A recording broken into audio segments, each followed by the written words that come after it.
This is power. I know everything about these prisons. I work for Scarborough, which is the fire and safety man. I'm the fire and safety clerk. So I don't want nobody fucking with me. Stripping down nothing. So most of the time, I'm a well-respected young guy in this prison. So I've been here since I was 19, now I'm 21, and I'm just gaining my stripes. Officers respect me because I'm respectable. And I'm so respectable that officers don't do this. When they call, this is thing they call child time. That's when people run out the door to go eat like fucking cattle. I said, hey, don't talk to me like that. I'm a civilized human being. And the officer's like, oh, child time. Then they turn around, Ali, excuse me, lunch for you. I'm like, thank you, sir. Because I'm very civilized. So now I'm about to become uncivilized because it's an officer named Mitchell. It's always somebody, when a bunch of people like you, it's always somebody who doesn't like you, and they trying to prove a point. So Mitchell sees me, and let me tell you what Mitchell look like. Mitchell look like the dude, what's the dude, Flanders on The Simpsons? He's always like a fucking pedophile with me, always. So I'm coming through, for no random reason, Mitchell pulls me over in this area. I'm on building 8, is where I stay at. And it's a high traffic area, the vestibule area. He stops me in the fucking vestibule area and say, hey, I think you have some contraband. I'm gonna shake you down. Like, yo, Mitch, I just came from necessities. I don't have no fucking contraband. Get the fuck out of here. You know, and put your hands down while you're talking to me, because you're supposed to stay 3 feet away from me, because you know I'm the fucking fire and safety clerk. So don't fucking break the rules. So he say, well, I'm gonna strip search you. I'm like, no, you're not. You're not in this high traffic area. No, you're not, sir. So he calls the rest of these other officers around, some fucking rookies that don't know me, and he's like, yo, you don't have to take off your clothes. So I took off all of their white shit, baby clothes, gave it to him, nothing. I got my shorts on, I'm standing there. He said, you want to take them shorts off. I said, that's not the rules, Mitchell, not the rules. And now I'm getting a little heated about this, because I know I have a problem with being naked in the fucking hallway, and I know that I have a problem with this. And I'm trying to get Mitchell to understand, Mitchell, this is not gonna be good.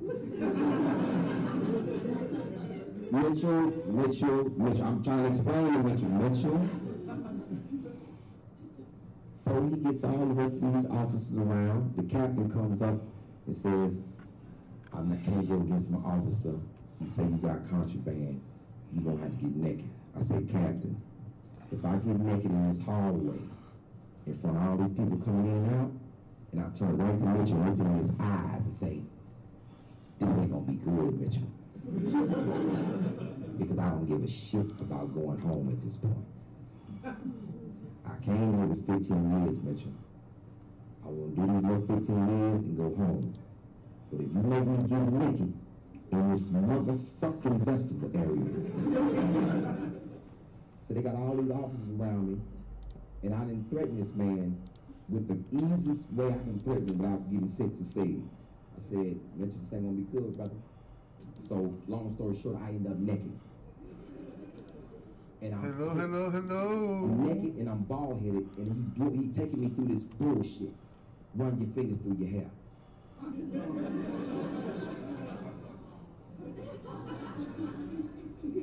Open your mouth. I've been talking this whole time. If something was in my mouth, Mitchell, it'd have been fell out. Open your mouth.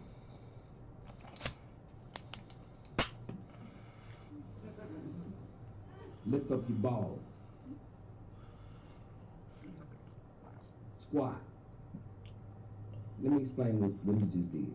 I went to prison for a non-violent case, drug dealer. What he just turned me into was a violent young man at 21. Because you made me cough and squat for no fucking reason other than that you wanted to see me in my mind. So now, I got tears in my eyes and people walking past, other prisoners walking past, and they looking at Mitchell like, Mitchell,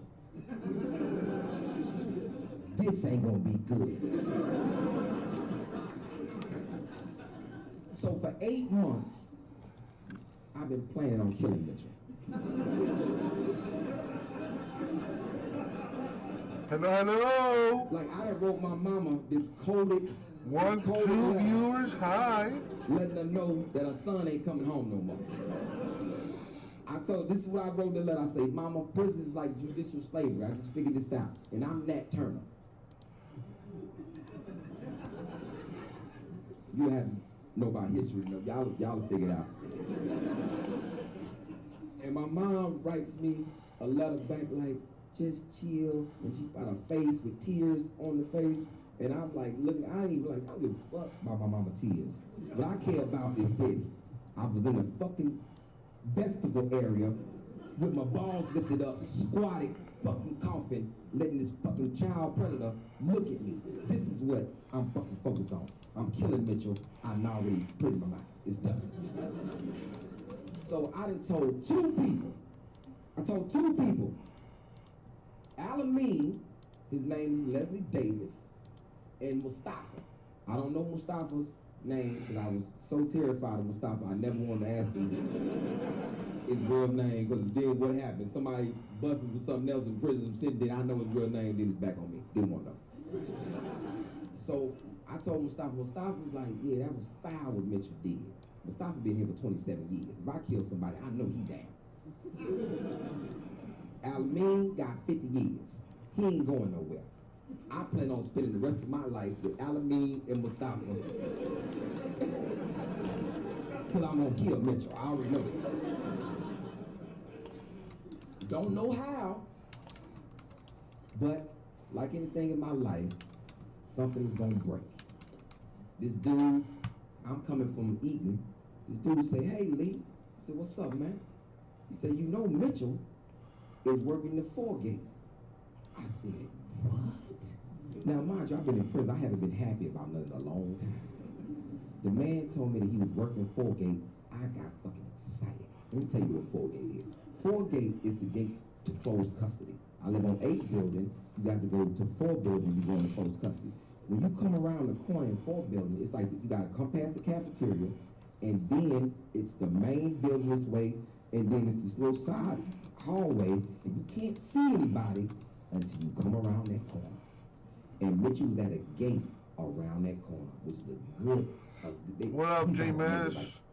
You got offered $850 for that quad relic or something you had showed me? Man, I would have took that. Long way to get to him, then it's another long way to get to that door. I got a plan. I'ma just run and just fucking just try to get through that gate and just stab Mitchell. But that's stupid. That's stupid. So. Oh, the Brady Mahomes. I go back to my cell and I'm sitting up trying to map out a plan on how I can fucking kill this dude. And then I hear, get ready to go to 4 building. I look out my cell door. It's a dude that got in trouble. Now he's getting sent to 4 building. He has this big white bucket with all this shit in it. And I say, hey, you going to 4 building? He said, yeah. I say, let me carry your mattress for you. He said, cool, I need some help. I go up the stairs, get my knife, strap my shit on me. Boom, I got a big ass mattress over my shit. So you can't see my face. He's rolling the bucket, mattress over me, come around the building, and I'm so fucking excited because I'm going to kill Mitchell and I'm going to drink a sip of his blood because I fucking hate him that much. When they find me, I'll be like, yeah, Mitchell on my, I'm like, can't fucking wait. Oh, I'm so violent. You're doing a one-day auction starting at 6:30, ending between the 2 games Sunday. What do you think you could get for it? He rolling his bucket, talking about his family, man. I'm just fucked up. My family ain't gonna be to visit me. I'm like, good, mine ain't either. So, we coming around the building. We coming past fucking Chow Hall, and I'm just getting more and more excited because this is gonna be a good one. Somebody apparently because Alameen looking for me apparently. Say, yo, where Ali at? He say, Ali helped old boy move the 4 building. So the John Moran rookie today. I get this on. So the RJ Barrett basketball still hot. Yeah, Tell you, man. Building. Basketball ain't going nowhere no time I soon, may say, J-Mass. hey, now they Mitchell on 4 building. I'm glad you're on the bandwagon. Mitchell on 4 building? Man, let's go get this boy, because he gonna kill Mitchell. Now, it's complicated, because they got to get out of 8 building first. You got to get out of 8 building. You got to get buzzed out your pod, come out of 8 building. I'm thinking I'm good. I got enough time to commit this murder and hopefully get away with it after I sip his blood. Oh. So we coming around the corner. The dude has the bucket. He's going through. Mitchell opens the gate. And I'm like, yes. But he don't see me. He can't see me because I have the mattress over my shoulder. And as the bucket goes through the gate, the path is clear. All I gotta do is wait for that bucket to get out the way. All right, Then so I post on Facebook, Twitter, Discord, all that good stuff. This is what I got it playing out in my head.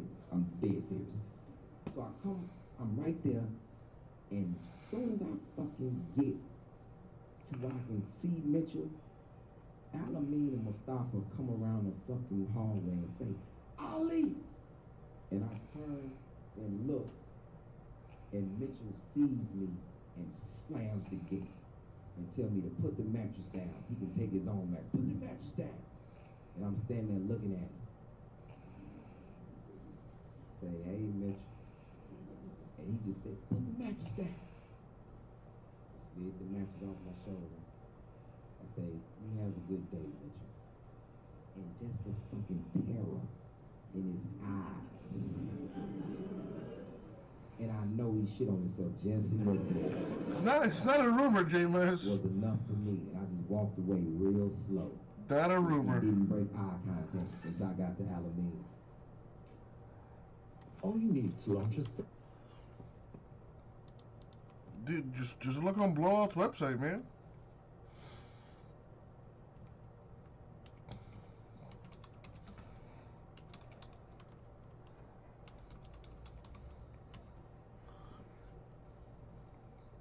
It's already out of stock. Wow, already sold out.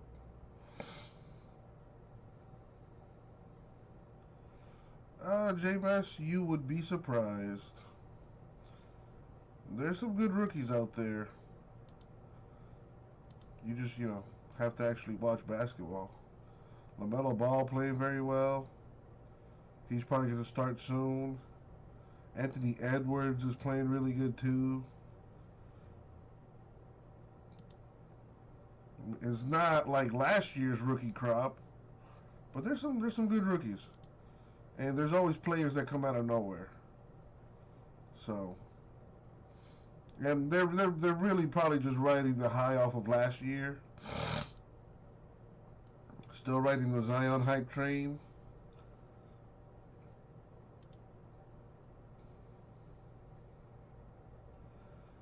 But don't sleep on the rookies, J-Mass. There's some good ones out there. Don't sleep on them.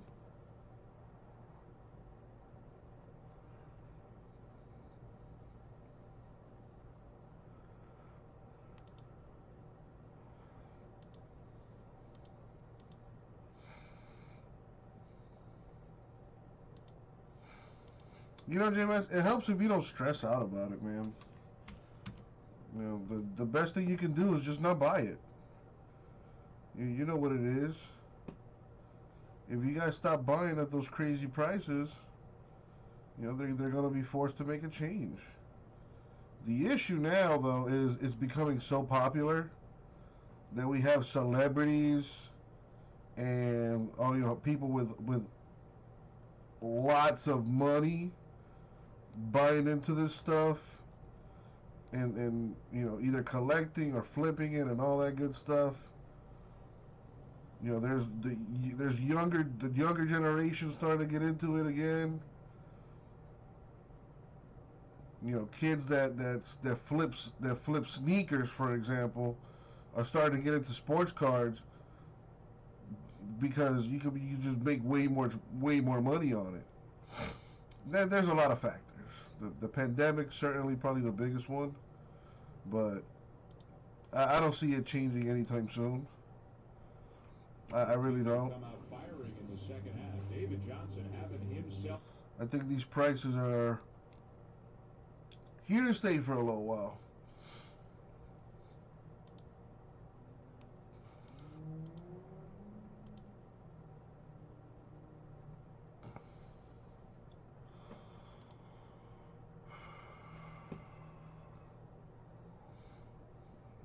Yeah. I mean, you can't expect them to put $600 worth of stuff in every box. That's just, from a business standpoint, that just doesn't make any sense. I mean, at the end of the day, this thing is, you know, it's gambling. It's all luck. They want you to keep buying this stuff so you could, you know, eventually get that big hit. You know how it is. I don't have to tell you. You know how it is.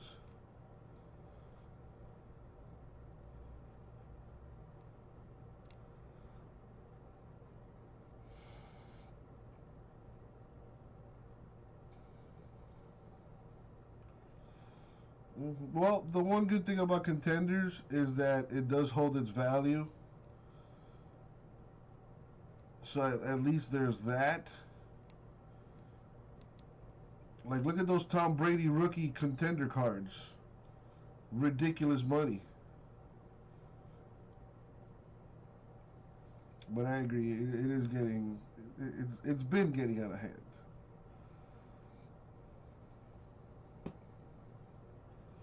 That, I mean, that's really what this. I mean, as much as I hate to admit it, that's what you're gonna have to do. You know, you and everyone else in the hobby is gonna have to just put their foot down and say, you know what, I'm not buying it at these ridiculous prices, and then go from there.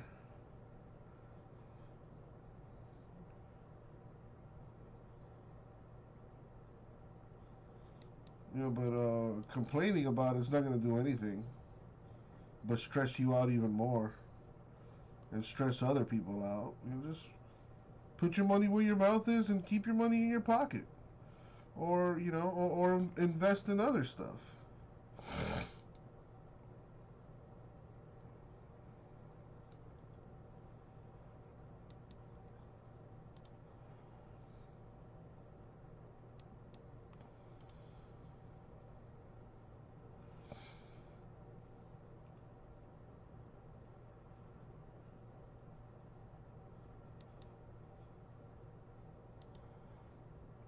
Hailie Deegan has her own YouTube channel. Well, yeah, see, now that's something you might want to invest in right there.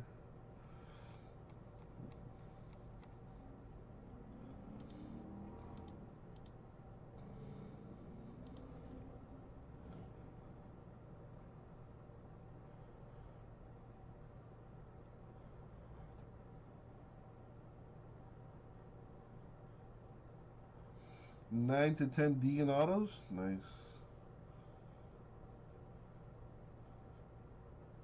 You're probably the number one collector of Hailie Deegan in you know, in all of the world.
There's a 101 out there, but the dude wants 3,000 for the Deegan. That is crazy money.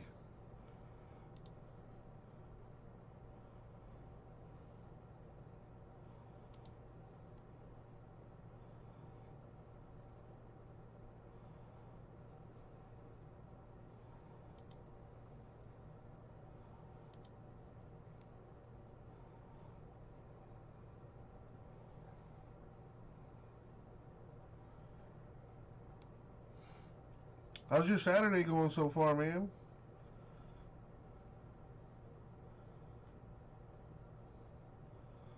Been to the Wawa yet to pick up your lunch? Or probably dinner at this hour?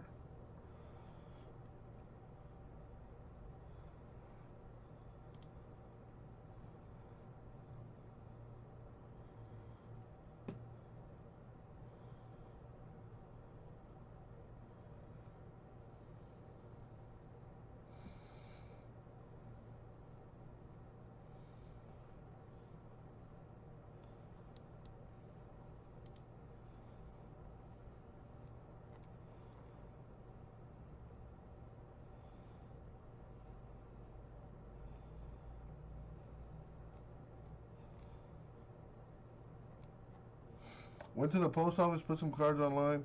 Went to McDonald's, Wawa coming now. By the way, I got your I saw your email, JMS. Thank you for letting me know.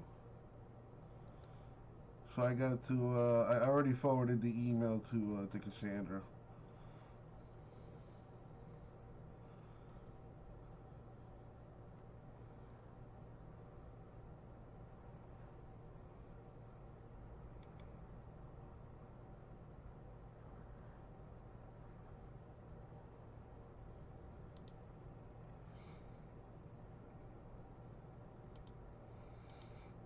How was mail day today? You got a bunch of stuff?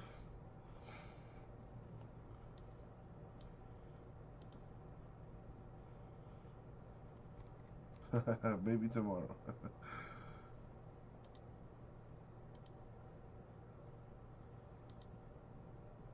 Them playbook cards, man. You know you like them.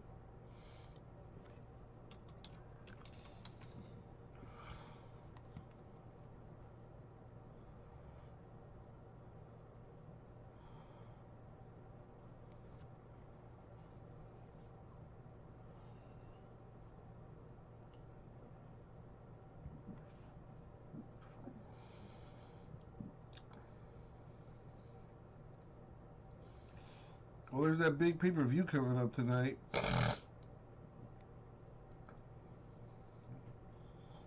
Hoping I can find the link for that.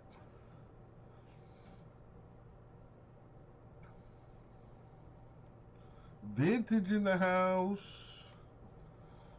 What's up, Vintage? How you doing today, my man?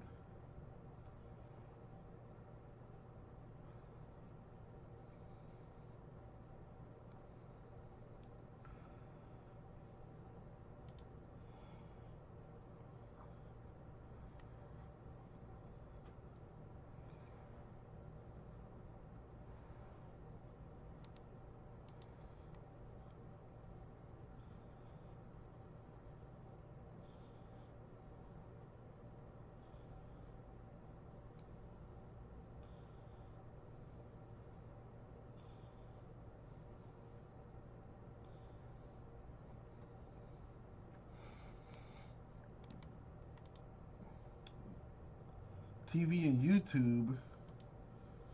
Nice. Chilling Saturday.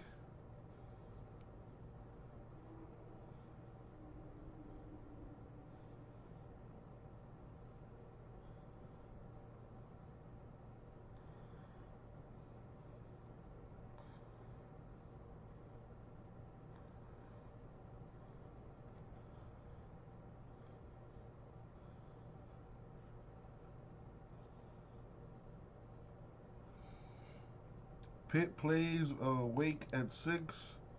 Was that basketball? Pelicans at Minnesota at 8. Watch that game, JMS, so you can check out Anthony Edwards, rookie for the Timberwolves. He's going to be really good.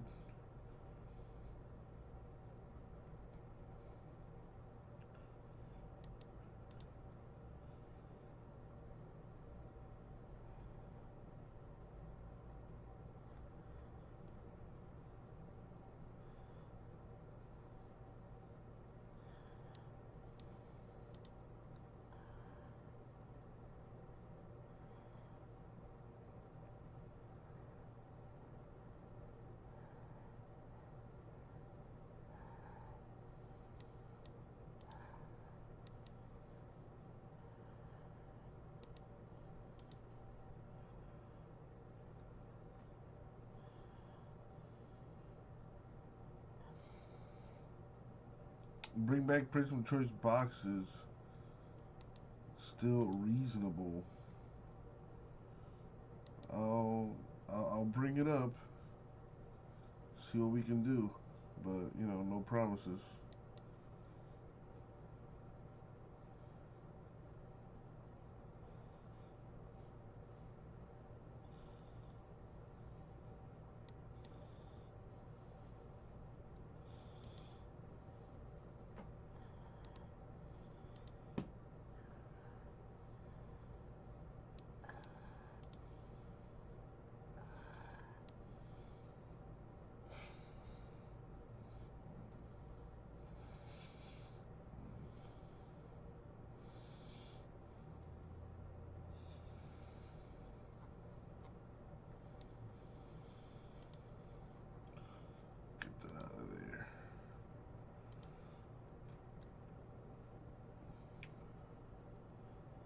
Alright, well, I did drop a filler earlier for contenders, so let's keep that going.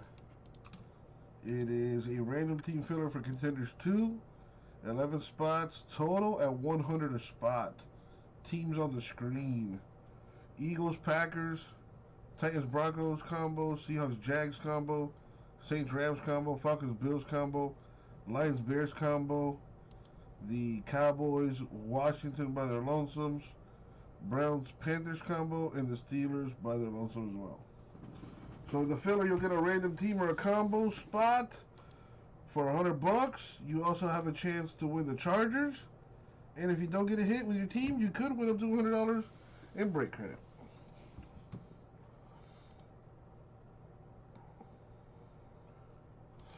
Raul with some knowledge, J-Mess. Don't put the Mahomes Brady on one-day auction, he says.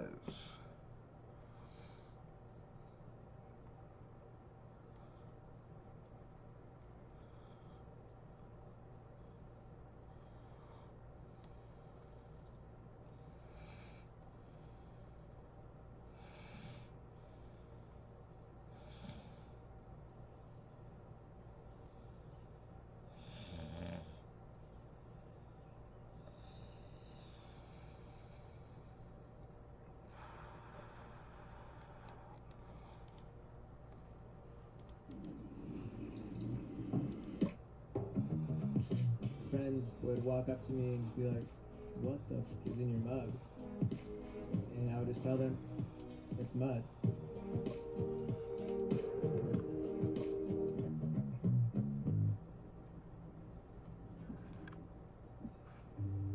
I was born in a small surf town called Santa Cruz. My dad was a builder, so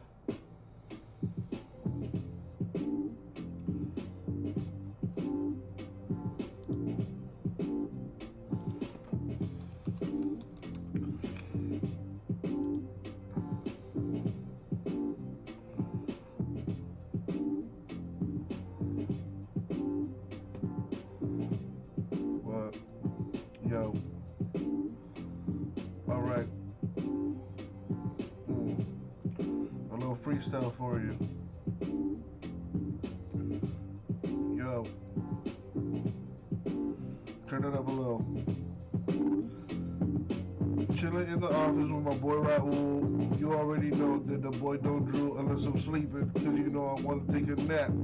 Where they do that at? Live on YouTube. You already know where it's at. Coming through with the Uncle Jesse. Come through, never hezzy. Unless I pump fake for the 3. You know that it's wet too. Ooh, ooh, come through. Contenders too. Let's rip that too. Random teams and combos. 11 spots, $100 per. Whoa. Alright, that's all you get for free.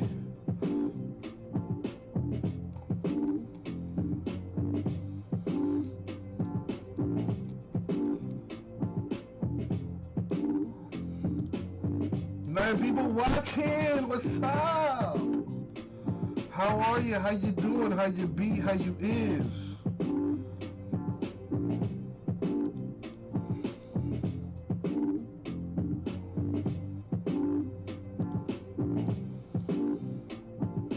I had to stop, put some gas in the car, pick up a Monster, See if this can help your boy stay up. I mean, you guys really aren't helping in the chat.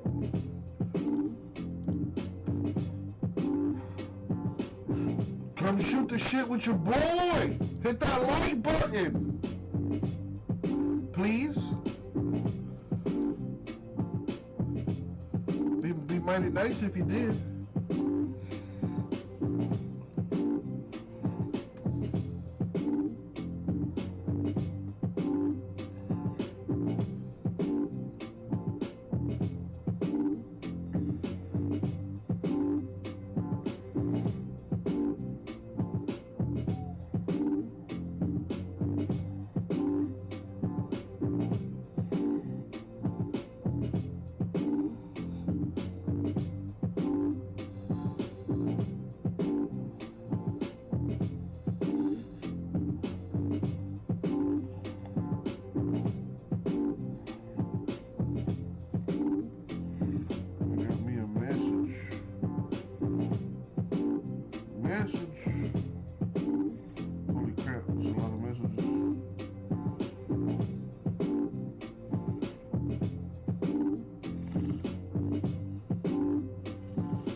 Dumbass. For my meal kit delivery, I chose the vegetarian box, and the meals that I received were the salsa verde enchiladas, harissa sweet potato pockets, and the Mediterranean baked veggies, which you guys are going to watch me make right now. I've tried a lot of meal kit services in my day, and so I thought I knew exactly what to expect when these showed up to my door.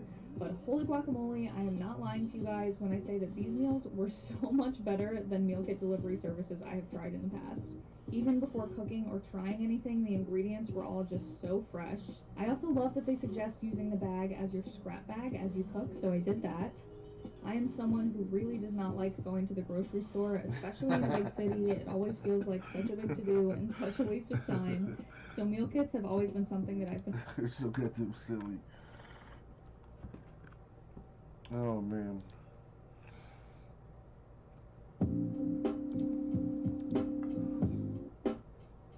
Playing the instrumentals today, baby. 7 viewers. 7 is one of my favorite numbers. What up, what up? See, give you another little freestyle here. Yo. Yeah. I don't know what to talk about. Alright. Well, alright. Okay, check it out. You're tuned in with your boy Cardboard Moses. You already know, do the mostest. Trying to get to all of our cards, autographs, relics, one-on-one, all. Goddamn, in it to win it. You already know that the boy done did it. Uncle Jesse, Cardboard Oprah in this bitch. Your favorite breaker's favorite breaker, don't you know that bitch? Come through with a witty attitude. You already know I'm trying to do my thing. Come through, handle biz. By a team, watch me hit it. Come through, losing viewers. Okay, I'll shut up.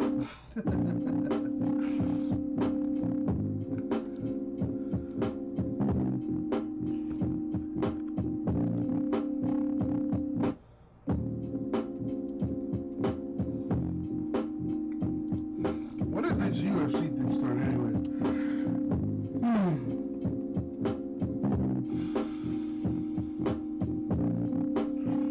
UFC.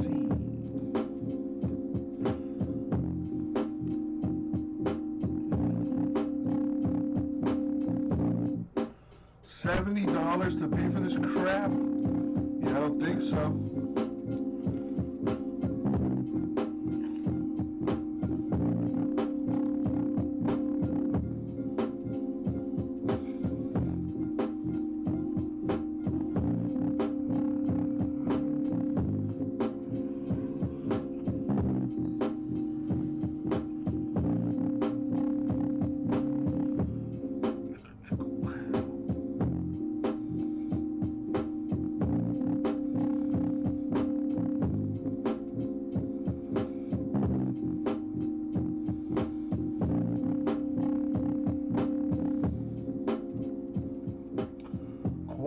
the chat so far. What's the deals? What's the deals? How's everybody feel?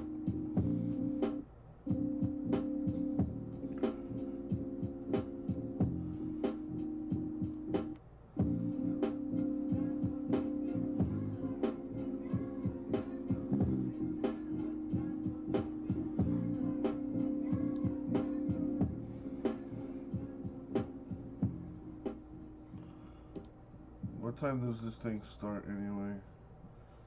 So 7 o'clock they start the... is when they start what, like the preliminaries, I guess? Because there's actually two different types of fat in your body. One is white fat, and that's probably hanging out on your belly right now. It's extremely hard to get rid of.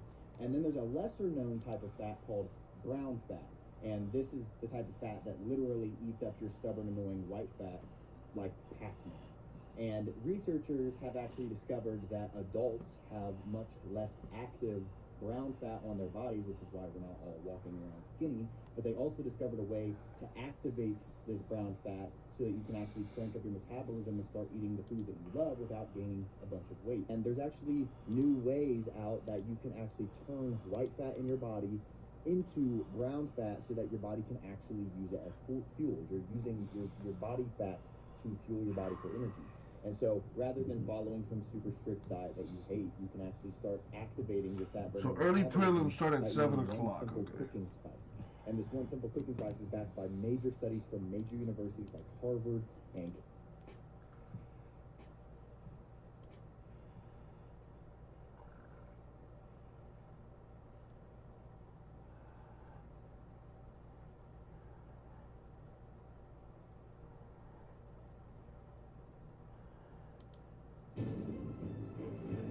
Over 25,000 men have played at least one game in the NFL in its first 100 years in existence. And of all of those, just 304 have ever had the privilege of having their likeness immortalized in bronze and placed in the Pro Football Hall of Fame. But how exactly do they get in? Time to sit back for another round of NFL Explained. It's the road to the Hall of Fame. Let's start with the basics. First thing any player or coach has to do to qualify for the Hall is be retired. I am officially retiring from the NFL. And stay retired. 10 days ago, I was doing yard work. For 5 years. And your 5 years starts back over if you unretire. So, no regrets. Yeah, we're talking to you, Brett Favre. Guy wants to play the game. Outside of being out of the game for half a decade, you also have to be named to a first-team All-Pro team. Oh my goodness! Or at least have made a Pro Bowl at some point in your career. Back, get on. Hey, ready? And of course, you have to be nominated. Larry King died? Multiple letters a day, people nominating, and then we allow our selectors to nominate. So it's a year-round process, and we're fielding nominations. Anyone can nominate a player for the Pro Football Hall of Fame. All you have to do is write a letter. You catch that? That means if for some reason everyone had forgotten to nominate Brian Urlacher, Bearman could have simply sent the Hall an email on his behalf. But what if no one nominates probably. the guy, or they all forget? Wait, did Larry King die? By the end of this game, you don't know who he is. Well, it turns out a player can raise his hand on his own behalf, too. There's nothing stopping me from nominating me. Because I love me, some me.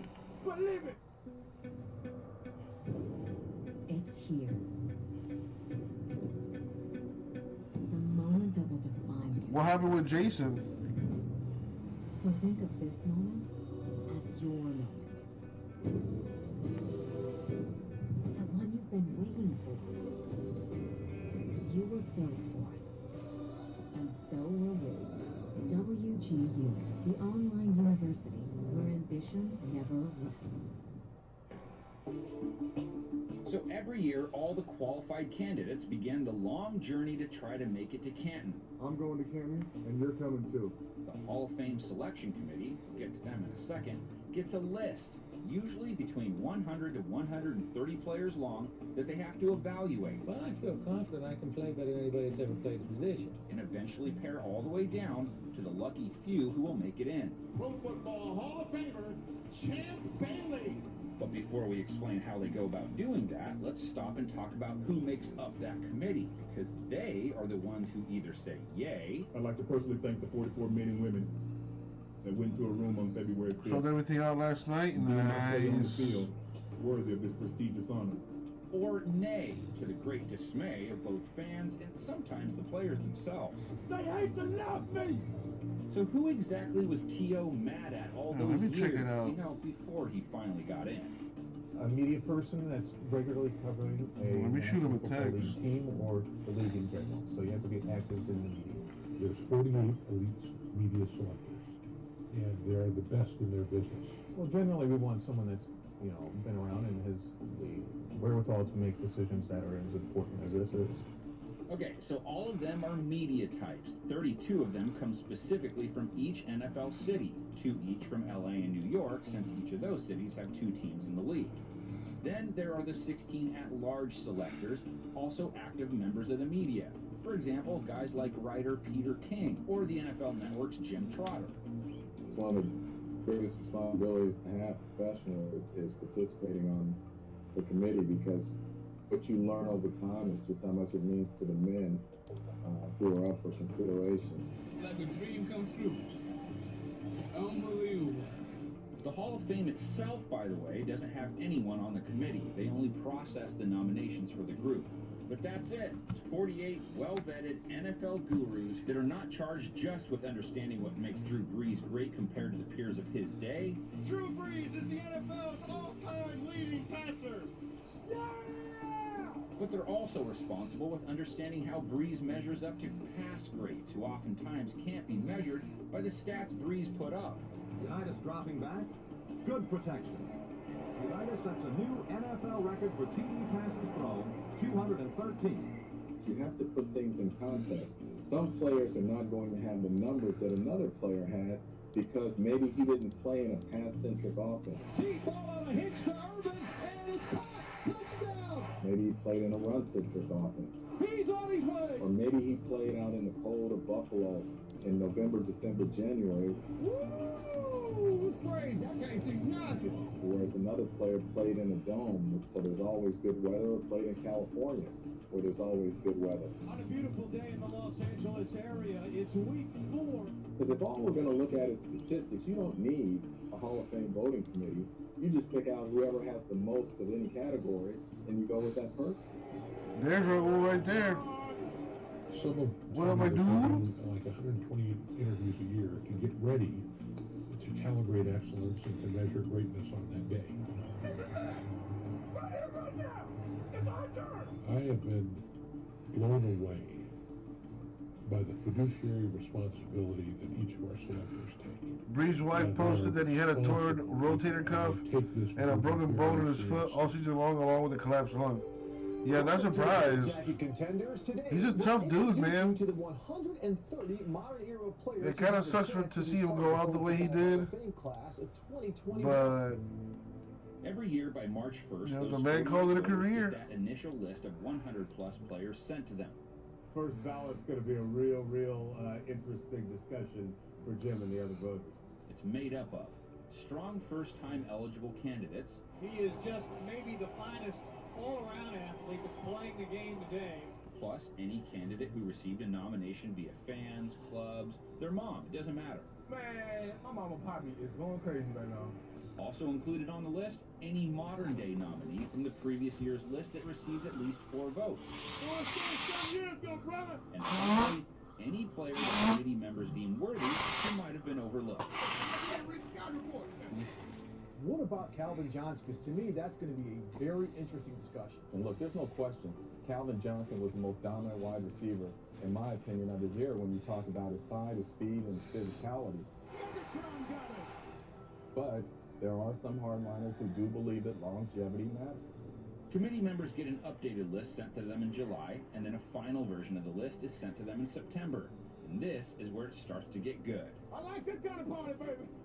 This is the stage where the voting starts. Each committee member has to pick out the best 25 players from the list who will advance. She got tired of all the negative stuff being posted For me, about it's him. really about the eye test. It's about impact.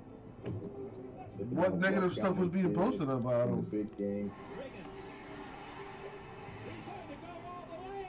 With the big moments. Down the near sideline for Drew Pearson. Pearson makes the catch at the 5. Touchdown. Those sorts of things, more so than just statistics. McCown takes the snap. He steps up. Giordano got him. 22 sacks. A new Minnesota Vikings record. I want to confirm or affirm my feelings with other people who have played against those players or who have coached those players. So Raul says he doesn't think you'll get enough eyes on a one-day auction. Once all their votes are tallied, Can't win the big games. I mean, they're not no wrong. special scoring. Each member's vote counts as one. Then, come November, each voter gets the new slimmed-down list. And this time, they vote for their top 15.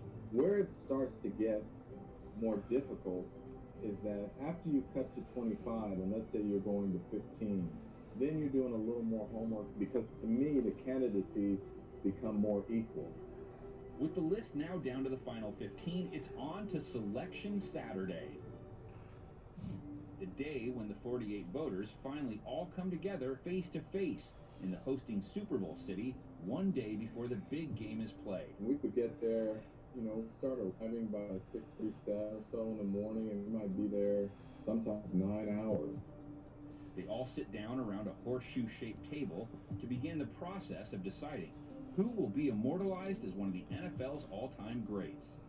And to begin the discussion on Kurt Warner is Bernie Miklasz of 101 ESPN. Hey, people watching, hello. A selector, usually from that player city, would stand up and give a 7-minute presentation as to why this person deserves to be in the Hall of Fame. Multiple Super Bowls is not the template for how we judge Hall of Fame coaches. We judge them by impact. But how much weight do those presentations and debates carry? It's a room full of NFL experts, mind you, so you'd think they'd be hard to sway. But Trotter says the last-minute pleas can often make a difference. Yeah, I think presentation matters, because you will hear some voters talk about presentations after the fact and say, man, that was really good, made me think. Okay, thank you. Unless anybody objects to that, let's go on. Once their presentation is over, the debates begin. Everyone in the room can now chime in, both in support of the player or against him. Some debates are quick. Hurry up! Hurry up! Hurry up!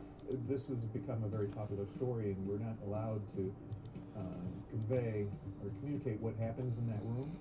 Brett Favre's in his first year of eligibility.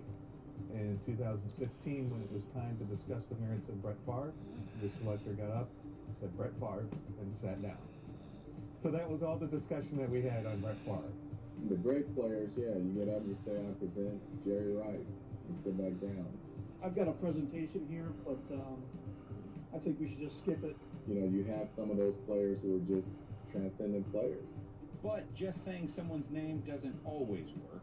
And then it's discussion. And the discussion can go up to an hour at times on just one guy.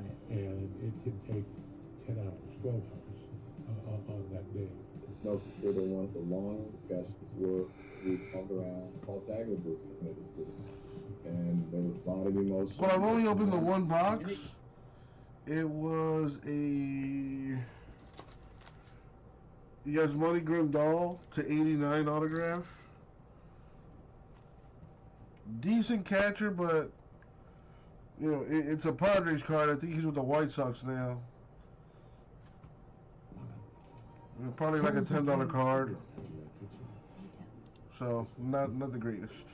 In theory, the debates aren't about a player's personality either, or how they carried themselves in interviews after the game. You don't talk to me, all right? Knock it off! I'm just here so I won't get fined. You're basically told that you evaluate someone based on what they did between the white lines. It's written in our bylaws, our selectors are to consider only what the player has done on the field to be considered for when they're voted. I'm not here to be the moral police for these players, and I don't feel comfortable sitting in moral judgment of players. We're evaluating football players in my mind. And so therefore, I look at what his impact was on the field. And another touchdown for Jim Brown! However, bylaws are just bylaws, and voters, well... Now, there's got to be something real nice in the second case. There has to be. Yeah. I can't remember the last time I got 2 cases of the same product that were both crap. The voter has to do what's in his heart, and not everyone feels the same way. Owens, of course, the best recent example. Some of my actions have drawn a lot of attention. The whole TO discussion made me uncomfortable, that we had gotten into an area where we were not talking about football, we were talking about a lot of other things. If that's one of the criterion that you're going to use, then do you go back retroactively and apply it to some other players who are in the Hall of Fame who may not have been popular with teammates? I want to thank my teammates because they put up with a lot of crap from me. Or may not have been quote-unquote a good teammate. Another rule the voters are supposed to follow, secrecy. While cameras are allowed to record the presentations, they aren't allowed to do so for the debates. To allow the selectors to be candid. I mean, not everything that they discuss in that room is positive. This ain't gonna be pretty the way we gotta finish this out. So to allow them the ability to discuss confidentially the merits of whether someone should or should not be elected in the Hall of Fame, it allows them to do that. It is sometimes razor thin in terms of who goes in and who goes out. And it is deeply debated. So I think to protect the confidentiality of those that are in there, you don't want it to be taken out of context. But you do want it to be a full, open, and complete debate. Many fans, though, and even some voters, think the meetings and votes should be public. Make it public. This is not the Pope. We're not going to a secret room. It shouldn't be that way. If you want to have that, if you want to have this privilege, There should be. then you should make it public. The first case was pretty bad, It's though. not hypocritical of us to say we want transparency in our day-to-day job, but we don't want to be transparent when it comes to us in this voting process. But he's hesitant to get behind the entire process being televised. I don't want to turn this into theater. It's too important to the men that were voting on it. Regardless, once everyone's finally had their say, they sit down and vote, narrowing the list from 15 to their top 10. It gets tough in there because once you get to 15, you know, those are the cream. I'm a TurboTax live expert, ready to assess even the most unique tax situations. Another crop. And then they vote all over again, having to decide on who the final 5 are going to be. It's grueling sometimes to go from 10 to 5. You walk out of there and people think you didn't vote for so-and-so, and it's not that you didn't vote for them because you don't like them. So you didn't vote for them because you only got 5. Man, I wish there was a football game on today. Then, after they've eliminated They should have put on the players from list, the they have to NFC vote game again. or something This like time, that. Their vote is a yes or no question about the remaining 5 nominees. Do they belong in the Hall of Fame? To gain enshrinement, the player has to receive 80% of the vote or better. It is a difficult choice. And I'll tell you, they all understand how difficult it is because everybody second guesses each of our selectors. But you know, it shouldn't be hard to get into the Hall of Fame. For goodness sakes, it's the Hall of Fame. That's what makes the Pro Football Hall of Fame so special. Hopefully there's some good stuff in the second case. Now, for those who don't hit the 80% mark, there is I am a hopeful. silver lining. Every player or coach remains eligible for election for 20 years. And even if they don't make it in that 2-decade window, they get moved to the senior pool. You're too old! You're too old! A calculation that Joe The Horn freak! is that if you've been a finalist twice, you've got an 82% chance of being in the Pro Football Hall of Fame. See, on top of the 48-member selection committee, there's also a subcommittee, which is made up of 9 veteran members of the regular group. A coaches and contributor category, where there's kind of a parallel process going to narrow those down to a finalist in each. Specifically, they're in charge of Balling narrowing the again? list of candidates to 3. What'd you do, Two friendly by a senior camera? players and 1 contributor. Those 3 are added to the mix at the stage where the presentations are made. Johnny Robinson. See a In whole the end, bunch they of too bowling have to up go on through there. The same process as the modern-day nominees, where the room debates them and ultimately votes on them. And they too have to be approved by 80% of the room to get in.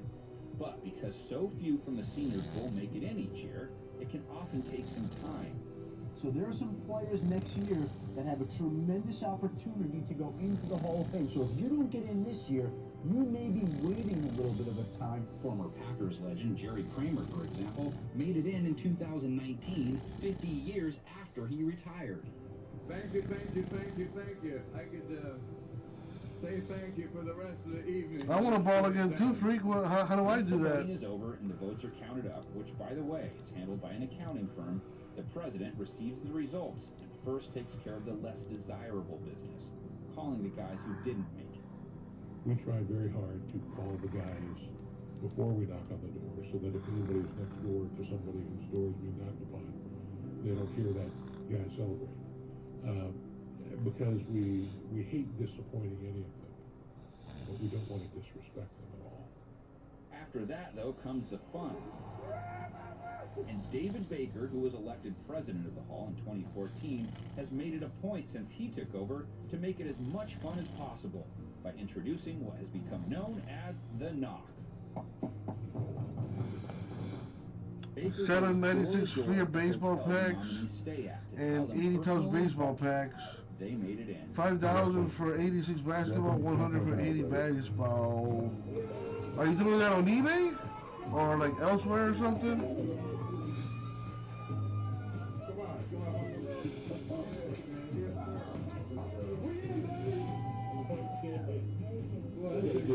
Okay, now we need you to put some pants on. Okay, because you're going to be on national TV tonight, brother.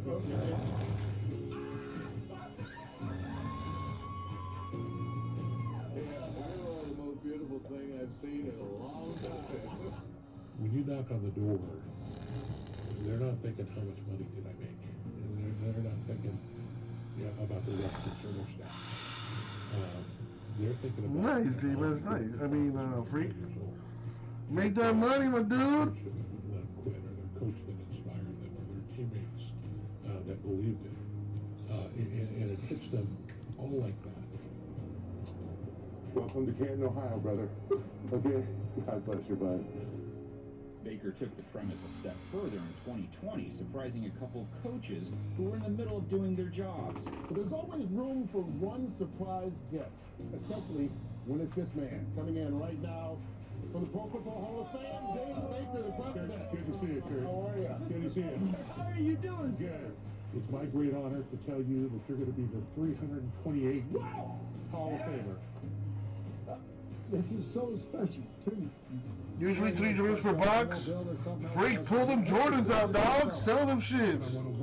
Stop dicking around. Well, you're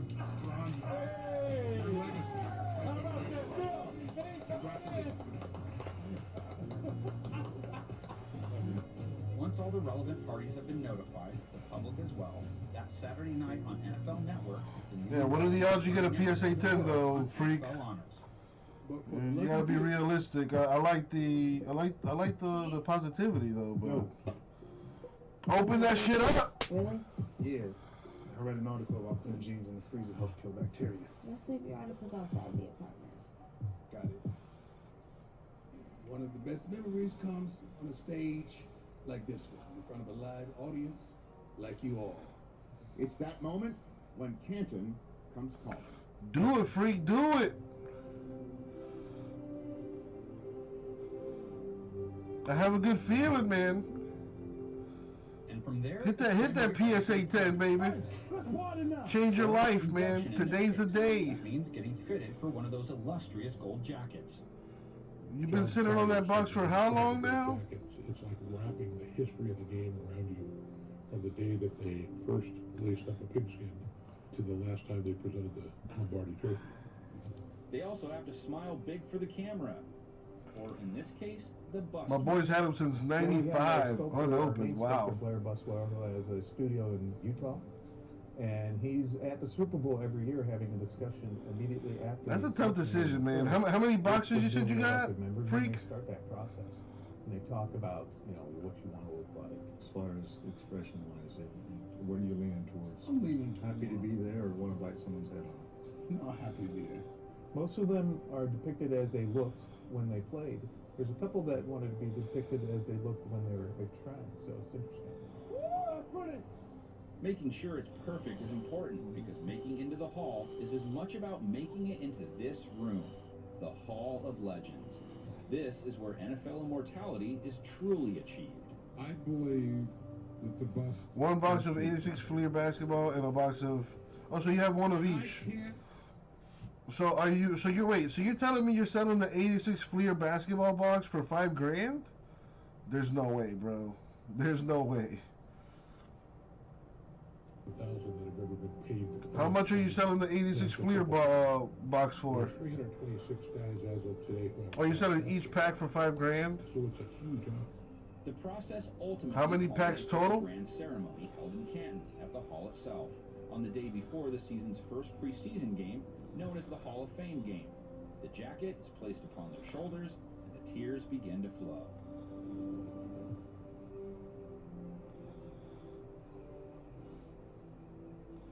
$24 packs? This is tougher than any 3rd and 15, I can assure you. I know it ain't no crying in football. I apologize. $120,000 a box. We're not standing up here because of our own merit, because of something that we've done by ourselves. Football is a Damn team freak. game, and it takes everyone How long have you had that on your eBay?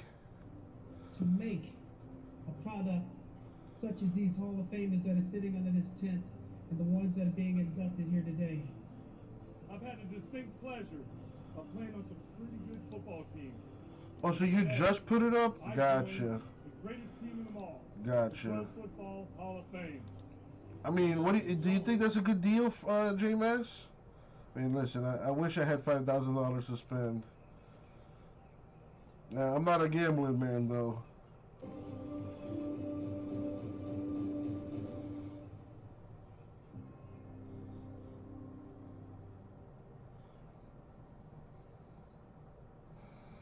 It would be good publicity, though, that's for sure.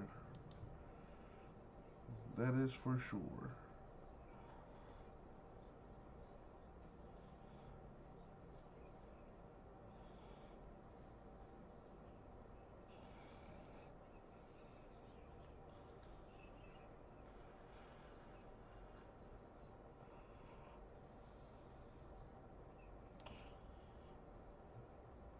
What's up, JJ Walsh?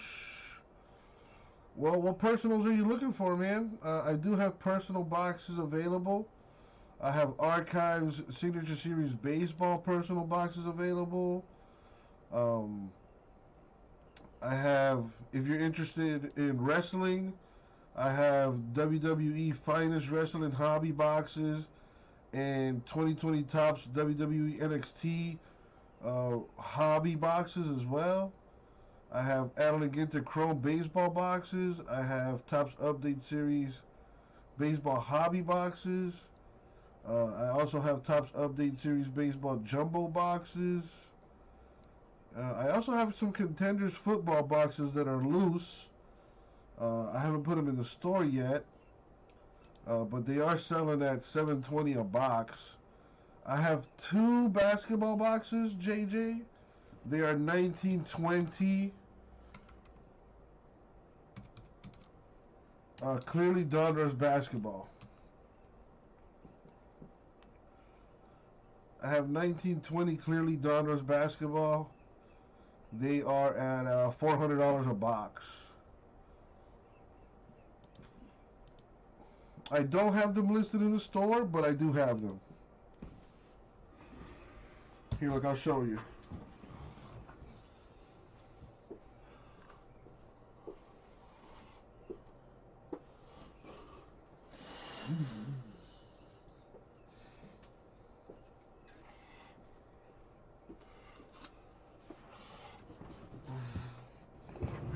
Here's what I have for basketball.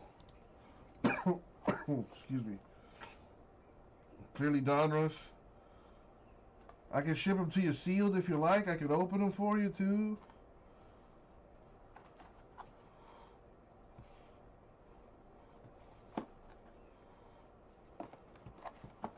Now, as far as basketball, that's all I got.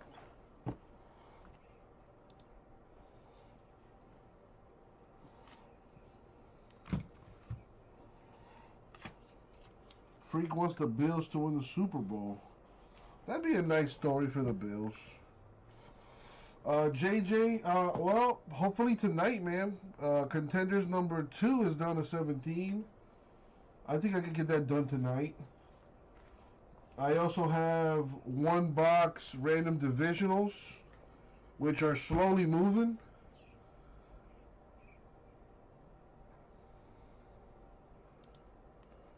But it's like J-Mess says, if you buy up all the spots, it's more or less a personal box.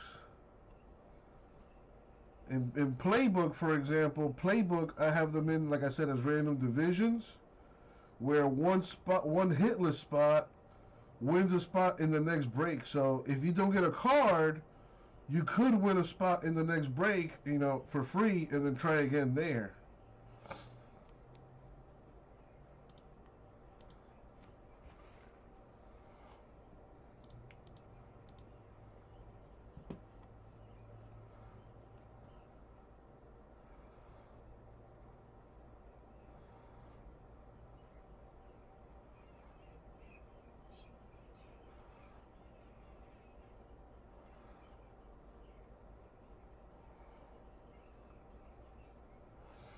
Yeah, I got you, JJ.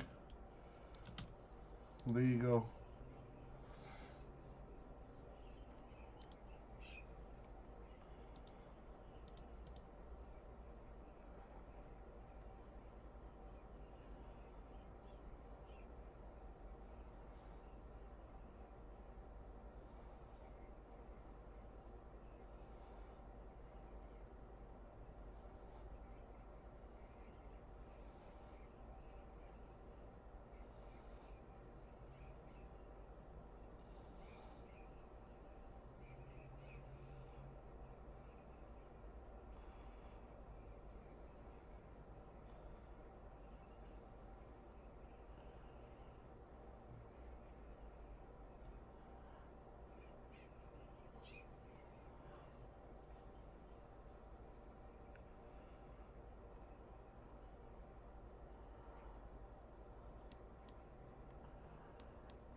Yep, there are 16 packs in the Contenders box.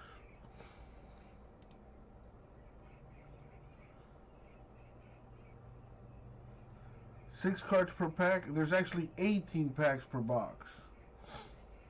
18 packs in the Contenders football box.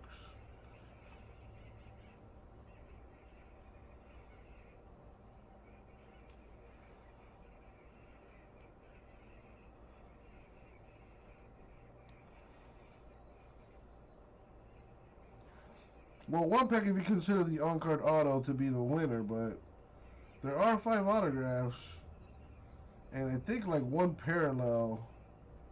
Yeah, there's 1 parallel per box too. That parallel could very well be a one-on-one card.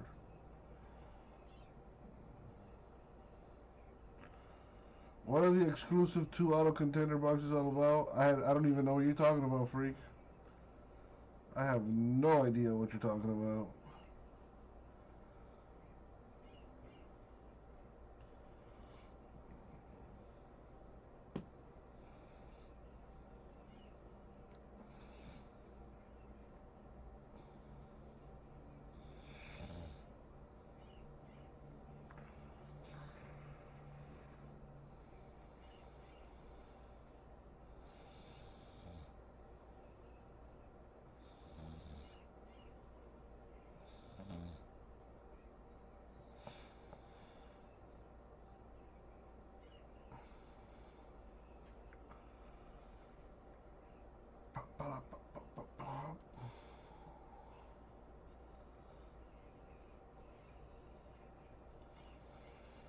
Contenders football retail boxes.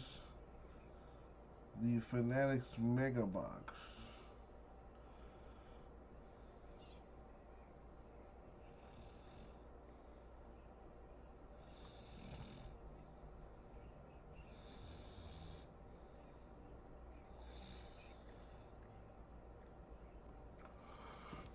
Well, if it's retail, probably not going to get any of it.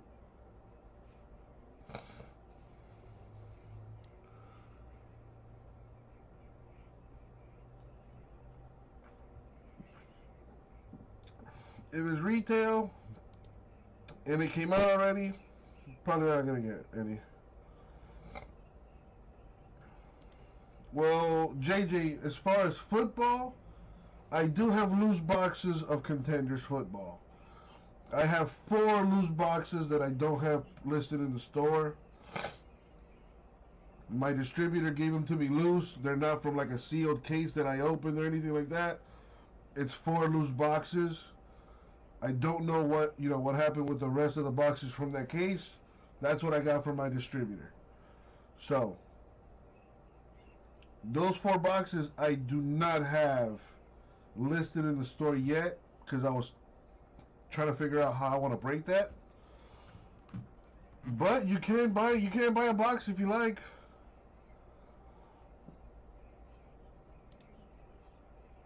Well, I don't sell. I mean, if you want individual packs, I have that in the store already. The issue with that is we need to sell all the spots in order for me to do it, JJ. So here, I mean, you saw the site, so you probably saw it. I do have 1 box pack randoms of Contenders. The issue is we gotta sell all 13 spots before I open that box. I do not sell individual packs. Now you can get an individual pack through this break, but like I said, we gotta sell all the spots in order for me to break that. Now, if you want to buy a box, I can ship you a box sealed. I think they're selling for $720 or $750 on Blowout.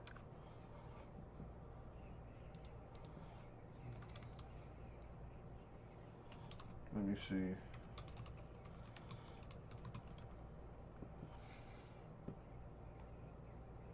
Yeah, they're selling for $720 on Blowout. Dude, I'll sell you a box $700 bucks even.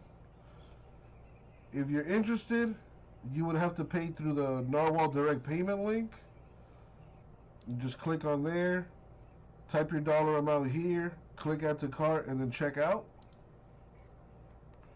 You know, like I said, I don't have them in the store yet because I was trying to figure out what to do with them.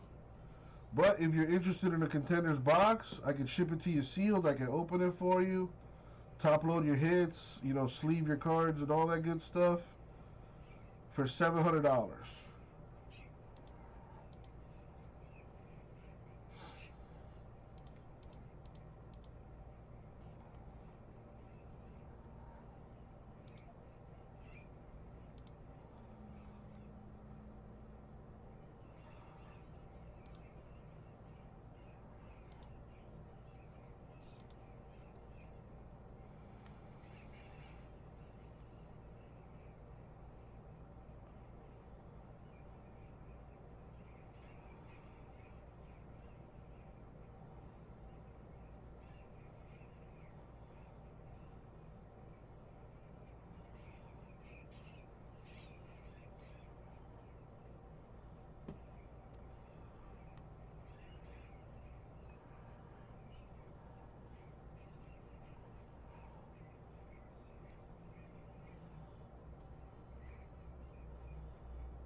That's the record they hounding me for. Oh, are they? Let me show you why. Too much air. Too much grace. It's that funk everywhere. Hello?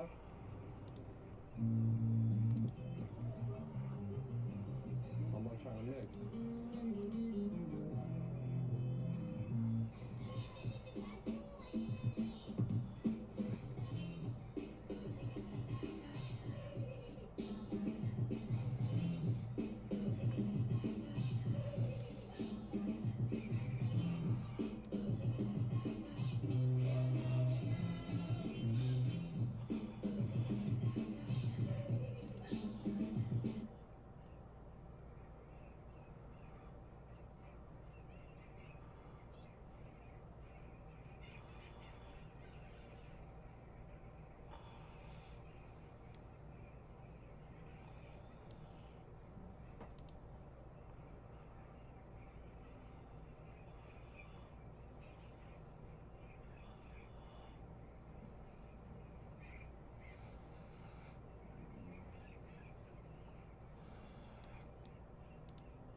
Did you know Geico could save you?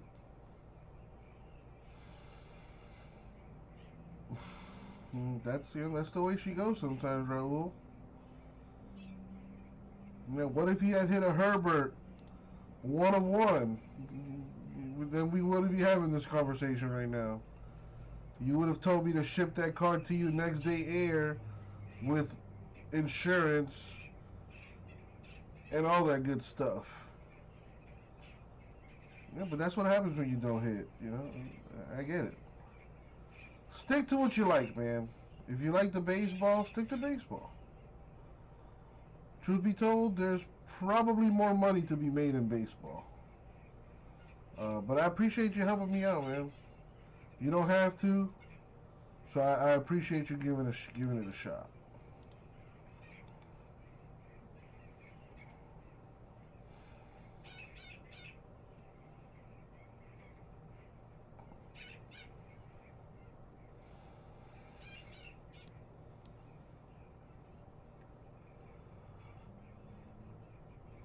What did you sell that Rosarena for?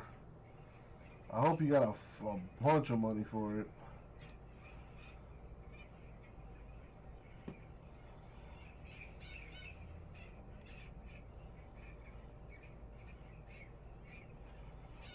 $550? Is that good? Is that like around what you expected to or was hoping to get for it?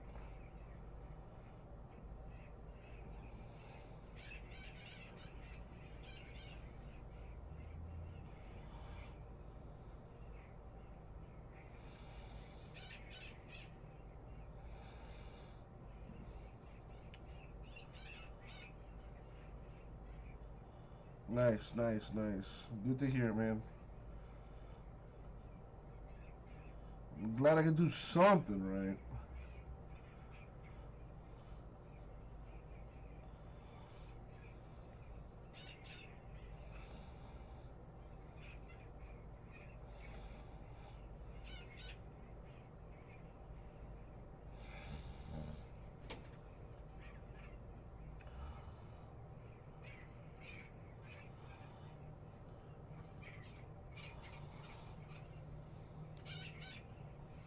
The birds come out at night.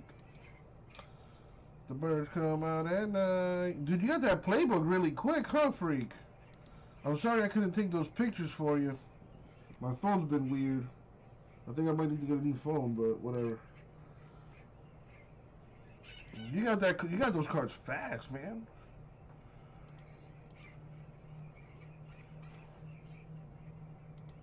Cassandra has been shipping stuff out like within a day or two.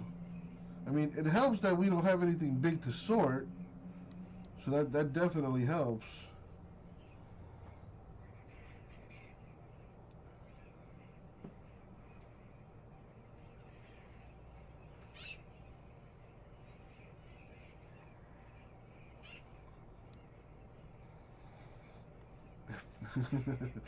It feels like she put it in your. She drove all the way to your house and said, "Boop." Shipped yesterday, arrived today. I mean, we do live in this. Dude, you're like, what, 30, 40 miles from where I'm at? If you left your house and you came here, like how long of a drive is that? Probably like a half an hour drive with traffic. And 28 miles, yeah, not much.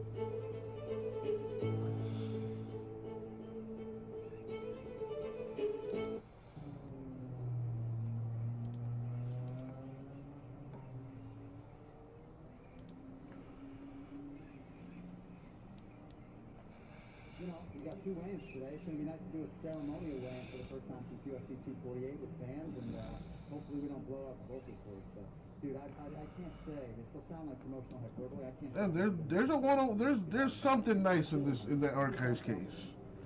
What it is remains to be seen, but I have a good feeling about it. Entire career, I've called most of his fights, so I think there's just something special whenever he headlines. And I don't know, man. This Abu Dhabi's a special place. There's just something intoxicating and indescribable about this environment in this hotel.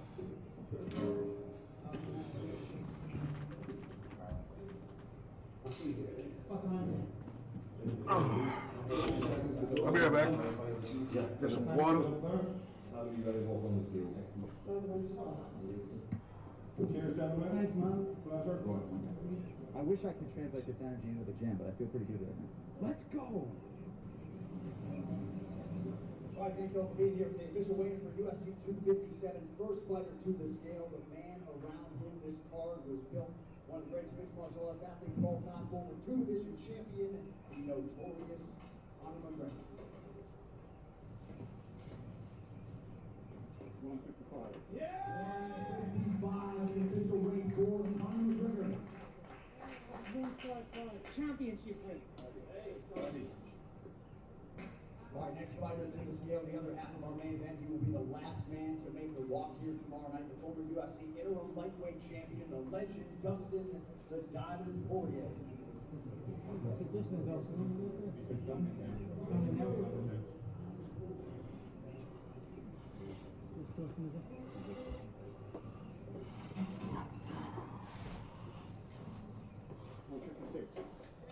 $156, the official weight for Dustin Poirier.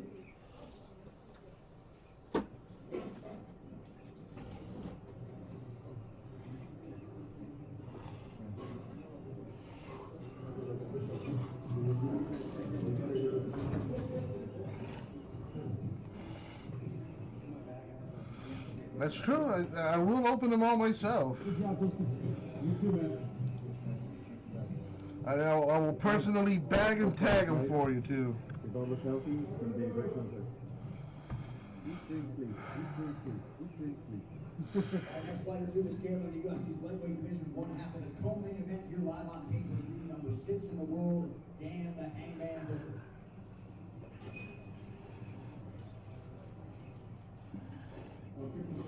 Official weight 156 pounds for the Hangman, Dan Hooker.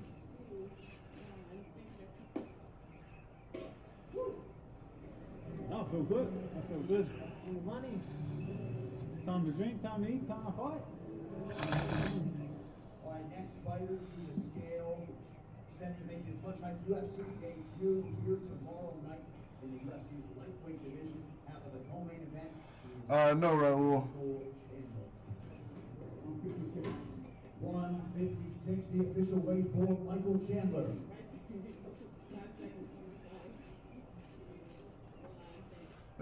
We got a few. Southern Hobby, GTS, blah blah blah. Blowout is not a distributor. Blowout's a retailer, if I'm not. I mean, what the fuck do I know?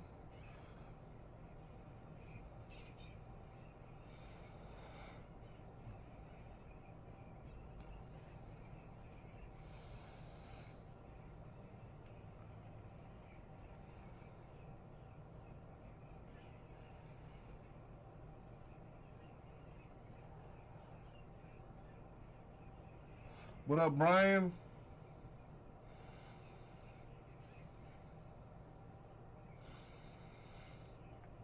You were asking another breaker if their supplier did the same thing, where they can't sell cheaper than Blowout. They basically said, "What are you, retarded?" I don't know. Maybe I am retarded. I don't know.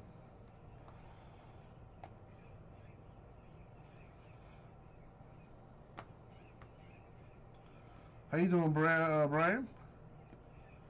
How's your Saturday going?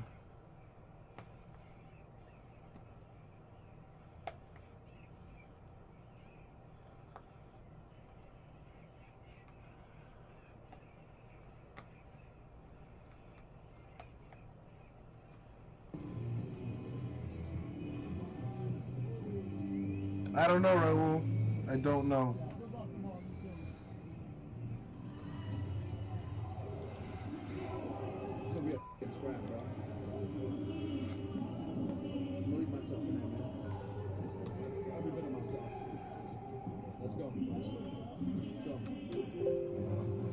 What Sapphire is what, like a Tops only, like a Tops.com only kind of deal? Because I don't see it on the release calendar. So it must be one of those online only deals.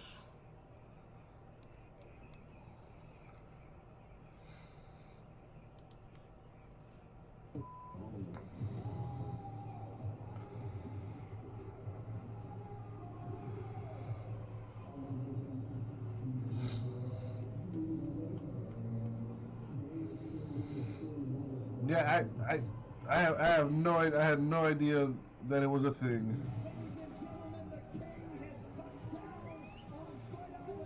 Yeah, but yeah, I haven't been told anything, so I can only assume I'm not getting any of it.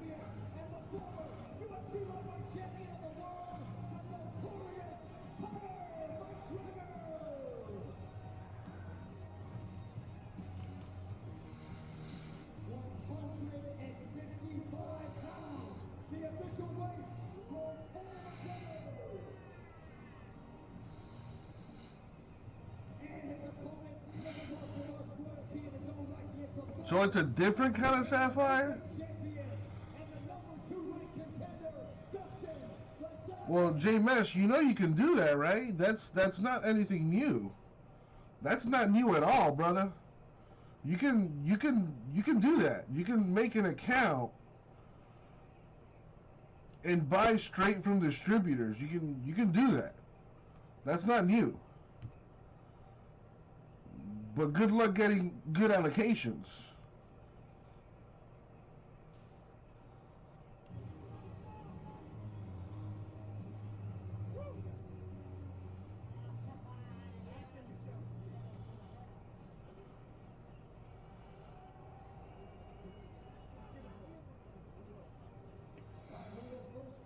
Vader in the house.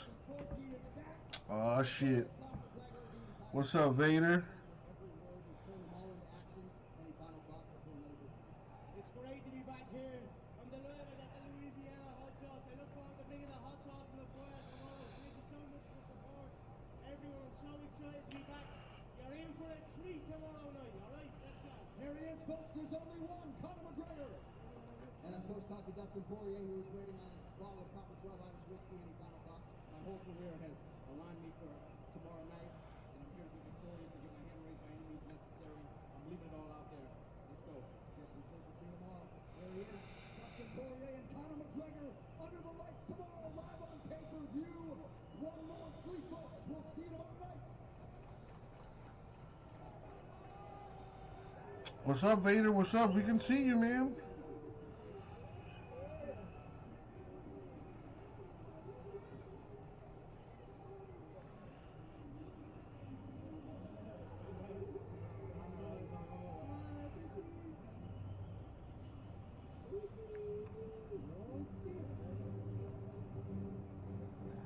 Well, Vader, I can see your messages. And you must be weak with the dark side today.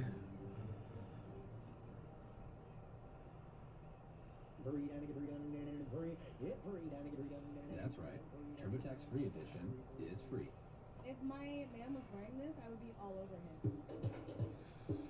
That smells really good. Smells like my guy's cologne. It smells really good, yeah. Really sexy. Oh, that smells really good. I would use Vader blocked himself. I would use this. Vader blocked himself. Vader has left the chat.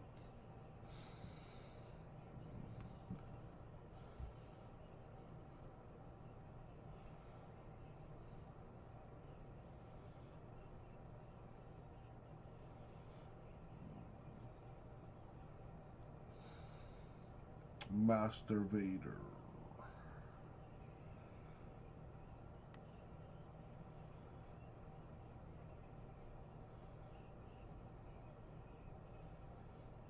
Man, they need to hurry up and drop that new season of The Mandalorian. Gotta wait a whole other year for that shit to come out.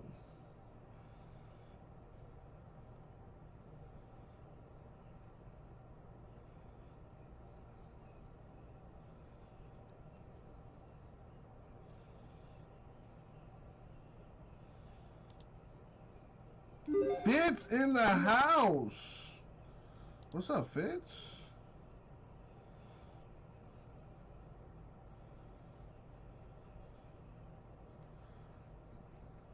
How are you, my dude? Long time no see. Hope you're doing well.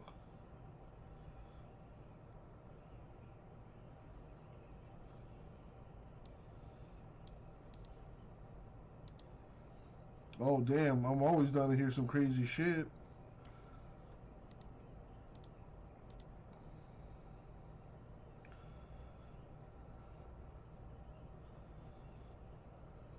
You got a baby on the way? Nice, man. That's awesome, dude. Congratulations, brother. No wonder I haven't heard from you in a while. I texted you a few weeks ago and you never got back to me. You know, so I figured you were mad at me or something. But congrats, my dude. Fucking grats, man. How far along is she?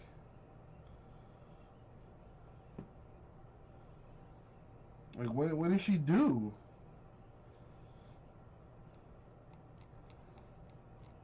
Oh, Vader is back.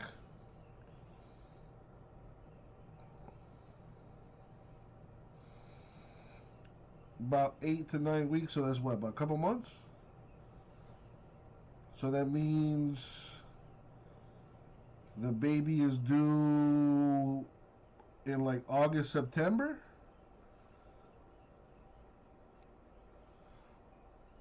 That's awesome, man. That's a beautiful thing. Have you told Jason yet?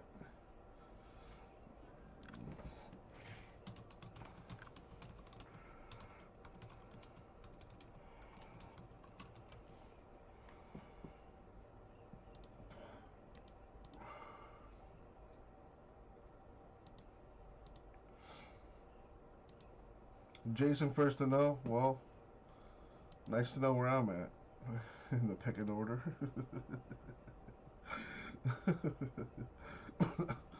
Fuck.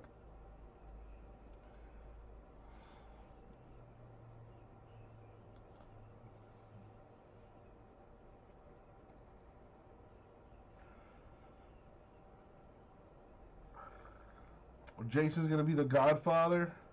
I could totally see that. I could totally see that. Not for nothing, Jason's a sweetheart. He'd make a great Godfather.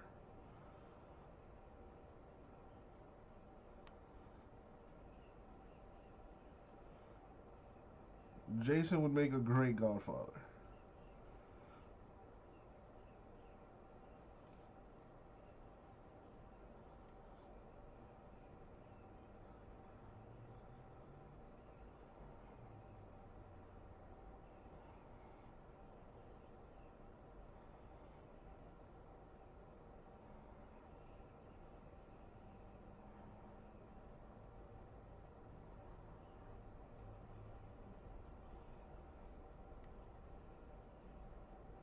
So have you and the wife, been throwing back names yet, or what?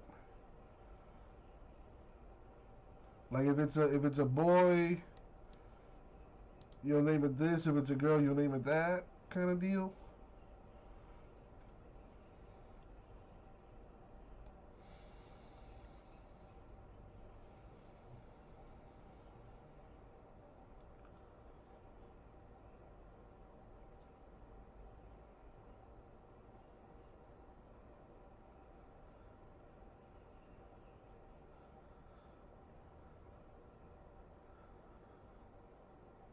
Told you to list names. Not worried about it until we find out gender. So how are you gonna do that? Are you gonna have like a giant gender reveal party?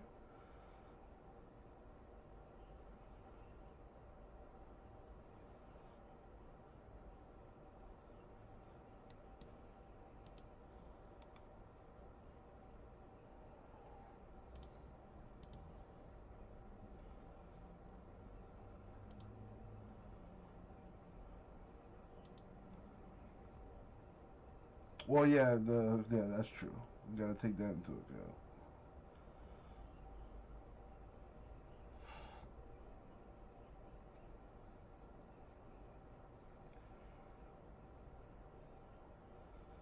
That's awesome, man. Congrats, my dude. Congrats. It's about time you grew up and started having children, man.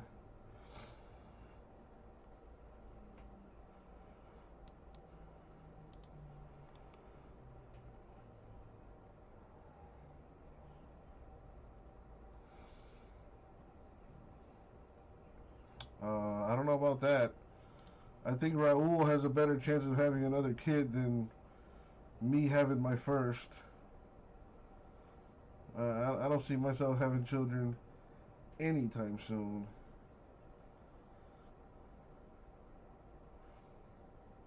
I do have a girlfriend though, Chris Fitz. You know, that is somewhat new. I do have a girlfriend.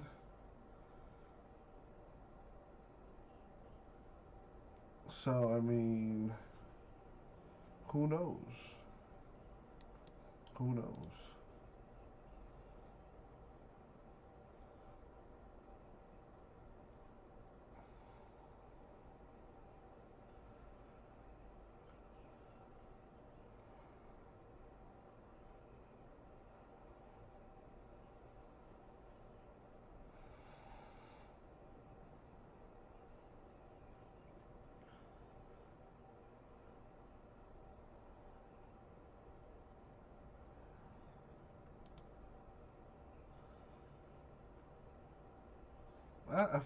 Fitz, that's a little,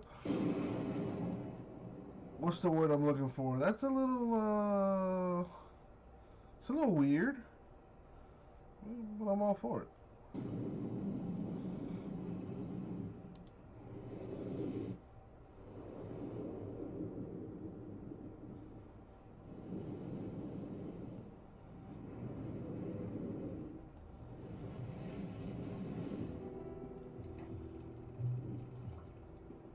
What would you do if you just found out a planet-killing comet was on a collision course with Earth?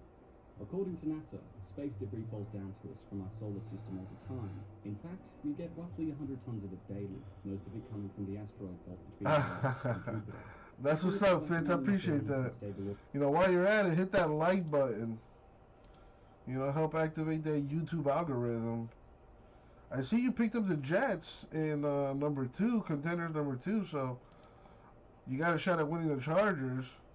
You know, hopefully, you know, I get you something nice there. 100 of these will survive the journey each year and reach the surface, becoming meteorites. Again, most of these are too small to do much damage, but every 100 years or so, we're hit with a meteorite large enough to cause widespread devastation. In 1908, an asteroid roughly 200 feet wide exploded in the atmosphere above the Tunguska River in Siberia, producing energy with the same destructive capabilities as 185 Hiroshima-scale nuclear bombs. The event destroyed 800 square miles of forest and pulverized over 80 million trees, and was the largest ever recorded near-Earth object collision in human history. Had it arrived 3 hours later, the rotation of the Earth would have put it on a par with Moscow. While this 200-foot wide asteroid had the potential to wipe out a city, every few million years, an object large enough to destabilize the entire planet comes along. This is the overwhelming cosmic predicament our heroes must contend with in Mimi Leader's 1998 disaster epic, where a 500 billion-ton comet larger than Mount Everest races to Earth. By exploring the events in the film, the circumstances our characters have to deal with, and the decisions they make along the way, we're going to figure out how to survive deep impact. First things first, we need to understand the full scope of the challenge at hand, as the film underrepresents the true destructive power of the large comet barreling down to Earth, which is comparable in size to the asteroid that struck the Gulf of Mexico 66 million years ago, forever altering the fate of our planet. 6 miles wide, the impactor asteroid sped towards our planet at a velocity of 12.4 miles per second, igniting the nearby air into plasma, before striking the shallow waters near the Yucatan Peninsula. The energy released had a full 6,000 You're telling me, Chris greater Fitz. than the nuclear bomb released on Hiroshima, You're generating telling a me. 110 miles that instantly vaporized everything in its vicinity. I'm hoping that, you know, they get back down to, you know, what they were a year ago. But that's me being hopeful. Doesn't look like that's going to happen anytime soon, but I am hopeful. But yeah, it's getting to a point where you're just better off buying them on eBay, buying singles on eBay or whatever. Or you could always win the lottery.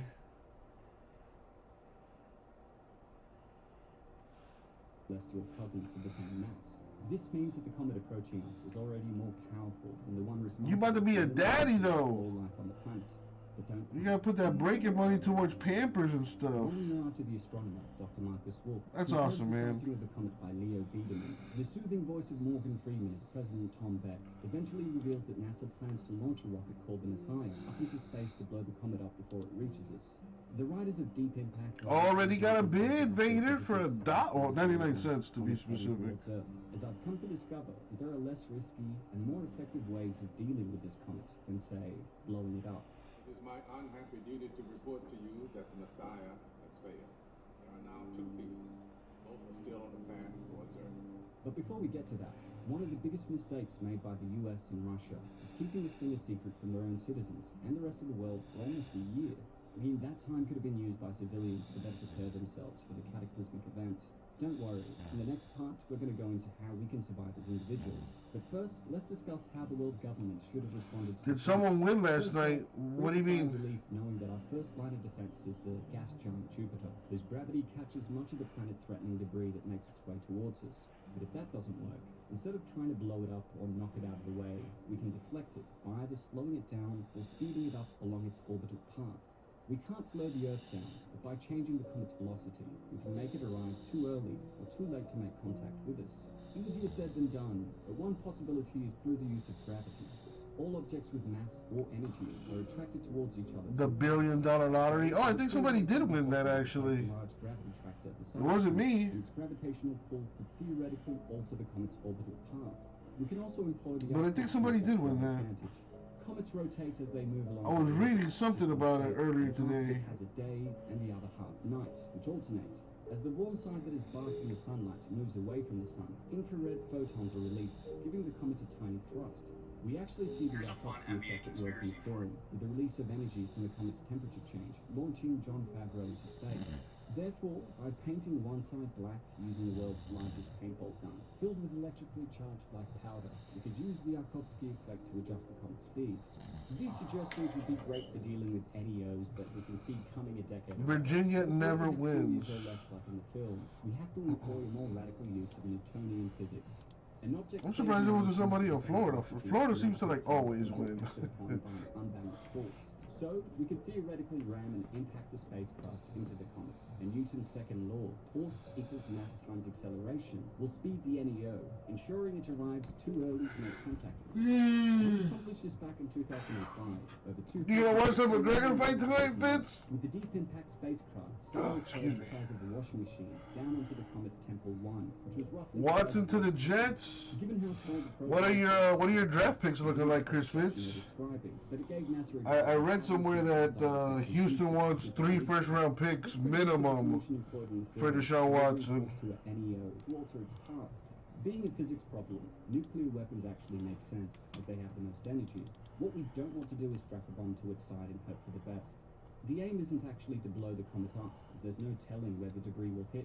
However, we could detonate a sizable nuclear device a few hundred feet away from the comet. Sure, space is a vacuum, meaning there won't be any air to carry the destructive force of the explosion. However, the high-energy gamma rays, neutrons, and X-rays released would vaporize a part of the comet, creating plasma that expels whatever particles happened to my and pushes the comet in the other direction. But if the world governments fail us by not carrying out any one of these theoretically sound suggestions, young Watson listed Jets, then Dolphins as his favorite to land.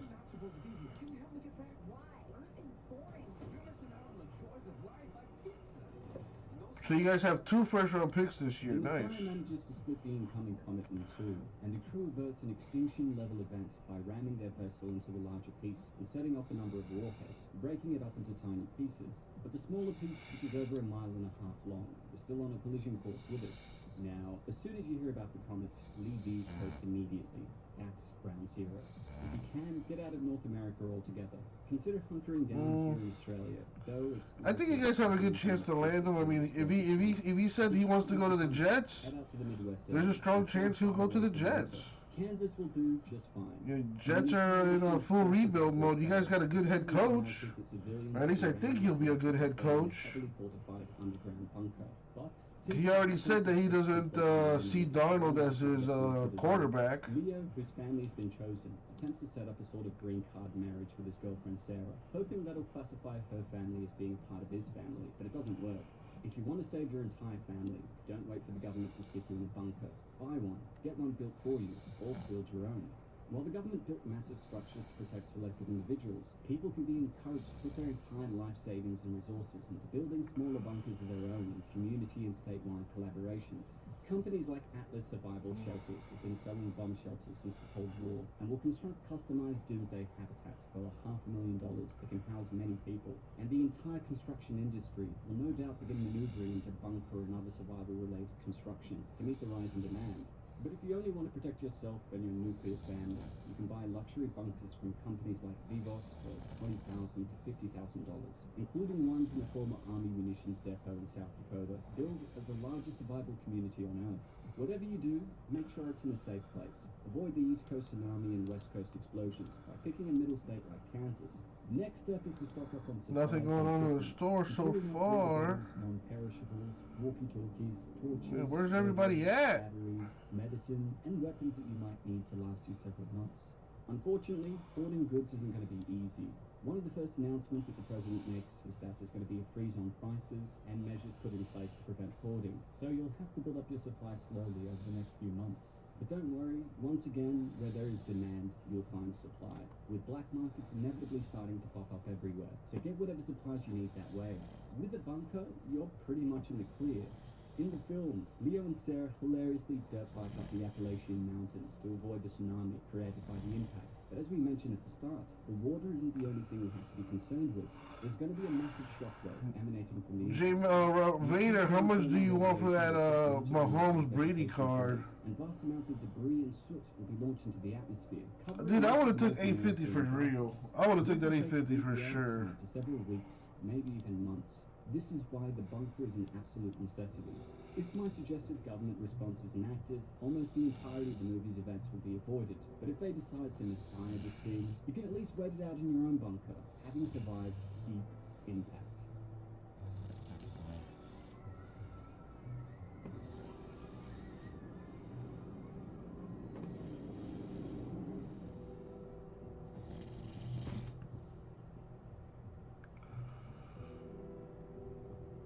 The 49-49 had a nice 3-color patch on it though. And what did it sell for? It sold for $777. Jay Mess's is 1-49. Dude, I would have took that 850 for sure. I would have took that 850 and ran with it.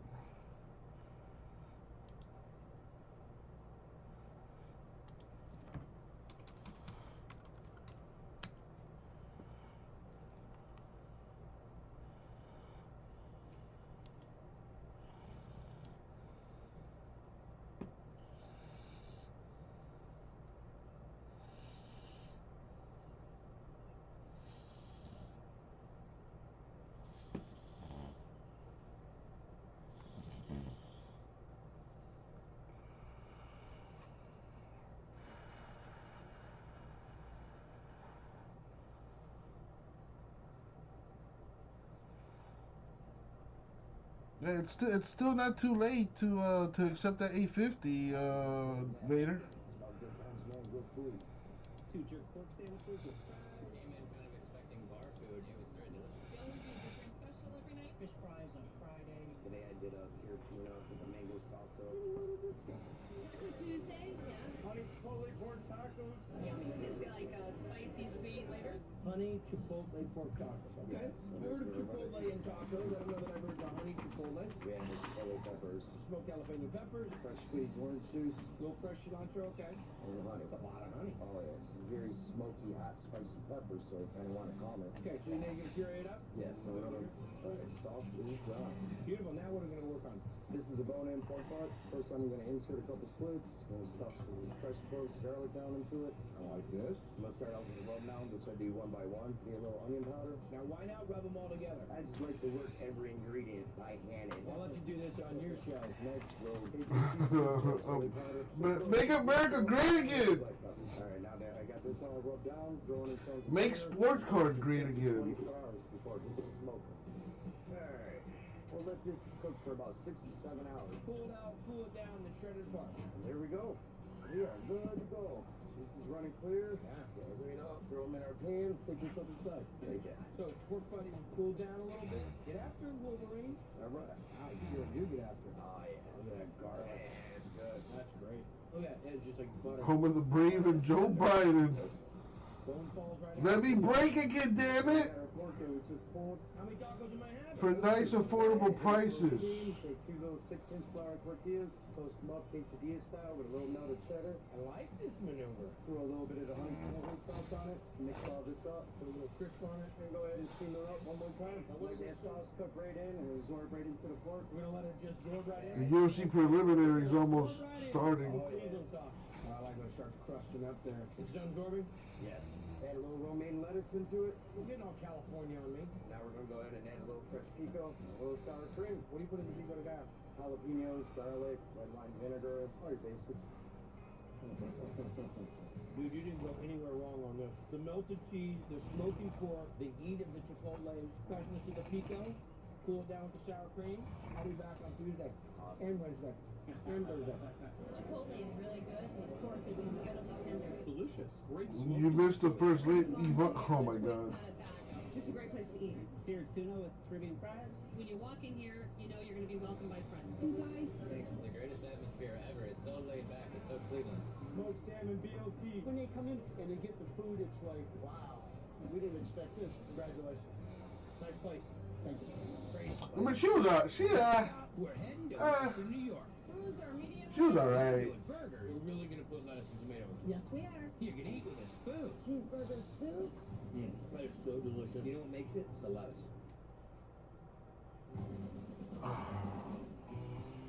Here I am, East Amherst, New York, about 20 miles from downtown Buffalo, to visit the place that's been voted best burger 3 years running. Now that's enough for a reason to visit the joint, right? But get this. The Donald. This place was I mean, listen. If you were born with a silver spoon and you had a bunch of money that you got from your daddy, Huge. It's like a sewer lid. you know, you'd walk around with the same swagger, Vader. Steak sandwich with onions and peppers, fantastic. Medium wing. Parmesan cheese really mellows out the meat. Where'd you learn all that? Your shows. Anything Georgina has on the menu is good. That'd be Georgina Hart. Cheeseburger medium. Well, I was working in the kitchen when I was 15. Back when her mom, Joni, opened the place. Well, thank you so much for coming again. Were the burgers always the size of We always manhole did. cover? Medium well cattleman burger. The cattleman is bacon, the barbecue, cheddar cheese. Then we have Swiss mushroom. And their best seller, The bruiser. the bruiser. Juicy, the onions are great. I mean, it's good.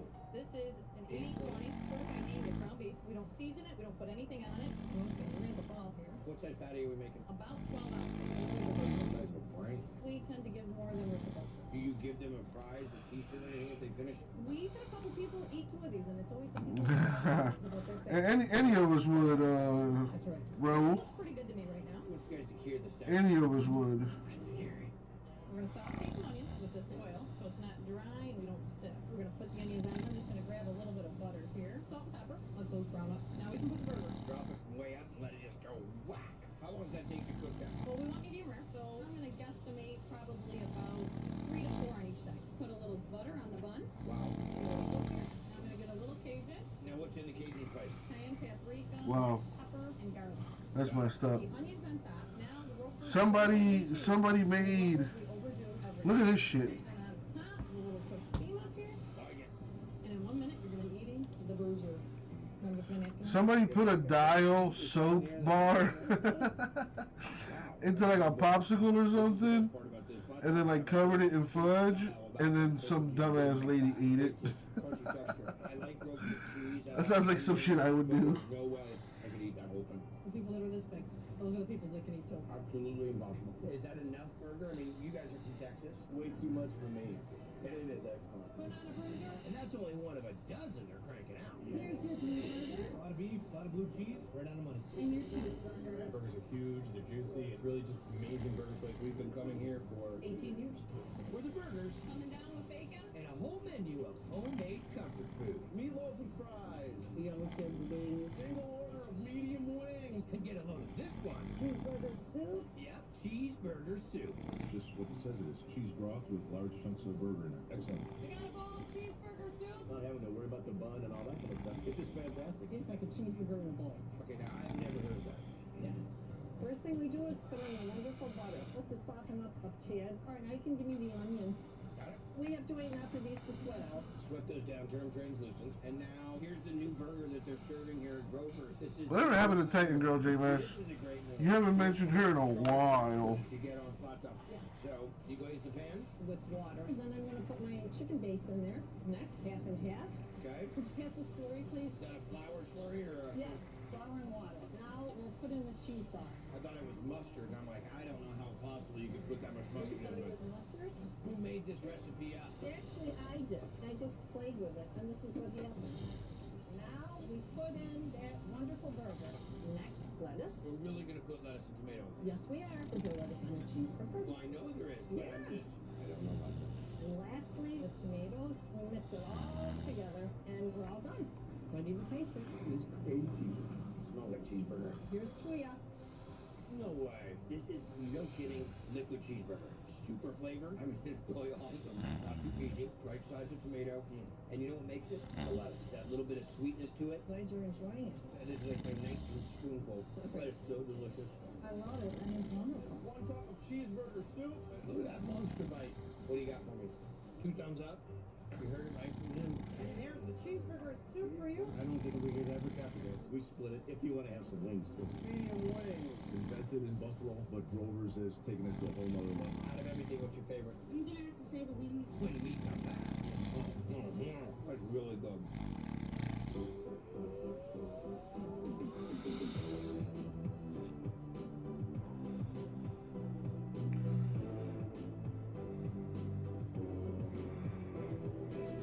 Oh wow, this guy messed his car up.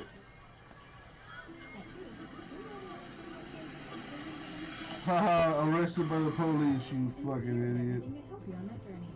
We've got toys, treats and food, even prescriptions delivered right to your door. Get great prices and fast free shipping at Chewy.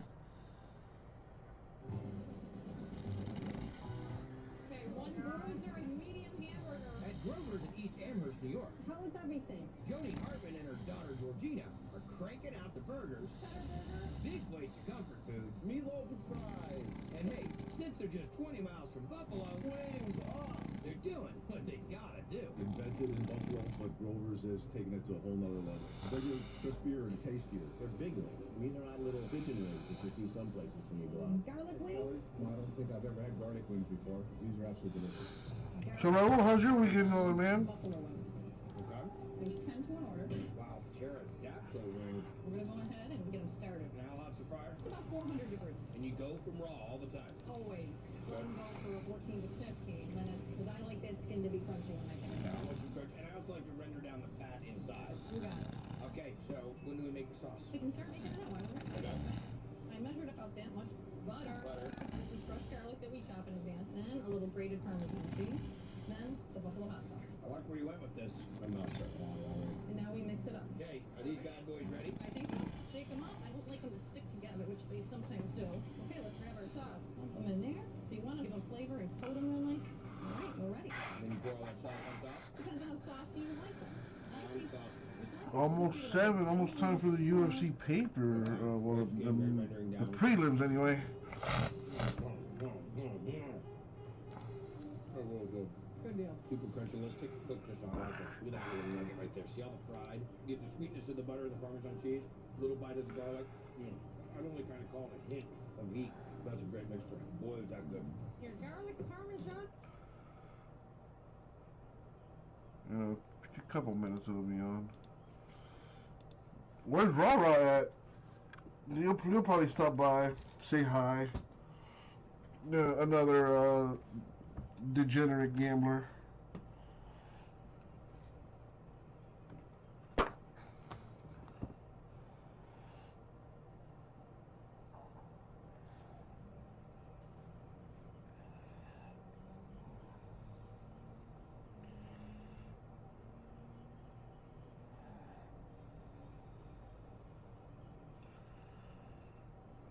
Wow. Wow, wow.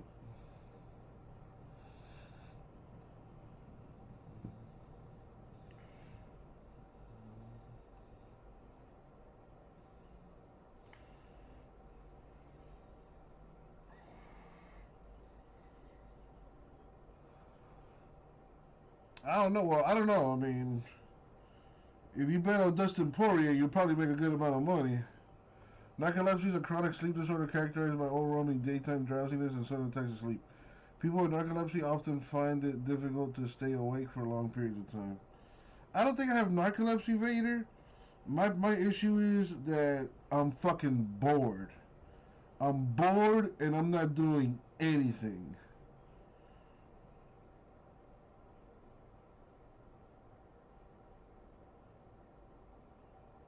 Now, when I fall asleep during a break, now that's a different story. That is probably narcolepsy.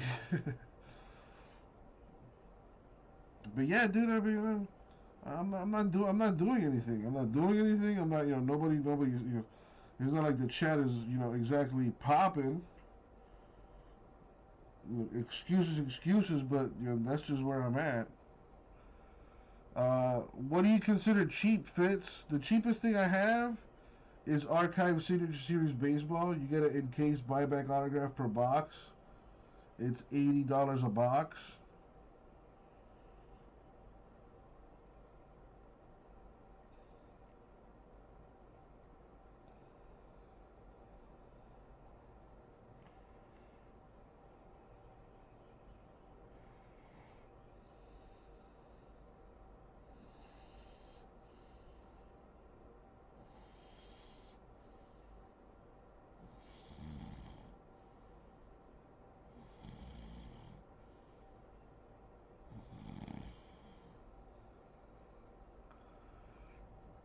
I got Topps Update too, yeah, I got that.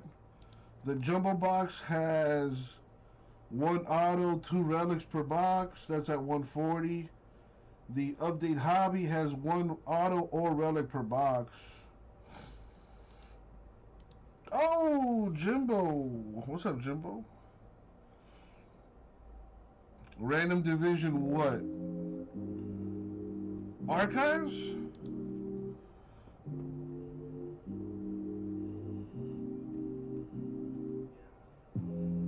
How you doing, Jimbo?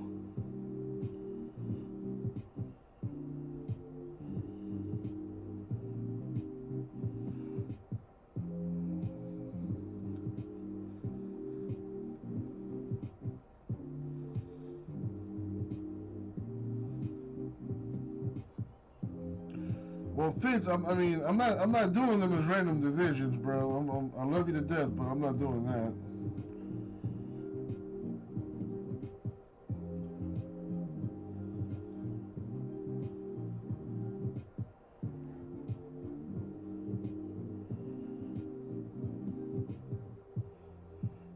I feel you though. I feel you. You don't want to pay $80 for some random loser. Breaking news here: the rematch is a done deal. Conor McGregor versus Dustin Poirier.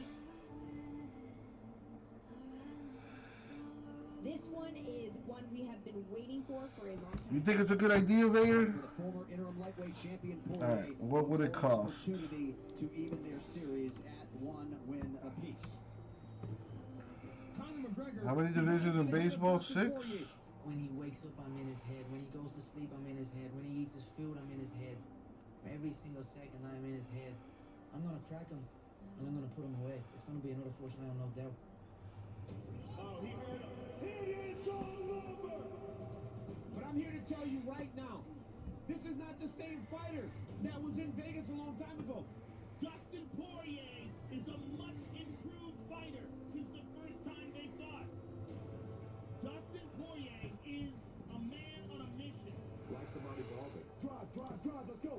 Picking myself up, getting better, doing it again. Let me put it in the store, Fitz, and then go from there. Knock down and you keep working towards the goal. That's my story. Oh, big knee by Poirier, he's hurt. Dustin Poirier knocks out Eddie Alvarez. When you look back at Dustin Poirier's recent record, stopped Eddie Alvarez, stopped Justin Gaethje. Oh, Poirier continues to land. Dustin Poirier by knockout. Those are two blood and guts warriors. To beat those two and then to piece up Max Holloway. Oh! He hurt him. He's hurt bad. What we're seeing is Dustin Poirier coming into his own. Dustin Poirier rises again.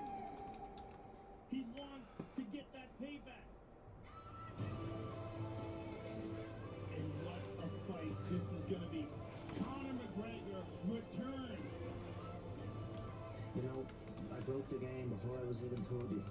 Oh! He smacked him! Conor McGregor is the new featherweight champion of the world! I'm always looking to make history every single day. Oh, man. Oh, he's done. He's done. And it's all over. History has been made. I'm still as excited, I'm still as hungry as I was then. Oh! Early head kick from McGregor. If not more. Cerrone's down. Conor McGregor. Too easy. I'm very proud of my achievements. And many more to come. It sucks to lose, but it made me the person I am right now.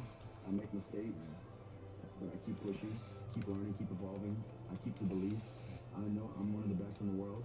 Now it's time to fight again. Let's go. You're gonna see an awakened animal. I'm gonna shine.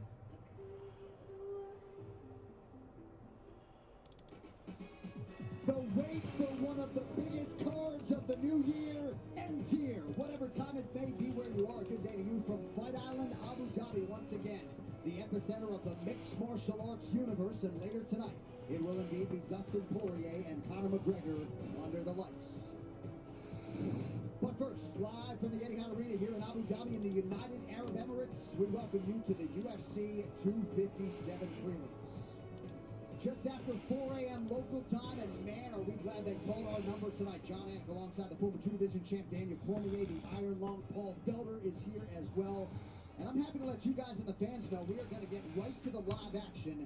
Truly great to have you with us for the early prelims on UFC Fight Pass and ESPN+. Well, Amir Albazi won his UFC debut emphatically, and in so doing, smashed his way into the flyweight top 15. Tonight we'll see what the encore holds as he draws Zhalgas Zhumagulov. Making his way to Fight Island in Abu Dhabi for a short-notice UFC debut this past summer, Amir Albazi halted the momentum of Canadian up-and-comer Malcolm Gordon in less than 5 minutes. It was the 13th professional win for the Prince, as he made it clear he had arrived on the international scene. Tonight, Iraq's Albazi returns to meet up with another hungry flyweight prospect in Kazakhstan's Zhalgas Zhumagulov, a rugged, wrecking machine whose resume already includes wins over Ali Bagautinov, Tagir Ulanbekov, and Tyson Nam. Coming up next, Amir the Prince Albazi takes on Zhalgas Zhumagulov.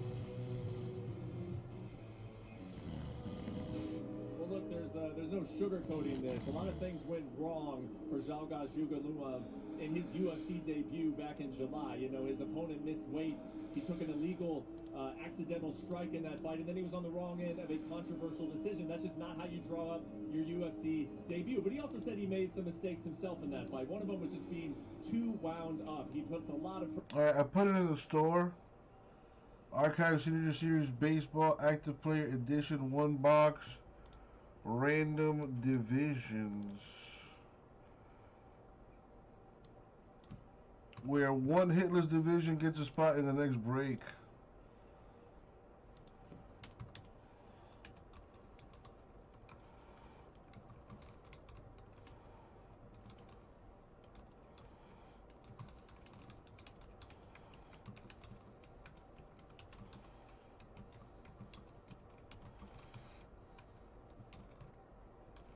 Forgot to put that in the description. Or I should say the title. Boop, boop.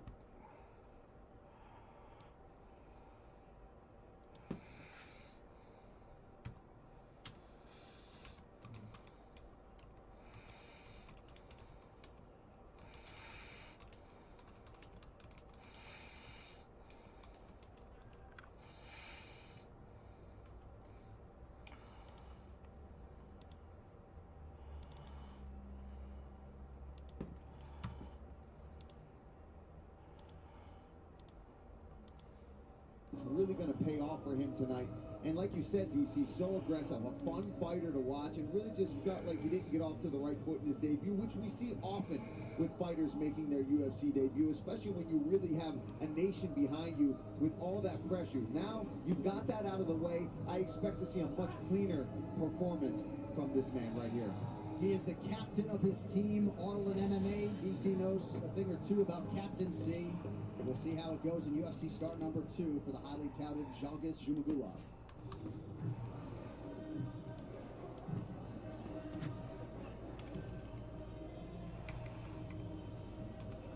Fighting out of London, England, by way of Baghdad, Iraq. Wow. Here is the number 15 ranked flyweight contender, Amir Albazi. Second UFC appearance for him, Paul Felder. And first one couldn't have gone a whole lot better.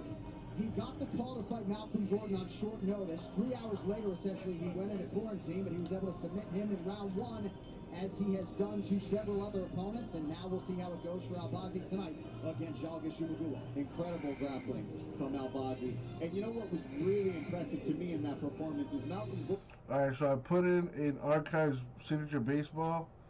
Active Player Edition. It's a one-box random division break,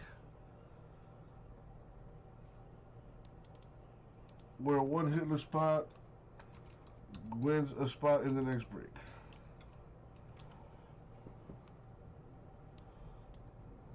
Speed to go in there and hit these triangles. It's just something we don't see so often anymore because guys are so well versed on the ground. Absolutely. Everybody's so well prepared for every facet of mixed martial arts, but Albazi, who is so creative with his submissions. What up, Dan? What's going on, my dude?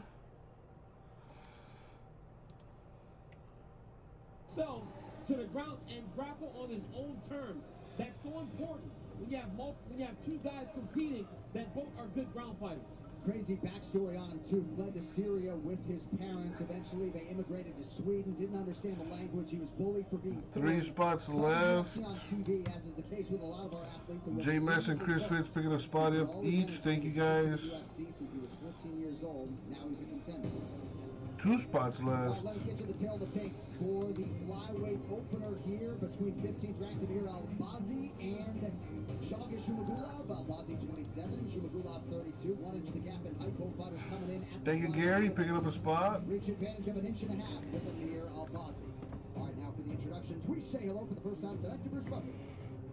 Ladies and gentlemen, we are live. Buffer got a nice jacket on today. On UFC Fight Island in Abu Dhabi for UFC 257, Poirier versus McGregor 2. And now, this fight is 3 rounds in the UFC flyweight division. Introducing first, Fighting out of the blue corner, a freestyle fighter holding a professional record, 13 wins, 4 losses. He stands 5 feet 4 inches tall, weighing in at 126 pounds. Fighting out of Atomic, Kazakhstan, Zhalgas Zhumagulov. And now introducing his opponent, fighting out of the red corner, a mixed martial artist, So intense. professional record, 13 wins, 1 loss. He stands 5 feet 5 inches tall, weighing in at 100. How you doing today, Dan? Fighting out of London, England, by way of Baghdad, Iraq, Amir the Prince Albazi. And when the action begins, a referee in charge, Jason Herzog. Jason Herzog, third man in the octagon for this one. The beautiful Camila Oliveira has been with us all week on Fight Island. And what a week plus it has been for the combat sports leader, Zhalgas Zhumagulov and Amir Albazi. Minus 110 on both sides. Zhumagulov is in blue. Amir Albazi opens with the low kick. He is in black. You see Zhumagulov put him on his back foot right away, try to take us into the octagon, have Albazi up against back facing the fence. So in case he's ready to level change, he can do that and use the fence as a barrier to complete his takedown. Amir Albazi 13-1 overall. Lone pro loss to Jose Shorty Torres back in April of 2019. He has never been finished.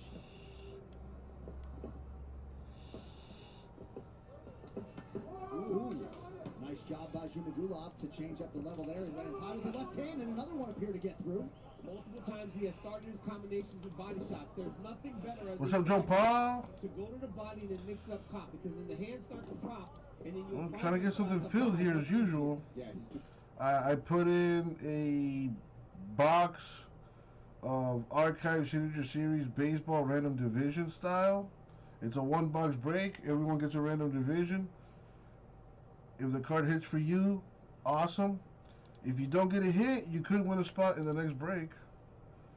I got that. I just put that in the store. Shout outs to Chris Fitz for that idea. That was good. That was very nice of him. Zhumagulov just barely missed on an overhand right there. touch the chin. Nothing's for $27, Joe Paul. Don't pay Vader any attention. He wanted me to do a 2-box divisional, but I did a 1-box random divisional to try to keep it as cheap as possible. Tired of it. We understand how important the little tactics are, but until people start checking them, it will become and stay such a big weapon in most of these fights nowadays. It is crazy to think there was a time when that weapon was not employed really at all in mixed martial arts. At least I miss those days. But I like to utilize it as well, so I mean, it's bittersweet. Nice pressure here from Albazi. And you see he's got Zhumagulov kind of questioning what he wants to do. Zhumagulov naturally wants to try to take him down, but he can't because of the grappling of Albazi. So he's kind of stuck towards the edge of the octagon. But he landed a great counter left hand there. Yeah, Albazi got a little overzealous and stepped in with that knee. Zhumagulov really cracked him. Oh, he's swinging. Yeah, he'll switch stances constantly. Comfortable out of both stances, but he's had... Bill taking a spot in random division 1. Yeah, and he talked about in our meetings that he fought primarily southpaw in his debut, and he'd only trained... One spot left. Not a long time, so he didn't feel quite as comfortable as he wanted to in that stance for that fight. I tell you, man, Albazi putting so much pressure on him that Thank you, Bill. It's paying dividends right now. It will pay dividends later as he enters on a beautiful double leg takedown. Right into side control. He's going to force Albazi to try to use the fence to get up, and he's going to try to put him back in the air here. Nice work trying to reach around and getting a hold of that wrist. Now he can start throwing those punches. Oh, man, that was beautiful by Albazi. Knowing and being aware that he cannot give his back to stand up. I'm sorry, Zhumagulov against Albazi, knowing that he can't give his back to get up against a guy that's so dangerous and so good at finding submissions. See where we're at now. Joe Paul kills it. Thank you, Joe Paul. So number 2's already in the store. I just gotta activate it. So let me do that now. Oh, nice slip and counter hook, and Albazi shakes that one off. There we go. I want to see some. All right, Random Divisions 2 is up and active. Thank you guys for the fill. Let's get this thing going here. Something different before he throws that low tap kick, because Zhumagulov is kind of onto it. These are good feints here.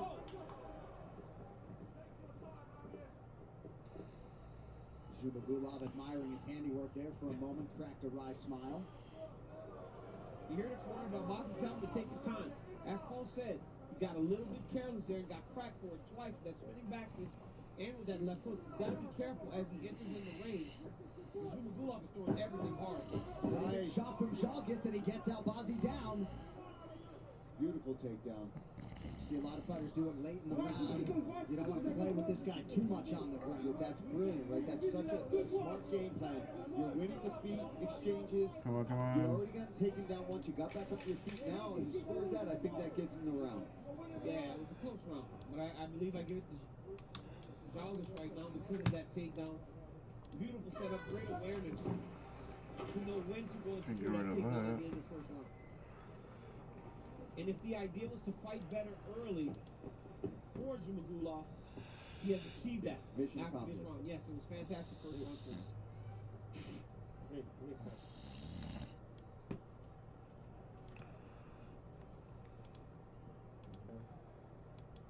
No, thank you.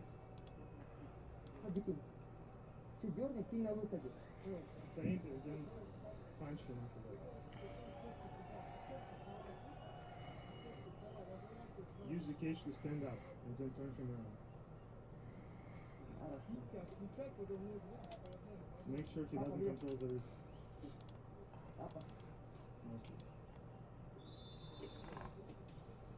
You're doing everything right. Keep going.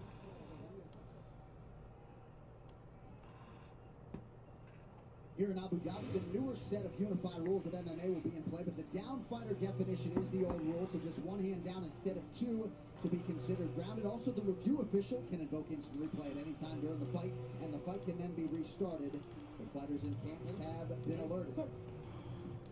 Zhumagulov giving himself a little shower with the water bottle there, some extra cleanup in the corner. Hey, let me tell you something, man. Tell me. That is obviously going to help him stay out of submissions. But when you get hurt, there's nothing better than that cold slash in the face in between rounds to kind of bring you back. So you need it. Obviously, he didn't get hurt in that first round, but it really does wake you up when you're inside of the octagon. Lead left hand found the target there for Zhumagulov. Albazi's having a lot of success with the low kick. That was a solid one, but I'd like to see him just put up, even just fake a jab, pump a jab, to get Zhalgas a little bit aware of something up top first. Well, we talked about this, Paul. I said that Albazi's pressure may not pay off right away, but you see it already starting to kind of get to Zhumagulov. He's got him backed up against the side of the octagon, and he's landing. First, that big overhand right, and then another nice combination to start the round. You saw some of those scores are all over the place after round one, but if you read the scoring, judges are so discouraged from giving a 10-10, you're really encouraged to find a winner, and maybe more people saw for Zhumagulov 10-9. Very close round, though. And the only thing that really separated him from me was the late takedown by Zhumagulov after being so close in the stand-up. Albazi has landed more strikes. Unofficially, he's been the busier guy. Nice jab by Albazi there. Yeah, he's got a fantastic jab. Yeah, he's got a fantastic jab, man. I'd like to see him kind of get into the clinch. That's normally where he scores a lot of his takedowns.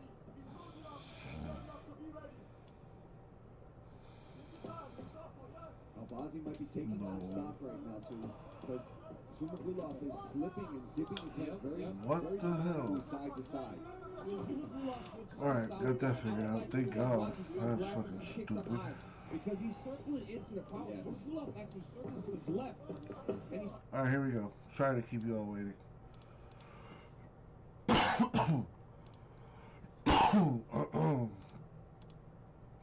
Yo! What up, everybody? It's your boy, Uncle Jesse. Time to get busy. We're going to go ahead and do a box of Archives Signature Series Baseball, random division style. Everyone's going to get a random division. If your division hits, card is yours. If you don't get a hit, one random division will get a spot in the next break. Here we go.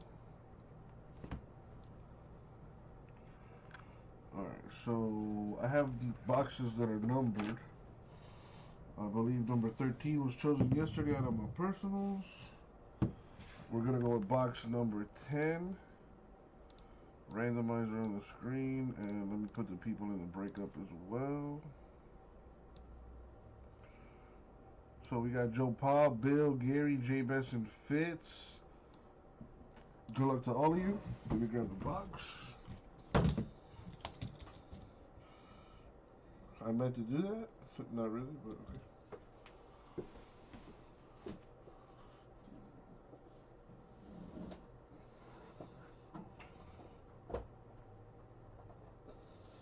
Box number 10.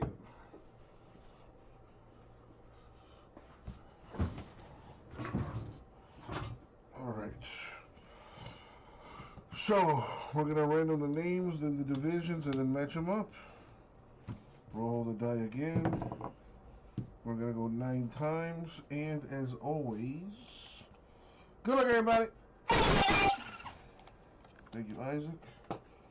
Alright, here we go. Good luck, everyone. This is to see who gets what division. Money shot 9. Boom, 9. So we copy and paste. Now we do the divisions. Here we go. Good luck, everyone. May your division get you a hit.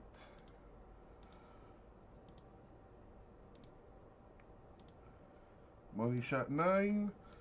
Boom, 9. Copy and paste. Alright, so Joe Paul has the NL East, Fitz NL West, J Mesh AL East, AL West, Gary NL Central, Bill AL Central.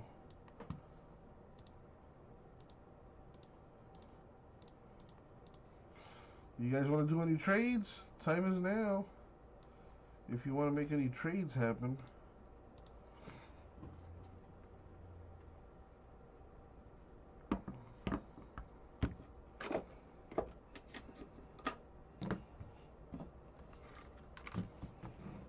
doesn't look like any trades are going to go down.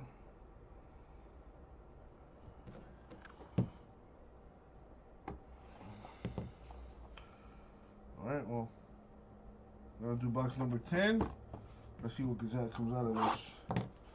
Good luck, everyone. Here we go. We have Jorge Polanco, 17 of 99 for the Twins. The Twins are AL Central. So, Bill, congrats to you, my dude.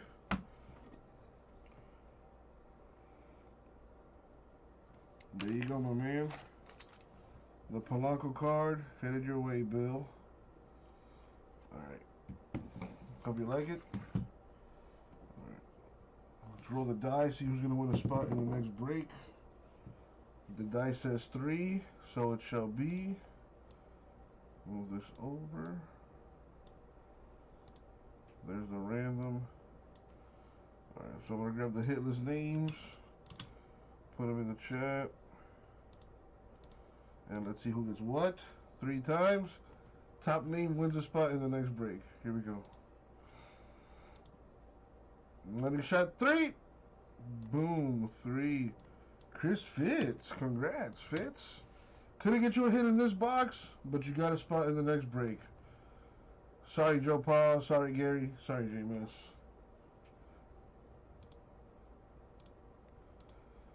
And there we go. Good timing there, but good sprawl. Ooh, from Zumagulov. Flying knee. Things are getting wild in here in round 3. Albazi does a good job of scoring here from the clinch. Look at that. Beautiful. Albazi looks like he's ready for 5 rounds tonight. Now working inside the closed guard of Zhalgas Zumagulov. I like how you mentioned that now, Vader. But I do have a 20-sided die. I do have a 20-sided die. Albazi took that away from him by circling him away. Put a little bit of space between him and the side of the fence. The octagon, sorry.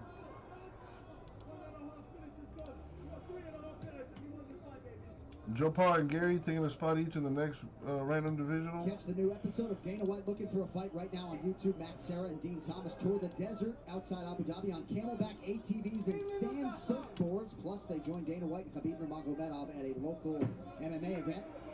Matt Serra on a sand surfboard gets my click. Just over 3 minutes here to go in round 3. Plenty of time for Albazi to work with here. Did you see that beautiful pass by Albazi now there? he's in side control. Oh my goodness. I gotta be honest with you, Paulie. I don't know if side control is the best position in mixed martial arts anymore. Because it immediately makes your opponent turn away from you and they just start to get to their feet. Unless you're a guy like Albazi that is good at riding the back. But I mean, it's so difficult now to just jump on a rear choke. Because like you said, guys are so well versed that taking side control has become not the best position. Look at this. He's looking for a body triangle here. 2 spots left in divisional number 2. Yep. Oh, look at that. I mean, look at the grappling of Albazi. This kid's fantastic. And you know what's so important is look at how he catches the cross wrist. They call it what do they call this? Paul, when you go under and cross. I can't remember. It's like something like a handcuff. It was a collar tie. When you go across or pull it, and then you start attempting to choke with the opposite hand. Joe Paul picking another one. Thank you, Joe Paul. Fighting the hand. 2 spots left. But domination down here on the mat so far from Albazi. Oh, he's trying to turn into him. Yep. He's got to clear his right elbow. He's got to take his right elbow back through in order to get him to the opposite side. Beautiful adjustment there from Albazi. Albazi's just riding the back beautifully right now. He could give a lot of these flyweight contenders problems with his grappling and, of course, the striking to that requisite next level tonight as well. I mean, you're looking at a kid in Amir Albazi that has won one UFC fight and already has a number to his name down. So it tells you to the future that this young man has if he continues to improve, because for as good of a grappler as he is, he showed a fantastic stand-up game tonight. Against a very tough opponent in Zumagulov. Nice work from Zumagulov. You have a dinner tonight. Were you going on a date or something? 1 minute left in round 3. because we think it could be 1-1, but a lot of people seem to also think that it could be 2-0 Albazi. Yeah. So he should be fighting as if he needs it finished right now. And he's doing it, right? Attacking the body, pressing forward with reckless abandon. Nice stick by him there. This is what you want to see from guys when they are presumed to be losing. Absolutely. Going for it. We got some action here. Lose the fight, right? You might as well go out Shouts out to Stevie P. Oh man, he is going for it. Seahawks and the Broncos are gone. Albazi just landed with a sneaky right hand. You got a family dinner, mom's 85th birthday. Happy birthday, mom. Albazi's breathing heavy. Nice, man. How, is she doing better? Trying to avoid and evade. That's a beautiful thing, man. And Jimmy Gulak putting a ton of pressure. Tell mom Uncle Jesse said happy birthday. Give her a big old hug for me.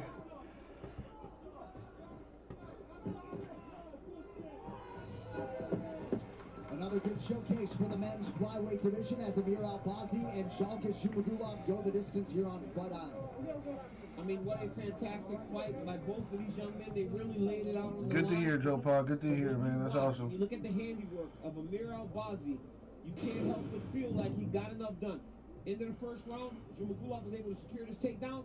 We thought that maybe would have won in the first round, but after that, it was Albazi that led and threw that beautiful jab. The right hand was following. He was constantly going forward and landing the cleaner, more effective strikes.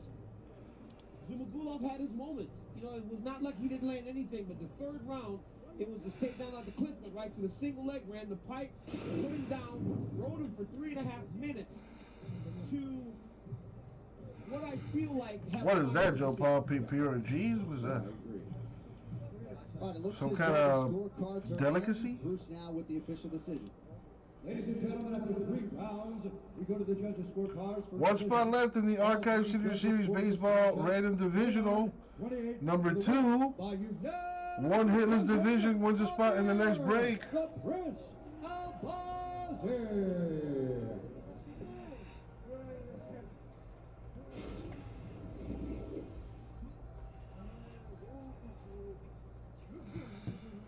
All right, we will corral your winner. He is Amir Polak Albazi. food. Congratulations, 2-0 in the UFC, 14-1 overall. Jalgis seems surprised by the decision. What's the closest? Oh, it's Pittsburgh food? Polak food? And on another great performance, how do you feel? What's like, if you could describe it to me, what is it? To be honest, Never heard of that. I hope to get the finish next What's time. it called again? I just want to dedicate this victory. Making pierogies. Martyrs died in Iraq. Let me look that up. Suicide bombings. I want to dedicate this victory to them. To everyone who shed blood for my country, Iraq. Gonna make 200 of them. And I also want Oh, they're like kind of like little empanadas. They're like dumplings. All my career and hope he be here soon.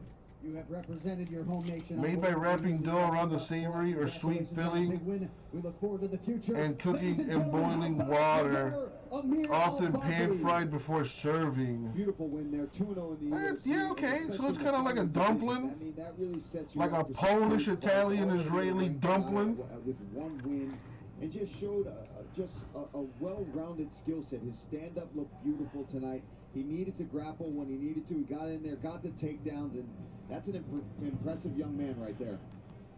Yeah, I can see that, like a ravioli with potato and onions. Very nice. Put here tonight at UFC 257. We continue to close the distance on Poirier v. McGregor 2. Now, though, catchweight affair at 150 pounds. One of the UFC's toughest truth machines, veteran Nick Lentz, will let you know if you're ready for prime time. Tonight, he meets an elite prospect on the rise in unbeaten Russian, Movsar Iavoyev. Well, next time I'm in Pittsburgh, I'm gonna have to get me It's a some. milestone only a select few have reached. And while Nick Lentz is grateful to have been relevant in the big show for this long, he knows in this sport you're only as good as your last fight. To that end, he is beyond determined to leave Fight Island with his hand raised after this bout against Movsar Iavoyev. Calm, cool, and collected on fight. Iavoyev has soared to a perfect 13-0. You're doing potato and onion. A trio of UFC wins over Sungwoo Choi, Enrique Barzola, and Mike Grundy that have him on the verge of a place in the featherweight top 15. And he would like nothing more than to stamp his place in the rankings by beating Nick Lentz here tonight. Coming up next, Nick the Carney Lentz faces Movsar Iavoyev.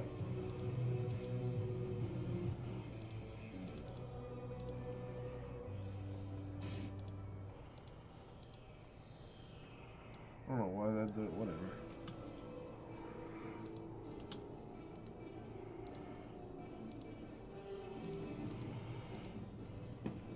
Sounds like a Paulie Felder treadmill track. Yeah, you Five-star Evloev, 13-0, and Paul, a perfect 3-0 start here in the UFC. No finishes yet, but a pretty good strength of schedule. 45 minutes of Who's gonna pick up that last spot in Archives number 2? He's got a lot of things in his arsenal. Carlos will. Thank you, Carlos. Yeah, absolutely. This kid's a stud. All right, so let me put number 3 in the store. But really mixing things up and getting to the ground, using his grappling. And like you said, John, hasn't quite found that UFC finish yet, but he's got the skill set to do it. And like you talked about, so calm, so cool. This guy's a fighter, man. He's a champion from outside of the UFC in a league where you're fighting some of the best guys in the world. You see your crazy action. His transition over to the UFC, we already expected a lot of that out of this guy. And believe it or not, he used to actually fight down at 135 pounds at points. Sounds good, man. Told by his coaches, please let's never have fun, man. Have fun. He looks fantastic at 145. All right, I'll put number 3 in the store. But this guy is the full package. Massive. I mean, I don't know how in the world he's put at 135 pounds. Paul, during his last fight, spent half the broadcast trying to discourage him from going down to bantamweight. Yeah, the dude's massive. But, you know, the one thing I see from Everything made from scratch? Got to. That's the only way. So you make the dough, even the dough made from scratch? I mean, you got a kid That's badass. and he grapples. That's the only way to do it. He's starting to round the stand-up ball. Yeah. To where it's I want to learn how to like make my own bread. presents you as a problem in terms of the wrestling and the grappling. This young man. I want to open up a bar. What's up, Billy? I want to open up a bar where we serve like strictly finger food. You know, I'm talking chicken wings, like tacos, burritos, sandwiches, you know, hoagies, you know, pizza, like stuff like that.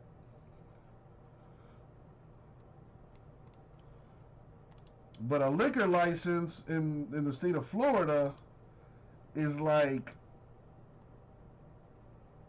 almost $250,000. I think it's like $150,000 to have all three. You have where you can serve wine, hard liquor, and beer.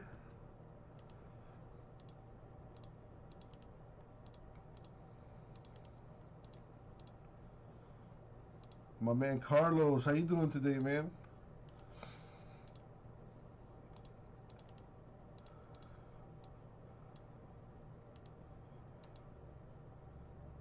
Ooh, banana nut bread. That's my shit right there. It's funny you say that. I went to Starbucks. What was it? Like 2 days ago? And I got just that. I got banana nut bread. So good. So good. Especially when you eat it warm. Delicious.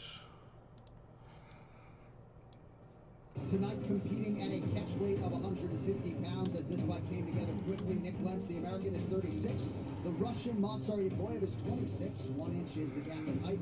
Both fighters coming in at that catch weight number, 150 pounds, 4.5 inch reach advantage for Monsar. Alright, I got this set up. Here we go. Yo! What up, everybody? It's your boy, Uncle Jesse. We're going to go ahead and do a box of Archives Baseball Random Division Style. This would be number 2. Come this way. Alright, first things first. We got to pick a box. And shout outs to Lord Vader. And we got 20 boxes in the case. I got a 20-sided die. So let's roll. The die says 2. Let me see if I have the number 2 available. I should. Let me just put this on the screen up now as well. So we got Fitz, Carlos, Bill, Joe Paul, and Gary in this thing. Good luck to all of you. Let me go grab the box.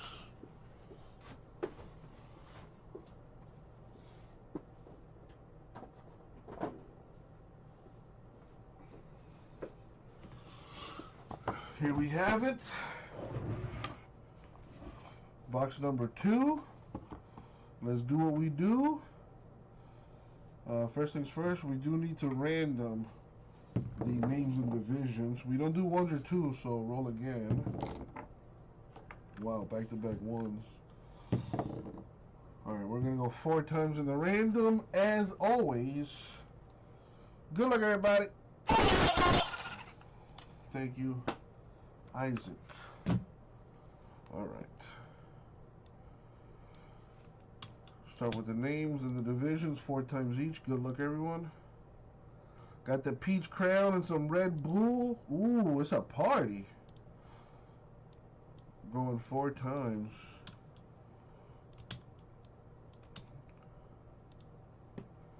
That's gotta enjoy your weekend, man. That's awesome. Drink another one for your boy. Money shot 4. Boom. Alright, we copy and paste. Let's do that. And let's sort it by name so it's easier to see. And there we have it. So Bill, NL Central, Carlos, the NL West, Fitz, AL West, Gary, AL Central, Joe Paul, NL East, AL East. If anybody wants to trade, the time is now. Yeah, I've never tried Peach Crown. I've only tried Apple Crown. It's okay. I prefer regular Crown Royale. Crown Royale with a splash of Sprite. And if you want to stay up all night, you add the Red Bull to it. Ooh, or you substitute the Sprite with Red Bull. Man, that's a good time right there. I got Monster. I got a Monster and some water to fight the narcolepsy. Alright, doesn't look like any trades are gonna happen. So good luck, everyone.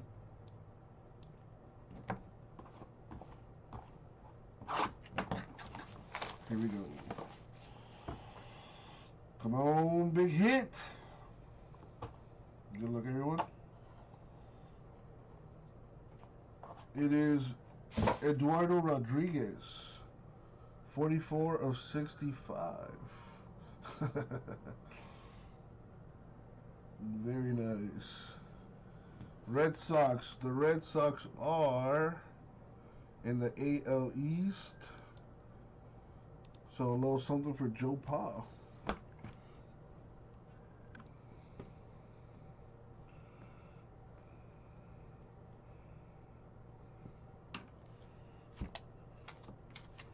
Thank you, Joe Pa. Now to see who's going to win a spot in the next break. Let's go back to the randomizer. Grab the hit list names, copy and paste. Roll the die. We don't do twos. Re-roll. Going 10 times. Bill, Carlos, Fitz, and Gary, and Joe Paul. Good luck. Top name wins a spot in the next random divisional. Going 10 times. Good luck once again. Here we go. And the money shot. 10. Wow. Joe Pa. Happy birthday to you. Not only did you get the card, but you win a spot in the next break. Congrats, my dude.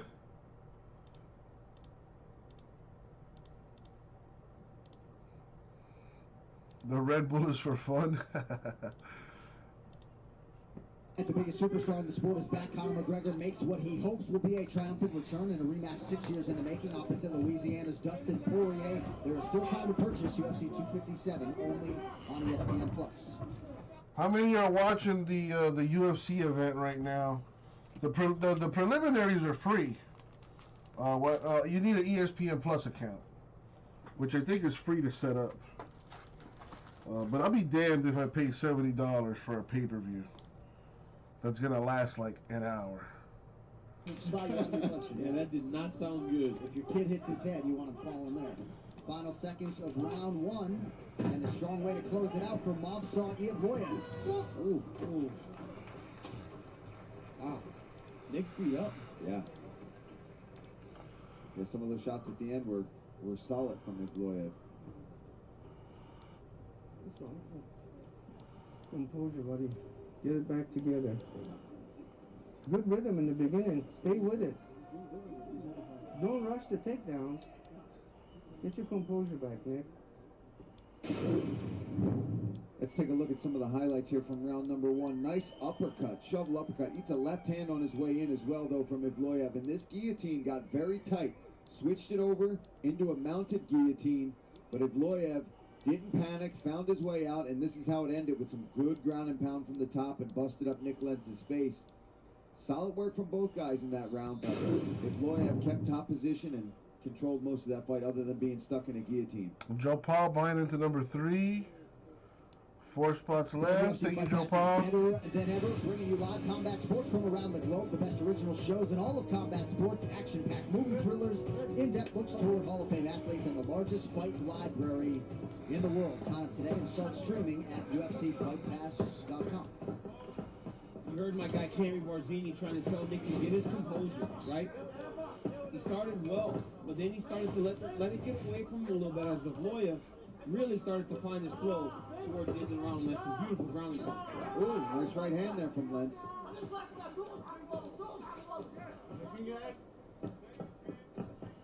Lentz was initially scheduled. Eduardo Rodriguez, pitcher for the Red Sox. And Nick Lentz has been doing this so long, he said, man, this doesn't affect me. Opponent switches and all this other stuff. So, Carlos, what's the occasion you sipping on that peach and Red Bull? Where's the party at? It's very rare that you see a guy winning a fight. No problem, man. Fighting mostly from his back. We saw it a while back on a couple of occasions, but it's not very frequent that you see a guy winning on judges' scorecards and not on their back as much as Nicholas. Sounds like both of you guys lean Evloev. Yeah, don't listen to me. I don't know. I mean, especially when you look at the stats. I mean, Evloev has landed 36 and out of 50 shots. Oh, nice shot there by Mobzar, and retreats thereafter. Heavy leg kick lands for Nick Lentz in response to the Evloev strike. Yeah, and Lentz's face really showing the damage from these shots from Evloev. Yeah, this guy just flashed. Nice takedown again here from Lentz, looking for that neck. He jumps right on that neck, man, and this time look at the elbow starting to go high here. You hear Puhupa tell him, just control the wrist. As long as a guy can't really get the lock, you're okay. Again, that got tight. He's got to watch dipping his head in there, but Lentz is just bailing out for the ski. Every time Nick jumps to that guillotine and it gets tight. Nice roll through there. Nice job by Lentz to greet Evloev with a couple shots there after the vicious attempt failed. Nick Lentz's guillotine is so dangerous that every time you try to attempt a takedown, he just jumps on your neck, and the next thing you know, you're defending. You're not even thinking. Nice knee there from Lentz as well. Again, I've talked about it when he was walking out. His striking has looked better and better. All right, so there's a filler for Contenders 3. Box PYT number 2. It's a random team combo filler. Everyone gets a random team or a random combo for $100. For $100. You also have a chance to win the Chargers too, and up to $100 if you do not get a hit. So combos and teams are Eagles, Packers, Cowboys, Washington, Steelers by their lonesome. Combos are Titans, Jags, Saints, Rams, Panthers, Lions, Falcons, Bills, Bears, Browns. 10 spots to fill at $100 a spot. If you'd like to join, drop a digit in the chat, please. Is that an eye poke or a punch? Nick grabbed the eye, and that's always worrisome, right, when you had the injuries that he had. Yeah, that's scary for him. Clash of heads, possibly. Nice jab from Mobzar. Follows up with another one there. Nice movement.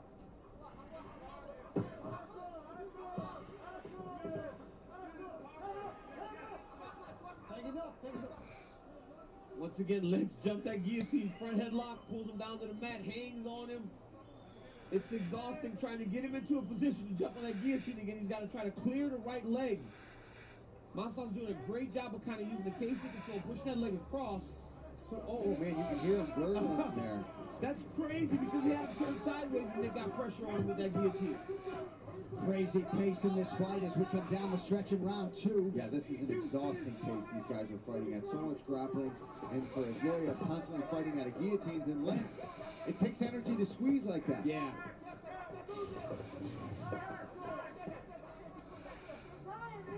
You see the advantage for Evloev and the significant strikes here in this round. That was a beautiful angle change there by Evloev. When Nick tried to go into the clinch, just stepped off to his right, cleared the position, gone before Nick Lentz could catch up to him.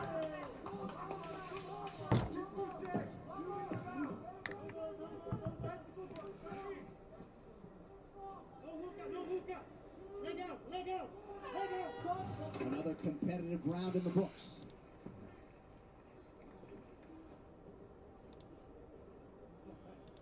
Nothing in the store right now.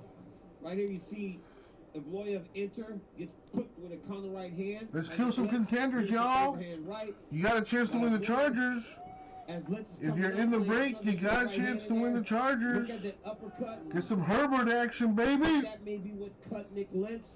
There was also a bit of a headbutt in the middle of that round where Lentz went 5 minutes, missing. man. Hey. So very close fight. Hey, spade him. Take it to him. Good head movement, man. Don't stay center. Elusive. Right and left. Nick, chop him. Hey, leg kicks are landing. Don't hesitate, but stay off center. Hey, 5 minutes. Give me your best. Here. You got to put him away. Well, tonight you may have heard the biggest superstar in the sport is back. Conor McGregor makes what he hopes will be a triumphant return in a rematch 6 years in the making. Opposite Louisiana's finest, Dustin the Diamond Poirier. Still time to purchase UFC 257 only on ESPN Plus. Might as well get it out of the way now. All right, third and final round. Movsar Evloev, Nick Lentz. DC Kami Barzini looking for some leg kicks out of Nick Lentz as long as he gets off that center line. Yes, absolutely. Don't stay in the middle. And also, he said, you know, we got to finish him. You know, I think they're very aware of how close this fight is. And, you know, from my point of view, it feels like Evloev won both rounds. But from the tweets of the first round and the corner of Evloev, they think it's much closer.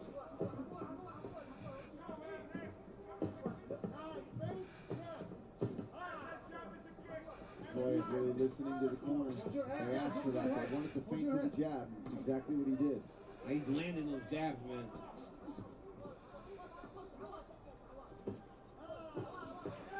Good stick there by Lentz. Backs Evloev up.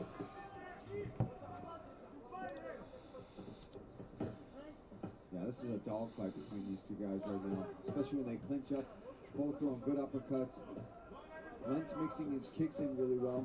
The way Evloev throws a lead right hand, he never throws it with 100% intensity, right? It's just touching Nick. Yeah. He throws it out there and he touches you. He doesn't really try to set on it as much because he knows when you load up, it won't land. Nice jab by both guys.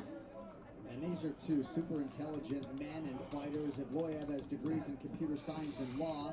Nick Lentz is a professional futures trader. So, Paul, if you need some stock picks, maybe Lentz is your guy. Sit down with him back at the hotel. And Nick's finding a lot of success. You know, he used that time to get better at that profession when he was away from fighting and did really well for himself.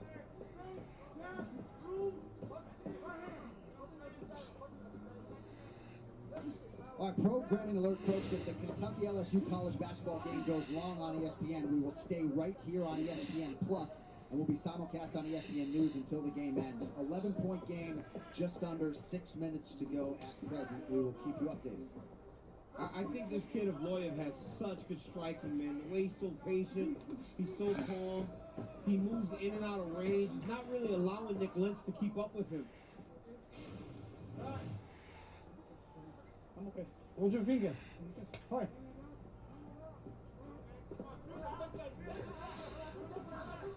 Always glad to hear Lentz say he's okay when it comes to that eye. He changes levels here. More attempt. Not going to happen. He was trying to use the Kimura to switch positions. You've seen that more and more in mixed martial arts. Guys use the Kimura as a bit of a trap in order to use the action and the momentum to take you backwards, to get back to their feet or avoid getting taken down. Man, Evloev is just non-stop, always trying to touch and damage Lentz. He's fantastic, John. This kid can fight, man. And I know that he's not one of those prospects that, oh, that little check left hook. That was nice, right? Oh, nice right hand there from Evloev. Caught the kick and then countered beautifully. He's not one of those prospects that's just out there finishing everybody, but the level of competition that he has faced in his first few UFC fights is second to none, man. And this will be his fourth win in a row. And you put Nick Lentz on that list after beating Mike Grundy and Enrique Barzola. He's staring down the barrel of a real big fight. Oh, nice head kick from Evloev. Still some work to do, though, under 90 seconds to go. I think he's gotten Nick at a point now where he's kind of beating him down, touching him up enough now, and Nick's just kind of on the receiving end now. He's got to do something special to get himself back into this fight because Evloev is slowing down. There's another jab. And that was a jab. That was clean, but you saw Lentz really wince that right eye. Nice touching him, man. Oh. Yeah, he's really wearing these shots, guys. Getting touched up. Lentz is getting touched up, man. Saw a nice chunk of blood just go flying there. Look at the movement from Evloev. Always cutting angles. Doesn't stand right in front of Lentz to get countered. Touch, touch, touch, then he'll throw a big shot. Beautiful. I mean, it looks fresh, too, Ball. Yeah, he's in shape. Defended all those guillotine attempts. Didn't have to cut much weight. Had to defend takedowns, and he looks like he can fight for another 2 rounds like it's nothing. He has attempted north of 200. Nothing going on in the store. What's up, everybody? Got some archives, one box random divisionals. Got contenders, keep your pack breaks in the store. Don't be surprised when we go Playbook random divisionals. I mean, this young man Contenders 3 box PYT number 2 is down to the last 15 teams. I got a 10 spot filler going at $100 a spot. You can either win the Eagles, the Packers, or the Titans, Jags, Saints, Rams, Panthers, Lions, Falcons, Bills, or the Cowboys, or the Washington football team, or the Bears, Browns, or the Steelers. 10 spot filler at $100 a spot, and you get a chance to win the Chargers too. And if you don't get a hit, you could win up to $100 in break credit too. Titan might be a finish, but Evloev kept calm, stayed composed down there, showed his grappling skills, and then just got on top to end that round with some beautiful ground and pound. And that is when he started really busting up the face of Nick Lentz. Look at this beautiful catch, the kick, counter right hand. Nick Lentz, I mean, as tough as they come, gave it back whenever he could, but just the movement and striking of Evloev was beautiful tonight. Yeah, it was a fantastic performance. I mean, I'm so impressed by this young man and his ability to just flow up there. It's crazy. And he loves breaking guys mentally and physically. Nick Lentz is sort of the unbreakable type. Yeah. But this guy, you get a feeling, is going to realize a lot of success in this UFC featherweight division. And yeah, I mean, it's hard not to think when you see volume and output about what Max Holloway did a week ago in this building, north of 700 strikes, but this guy can go. I mean, he's well over 200 in 3 rounds.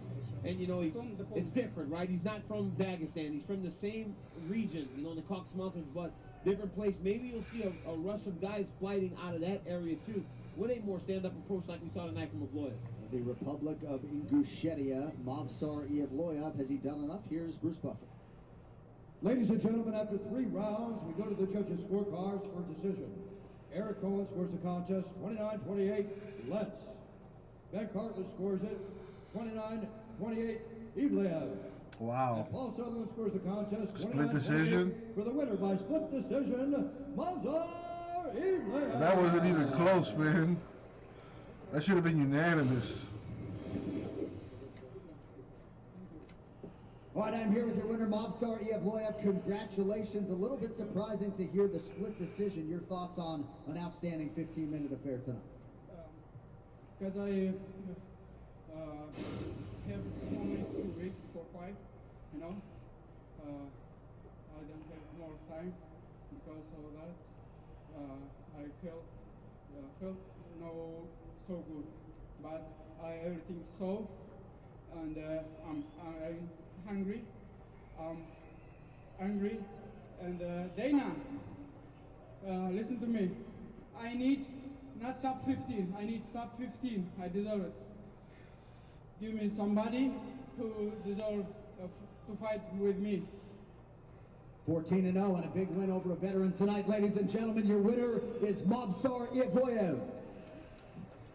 Very big win for the young guy. I mean, close first round. Obviously, Nick Lentz had done enough to win that round, made it a very competitive fight. And there was a judge in there that saw Nick Lentz win another round in there. So, big win for Evloev. 14-0, 4-0 in the UFC, asking for a top 15 guy, and I think he has earned that 100%. after beating a tough veteran in Nick Lentz. Absolutely. That's the kind of fight that you need to have. I have no idea, Joe Paul. Right? And a win over Nick Lentz. Some Russian dude who's 14-0 in the UFC asking for, I guess, for a top 15 fight from Dana. But he's fighting in a prelim. I don't know. So, I was watching the fight, thinking he had did more than enough. But wow, what a fantastic fight by both men. Well, They he both stepped very up proud. and took advantage of the short notice opportunity tonight. All right, good way to get us started here from the Etihad Arena in Abu Dhabi in the United Arab Emirates. But this incredible evening. And up and cover. There's Ra. We've got plenty I was more waiting for you to come coverage back. coming up after this. Stay close as UFC 257 continues live. You settled in, ready to see the action?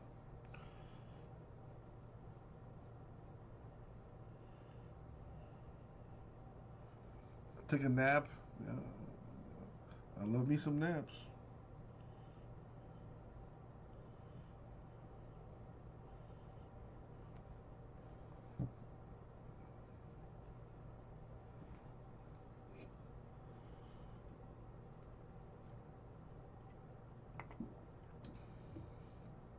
Where's Darth Vader? I need Darth Vader on standby for the main event.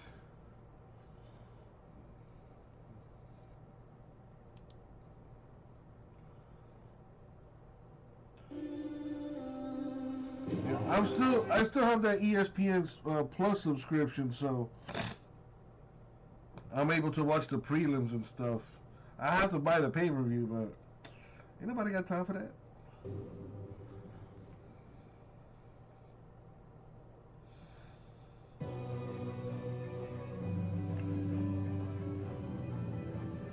Yeah, right, bind the archives.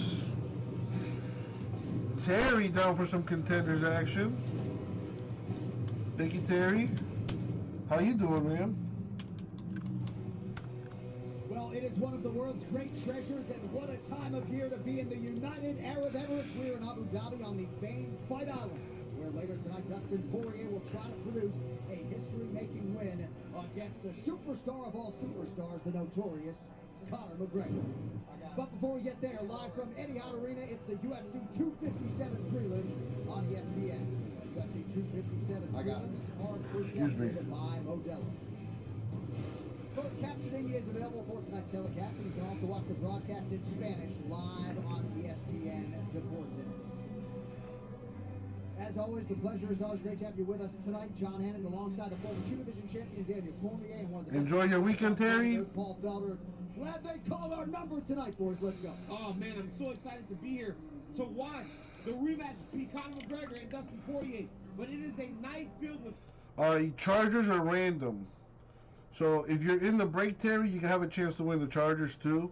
The more teams you have, the more chances you have of winning the Chargers. Chargers are random to the break. That I want to watch. I am shaking with excitement, so let us get to a graphic so you don't see me shaking. We'll show you the 5-fight main card coming your way 10 p.m. Eastern. Yep, Chargers are still random. On ESPN Plus pay-per-view, we will begin bottom of your screen with the Brazilians. Marina Rodriguez thinks she's got a great chance to upset Amanda Ribas. We shall see. Andrew Sanchez and Mahmoud Muradov, both guys had huge knockouts their last time out at middleweight. Flyweight eliminator of sorts, Jessica Eye, 6 to the The two co-main events are decent, but all the other fights are kind of like whatever. Mabu Amanda Ribas fighting in the strawweight bout.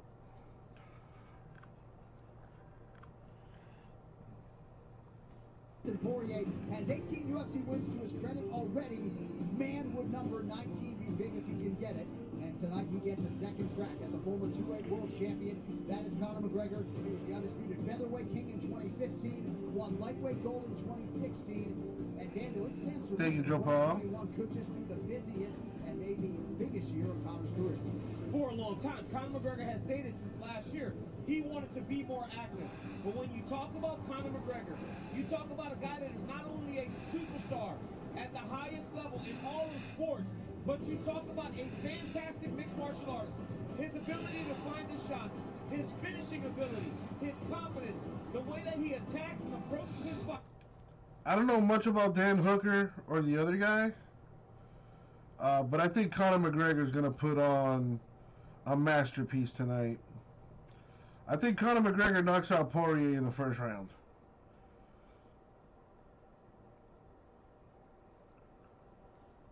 Got the KO. Just a beautiful performance. I mean, the man has shown that he is a true fighter. No matter how down he is, he always seems to find a way back in there, DC. Absolutely. All right, Joe Paul, have fun, man. Thank you for stopping by. What about you, Ra? What do you think is going to happen tonight? Yeah, thanks, John. I mean, it is remarkable to think about 6 years ago, the first time that Dustin Poirier and Conor McGregor fought. There was no guarantee, right, that Dustin Poirier would rebound in the way in which he has. You know, he was still young. He had a lot of time left in his career. But that night, that moment, it just felt like he had been completely swallowed up by the McGregor hype. But what did he do? He moved up in weight.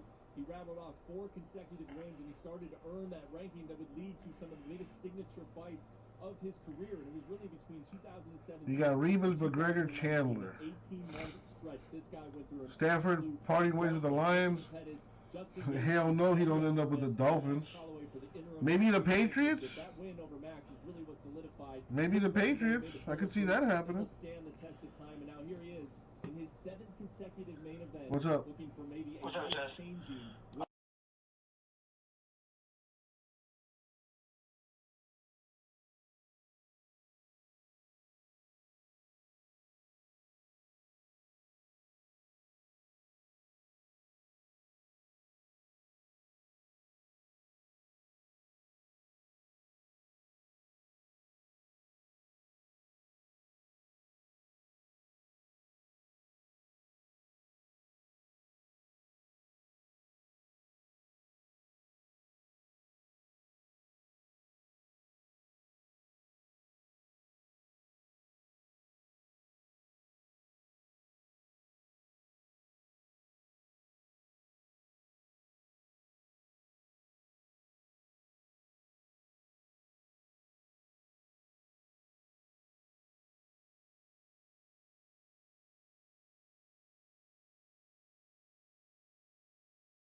Sorry about that. Every purchase. Plus, they get members only offers. Save time, save money, and get rewarded. The Home Depot. How doers get more done. Rara not confident on Chandler, but brother told you to bet him. So you're betting on your bro more than you are Chandler. Well, you told me your brother was the aficionado for the MMA.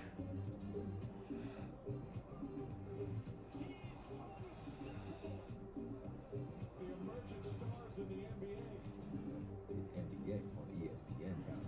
Lakers Celtics on ABC.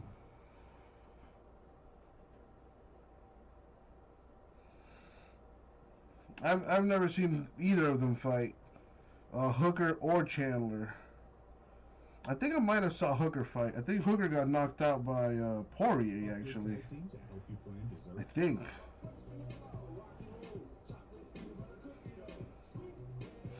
And I think Chandler's new to the UFC. I think this is Chandler's first fight in the UFC. I could be wrong though, you know. I imagine a lot of this crap in my head. During the Start Something New sales event, drive a new Ram 1500, $299 a month, or a new Jeep Grand Cherokee. Hooker had a battle with Poirier last year. So I didn't imagine that one. What about Chandler? Is he new to the UFC or am I just talking shit here? With the Home Depot app, your phone is your most powerful tool. Find just what you need in a snap. Get a second opinion. Chandler, former Bellator champ. Ah, see? Download today. Uncle Jesse be knowing things every now and then. Get more done. It's NBA on ESPN time. Lakers Celtics. First UFC fight. Once upon a time. Yeah, I would just going off that alone. I would go with Chandler. One of the greatest of all time. What you come to realize is the most important thing is how your career touches those around you. All right, so Terry so far the only one down for a spot in this filler of contenders. Come on, people! You have a chance to win the Chargers! For $100, you're gonna get a team or a combo team. Eagles and Packers are still in play. Got some good combos up there too. The more teams you have, the higher chance you have of winning the Chargers. And if you don't get a hit, you could win up to $100 in break credit. Come on, folks. Let's get this done. 2019, taking on that man from Poland, the very powerful Marcin Prachnio. All right, with that backdrop, let us get to the tail of the tape for this prelim opener at 205 pounds. Khalil Roundtree Jr., 30 years of age. Marcin Prachnio is 32. Prachnio has 2 inches in height, but it is Khalil Roundtree Jr. who will have a 2.5-inch reach advantage. All right, now for the introductions, back inside to Bruce Buffer. Ladies and gentlemen, we are live from UFC Fight Island in Abu Dhabi for UFC 257, Poirier versus McGregor 2. And now, this fight is 3 rounds in the UFC Light Heavyweight Division.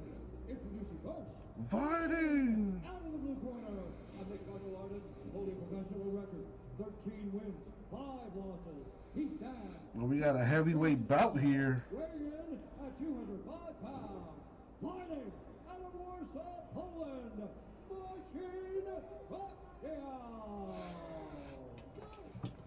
And now introducing his opponent, fighting out of the red corner, a mixed martial artist holding a professional record, 9 wins, 4 losses. Khalil Roundtree. He stands 6 feet 1 inch tall, weighing in at 206 pounds, fighting out of Las Vegas, Nevada, USA, Khalil. Dude from Canada just texted you. Now he regrets not paying $1,000 for it. Just offered you $1,000. Take it and run, Vader. Take it and run. Dude, take it and run. One of 3 assignments tonight for Herb Dean, the lovely Camila Oliveira, representing the great nation of Brazil, is with us here on Fight Island. That is a message from the gods right there. America is here taking on Marcin Prachnio. This fight clock is brought to you by Modelo. Roundtree Jr. out of the Southpaw stance in black. Marcin Prachnio. Well, can't you cancel it, Vader? Handed stance. He is in red. And then pay like a fee or something? I mean, what's the card at now? I was talking about the Anders fight because Rosie and I were so surprised at how he looked and how the work that he was doing over in Thailand was showing itself. And the one thing that he did in that fight was landed a lot of leg kicks. Let's see if he does that against Crackneo, who fights. If you take it down, what's the worst that happens? You get like negative feedback or something? A little harder to land some of those leg kicks. Yeah, he broke down Anders with those leg kicks and eventually knocked out his hand. I mean, he used the kicks to set all that up. Nice advance there by Roundtree Jr., who gave Joe Henley from the Ultimate Fighter Season 11 a lot of credit for getting his head in the right place to get back here on the Proving Ground tonight. AP chiming in, we'll take it. You got to be very careful with Crackneo. People can call you a dick, but it's within a seller's right to end it. He just kind of lets everything go. It's at 127.50 for now. But it's a one-day auction, though. I mean, I wish you the best, man. You know, that eBay stuff is beyond my level of quote-unquote expertise. And the way that lead knee is turned in, DC, it's actually preventing Roundtree from landing that inside leg kick, which is one of his major weapons. Well, we got some heavyweight boys scrapping it out. Crackneo looks good, man. He looks good to this point. And that's why Khalil can't throw too many inside kicks. Because did you hear that shit on shin? Bone. Terrible.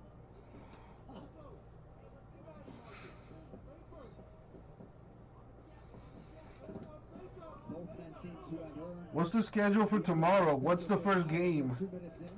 I know there's a 3 o'clock game and then there's like a 7 o'clock game. You want to start seeing those kicks? I think Chargers Bills first and then Bucks Packers. There it is. Okay, so Tampa Green Bay first. Okay, I had to switch. I had it mixed up. Stand switch outside leg kick by Crackneo. Yeah, low-key evil genius move on your part to have it ending after the Tampa Bay game. Result and a UFC win. Nice kick there by Roundtree Jr. Sharp straight left. No setup. No wind up. Right down the pipe. That's the thing whenever a guy is in conventional near southpaw. The jab hand becomes a little more difficult to use. So you got to throw a straight left hand or a straight right hand first, and then follow with your other punches. You'll be watching both these men so far. John, sorry, go ahead, bud. Well, if you watch Roundtree Jr. on The Ultimate Fighter, you know the story about his father who was shot and killed when Khalil was 2 years old. He was the road manager for Boys to Men in 1992. Robbers went to his hotel room, and it's been a source of inspiration trying to carry on that Khalil Roundtree name, for sure.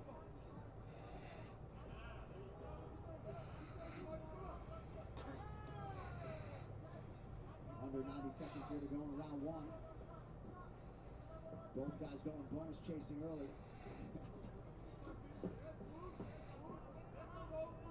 That little side kick of Crackneo really has made Khalil stay further at distance than he wants to be. Somebody's gonna get knocked out here, man. These guys are throwing bombs.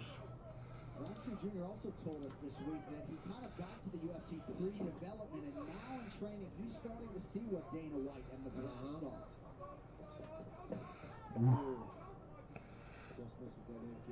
That was beautiful there by Roundtree. What he did there was he kind of started to feint with the hands, gave Crackneo an idea that he was coming. And as Crackneo evaded, he threw that high kick. It would benefit him to do that again. Vader, you watching UFC action or what? He's kind of lifting the leg a little high, Paulie, because he's fighting more of a Thai style, right? They kind of lift the leg and kind of let it all flow. If he just kind of sets, keep the leg barely lifted, and turn it out, he'll check those kicks hard. Beautiful punch there on Crackneo landed.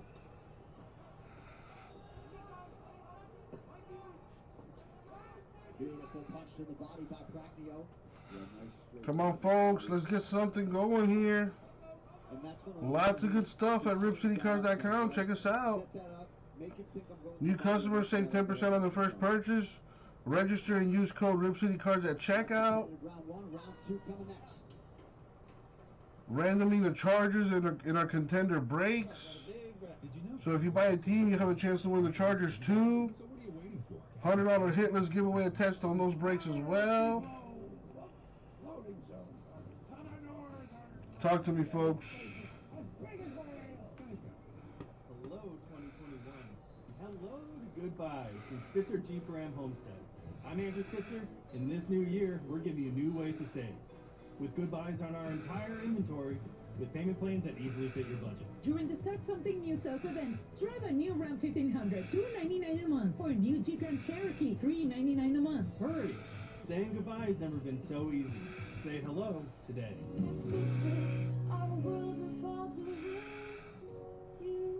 With the Home Depot app, your phone is your most powerful tool. Find just what you need in a snap. Get a second opinion in seconds and have it all delivered free. Download today. The Home Depot. How doers get more done. Well, tonight, the biggest superstar in the sport is back. Conor McGregor makes what he hopes to be a triumphant return in a rematch 6 years in the making opposite Louisiana's finest. Dustin the Diamond Poirier, still time to purchase UFC 257, only on ESPN+. Oh, nice start there by Roundtree. That's so good to see, because normally if you have a guy that has those types of questions and issues mentally, when the round gets close and it gets tougher than expected, they really do go within themselves. But not Khalil Roundtree to this point at the beginning of the second round. And Bracknell landed twice as many strikes unofficially as did Roundtree Jr. in round one. That was a great check there by Roundtree. You saw him turn the knee out a little bit. That'll start to discourage Bracknell from those kicks. Solid body kick.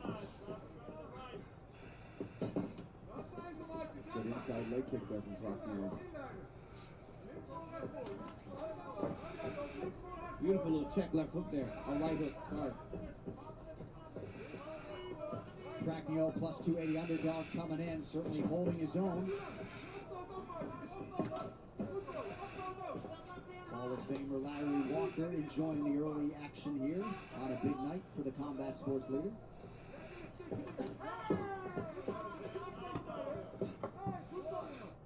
Terry, you want 2 spots for the filler? I had you down for 1 already. I just want to make sure. Khalil starting to open up with the hands here early round 2. Roundtree does a good job when he doesn't load up. When he loads up, he misses. But when he just lets his strikes flow, he's landing very clean on Bracknell. Wow. Man, these guys are throwing bombs. Roundtree Jr. also appeared to land. These boys are letting it fly. Scary shots. Bracknell better be very careful. Yeah. Bracknell's got to be very careful throwing those lazy leg kicks.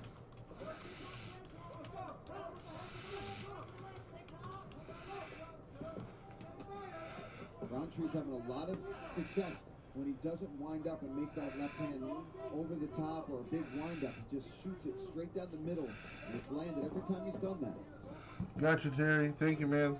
Catch the new episode of Dana White Looking for a Fight right now. 8 spots left. Toward the desert outside Abu Dhabi on Camelback ATVs and sand surfboards. Plus, they joined Dana and Khabib Nurmagomedov at a local MMA event. Dana White Looking for a Fight now on YouTube.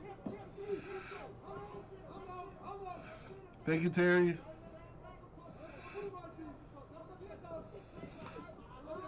Beautiful job by Roundtree Jr. to split the guard with the left hand.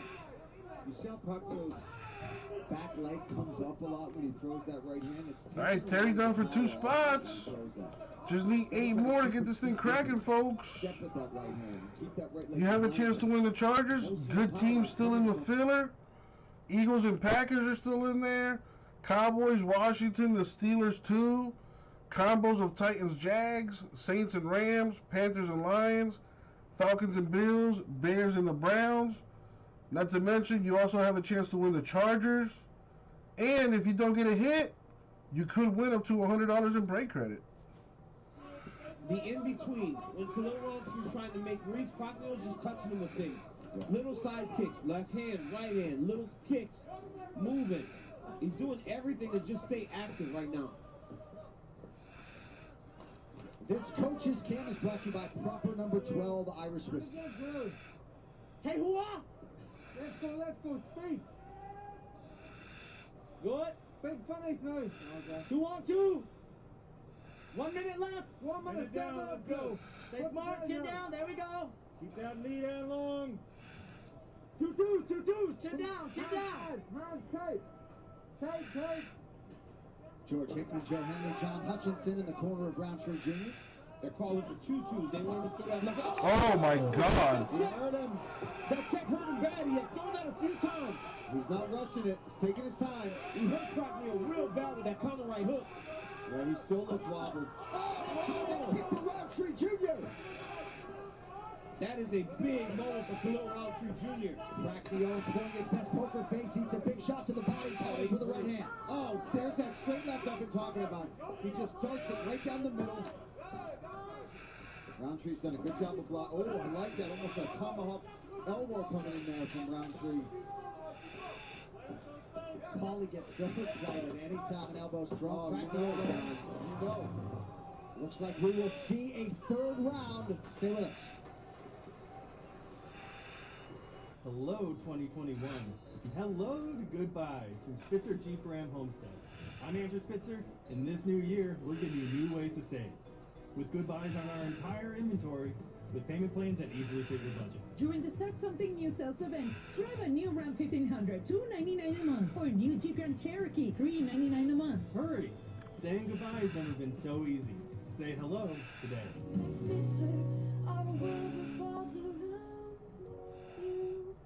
Weight isn't the best measure of physical health, because it can be made of all sorts of stuff. Introducing Amazon Halo. Halo uses your smartphone's camera to analyze body fat percentage, a better indicator of health than weight or BMI alone. Then a personalized 3D model helps you track progress over time. Halo's nearly twice as accurate as leading at-home scans. Come on, folks. 8 left in this filler. Not just your weight. All right, round 3 brought to you by P3, the official protein snack of the UFC, and there was the seminal blow, followed up by another one. Khalil Roundtree Jr. with a big round 2. Significant strikes unofficially advantaged Prochnio 67-37, but Roundtree Jr. seemingly took control of this fight in round 2. Yeah, he landed that big shot that really hurt Prochnio. It was the biggest moment of the fight to this point. Martin DeJong really trying to get his student going after round 2. Understands what's at stake. Oh, there's that left hand again from Roundtree. You know, when you're in the position that Prochnio's in, you don't lose 4 in a row in the UFC. So this is as big a moment as he's ever had in his career. So he needs to bite down, like his coach said, and get to work. He told him to punch fast, but not hard. He doesn't need to rush and throw everything at 100% power. Beautiful defense there from Roundtree.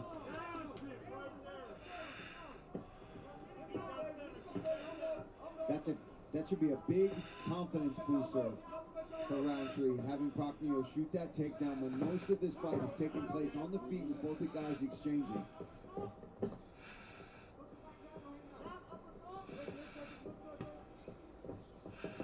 Tonight, the first time Prochnio has seen a second, now a third round in his UFC career. And you see the improvements that he's made mentally, right? Johnny's much more patient. He's not putting himself in as much danger as we've seen in his prior UFC appearances. So he has improved. He has worked on the mental aspect of his game, and it's allowed him to go longer in a very competitive fight with Khalil Roundtree Jr. You're right, and while some of our viewers went commercial break, he did a nice job getting composed on that stool after what was a very difficult round for him in round 2. Yell. I mean, his coach is like, Martine, let me hear it. Yeah. Let me hear that you're going to go out and get this done. It's 5 minutes, and he gave out a yell that echoed through the entire arena. And he will win here in round 3, DC. Yeah, he does. He's going for it. Landed some good shots here, pressuring forward. His cardio seems to be very on point in this fight. Another level change. Oh, man, he's just kind of making Khalil go really hard. And Khalil's breathing heavy. Mouth open, carrying his hands very low. And it did not appear to be an easy weight cut for Khalil Roundtree Jr. And John, you just see Prochnio getting out ahead of him right now in activity. Prochnio has had a great start to round 2. That's a big right, yeah. Judges not privy to the numbers, but the margin's starting to widen for Marcin Prochnio.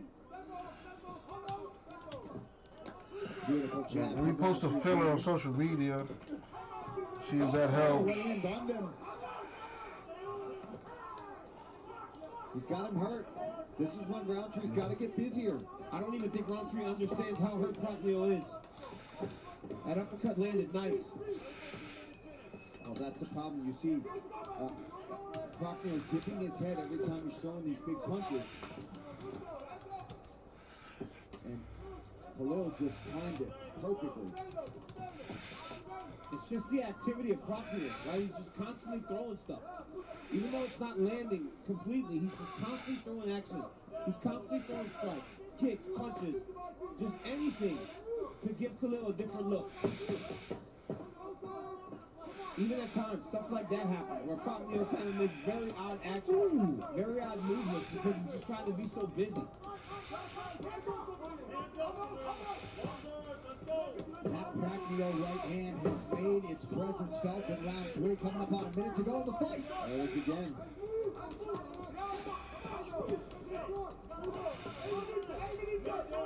Your strike is not wrong, Matt Brown. I'm telling you, Paulie, I mean, nearly every strike on both sides has been thrown with fight-ending intentions. Nice body attack from Prochnio. I love the straight right hand to the body of Marcin Prochnio. He's done a good job of really working and breaking down Khalil Roundtree and the cardio. Yeah, even though Roundtree has done the damage with some of these big shots, the work of Prochnio is just starting to really take over here, especially in round 3. And you can't help, DC, but admire the resolve of Prochnio. Yeah. After what happened in round 2, really got himself settled and centered. Well, to get himself back together after being knocked out before, since he's been in the UFC, right? Never really getting out of the first round. To be in the third round now, looking fresh after being hurt in the second round, and putting in the work to try to get the victory.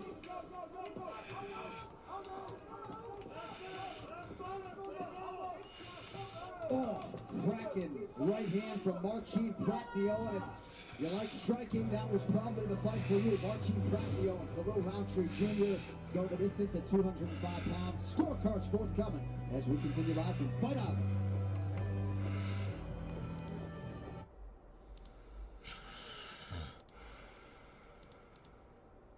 I'm Andrew Spitzer. In this new year, we're giving you new ways to save.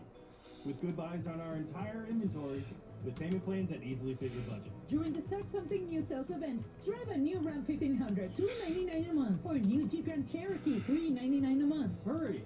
Saying goodbye has never been so easy. Say hello today.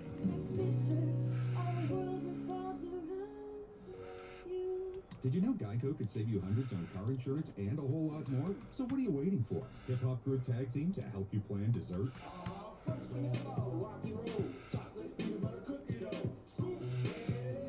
Geico. See all the ways you could save. Pro Extra is the Home Depot's loyalty program built just for pros. Members earn rewards like Tool Rental Center credit or Pro Extra dollars with every purchase. Plus, they get members-only offers. Save time, save money, get rewarded. The Home Depot. How doers get more done.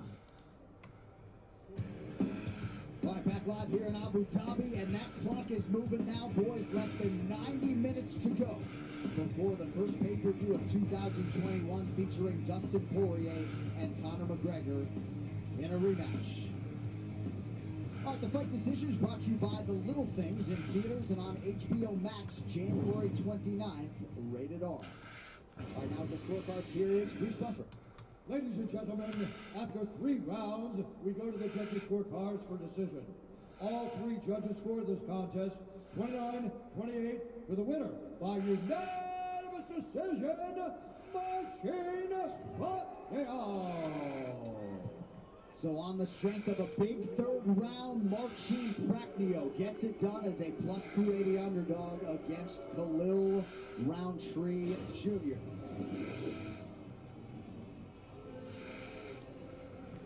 Big moment, and finally Marcin Prochnio can exhale. All right, coming up next. Stakes are high in the women's bantamweight division. 7th ranked Juliana Pena draws number 9 Sarah McMahon, and now with more on this. Yeah, Rara, you saw that? Our reporter Brett Okamoto. Yeah, well, Juliana Pena had to miss her 3-year-old daughter Issa's birthday this week to be here for UFC 257, but she's looking forward to bringing her daughter home a win from Fight Island. And don't expect her to be intimidated by this matchup. She's coming off a stretch in which she fought 3 former or current UFC champions in a row, but she will have her hands full tonight with Sarah McMahon, the former U.S. Olympic silver medalist wrestler, who told me she loves this matchup. She says Pena, as a grappler, she expects there to be a lot of grappling exchanges in this fight, and she is very confident that those grappling exchanges will go her way. That is coming up next. John, back to you. All right, Brett, thank you very much. So the fighting pride of Ireland, Conor McGregor, he's always competing for more than himself, his family for sure, but this man has always vowed to represent his great nation. So what exactly does the megastar mean to the Irish people? Here's a look brought to you by proper number 12, Irish Whiskey.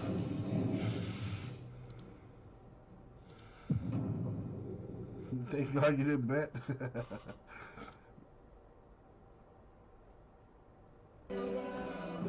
Alright, I put the filler out on Facebook. I put the filler out on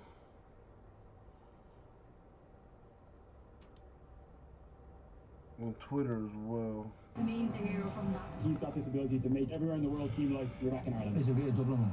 He's Irish and he's proud of his roots. I said it last year. We're not here to take part. We're here to take over. It's good to have the support.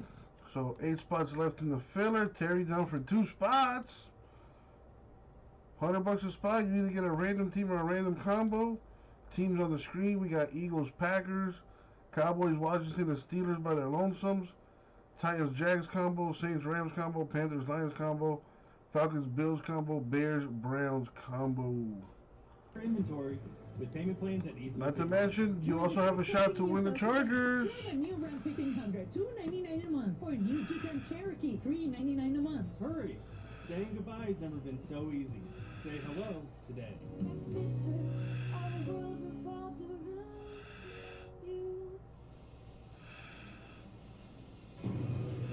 Back inside the Etihad Arena here for UFC 257.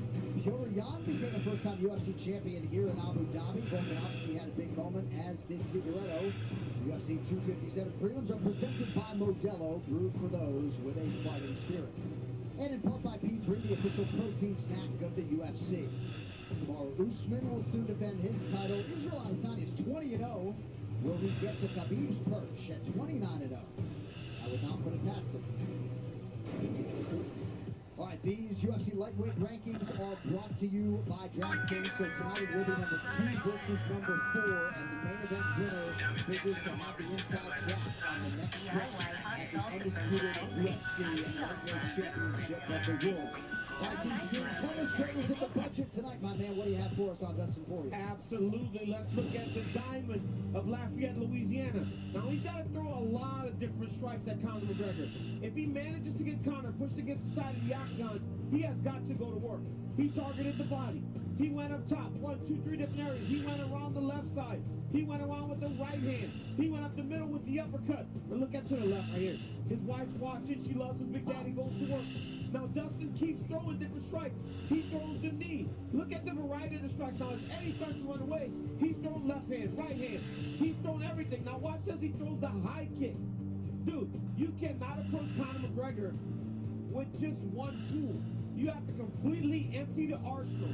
You have to do everything if you're going to get a victory. It's going to be on Dustin to mix up the strikes and do everything to try to get a victory. Kid's firing on all cylinders I love tonight. it. I love it. All right, so as we transition out of this next matchup in the women's bantamweight division between Pena and McMahon, we're going to show you the most prolific takedown artist in the history of the weight class. Raquel Pennington has 14, as does Juliana Pena, who is just about to make her 8th UFC appearance. Liz Carmouche, former world title challenger, has 15. The greatest of all time, Amanda Nunes, has 19 alone in her 135-pound career, but they're all chasing the American Olympian and silver medalist Sarah McMahon. She enters competition with 20 takedowns in her 11 UFC fights thus far. All right, we could see a really great ground fight here, or perhaps they'll engage on the feet. Either way, critical fight here for the women at 135 pounds. While Sarah McMahon still getting better as a mixed martial arts athlete, and after a clean win her last time out, she continues her quest for UFC gold against Juliana Pena. An Olympic silver medalist in freestyle wrestling, Sarah McMahon has been among the best bantamweights in the UFC since her arrival in 2013. And while she was out of the octagon for nearly 2 years as she gave birth to a son, McMahon McMahon got the green light to return in 2020 and delivered one of her most dominant performances against Lena Lansbury. Tonight she continues on the road back against Juliana Pena, the former Ultimate Fighter winner and longtime contender. Jorge, what's up, man? To the title race in her first bout of the new year. How you doing? Coming up next, Juliana, the Venezuelan Vixen Pena, faces Sarah McMahon. Sarah McMahon is Diesel. Hello, 2021. Hello to goodbyes from Spitzer Jeep Ram Homestead. I'm Andrew Spitzer, and this new year, we're giving you new ways to save. With goodbyes on our entire inventory, with payment plans that easily fit your budget. During the Stack Something New sales event, drive... Jorge, if you want to get in on the filler, let me know in the chat how many spots you want, but don't worry about sending payment until we fill it.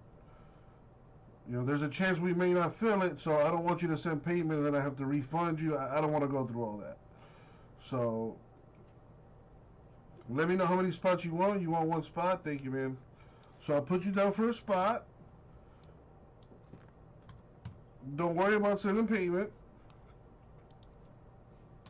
And we'll get this thing done.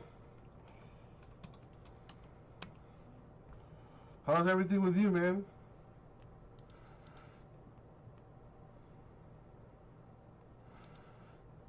Time for a little extra this year. Extra boost, extra kick, so extra good to go. Get a medium hot or iced extra charge coffee for $2 with 20% more caffeine. Order ahead plus earn rewards. America runs on Dunkin'.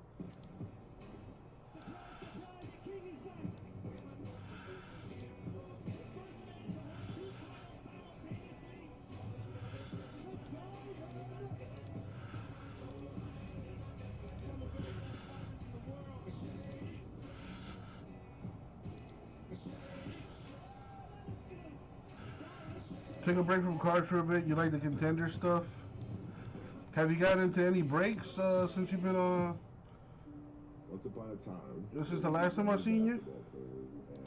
Dreams of becoming one of the greatest of all time. What you come to realize is the most important thing is how your career touches those around you.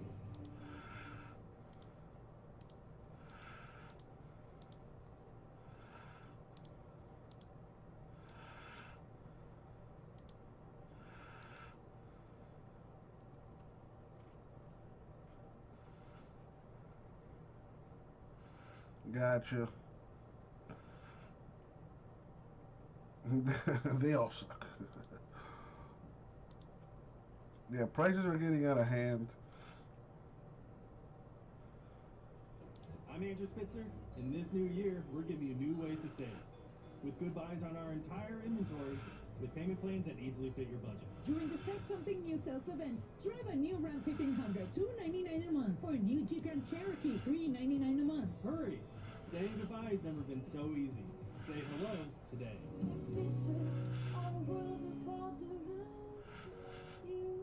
It's getting ridiculous, man. Is your most powerful $700 for a box of contenders now.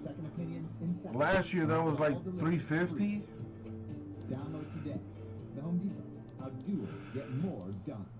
UFC 257. Fight on ESPNplus.com/PPV. Hulu has live sports. Hulu. Man, that was dope. But if Hulu doesn't just have live sports, I don't know. We can make that work, right? Hulu doesn't just have live sports, it's a lifestyle. All right, just about ready to go with the bantamweights there. Juliana Pena, 31. Sarah McMahon is 40. Both fighters 5'6" tall. Both fighters successfully making weight. I do have Topps Baseball if you want some Topps Baseball. Got Jumbo and Hobby boxes available. Ladies and gentlemen, this fight is 3 rounds in the UFC Bantamweight division. Introducing first, fighting out of the blue corner, a wrestler holding professional record, 12 wins, 5 losses. She stands 5 feet 6 inches tall, weighing in at 135 pounds. Fighting out of Sacramento, California, USA, presenting the number 9 ranked bantamweight contender in the world, Sarah McMahon. And now introducing her opponent, fighting out of the red corner, a 6'2" fighter, holding a professional record, 10 wins, 4 losses. She's gassed, 5 feet 6 inches tall, weighing in at 136 pounds. Fighting out of Chicago, Illinois, by way of Spokane, Washington, USA, presenting the number 7 ranked bantamweight contender. We got enough people to get this thing filled. We just need 7 more. Terry for 2, Jorge for 1. Just need 7 more to fill this contenders, you guys and gals. Let's get it done. 2 assignments tonight for the no-nonsense Keith Peterson. Red De La Cruz with us all night for what is the big one here at UFC 257.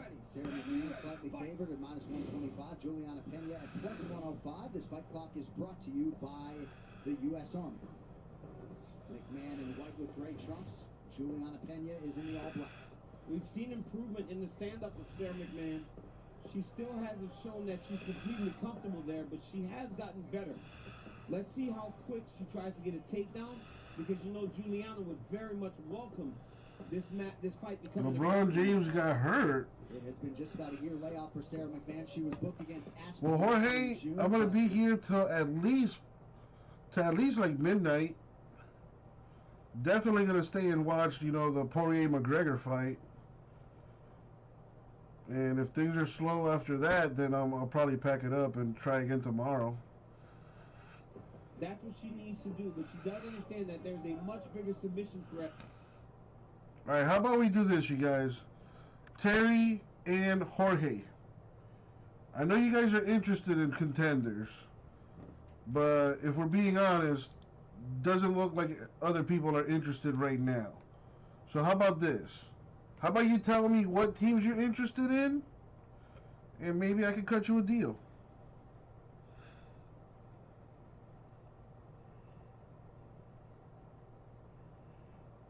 LeBron got a left ankle sprain, not playing today.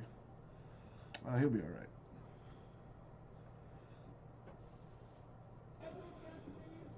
That did not go her way. Early shot from McMahon, bails on it. And you've seen Juliana get some big wins. Like I remember way back in the day, she beat Jessica Alba. What teams are you guys interested in, Terry and Jorge? Yeah, maybe I could cut you a deal, knock some of these teams down, and then people would be more inclined to get in. That's usually how it goes. When people see teams are moving, you know, they're willing to jump in and buy a team or two. From Juliana. Beautiful takedown there by Sarah. Yeah, but right now, not getting anything done. And right away she went to side control. Terry wants Packers Jags. Let me see what I can do for you, Terry. And now she's going to ride it. So on the back, trying to get those hooks in.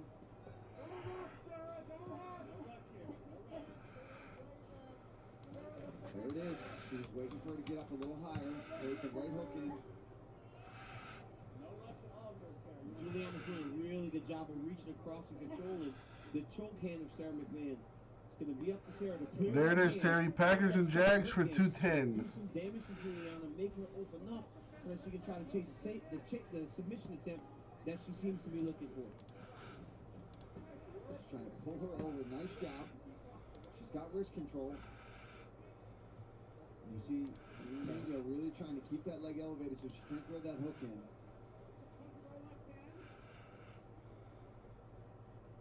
McMahon has competed in some form of wrestling for over 25 years. Little fence grab from Pena. But she is upright and greeted with a knee from McMahon. Solid knees to the body here from McMahon.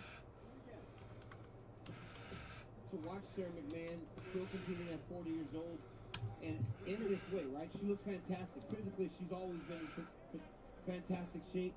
But to be competing at this level and seemingly getting better really speaks to the type of athlete that Sarah McMahon is. Yeah, nice work from McMahon to keep size control. All right, Terry, Jorge, look at the chat. So, Jorge, you know how to use the Narwhal, right? Let me get you a link. Remember, you got to go through the Narwhal. We don't accept payments directly through PayPal. But thank you, my dude. I'll take those teams out now.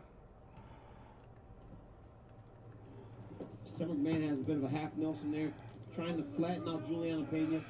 she put herself in the half guard because, as we've said for years, wrestlers aren't afraid of half guard. It's so comfortable to be in there doing damage. Now, Juliana has all of her submissions at her disposal now that she's gotten her in full guard. Oh, beautiful elbow there. But you got to be careful because Sarah will drop bombs. She's just got to stay composed while she does that in the guard, because Pena will throw up arm bars, triangles from here. She can sweep. The good thing that McMahon's got going on for her, though, is she's pressuring her up against the fence. She wants to keep Pena's head crushed into that fence, because that's going to be able to limit her movement with her hips to be able to swivel side to side to look for the certain submissions. Pena's trying. I'm sorry, John. I was just going to say, her jiu-jitsu coach, Luis Claudio, a Hickson Gracie black belt, one of the best in the game. Round 2 coming up. All good, Terry. No worries. All right, so I took those teams out for you, Jorge. Thank you, man. And closer to filling.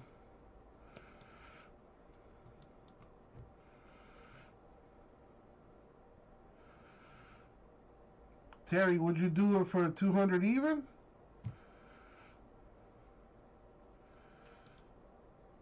How much for Washington and the Rams? Well, Gasper, let me see here.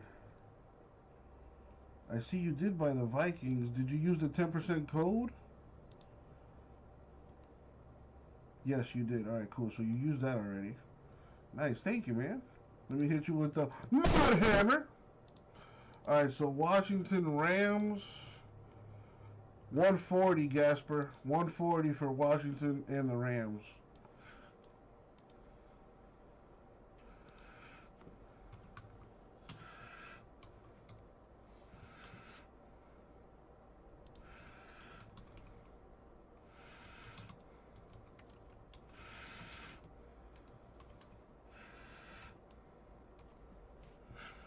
You and me both, Gasper. Thank you, man.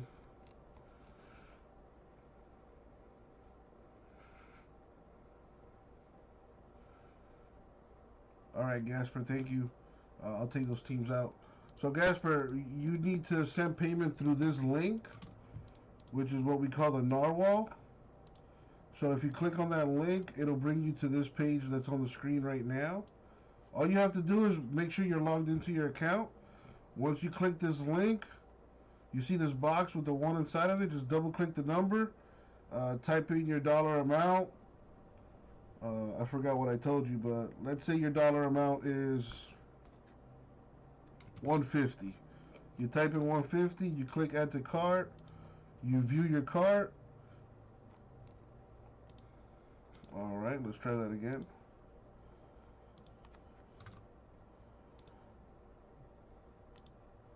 And then you'll see here your shopping cart, the total 150 or whatever your filler price was.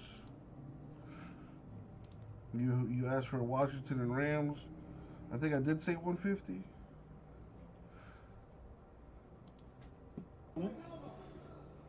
McMahon really got fast-tracked in the UFC. Second UFC fight, she was 7-0.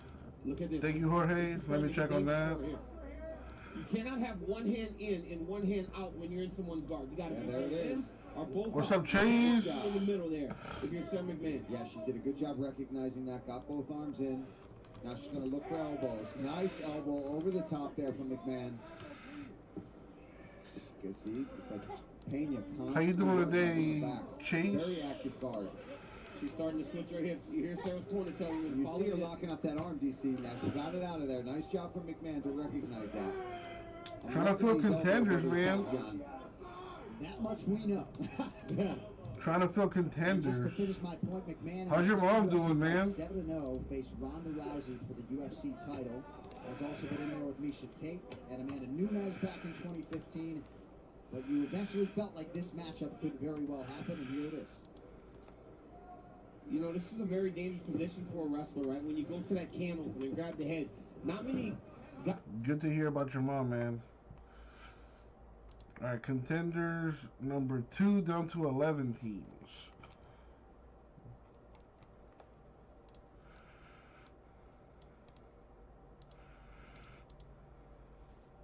You gotta be so careful. And Sarah did it 2 or 3 times and landed beautiful elbows. Now she has the back again. Yeah, same sort of situation we had in round 1 where she had the Let me see if I can come up with Pena did a really good job of fighting out of it. a filler for this. You see her trying. Oh, now she's on the neck though. She could be going for a bulldog choke. She's out. Nice job there from Pena. Right back on that guillotine. That's the second fight, like we've seen tonight, where one athlete just chased. Did I say 140? I'll take your word for it. I'm not gonna.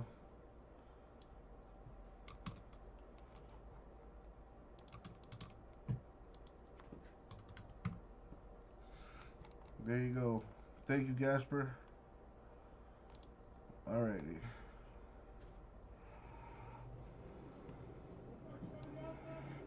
Let me put some combos together to get this done. Man just pressing into Pena, really making her carrier. Notice the single leg. She's done a good job of getting her head across, building back into Pena and setting her on her back. But right now, Pena's been so busy, even as she's getting pressed against the side of the octagon. Under a minute now to go, round 2. Soft warning from Keith Peterson for more action here in the clinch.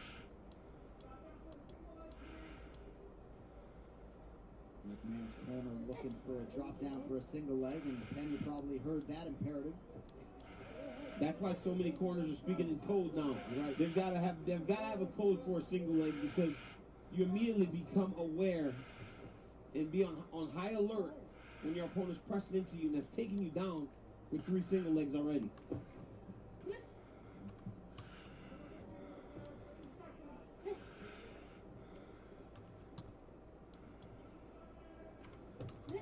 Knee for McMahon. Pena returns fire. Ooh. Yeah, I was gonna say you gotta throw there. Nice. Well, Scott quit, man. Plain and simple. He didn't want to do it anymore. He had another daughter, and last I heard, he just wanted to spend more time with his family and do other things. He just basically quit. They don't want to do it anymore. He's doing good though. I spoke to him. Well, I didn't speak to him, but I was texting or whatever. But I spoke to him a while ago, a few months ago. He's doing good. He's doing good. Enjoying the family life. But I think he's done breaking. He doesn't. He just doesn't want to do it anymore. Center credit or grow extra dollars with every purchase. Plus, they get members-only offers. Save time, save money, and get rewarded. The Home Depot. How doers get. Oh, he's a great dude. Great dude. Once upon a time, That's my guy right there. Dreams of becoming one of the greatest of all time. What you come to realize is the most important thing is how your career touches those around you. Round 3 is brought to you by P3, the official protein snack of the UFC. Paul, Rick Little really seemed to enjoy the output there from Pena in round 2. Yeah, absolutely. And even when she was pressed up against the fence, she landed beautiful knees on her back. She was landing her own hammer fist, good ground and pound from her back, and then at the end landed with a beautiful combination and let her hands go. Could be 1-1. All right, let's drop this filler I think here. one of the biggest issues Sarah McMahon has had over the course of her career is when she becomes uncomfortable. And I believe that Juliana Pena recognized at the end of round number 2 that she was making Sarah uncomfortable. She was making her fight So in it a way would be that a she doesn't want 6-spotter. to. And now you can see the panic in the face of Sarah McMahon as Juliana Pena gets going. Yeah, she's starting to shoot from further out. Well, I appreciate that, Chase. Thank you, man. All right, so there's a new filler for contenders. 3-box PYT2. Everyone gets a random team or a combo, plus a chance to win the Chargers. And if you don't hit, you could win up to $100 in break credit. And these are the teams and combos right here on the screen. So we got Eagles, Packers by themselves. The 3-team combo of Saints, Titans, Falcons. Then we got Bills, Bears, Jags, Browns, and Lions, Panthers. Pretty good filler at 120 a spot, 6 spots total.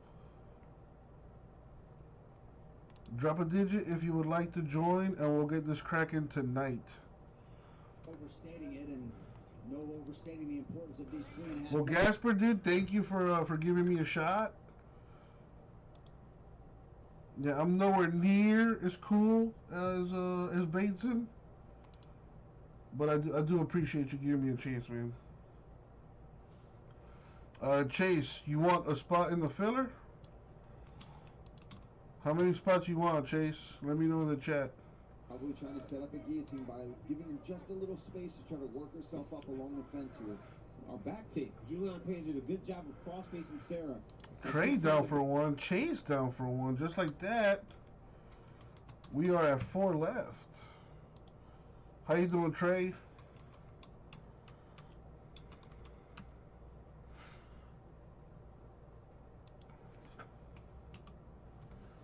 You see the difference in the way that Juliana takes the back opposed to the way Sarah McMahon took her back.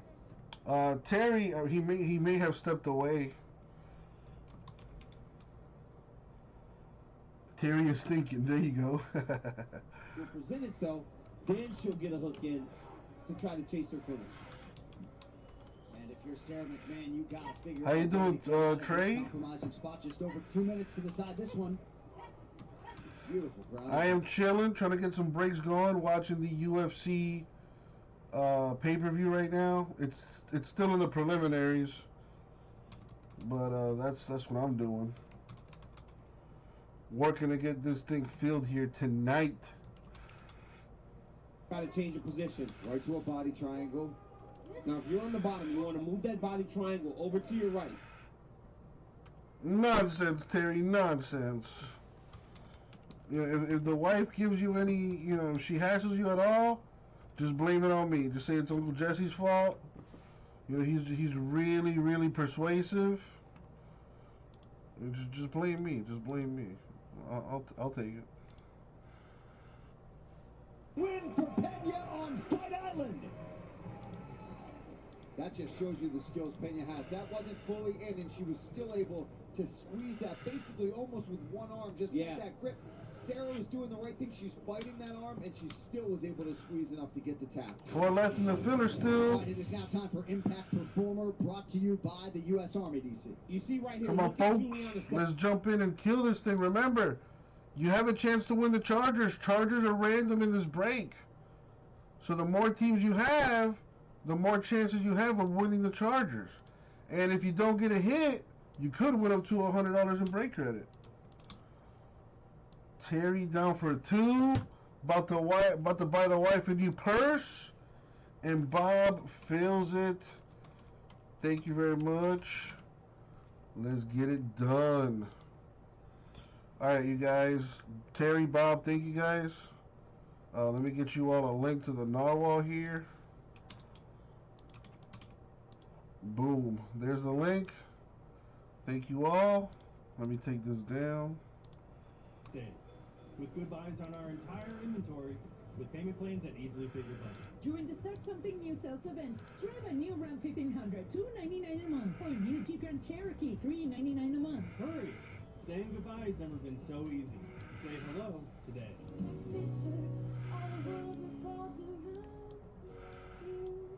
Pro Extra is the Home Depot's loyalty program built just for pros. Members earn rewards like Tool Rental Center credit or Pro Extra dollars with every purchase. Plus, they get members-only offers. Save time, save money, and get rewarded. The Home Depot, how doers get more done. Once upon a time, there was a young basketball player who had dreams of becoming one of the greatest of all time. What you come to realize is the most important thing is how your career touches those around you. While you watch UFC 257 tonight, get in on the action with UFC 257 Pick'em. Play for free and challenge friends. Go to ESPN.com/UFC Pick'em to make your picks. Alright, it's out of the store. Here is Bruce Buffer. Ladies and gentlemen, referee Keith Peterson's called stop to this contest at 3 minutes, 39 seconds, round number 3. So while you guys send payment, By submission, due to a I rear will naked put the choke, teams together here. the Venezuelan Vixen! All right, I'm here with your winner, Juliana Pena. It's been a while. Congratulations. 6th UFC win, and for my money, you look better than ever here tonight. Congratulations. How do you feel? I feel great. I feel amazing. Thank you so much. Well, I I know your coaches, Luis Claudio, were absolutely thrilled to get the submission here tonight, and this puts you right in the bantamweight title picture. But how did this fight play out relative to your expectations coming in? It played exactly how I thought it was. Sarah is the best Thank you, wrestler in Terry. the division. I'm coming off of fighting 3 former world champions, and I just beat the best wrestler in the division. I have some news. Amanda Nunes, I want to fight you. This girl is fighting a girl who's only had 3 wins. Nobody's had a tougher road in the UFC except for me, and I want to fight Amanda. It's time for her to quit ducking. That's my fight. Can't wait to see it. Congratulations on a big result tonight. How about it, folks? Calling out the champ. Juliana Pena. Well, that's a big call out there. Aggressive and confident with that call out. Shoot for the She wants stars. this champ. You shoot for the stars, man. I mean, Juliana, shoot your shot. I like it. You gotta shoot your shot. I like it. That has faced the Lioness, the GOAT, it has not gone well. No, it has not. Well, and that's a fresh matchup at 135 pounds. We said on the broadcast, a lot of people were expecting that eventually Pena would get there, and that finish tonight is useful. All right, these locker room shots brought to you by P3, the official protein snack of the UFC. Brad Tavares made his UFC debut when he was 22. He's gone 5 rounds with Israel Adesanya, but on the cusp of middleweight contention tonight, he looks to resume his ascent against shoe-face Cara Di Sapani. Antonio Carlos Jr., he asked for this matchup. Sees it as a classic battle of grappler versus striker. We'll see who has the upper hand coming up in a moment. Well, breaking news it is not, but the King is back. Conor McGregor has embraced this fight week perhaps more than any other. Happy, focused, omnipresent. And as he gets ready to produce on another massive stage, don't get it twisted. Fight Island is his.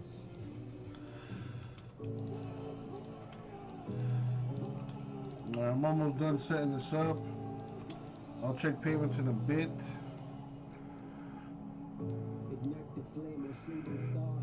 The best there is, I set the bar. I'd like to take this chance to apologize to absolutely nobody. I'm a superstar. I'm once in a lifetime. The King is back, the throne is mine. Surprise, surprise, the King is back. Not when the entire Ireland behind him. And one motherfucker remember, we all go to war. UFC, we still climbing. And we about to bring the party. About to shut down Abu Dhabi. We slapped them. You can call me Mystic Mike because I predict these things. I predict these teams. Oh, he heard him. Alright, let's check payments. Bob and Terry, I got your payment. Thank you guys. Chase, waiting on your payment, my dude. Also Trey as well.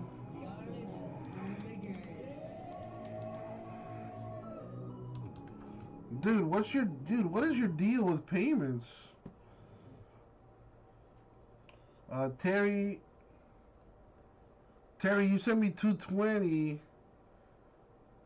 It's 240 a spot.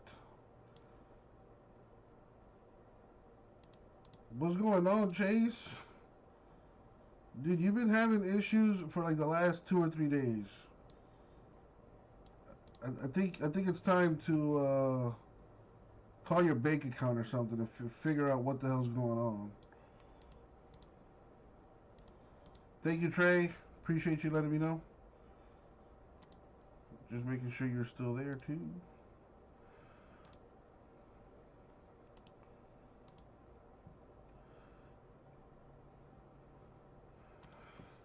Well, for PayPal duplicate invoices, there is a way to fix that.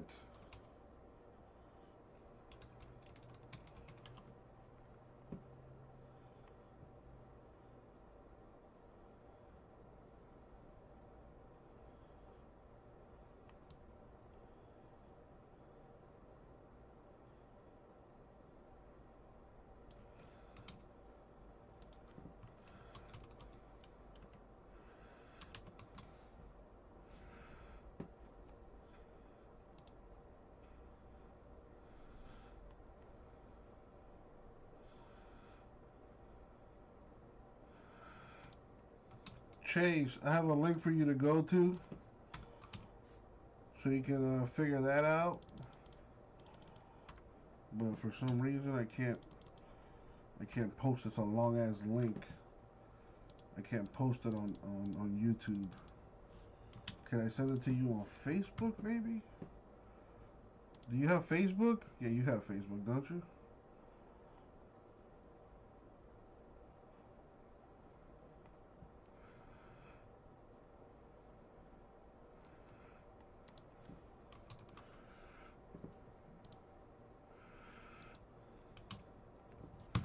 There, I sent you the link, Chase,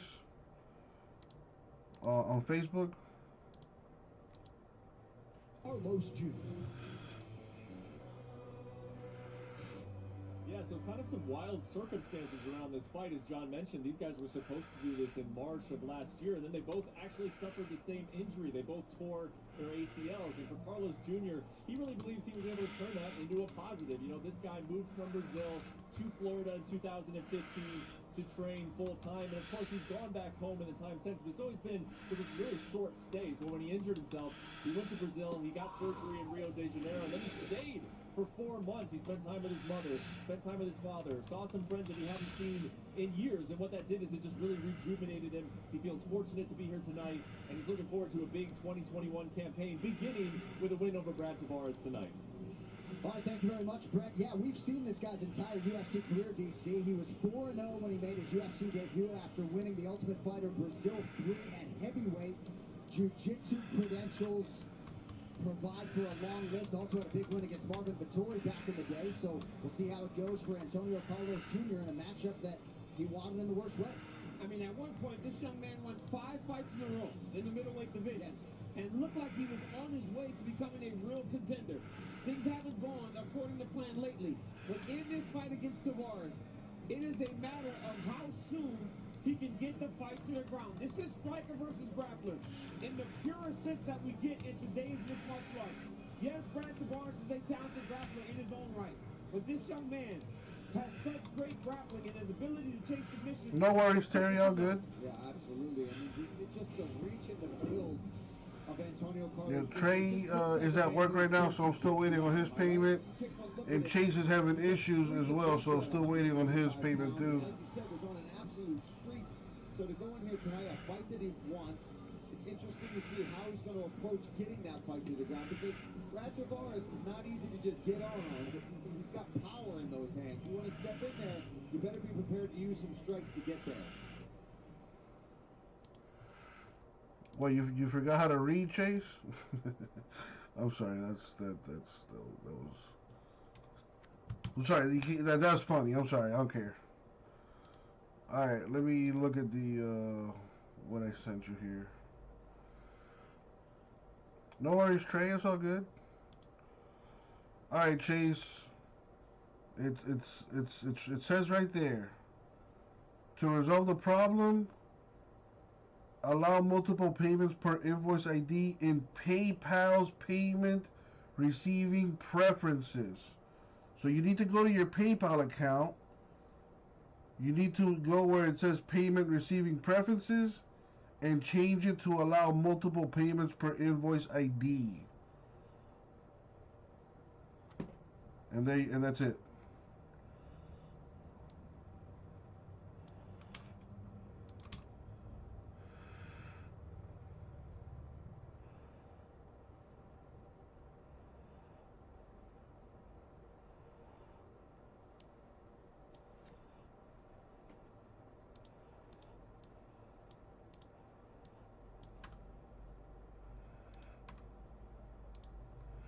And there it is. I put it in the chat. Allow multiple payments per invoice ID in PayPal's payment receiving preferences.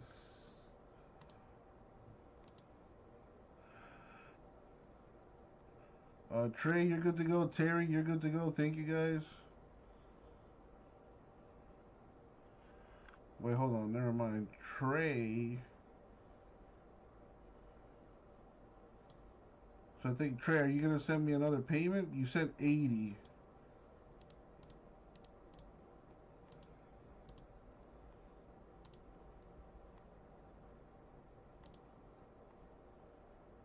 It was 120 a spot. Gotcha, okay. Just making sure. Thank you, man.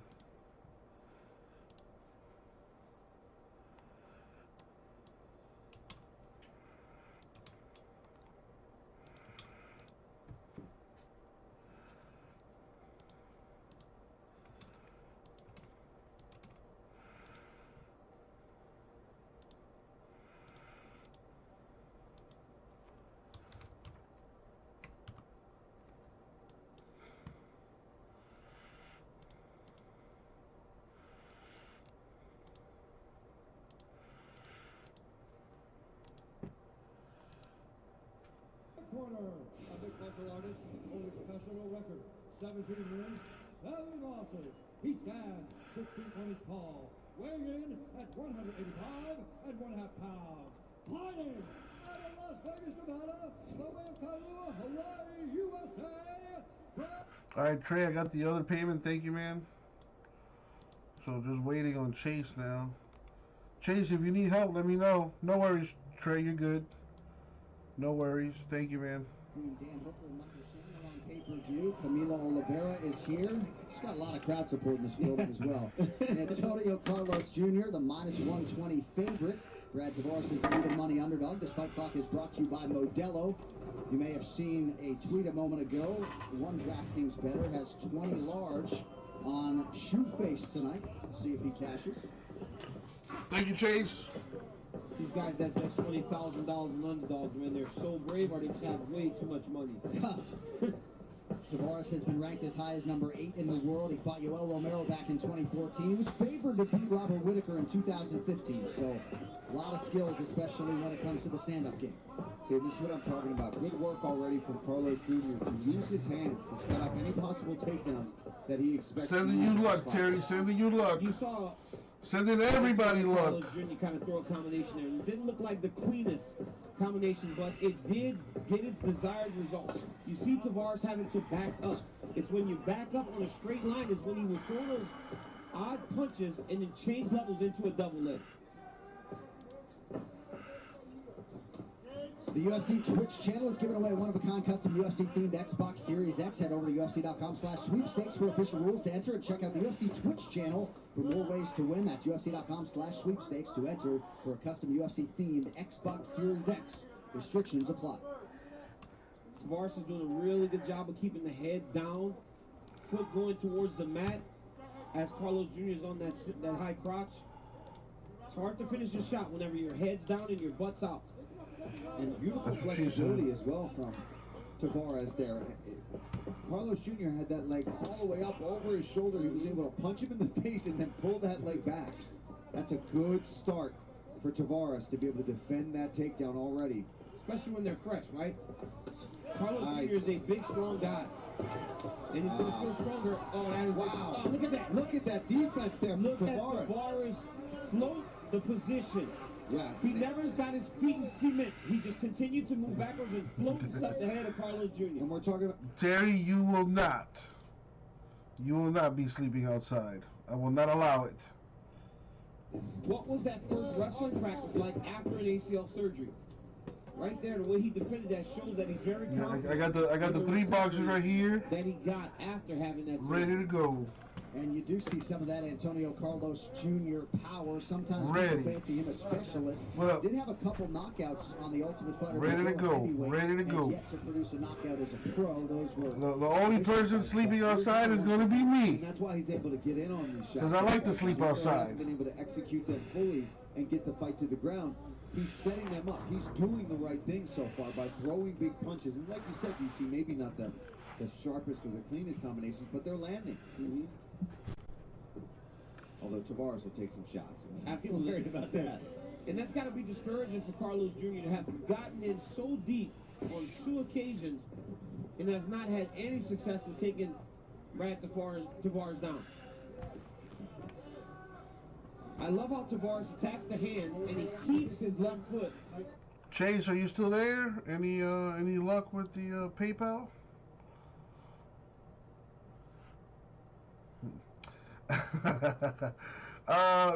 Not 80 degrees. It's actually it's chilly by my standards.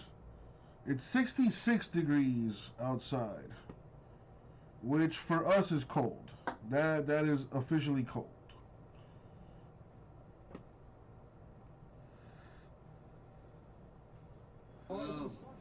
Now he's going to have more trouble. You have to have more trouble defending. Oh, great job by Tavares. Moving that lockup from underneath his butt up to around his body. And then immediately pushing on this arm, trying to break this lock from behind him. Yeah, really impressive takedown defense thus far from Tavares. And as you watch these guys fight and watch them compete and wrestle, you see that it's going to be very difficult for Shoeface to get takedowns on the legs of Tavares. He should start to look at different ways of trying to take him down. Body lock, stepping in front, tripping him. He's going to have to trick Tavares. Yeah, 3 for 3 so far on the takedown defense from Tavares. That's golf and shorts weather over there? Shit. Oh, damn, Gasper. Well, hopefully I turned that around for you today. I have been known to get some big hits from time to time. Take your time. Well, this good dude, this guy took a knee to the balls. Ticker down in the bottom of your screen. As many of you know by now, Brad Tavares will have 5 minutes with which to 12 degrees where you're at, Terry? Sheesh. It's like, nah, I'm not that great. Take your time. Just come away from your corner, please, buddy. Good man. Take your time. Oh, Chase. Alright, well, I appreciate you giving it a shot. And I'm glad I didn't proceed without, you know, having gotten all the payments. So we still have 1 spot left. Chase's spot is available. I completely understand. It's 3 days in a row now that PayPal has been fucking with you. Yeah, but when are you gonna listen to Uncle Jesse? I told you 2 days ago to call and figure out what's going on. But no. Nobody wants to listen to Uncle Jesse until it's too late.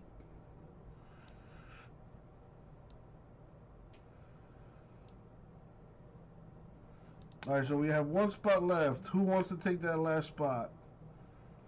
120th spot.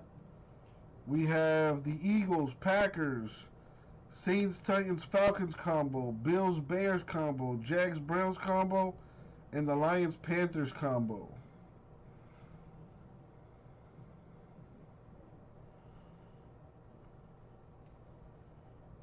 You'll get one of those teams or combos for 120, plus a chance to win the Chargers. If you don't hit, you could win up to $100 in break credit.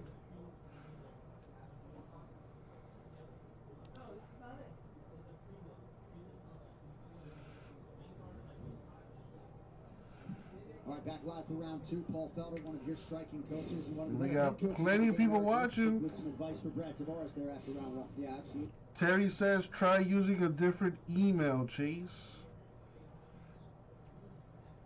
Tavares is shot. And they want him to just put a jab out there in front of this low kick. But you can take a look at Carlos Jr.'s lead knee is already a bruised mess at this point. Yes. I mean, Carlos Jr. hangs that chin up in the air. Look at that knee, guys. I mean, that's a bruised mess is a great way to put it. And he hasn't taken many of those kicks. Tells you the power of Tavares. And if he starts to set it up... Give it a chance, Chase. You never know. And Use a different email and see if it works. Oh, nice right hand there by Tavares. Oh, there it is. Job from Carlos Jr. to time that. Thank you, Terry. Super careful. Giving up his back to try. Oh, great job by Tavares. Wow, wow. Incredible. I mean, that was fantastic. The way he pushed Carlos Jr. down towards his legs. And just pop right back up. Now, he's in deep on this shot. He's not finishing it. But we saw him defend this finger by pulling him up onto his waist and then fighting the grip and getting out and turning off the cage beautifully and then throwing combinations as soon as he gets some space. Well, he's got to get that lock up above his butt. It cannot stay beneath the butt. He's trying to dig that underhook or pull. Look how he's lifting him up. Once he lifts him up, he's pretty safe. He's already on the butt. If he can pull up onto his lower back, he can start really fighting this takedown. The hands are already broken, it looks like. Yep, the grip is broken. That's a good start. There we go.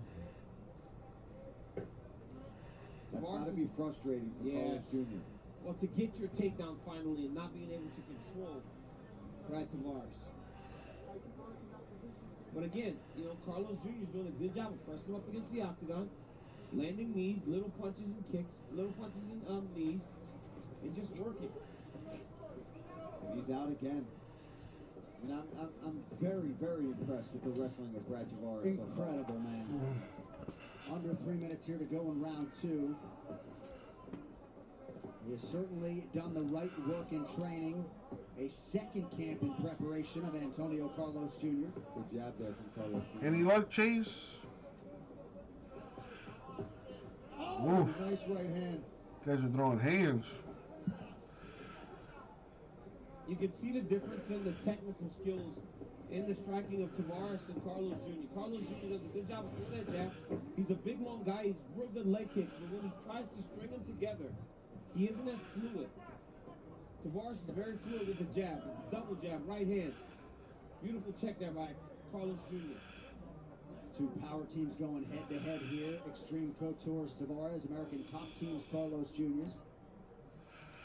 I mean, the resurgence that this team in Vegas has had over the last year or so has been tremendous. Stiff jab Got to there. start with the red. Now, if somebody wants to take Chase spot, still not too late. One spot left. Holyfield's got some red here. Ray Seffel's a tremendous coach. Yes, of course. I've been able to work with Coach Ray before. Yeah, I mean, the kickboxing level of this man is He was fantastic. giving me lots of advice today, DC, when I was hitting pads with Eric, and just the little subtleties that he's able to pick up on from his experience is incredible. Carlos is doing a really good job of finding the home for his jab. Yeah, his jab is very sharp tonight. It's so long. I mean, Yeah, I was going to say, you got to use that reach reach, right? advantage. Yeah, John spoke to the reach advantage of Carlos Jr. He has used it very effectively. That's an issue with your IP address, Chase. It says check your IP address and make sure it's an IPv4 format using dotted decimal notation of 4 integers. Oh my god.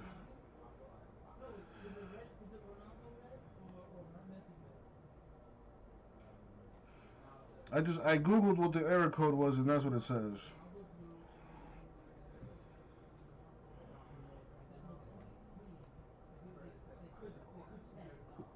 Don't say that, Chase. Don't say that. There, that right hand hurt him bad. That came off that double. All right, we still got that spot available here. He kicked him there. He tried to be in. One spot left for this filler to get this done. Because he had a Let me put the teams on the screen again.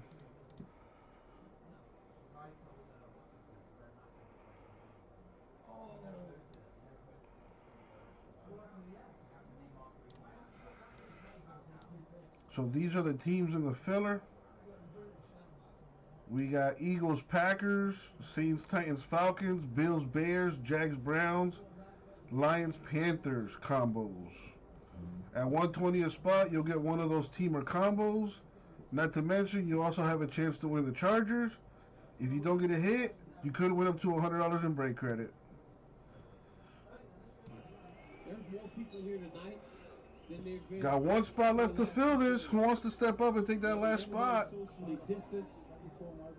Everybody's got their masks and safe, but boy, they came out early tonight. They did. We're just getting started.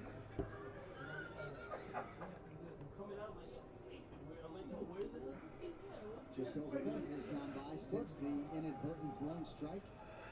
Timing. We'll see the extent to which Carlos Jr. Yes. has recovered. Yo. 80 seconds We of get Conor round two. McGregor fight on. Oh, he's good now, though. Yeah. You have it on there. Wait, you bought it? No, he's got a stick.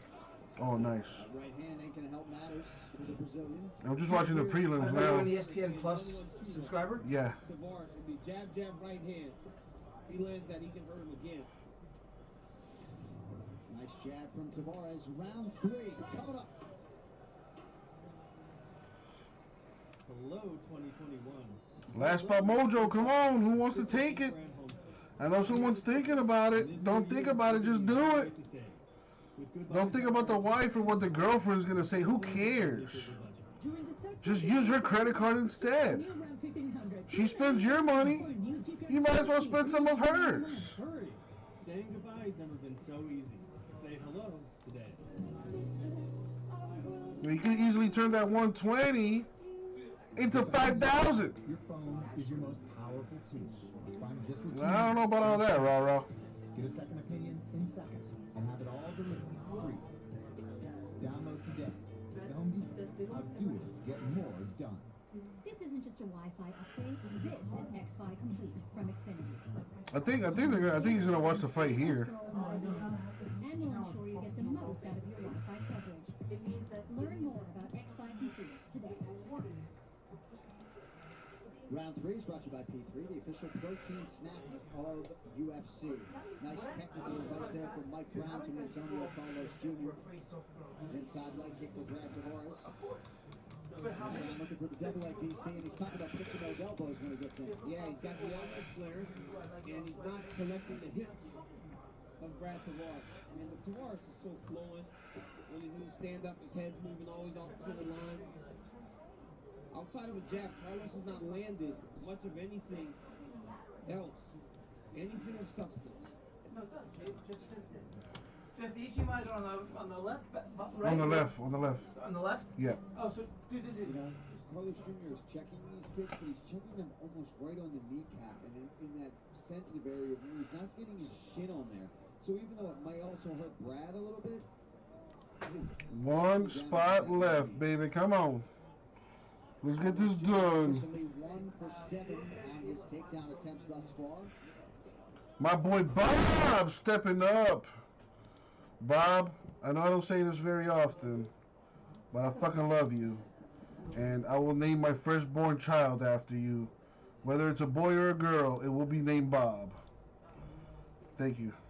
In his hips, in Tavares' hips, his head is down towards the mat. You don't get your head and chest in front of your legs when you're wrestling. You got to work from the butt up. Everything needs to be in the butt. All right, well, let's not keep you waiting any further. Let's take that down and let's do this thing. All righty. So let's lower this here. Let's roll the die. We're going to go 8 times in the random. So we're going to start by randoming the names first. And then we're going to random the teams and see who gets what. So random on the screen.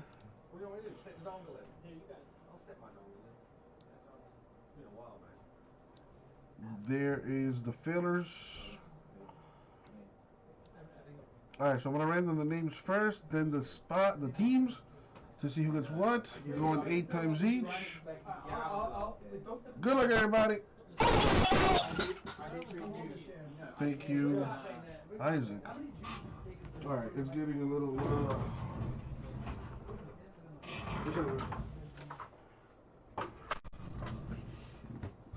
Alrighty. Alright, let's do this. 8 times each. Good luck, everyone.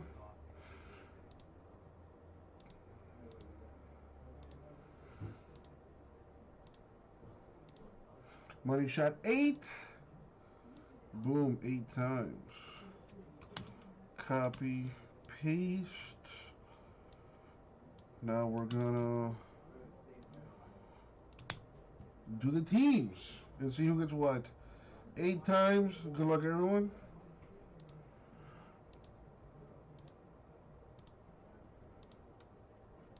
Money shot 8. Boom, 8. Alright, so let's copy, paste. I'm going to sort this by name so it's easier to see. Take that down, boot that up, and there we go. So Bob, you have the Jags, Browns, Eagles, Bills, and Bears. Terry, you have Saints, Titans, Falcons, Lions, Panthers. Trey, you got the Packers. Damn, Trey one-shotting the Packers, nice. Alright, let me take this down. Let me clean this sheet up real quick and then we're rocking. He's finished just about everybody. You got to be extremely tough in order to push the champ all the way to the final bell. What I'm most impressed with, though, is the takedown defense. I mean, it has been fantastic from the very start of the fight. Fresh, a little bit tired. He has done everything he's needed to do to stay upright. And if you've watched Shoeface's UFC career, when it comes to his entries and his strength, he's been able to get a lot of elite middleweights down. Tavares has stuffed 10 of 11 shots unofficially. And that's about as good as it's almost as good as you can get. Trying to put the finishing touches on what would be a 13th UFC win in his 19th UFC appearance. space. You still can run the pipe going in the back direction with your hand there. Tavares is so well versed in defending takedowns. All you gotta do is try to At set this him point, down. he needs to just break off and throw bombs. You're not winning the fight trying to get this last 5-second takedown. Right. All right, so Tavares and Carlos Jr. go the 15-minute distance tonight. Tavares is why is his daughter Zia She'll be 3 in November. Looks like daddy's coming home a winner. Official decision around the bell. Hello, 2021. Hello, goodbyes. Alright, shut up. Here we go. Yo! What up, everybody? It's your boy, Uncle Jesse. We're going to go ahead and do 2020 Contenders Football 3-box PYT number 2. Now, before we actually get this thing cracking, we do need to random the Chargers. If you bought into the break, you have a chance to win the Chargers as well. Alright, as you can see here on the table I got, Chargers are random. So I'm going to grab everyone's name, copy and paste them into a list randomizer. Let's put that on the screen. We are going to random the list 10 times. Top name wins the Chargers. As always, good luck, everybody. Thank you, Isaac. All right, here we go.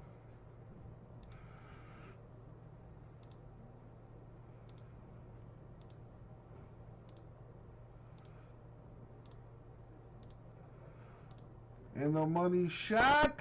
Good luck. Boom, 10 times. Top name is Chad. Damn, Terry. On that 2 spot. I know that's tough to see. Congrats to Chad, though. Alright, let's sort this so it's in alphabetical. And there we have it. I shouldn't be missing anything. Nope, got all teams there. Alright, good luck, everyone. Let's do this.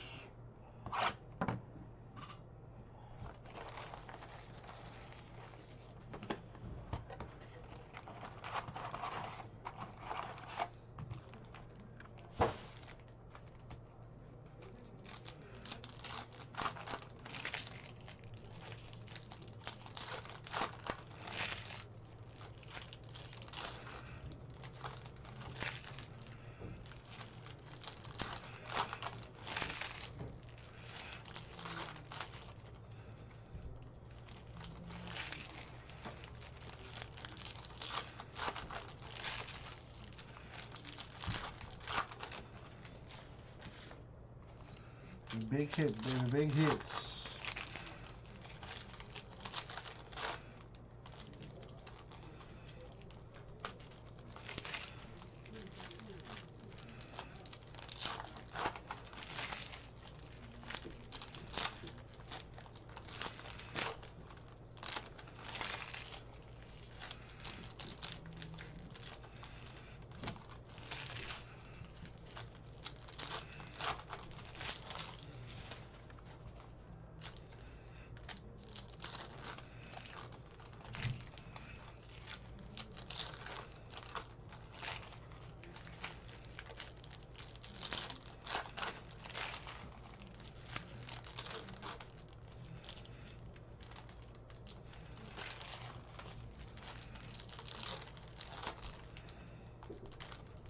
Alright, here we go. Good luck, everyone. Let's see what we got.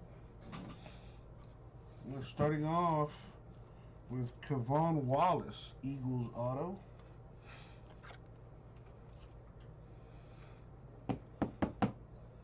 I don't know, how old is Aaron Rodgers? I feel like he's still kind of young. He's probably like in his mid-30s. Who knows though? As far as how long he's gonna play, Chase. I think he'll play at least another 4 more years. The Tour Man with the Rookie of the Year. Insert. Nice.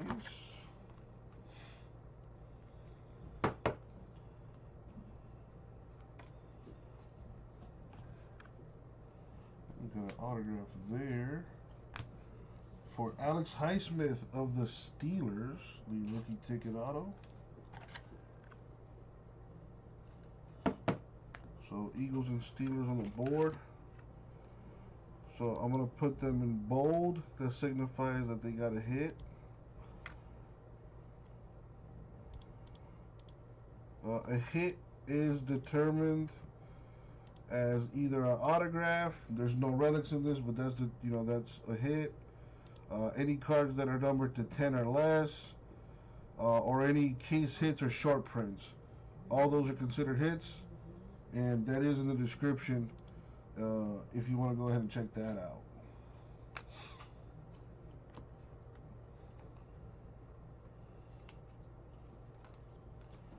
We got Washington and Lions, two different owners. Got a random that.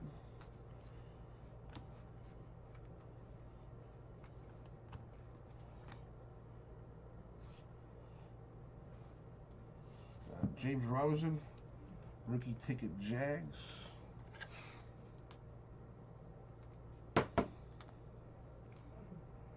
So the Jags on the board.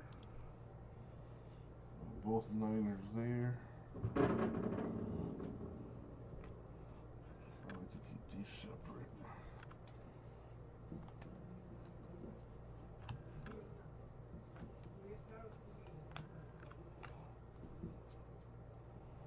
Ah, nice. A little Jordan Love, rookie of the year insert for the Packers. I like those inserts. Very colorful, very nice looking. We've got Freddie Swain, rookie ticket Seahawks.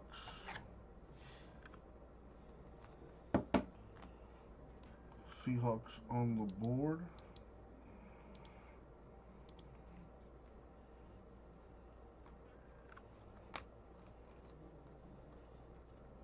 Winning ticket for the Rams, Aaron Donald. We got a Panther and a Bronco here. Panther, Broncos, two different folks, so gotta random it.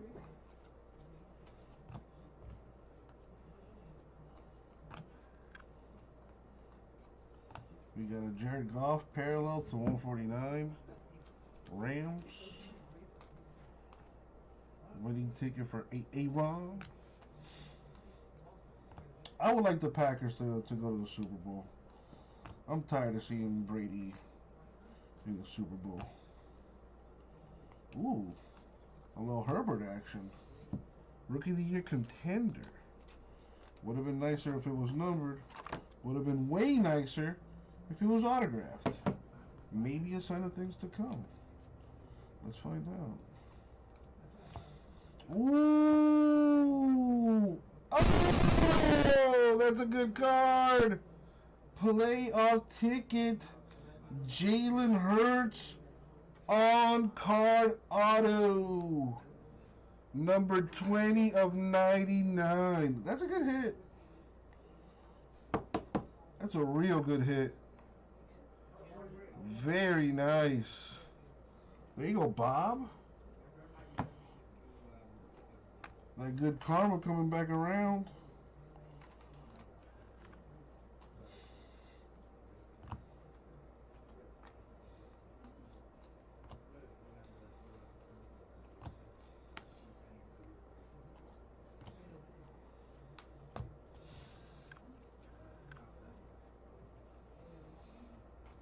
Put this over here.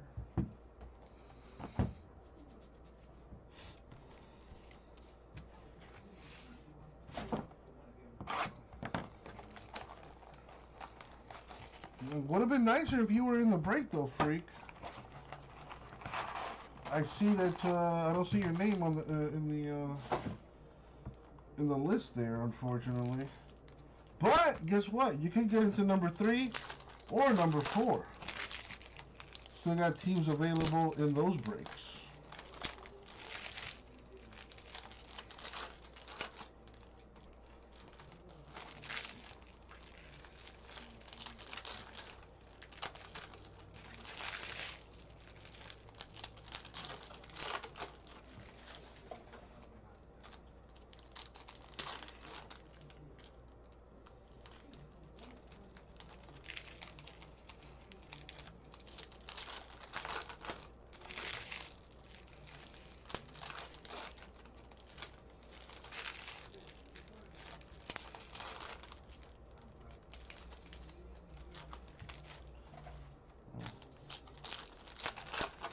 There we go.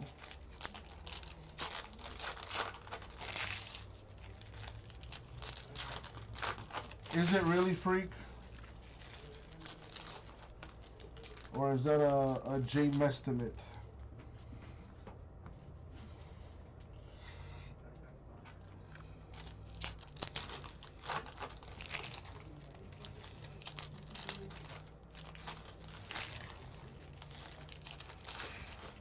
Oh, well, that's a difference. There's a difference between what people are asking for and what it's sold for. Are there any sold listings up?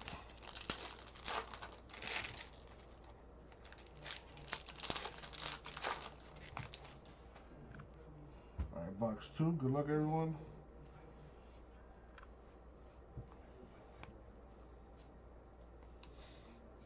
Michael Pittman Jr., Rookie of the Year, Colts insert. Low Marino Legendary insert action. Why couldn't you be Tua? Alright, Brandon Jones. Dolphins rookie ticket.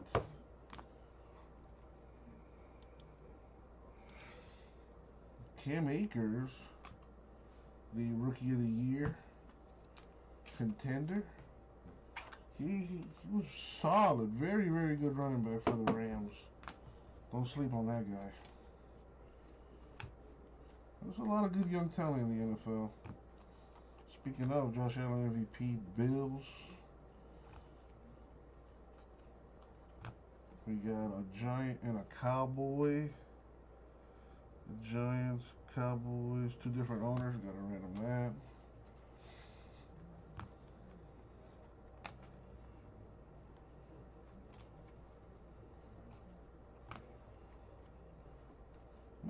Not bad, Freak. Not bad either here. Donovan Peoples-Jones. Browns rookie ticket, autograph, Mojo.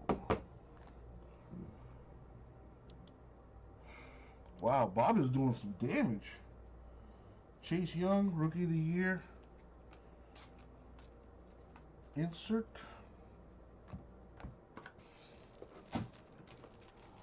And I'm assuming those 3 that sold, Freak, were ungraded, right?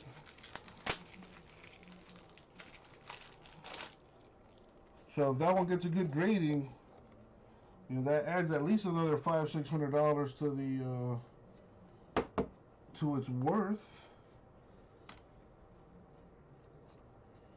It depends on the grading.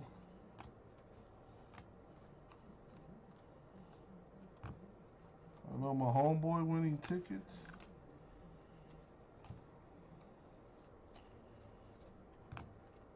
We got 2 Raiders there. What is this? Thought it might have been an autograph. Rookie of the Year, Joe Burrow. Little insert Mojo. I think he's going to be just fine. A lot of people got scared when we got hurt, but I think he's going to be just fine. We got Cowboys, Eagles here. Cowboys, Eagles, 2 different owners. Got to random that, and it's numbered to 149. I'll do that random at the end of the break. We got 2 Patriots there.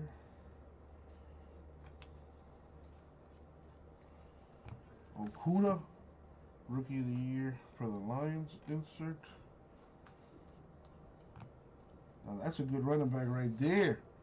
I think he led all rookies in rushing yards. Jonathan Taylor of the Colts. On-card rookie ticket Mojo. Very nice.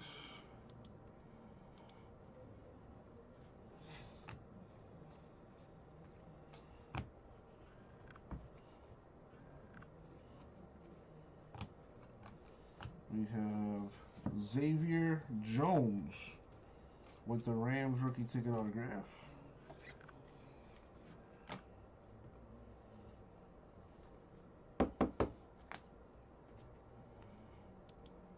A little hit for Gasper. Hopefully more incoming. Oh, there's a Jalen Hurts Rookie of the Year contender insert.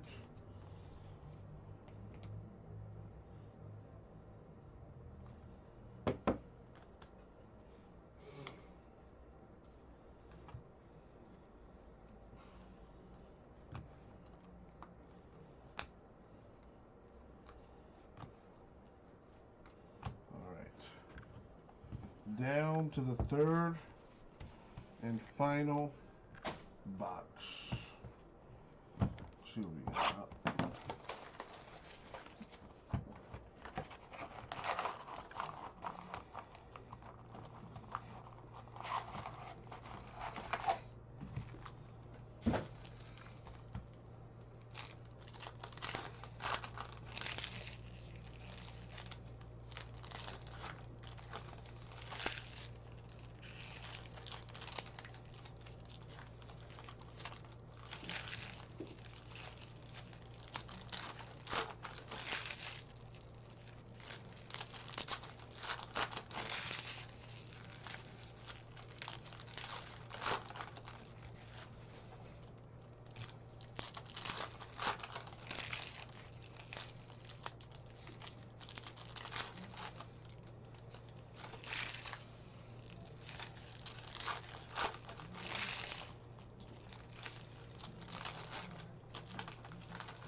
Alrighty, here we go. Third and final box. Good luck, everyone, especially those without a hit. Claypool Rookie of the Year insert.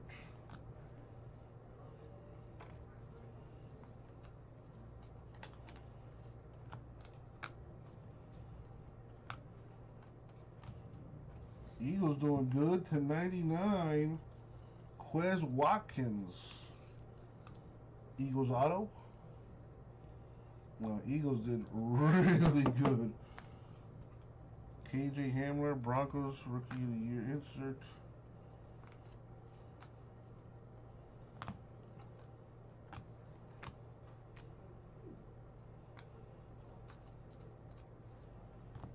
What do we have here? 2 Colts.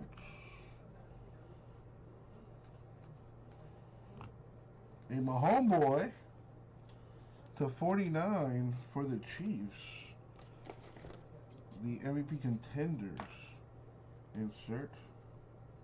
I hope it's Packers Chiefs in the Super Bowl.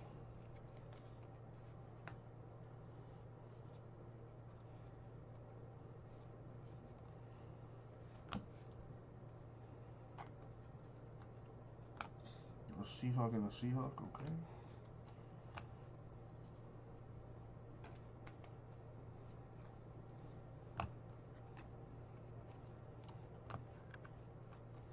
Nice. I like this kid because he went to the University of Miami. My favorite college team, DJ Dallas, Seahawks. That boy can run. Jake Fromm, Rookie of the Year insert. Bills. He needs to ask for a trade or something.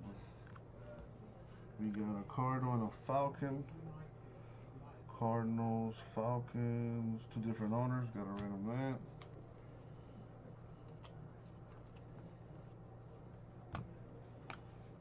There's got to be at least one more banger in here. Come on.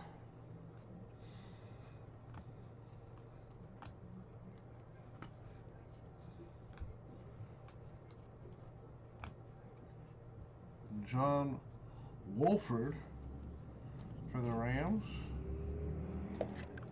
Rookie auto. Last stack mojo.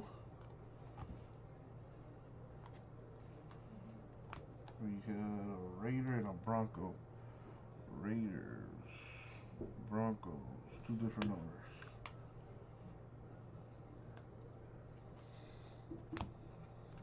Geez, for real? Wow, when it rains, it pours. Jalen Reagor, 20 of 49. Eagles rookie auto. Eagles destroyed this break. My God. Ayuk Niners.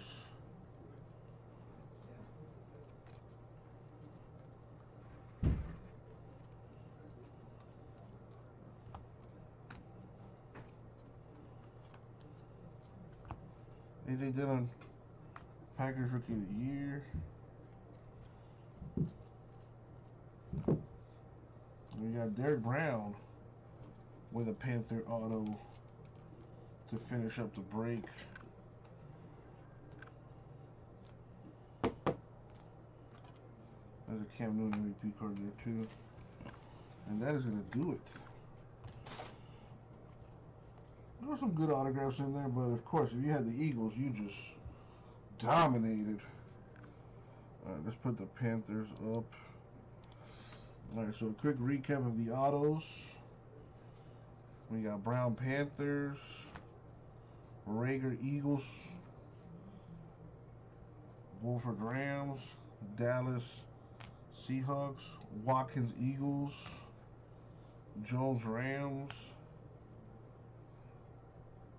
Taylor Colts, Peoples-Jones Browns, Jones Dolphins, Swain Seahawks, Robinson Jags, Highsmith Steelers, Wallace Eagles, and a Jalen Hurts to 99 for the Eagles.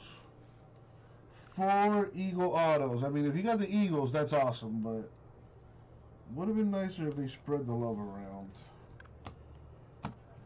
Either way, congrats to the Eagles owner. Alright. Now I got a couple of randoms I need to take care of. Gotta do the hit list. I'll do that last.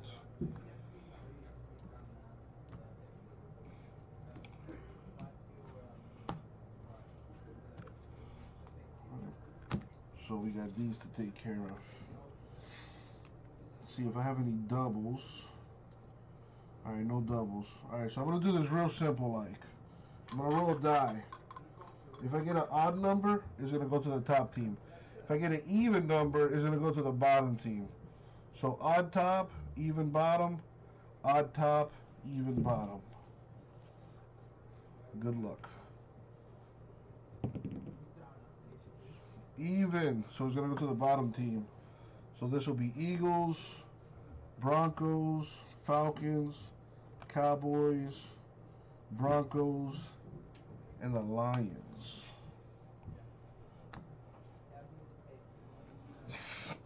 Alright, now for the hit list giveaway. So if your name and team is in bold, that means you got a hit. Everyone else unfortunately did not. But you still have a chance to win some break credit. So I'm going to grab those hit list names, throw them in a randomizer, and see who gets what. Top 5 names get $20 each for a total of $100 in break credit. We are going to go, can't do ones or twos, roll again. We're going to go 12 times in the random. Top 5 win, good luck.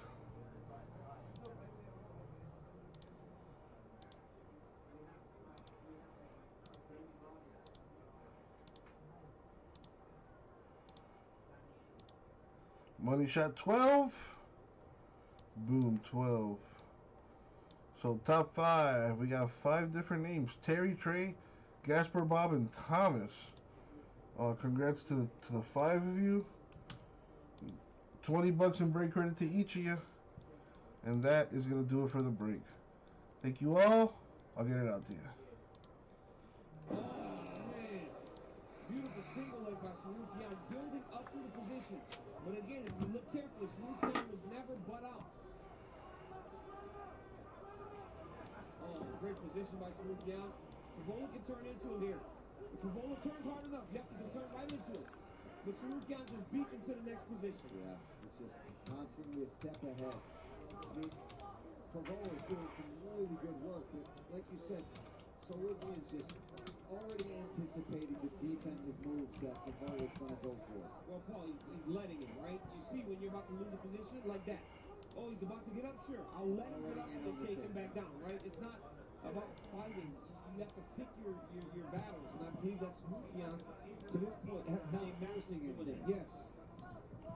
Final minute now. Thank you, Jasper. Appreciate you, man. 10 takedowns on 12 attempts. I think you got a couple Rams autos at least. Thank you for giving me a shot, man. Thank you. I love seeing all those lines. It's just such a difference when that strike lands. Yeah, notice he goes to a 3/4 mount, right? He doesn't go to the full mount. The full mounts become a way to, people just bridge into you now. So going to the 3/4 mount, you control the bottom leg and force them to give their back to try to get up. I like that Sarukian is still going for the finish too. Here with 15 seconds left in round 3, clearly he's ahead, and he is just fighting to get a rear naked choke or something here. He's never stopped trying to finish. See if I can figure out how to fix my phone so I can take pictures of that stuff. Tough guy, has all the skills you need in order to be a contender at lightweight. Arman Sarukian looks good to secure his 3rd successive UFC win. The official decision coming up from Fight On. Hello, 2021. Hello to goodbyes from Spitzer Jeep Ram Homestead.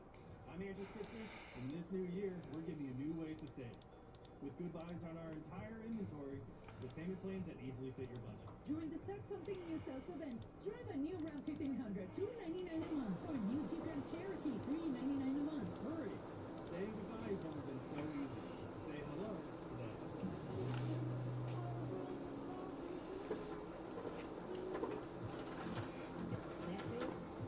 Change of pace. Plant-based thick sentence. Try the new Southwest Veggies Power Sandwich or the Beyond Sausage Sandwich. Paired perfectly with an oat milk iced latte. Order ahead plus earn rewards. America runs on Dunkin'. This isn't just a Wi-Fi upgrade. This is Xfi Complete from Xfinity. With unlimited data, you can stream and scroll more than ever. And we'll ensure you get the most out of your Wi-Fi coverage. Learn more about Xfi Complete today. The UFC 257 prelims on ESPN are presented by Modelo, brewed for those with a fighting spirit. And in part by P3, the official protein snack of the UFC. All right, now for the scorecards, we go inside the octagon with Bruce Buffer. Ladies and gentlemen, after Let's 3 check the rounds, store, see where we're at. for decision. The judges score the contest 30-27. Nothing's changed in the store. 30-26 for the winner. All right, what are we breaking next, folks? Talk to me.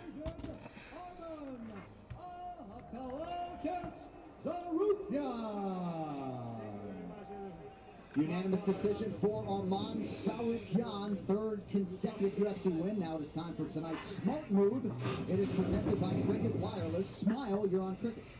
Arman Sarukian used wrestling to win this fight. Look at that. Changes to the double leg, puts Ravola down. Ravola gets up, goes to the suplex, puts him back down. I mean, constant. Jab to the body. When he gets Ravola returning, he changes levels, gets back to the takedown. Everything looked great from this young man tonight.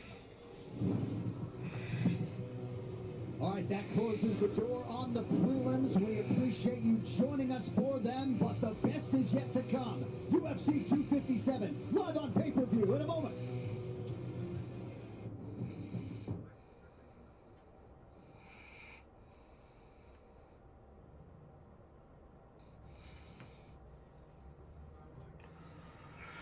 Prelims are ending. Well, they're done now. Rah-rah! Where you at, rah-rah?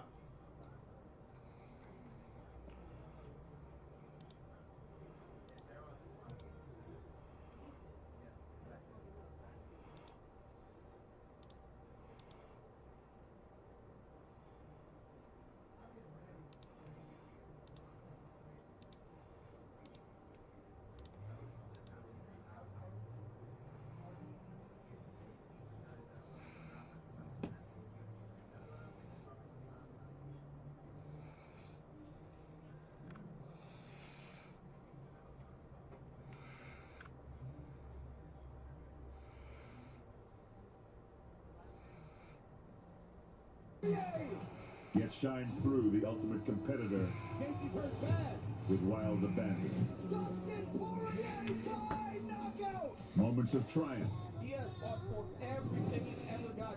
Nothing's been handed to this young man. moments when you sign your name everlasting in the history books, not with ink, but in blood. That's a warrior right there, ladies and gentlemen. With the greatest of the great, the hallmarks become true. For every time there really is a season to remind everyone that the king still looms large. Conor McGregor returns. A season to change the game and to take it over. To go places that seemed impossible. History has been made. And when the stakes rise to staggering heights, to show up in style and make it look easy. Tonight, as the UFC returns to the scenic shores of Fight Island in Abu Dhabi, the fight capital of the world gets a fitting battle. The reunion of two of the greatest competitors in UFC history. This win over Conor will be huge. Conor's the biggest fight in mixed martial arts you can get, and I'm gonna stop Conor. But first, it's a monumental showdown in the lightweight division as New Zealand's Hangman returns back into the fray. A chaotic, pressure-forward, ruthless presence in the division, set to welcome a champion who has been waiting his whole life to shine brightest under the biggest stage in combat sports. I have been saying it over the last 11 years that I am the best lightweight in the world. I just haven't had the opportunity to prove it. I've got my eyes set on the UFC title, and I will be UFC lightweight champion within the next 18 months. It all goes down on the sands of Yas Island in Abu Dhabi, and the gap is closing, as the gem of 6 years ago isn't the diamond of today. This is a different fight. I know I'm the best in the world. Poirier, put it on! That'll do it! I'm going to get my hand raised by any means necessary. Yet the double champion isn't the same either. He's rested and more hungry than ever.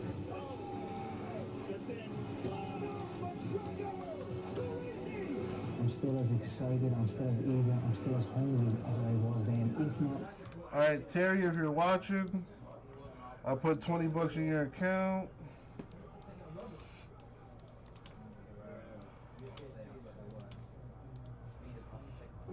I'm back now, and let's keep going.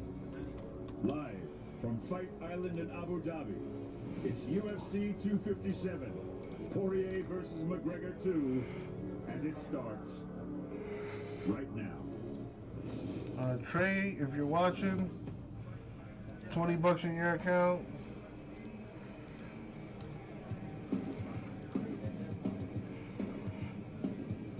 Gasper, if you're still watching, 20 bucks in your account, man. Thank you.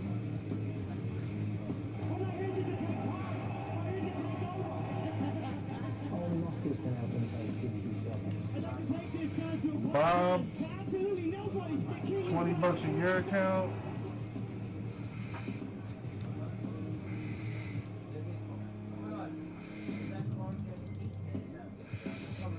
This win over Conor will be huge. Conor's the biggest fight in mixed martial arts you can get. And Thomas, if you're watching, 20 bucks in your account. Thank you, fellas. By any means necessary. Alright, let's get to work on the next break.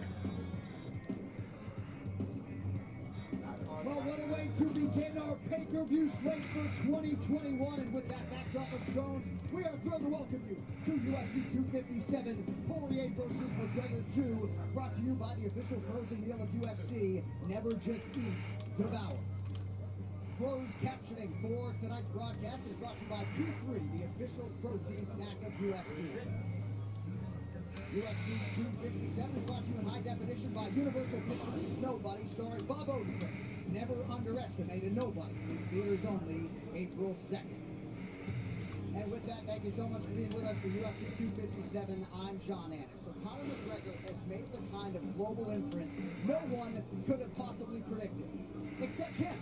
He called the whole thing the simultaneous 2 world titles, the rise to superstardom, and his bankroll's probably better than yours too. But Conor's back tonight, not for money, not for attention.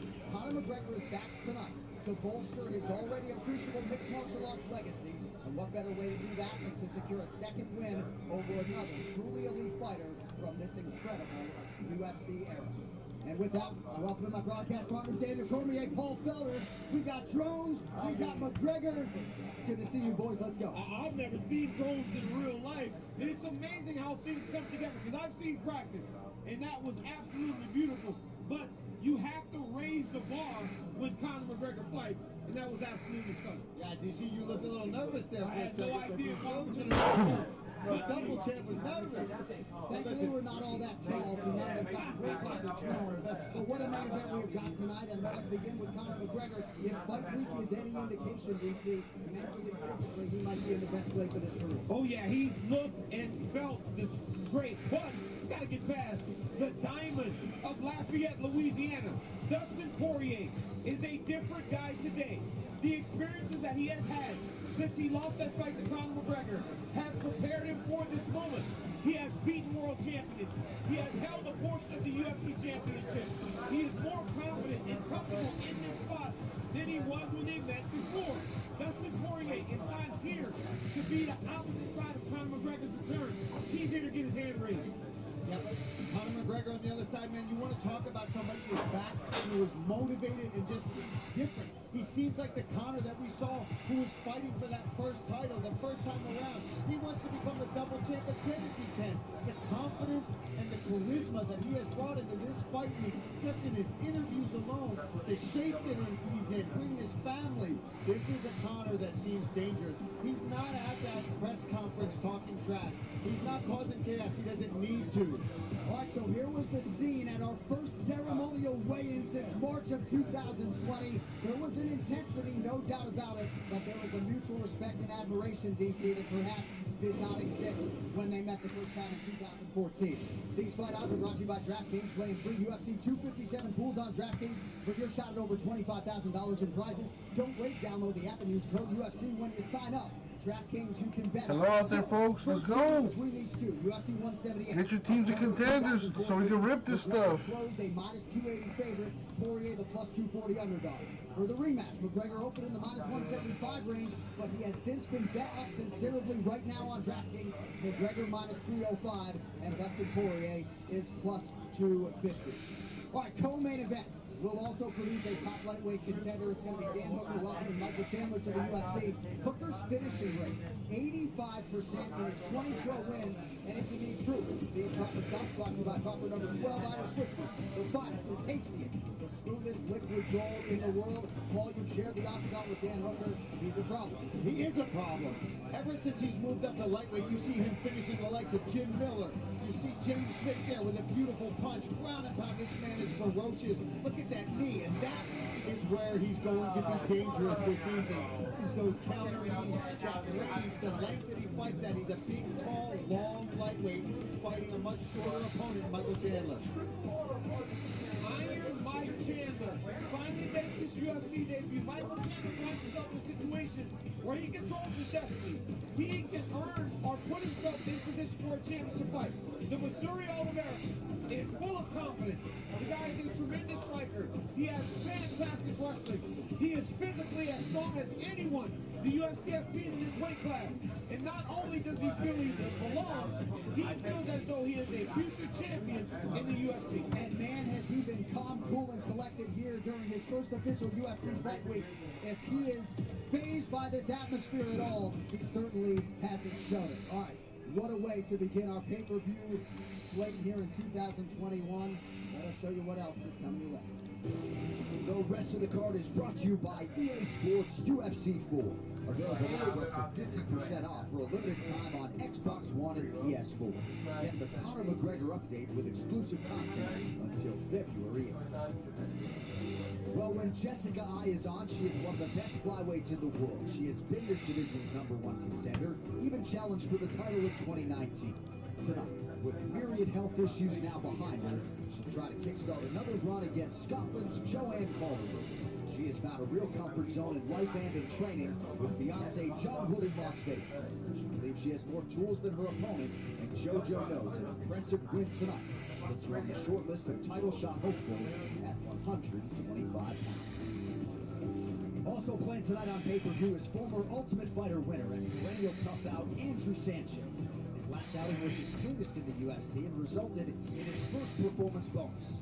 Tonight, he'll try to find that knockout shot against Uzbekistan's Mahmoud Muradov.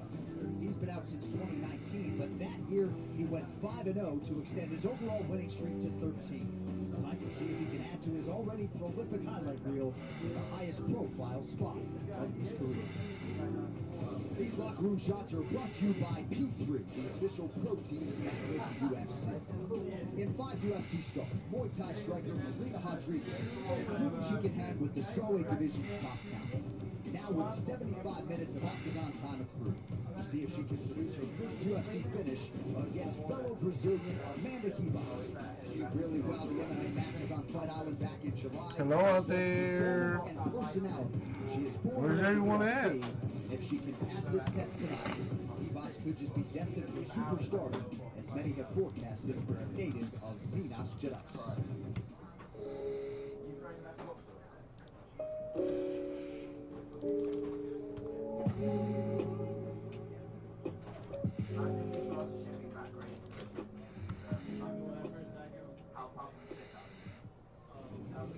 The rules of the Octagon are brought to you by Manscaped and the all-new Performance Package. Get 2 free gifts and free shipping on your order at manscaped.com.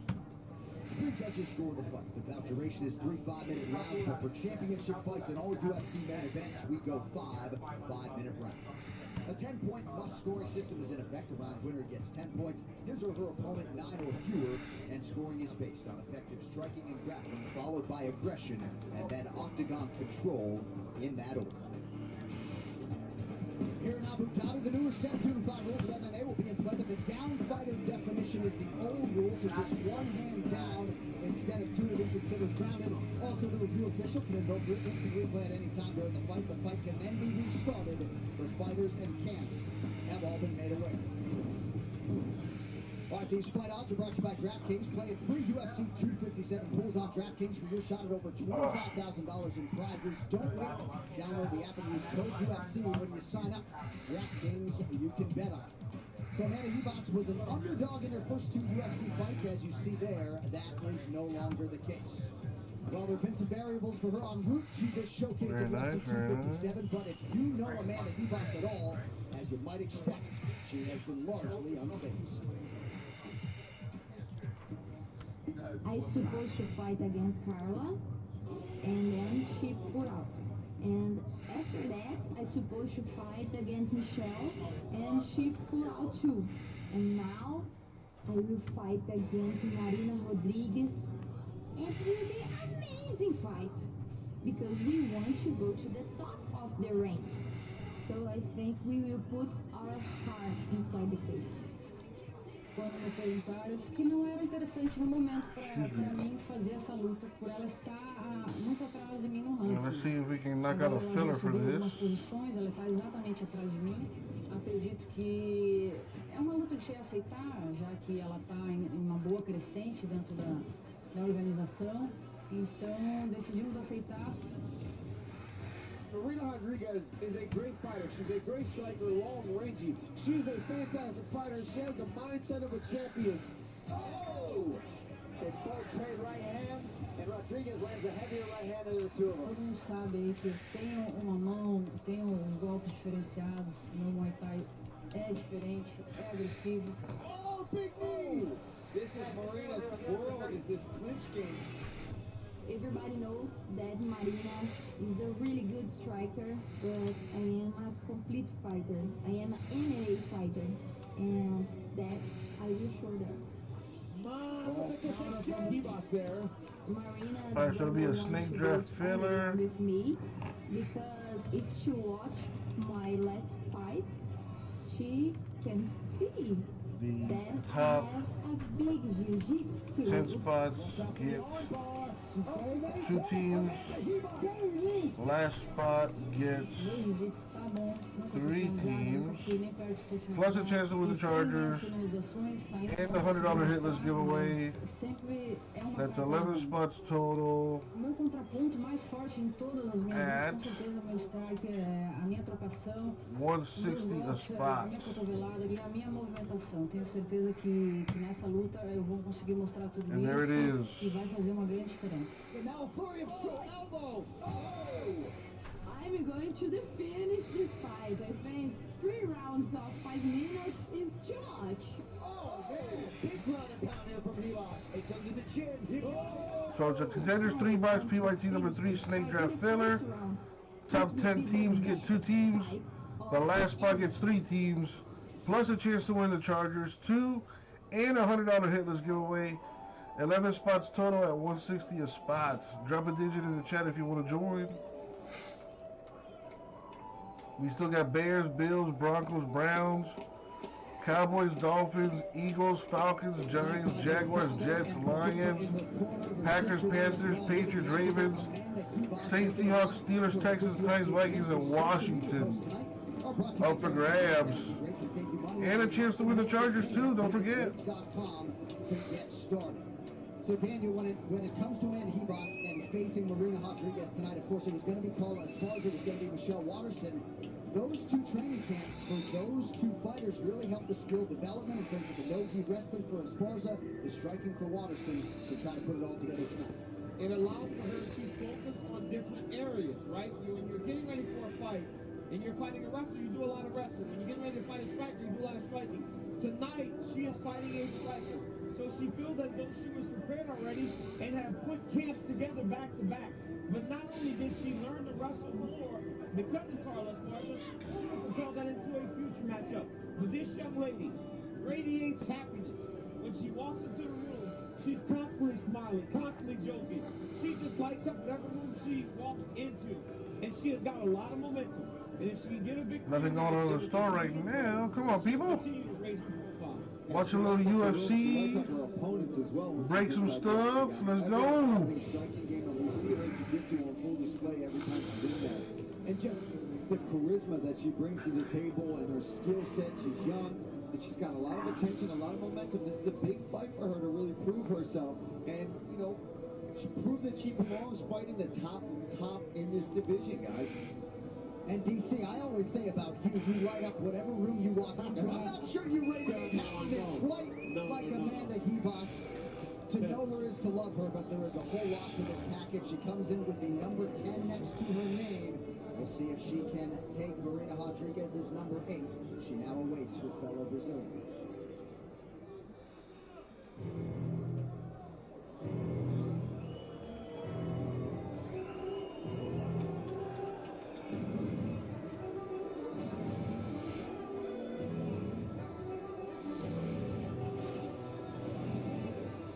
So here is the Muay Thai striker Marina Rodriguez making the walk for her 6th UFC appearance. This fighter walkout brought to you by G42, leaders in artificial intelligence and cloud computing. Visit G42.ai for more information. And Paul, when she walked into Marcio Malco's gym in Florianopolis back in the day, he knew he had a gifted fighter on his hands right away. She got a little bit of a late start to MMA at 26, but it is all systems go as she arrives at the highest profile fighter for career. And a good walkout song to be coming out to right now. Let me tell you that I'm amped up for her right now. Look at Buff. Let's go. But listen, don't look at Buff. This girl can strike, man. Her clinch, you get anywhere near her, and you let her get you into that Muay Thai plump, you're going to eat some knees to the face.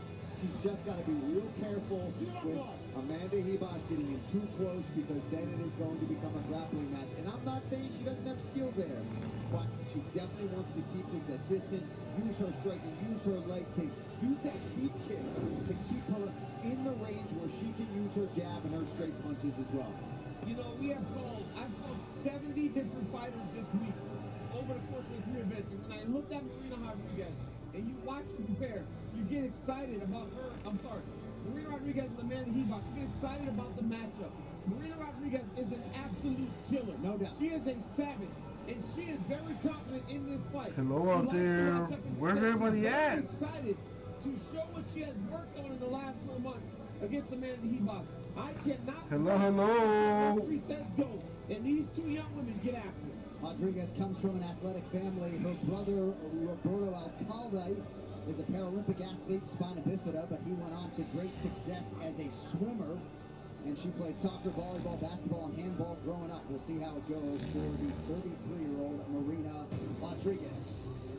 All right, just about ready to go with the pay-per-view opener. This Tail the Tape is sponsored by Howler Head. Rodriguez, 33. Amanda Hebos, 27. Rodriguez, 3 inches taller. Both fighters coming in right at the divisional limit of 116 pounds. Slight 1-inch reach advantage with Amanda Hebos. All right, now for the introductions for this first bout. Here's Bruce Buff.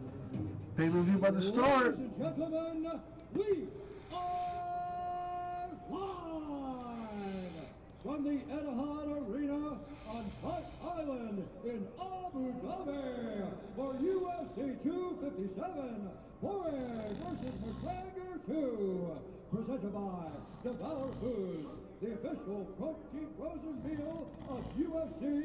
Never just eat, devour. And now, this fight is 3 rounds in the UFC Strong. Nothing going on in the store. First, fighting out of the 12 watchers, what's up, people? Holding professional record, 10 wins, 1 loss. She stands 5 feet 3 inches tall, weighing in at 116 pounds. Fighting out of Virginia, Minas Gerais, Brazil, presenting the number 10 ranked strawweight contender in the world, Amanda Ribas. I got Amanda winning this one. Fighting out of the red corner, a Muay Thai kickboxer, holding a professional record, 12 wins, 1 loss, 2 draws. She stands 5 feet 6 inches tall, weighing in at 116 pounds. Fighting out of Florianopolis, Santa Catarina, Brazil, presenting the number 8 ranked strawweight contender in the world, Marina Rodriguez. No, Rah-Rah. You know I have my ways. You know I'm an internet wizard. Herb Dean will also handle the main event tonight between Dustin Poirier and Conor McGregor. The beautiful Camila Oliveira is with us. Did you? Fight Island, and great to have you with us on pay-per-view tonight, Amanda Hebos. Ready, fight. Oh, man. The first fight of the main card is on right now, Rah-Rah. Rodriguez and Ribas. For more information, Hebos is in yellow. Man, listen, it's going to be at least another 2 hours before the McGregor fight starts. Hebos put a lot of pressure on us. This is exactly what you want to do as the grappler in the matchup. Let him do it. Get close, try to set up your takedown attempts. Ultimately, you got to cut her off. You cannot follow. I mean, I don't think he cares up until the McGregor fight, you know what I mean? Give her no escape routes, and then change levels to try to get to the leg and secure takedown. Rodriguez had a combined 25 days of quarantine before her last fight against Carla Esparza in July. Different circumstances this time around. So how many bets you got going in the main card, Rah-Rah? I hope it goes by fast. I want to see knockouts. Yeah, because you can just go in a circle as much as you want. I want to see straight knockouts. That's what's happening right now for Amanda Hebos. Not being able to score Marina Rodriguez. Get loud in here, fellas. I mean, did they allow people in the stands? You know, oh, there it is. She overextended, got taken down. Now she looks like she can get the back of Amanda Hebos here. But if Amanda can twist her hips, if she can get her hips back facing towards the mat, she'll be okay. Rodriguez doing a good job of lacing that leg so that she can fully turn in, but I don't see her being able to take the back from here either. Hebos is eventually going to be able to clear that leg and turn into it. She's just going to clear that foot. Shape your legend in EA Sports UFC 4. Get up to 50% off for a limited I like time on Ribas. Xbox One and PS4. I mean, we called fights all week, and on Saturday Look at those there were yams. some tickets that weren't sold. There is not an empty seat in this place today. As many people that are allowed to be inside this arena are here. The athletes might not be able to hear DC's every word tonight. Your voice carries. I was up there the other night, man. I heard every word. Yeah? How are you watching the fight, Rah-Rah? They can all You got like a fire stick or something? No, I'm just kidding. working inside the closed guard of Rodriguez. We have crossed the midpoint of round one. Ribas just seems to be so physically strong in this weight class. She fills up, like she makes her weight and she gets big, you know, and strong. Because as a grappler, you want to be able to wear on people. You want to be able to make them carry. Amanda Ribas fixes her weight, and she you're not? Great grapple heavy strategy. And wears her opponents down and eventually finds submission. Ribas trains at American Top Team Coconut Creek, Florida. Her father, Marcelo Ribas, is her chief corner. Belupa is there as well. Do you like not want to run the risk or something, Rara? Franco wrestling under Steve Mocco.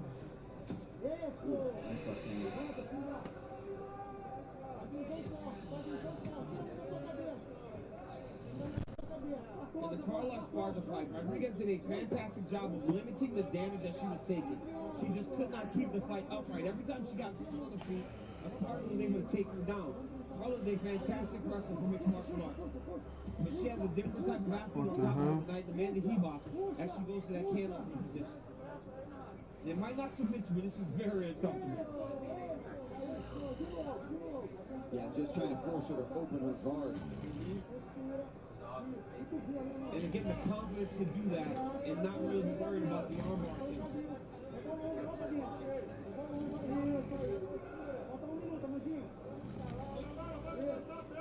Less than a minute, and this has all been exactly what Amanda Ribas wants in this first round. Just needed the one takedown and has... You don't want man-on-man adult video? I don't think... But you did hear about him, like, saying that he was going to do something, right? I don't know what he could possibly do. So if you're Rodriguez here, Paul, I mean, you try... Oh, shit! The Heat have a chance to win. I'm never a fan of it. I just think you're pulling your opponent into the position they want to be in. For Ribas, you won, that's fine. I'm just going to keep punching you and elbowing you from guard. Well, you got to take some chances, right? The Heat down by 3, got a chance to tie the game. Create some space. The problem with that is Ribas is very good at taking the back and chasing submission. Strong opening round for the favorite. This corner cam brought to you by Body Armor. Now look how garbage the Nets are. They're up by 3 and they're at full strength. The Heat don't have Kendrick. The Heat don't have Jimmy Butler, and we don't have Tyler Hero playing either. 2 starters not playing, and it's a 3-point game. Wow. So we can do what we want. Pull her in, throw the elbows, come in with a jab, and throw the cross up top.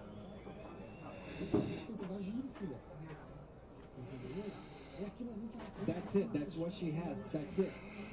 Move your head, throw your hands. We lost that round. Well, Rara, I'm pretty sure you're the only one that's you're not the only one that's just listening. G57 Poirier versus McGregor 2 is brought to you by the official frozen meal of UFC. Never just eat, devour. All right, round 2 here. I got nothing going on in the store right now. See if Rodriguez can keep the fight upright and get one more tie game going.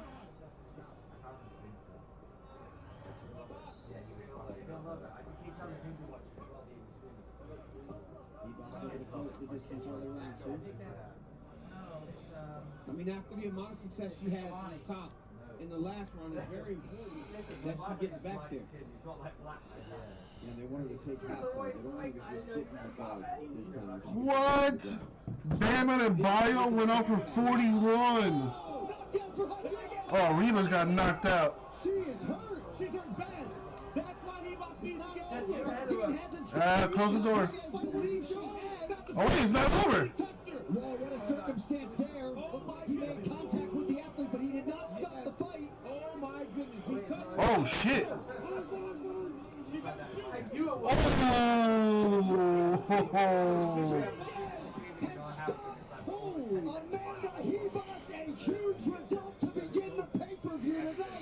That's what I told her. That's what I want to see. I want to see people get knocked out. Some of the best stand-up up in this women's division. Marina Rodriguez landed that right hand and immediately Amanda Ribas was on Beach Street. Bro, Bam Adebayo went off for 41 points today. Did she have to go? Holy shit. I mean, what an impressive performance. 41 points on 20 shots. That's impressive. I don't know why we still keep playing Andre Iguodala. Andre Iguodala's fucking garbage. Brought to you by Geico, whether you rent or own, Geico makes it easy. Gabe Vincent too. We gotta stop playing these people. Home is hard work, so get a quote at geico.com. Easy. With a sweep right hand that landed right on the chin. Drops her. Right, she jumps on for the finish. It looks over. She's Interesting. I mean, I don't know. He didn't touch him. He actually did not touch her. Well, he went in, but he went in there like he was going to stop it and it must have. What is Herb Dean doing? And let it keep going. What is Herb Dean doing? Okay, I got to just get back to work. Lands Oh. That one had Ribas hurt again. Took that elbow to the dome. Right over the top. Herb's like, okay, that was enough. The man was standing there like, yes, it was a great stoppage. But I mean, the wherewithal to just go back to work. Damn, my baby Ribas got knocked out. Great job by Marina Rodriguez. Listen, Damn. This is why when people get on fighters, why was he punching him after he's out? That's why. Yeah. Right. That's why right there. You punch until you grab me and pull me off, and I know for a fact that this fight is over. It's not because I'm trying to be a a-hole. It's because sometimes weird things happen. Super necessary to make sure. Super necessary. All right, the official decision brought to you by Guaranteed Rate Mortgage. You could save massive money on your mortgage with the incredibly low rates from Guaranteed Rate. Act now. Yeah, the Heat lost, but to make this one official. I am I'm cool with that. Herb Dean is going to stop to this contest at 54 seconds of round number 2. Declaring the winner by TKO, Marina Rodriguez.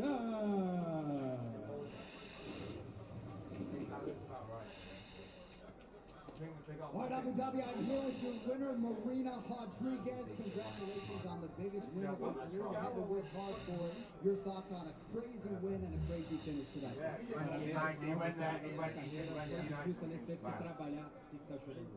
estava ciente do jogo dela, ela é uma atleta muito completa e a gente sabia que a única estratégia dela para ganhar seria assim, jogando chão e travando. Foi o que ela fez no primeiro round, eu me mantive tranquila para chegar no segundo e fazer o que eu fiz agora. I was aware of her game, you know, she's a complete fighter. I knew that's what she wanted to do. She was going to try to take me down. She was going to grapple me up against the cage, and we were able to take our game plan into action in the second round. We're going to take a look at the highlights, but what was going through your mind? It looked as though Herb Dean stepped in, maybe was going to stop the fight. Oh my God. Retreated, but ultimately you were still Oh man. He probably should have stopped the fight right then and there. O que você estava pensando ali naquele momento na luta? Exatamente, eu entendi que ele se aproximou com as mãos e falou alguma coisa rápido, eu parei de bater, já que eu estava batendo muito, ela estava praticamente imóvel, então eu saí. You had Ribas, not a good start. Vai lá, 2 atrás. Yeah, he came in close, he had his hands out, so, you know, I thought I was throwing a lot of... I just like Ribas because she's a cutie pie. You know, once the fight got back on, let's go. And she's got that, you know what I'm saying, Rara? She's got that monkey. Já está no top 10, você tem em mente algum nome que você quer lutar aqui na volta de Itália? Eu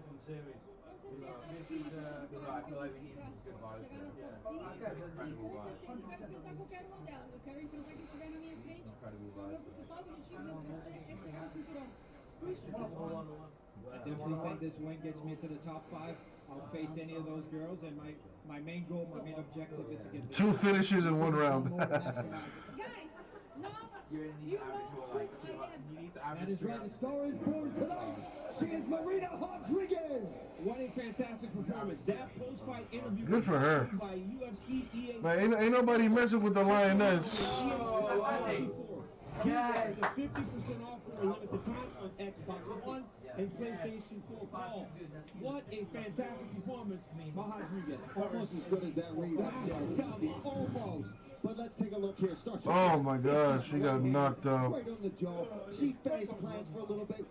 Rodriguez goes in, starts smashing hammer fists and big punches. She thinks the fight. Hello out there, people watching. Let's break some archives in between rounds or something. She says, okay, well, listen, let's go in. I'll finish this some more. And there's an elbow that eventually she lands, but I don't know who Buckley is. And her being seen it up, and you see that Ribas was definitely out on her. Well, Ribas makes sense because she's good looking. You know what I mean? So, from a marketing standpoint, you have that. You know? For Marina Rodriguez, and if you didn't have the wherewithal on DraftKings to bet on Rodriguez by knockout, it paid out at plus 800. If you had the round 2 prop correct, plus 2,000 on the payout for Marina Rodriguez. And perhaps some value there for people, given that a lot of folks expected that her path to victory tonight would have to be by knockout, and as she said in the post-fight interview, Buckley, the guy in that Mortal Kombat kick video. I'm not familiar. I don't know. I'm gonna have to Google that. Well, Conor McGregor isn't just one of the best strikers in mixed martial arts history. He is one of Buckley, Mortal Kombat.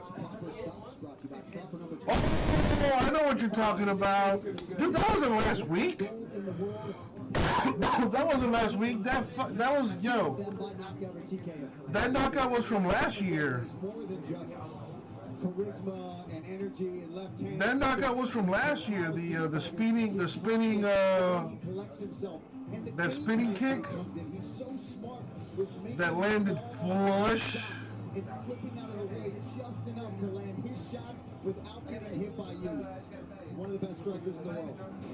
Oh, so that same guy fought again last week, and well, he got knocked out. Andrew Sanchez came into the UFC a decorated wrestler.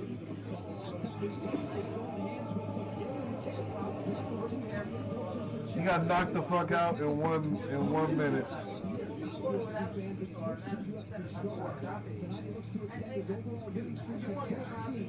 And he is the betting favorite to do so. And speaking of which, if you're looking for a little action on that, Isn't that funny how that shit works out, rah? You know what they say, you live by the sword, you die by the sword. Hey UFC fans, it's Jesse Tokyo from DraftKings here to let you know it's not too late to get in on tonight's action. Right now during the fights, anyone can play for a share of $25,000 in prizes by joining DraftKings free-to-play pool. Simply download the app and sign up for the Yeah, you would appreciate this. Look at this shit. Pick who you think is walking out a winner, how it's all going down, and how long it's going to last. Speaking of time, While there's no fights going on, check that out right there. download the DraftKings app now and use promo code UFC. What's up, Gary? What's up, man? UFC 257, Poirier versus McGregor 2 is sponsored by DraftKings. DraftKings has free UFC 257 pools for tonight's fights. Download the app now and use code UFC when you sign up to compete for $25,000 in prizes. I'll wait for you. I'll wait for You can bet. By Develop, the official frozen meal of UFC. Never just eat. Hey, watching the UFC event right now. Waiting for the McGregor fight. Xbox One and PS4. Get the Conor McGregor update with exclusive content until February 8th. And by Guaranteed Rate. I appreciate that, man. Thank you for stopping by. Showing some love. How's your Saturday going so far? Joe Pa picking up some spots in the Archives Random Divisional number 3. Thank you, Joe Pa. This is a world-class Brazilian Jiu-Jitsu practitioner, second degree BJJ black belt. He's a phenom on the ground. But what about he combines it with Well, I guess we'll find out, right, Gary? Since going up to welterweight, he has been on fire. Took out Gunnar Nelson on short notice. Took out There's a few of them on YouTube, Rara. on short notice.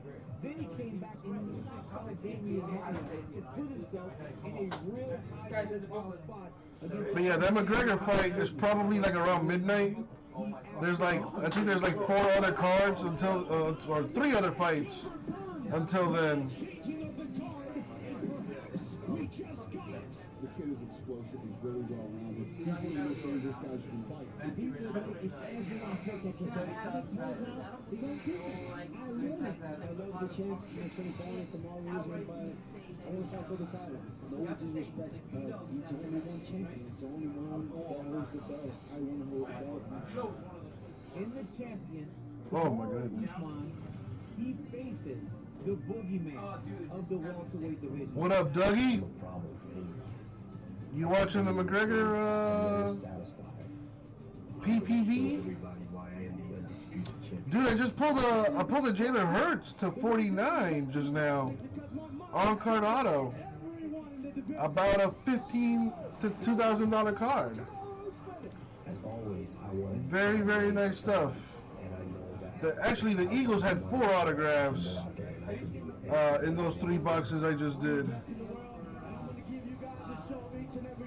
This is personal. This is business. Yeah, I got it right here. Well, it's actually number to 99, I'm sorry. Not 49. It's my time to be the champion. I come momentum. I'm very hungry. I'm on my way to reach my full potential. Well, there it is right there. I can't wait to shine under those lights. It looks good. It looks like it'll get a good grading, I think. The corners are sharp. The surface looks nice. I'm the critic for all these guys. I would say it's slightly off to the left. That's probably a 9.5 right there.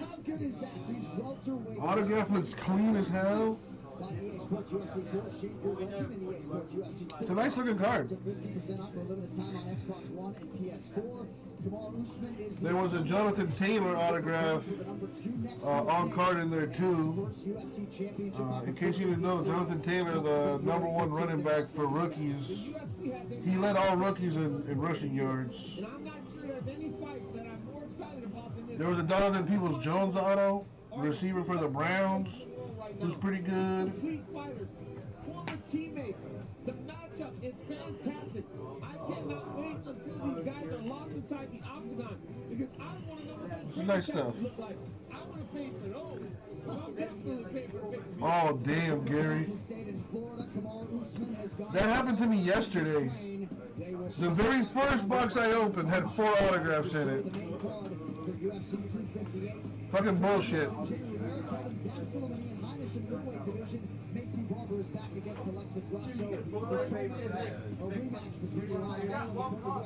Well, most people don't know about Jonathan Taylor, but Jonathan Taylor's a beast.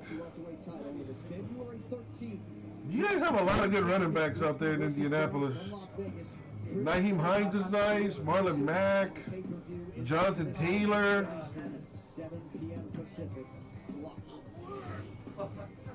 Well, you can be the first ever UFC fan to experience a live pay-per-view event inside the Apex in Las Vegas. We are giving away a once-in-a-lifetime opportunity for one lucky fan and their guests to attend UFC 259 this March. So Gary, how's your night going so far, man? UFC.com/bestseats for more details, official rules, and to enter for a chance to win. Restrictions apply.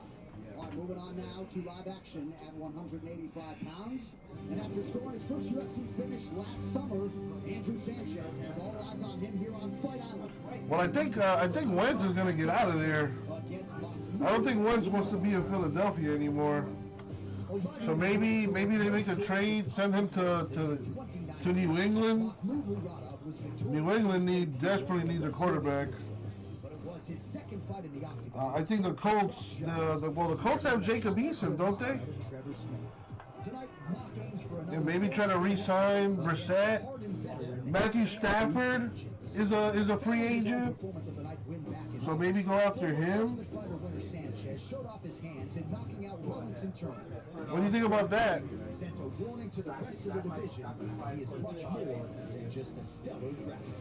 Coming up next, Andrew Sanchez faces Mahmoud Murado. Stafford with the Lions would be nice. I mean, with the Colts.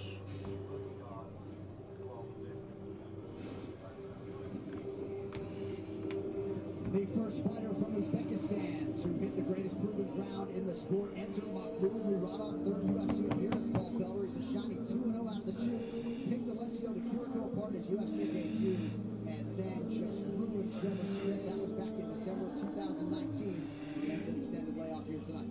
Yeah, there was a lot of hype. Well, he did play for the Lions, Gary. So the fact that he even got him to the playoffs is saying something. And I can't say shit. I'm a Dolphin fan. The last time we were in the playoffs was 2008. There's a lot of room for this young man to do some damage here in this. Actually, I lied. No.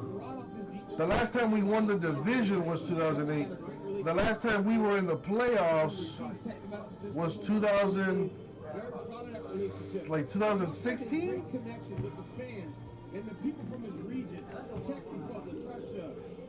In the last 20 years, the Dolphins have been in the playoffs like 2-3 times. Fucking joke.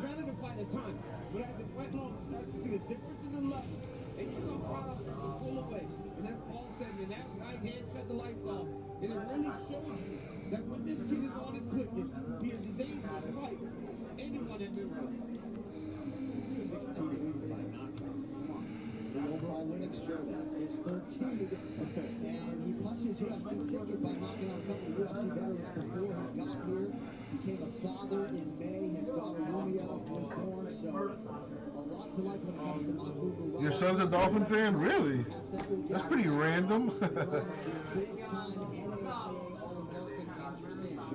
Dolphin fans are the most loyal people you'll ever meet in your life, and extremely masochistic. It comes with the territory. You gotta sign a contract. You gotta sign it in blood. Excited for the pay-per-view showcase tonight, representing TriStar Jim DC. He makes his 9th UFC appearance, and it's the final countdown. Andrew Sanchez. Something tells me this guy's gonna get knocked out. You know he can swing too, but certainly a wrestler at his peak. Absolutely, you see that time that when you're learning new skills, it takes ups and downs, especially in fighting. It's just like a 1,000-piece puzzle. You get little pieces here and there, but eventually you gotta connect the dots between all. Hey Gary, if you were a fighter, what would your walkout music be? You saw the viciousness in his last performance as he knocked out Roland Determined. He said that, of course he can wrestle. He spent a lifetime developing those skills, but now that's the only time we were ever any good. In the 70s and in the early 80s. And you're only going to see a better Andrew Sanchez every time you step foot into the octagon. Yeah, he had such a Burning down the house. What's that? It paid off for him so well. So all those things that he was trying to put together. Well, you know that those two he almost had a bit of a, if I remember, a bit of a karate style almost going there. But when he would set it up and lunge into those punches, there was so Burning down the house. I've never heard that song. Maybe I have. I don't know. In his back pocket. So I think now he's trusting his ability to let his hands and his kicks go more, because what's the worst case scenario? If someone tries to take him down, well then they're in his world already. That fight of description was brought to you by Pete Lee, the official protein snack of UFC. Wrestled at Stanford University in Lebanon, Illinois. Oh, I like Jorge Masvidal's walkout music. He walks out to the Scarface theme, which is perfect because he's a Miami guy, and what better walkout music to have than the Scarface theme? Rara, if you were a fighter, what would your walkout music be?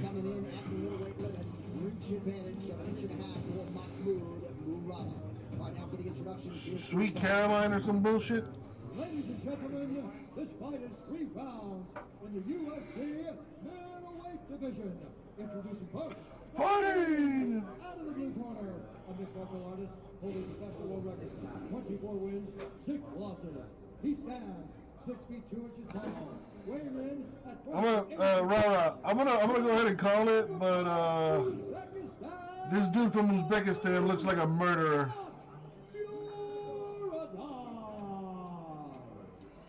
And now introducing his opponent, fighting out of the red corner, a mixed martial artist. And this other guy looks like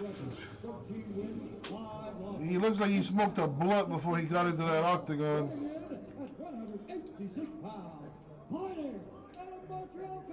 Fighting out of Canada? Yeah, he's gonna get knocked out. It would be some soft ass shit to play to the opponent. Nice. Walk out to like the Barney theme song or some shit. Alright, I'm gonna go ahead and call it. First round knockout. First round knockout. Here it goes. That dude got a mullet? Yeah, he's gonna die. Never bet on Canada. Never. unless it's like hockey. Muradov has fantastic striking, John.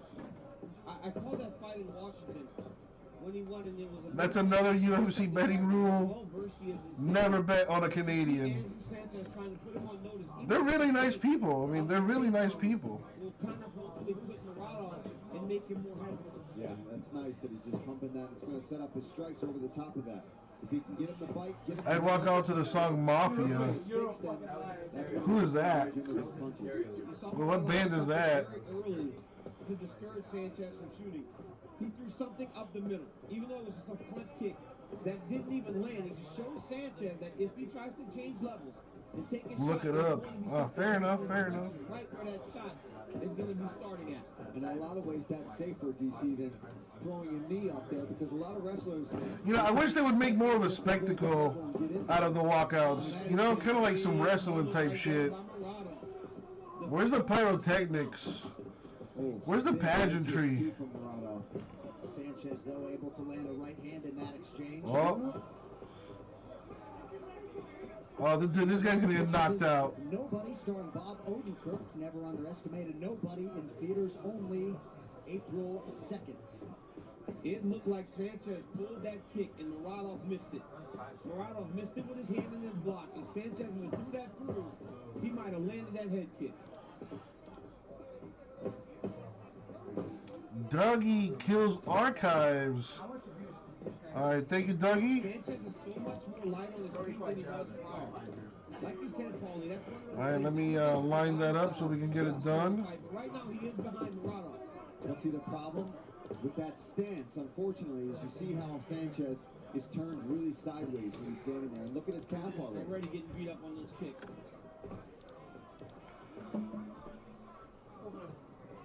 No one did that better. No one did that little side karate stance better than Henry Cejudo. When Henry Cejudo started fighting that way, he beat Demetrius Johnson. Heavy strikes from Mahmoud Muradov now lands the shoulder on Andrew Sanchez. 2.5 minutes gone by round one.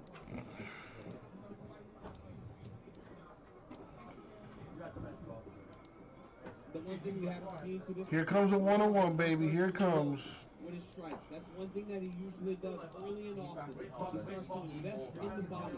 The punches to the body, the kicks, yes, it does all those things. He's really going to take some shots up top. Totally different confidence in the striking for Andrew Sanchez than we saw early on in his UFC career. Committing to his shots, confident in the chin. Those two alone get me... It's not frantic, right? It's not hectic. It's not a rush to try to get a takedown. And when you do that as a wrestler, it makes you become way more effective in your approach. Oh, wow. This is between Joe Pa and Doug-Eyed. Already damaging that calf of Sanchez. And how smart of it is with Muradov to start to do There you that. go, DC. There's the body shot you're talking about, though. Yep, knowing that Sanchez is trying to be much more light on his feet. Yeah, good point. Shuts that down real fast. Yep, absolutely. Makes him a stationary target. Well, if he's bothered, there you go. Now he's level changing, John. See, we were talking about he's invested in the body just a couple times now. And he's able to... All right, let me put this aside here. The big hooks over the top.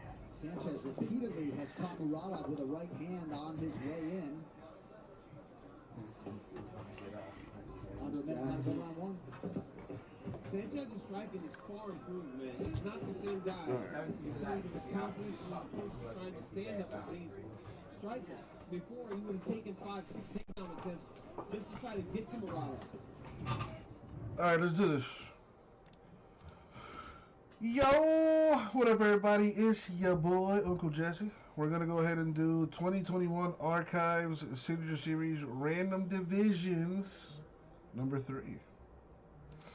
All right, first things first, we got to get a box. So, actually, before I do that, got to make a little switcheroni. And there we go. Now all is right with the world. Alright, let's roll the dice, see what box number we're gonna get. The die says 7. I should have 7 available.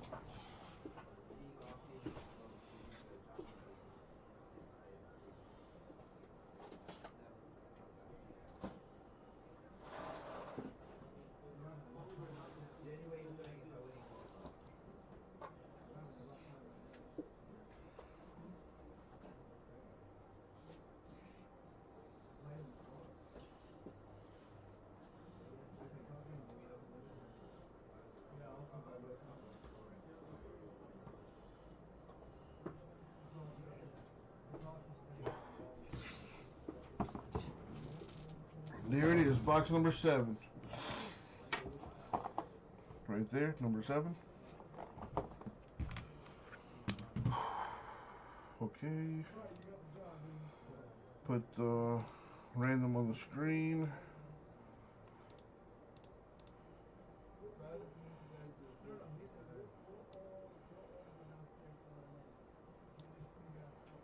Alright, there we go. Alright, so we're going to random the names and the divisions. How many times? 9 times. We're going to go 9 times. Good luck, Joe Paul and Dougie. Here we go.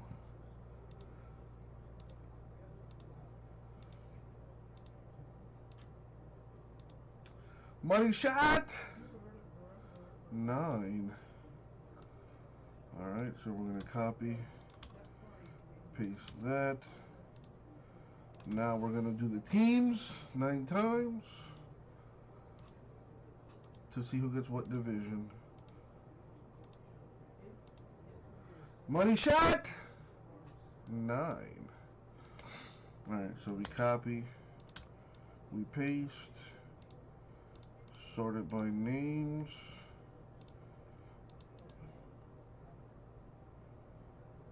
And there we go. Alright. So Dougie has AL West, AL Central. Joe Paul, AL East, NL West, NL East, NL Central. So if you guys want to do any trades, the time is now. Anybody want to trade? Joe Paul, Dougie?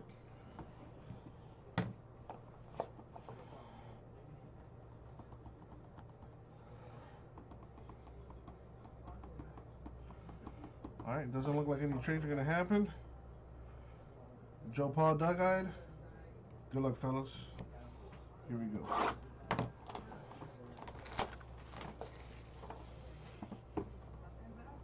$101 Mojo. Not a 101. We have Christian Walker, numbered 48/99 for the Diamondbacks. The Diamondbacks are NL West. NL West is Joe Pa. So there you go, Joe Pa. Not a Harper 101, unfortunately. Maybe in the next one. Speaking of the next one, one of you guys is going to win a spot in the next break. So let's put the random on the screen again. Let's grab the hitless spots. Copy and paste it. Roll the die. We're going to go 4 times. Top name wins a spot in the next break. Here we go. 1, 2, 3 in the money shot. 4. Sorry, Dougie. Not only does Joe Pa win the card, but Joe Pa wins a spot in the next break. Thank you very much. I'll get it out to you. Yeah, Joe Pa, Christian Walker.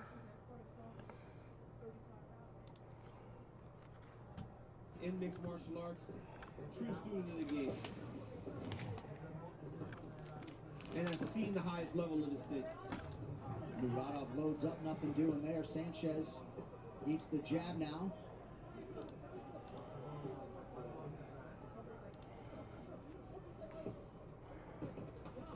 Oh, man. Love when Muradov brought that right hand as an uppercut that time opposed to over the top. He's got to mix up the way. Well, I mean, no big cards have come out of the case so far. Like, I can show you what's come out of the case. There's the Eduardo Rodriguez card you hit earlier and the Christian Walker. Bill hit a Polanco. The Grandal for Chase.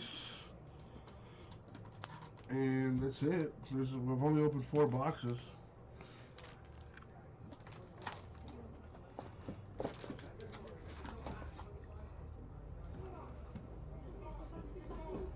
Sanchez still going hard with that mullet. Paul Felder abandoned his a few years ago.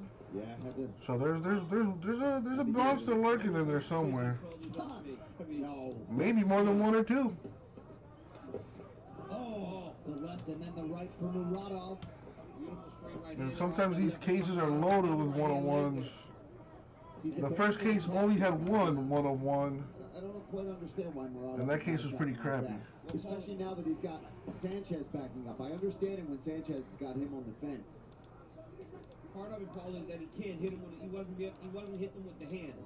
So the hands aren't blinding Sanchez, right? The hands aren't making him take his head and chest back, so the leg's not as available.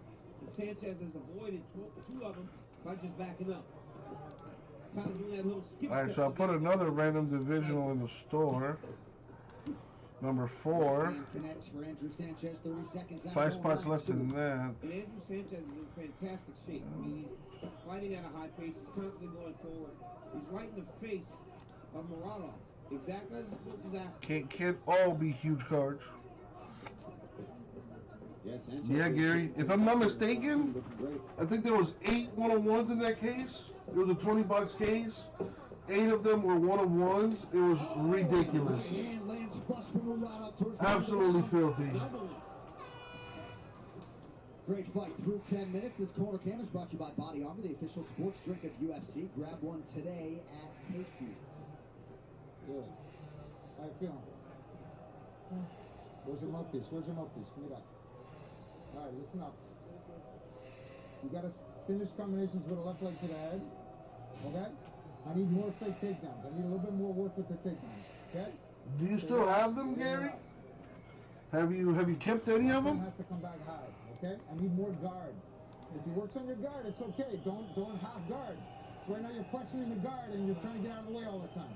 Okay? All right, Joe Paul, drive safe, man. Square up and block. We're down. I think we're down. Stay relaxed. Stay relaxed. Don't blow your nose. You don't have any of them. Big breaths. A bit of water. Let's go. Mouthpiece. You got this, okay? You got this. Round 3 is brought to you by P3, the official protein snack of the UFC. So, DC, what happens if you blow the nose, my man? It blows up. If you got a nose issue, it pushes all the air up in between the eyes here, and it just swells. So when you get hit in the nose, a bloody nose in a fight, the worst thing you can do is blow. I mean, we saw that with Donald Cerrone, Eddie Alvarez, when you fought Tony Ferguson. You got to just deal with it until you get back to the back. Sanchez goes high with the kick. Muradov shakes it off as if it's nothing. You know, Muradov had a lot of success at the end of the round. And it feels like if he just lets everything go, he can hurt him and get him out of the fight. It looked like he hurt him there. Yeah, he had him wobbled on his feet there for sure. That busted his nose. That right hand is not going to help matters for Sanchez. We've seen this with Muradov, though, in his UFC career to this point. It's like the fight seems competitive, and then slowly and sneaky, he starts to pull away. Yeah. And that's what he's doing right now to Andrew Sanchez. Right. It was in round 3 back in 2019 when he face-planted Trevor Smith. He does pick it up as the fight goes on.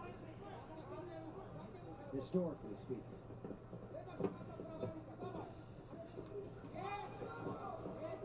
There's Kobe Bryant packs? What's out of what? Never heard of that. Now he's trying to find that shot.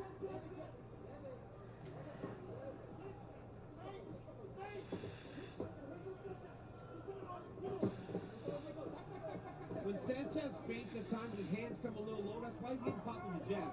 He feints, but his head is kind of coming forward and his hands are down at his chest. So Muradov just pops the jab when he throws double feints without a punch.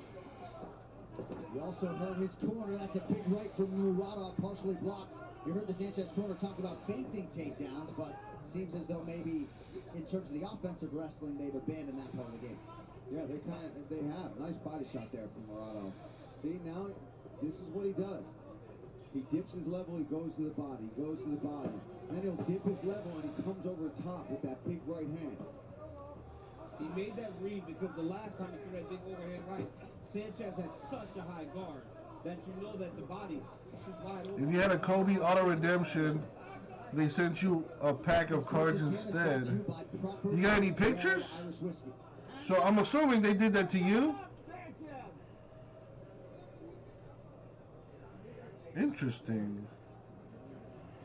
There you go. Guard up. Hands up. Here it is, hands. Good. Gotta go. I like those rights are just listen. Keep the guard up, Andrew. Guard up. Walk him down. Walk him down. Guard up. Make a miss. Make a miss. Hey! Go. Guard up. Oh shit. Oh, another knee. Could be the beginning of the end here. 1,500. Muradov with another third-round stoppage win.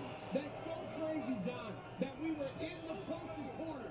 And the coach goes, I don't like that those right hands are barely missing. Yep. And then boom, there goes the right hand of Muradov, hurts Sanchez, and ends the night. Wow. That's 2 third-round finishes in a row for this young man. Yeah, he finds his rhythm. He finds his mark. He invests in the body, and then he throws those big overhands. All right, this fight replay is brought to you by Geico. Whether you rent or own, Geico makes it easy to bundle home and car insurance. Having a home is hard work, so get a quote at geico.com. Easy. You don't normally see, or we are in the coach's corner as this happens, right? And he hit him with his wrist. But the kid's Nice. so powerful. Look at this. Well, hopefully there's some good stuff in there. With his wrist. Yeah, it was like right here with the forefingers, but it was right behind the ear. And when you get hit there, it just takes all of your equilibrium away, and then a flying knee and just some bombs to And then he finish just things goes off. to work. He just goes to work, keeps throwing until Jason Herzog has no choice but to stop the fight. But I mean, oh, Jason Herzog almost ate a right hand by himself. It's very, it's very good to see the change of emotions. Look, now you see his corner. Saw Sanchez's corner. They were very aware that it was missing, barely. Thank you, guys. 3 more. Oh, See what you got. Muradov just walked over. That's a nice little CJ McCollum. Over to the corner, and as the boss, why he isn't getting a I like that snake skin on there. It's got the black and gold. He's going to get a foul. He's going to get a foul. Wait, so do they all have that snake skin on there? Maybe a bonus, but certainly top flight Got a middleweight Kareem. competition as he moves things forward. The official decision is brought to you by Guaranteed Rate Mortgage. You can save massive money on your mortgage with the incredibly low rates from Guaranteed Rate. Act now by visiting The Taco Rookie. To make it official, here's Bruce I Buffer. mean, so far, I'd be pretty pissed if I got this. I'm just saying. At 2 minutes, 59 seconds of round number 3. Ben Simmons. TKO Mahmoud Muradov. Man, I hope they gave him a Tyler Hero or something nice. Because if that's all I got, I would be livid. Uzbekistan's Mahmoud Muradov. I know you want the Instagram follow from UFC President Dana White. So there's the color. Okay, so they threw a Kobe card in there. That's cool. 14 consecutive wins. What a fight. Thank you so much. I'm fighting 3 more in UFC. 3 fights is short notice. Maybe next one, give me 2 free more. Oh, nice. So John Morant, that is not NBA debut though, but still. And Alhamdulillah, I win. Okay. It's for Uzbekistan. It's The John numbered 8 of 8. Nice. young guys. I mean, too bad it's the NBA debut though. Go up in my country. I'm Yeah. happy. People nitpick about shit like that.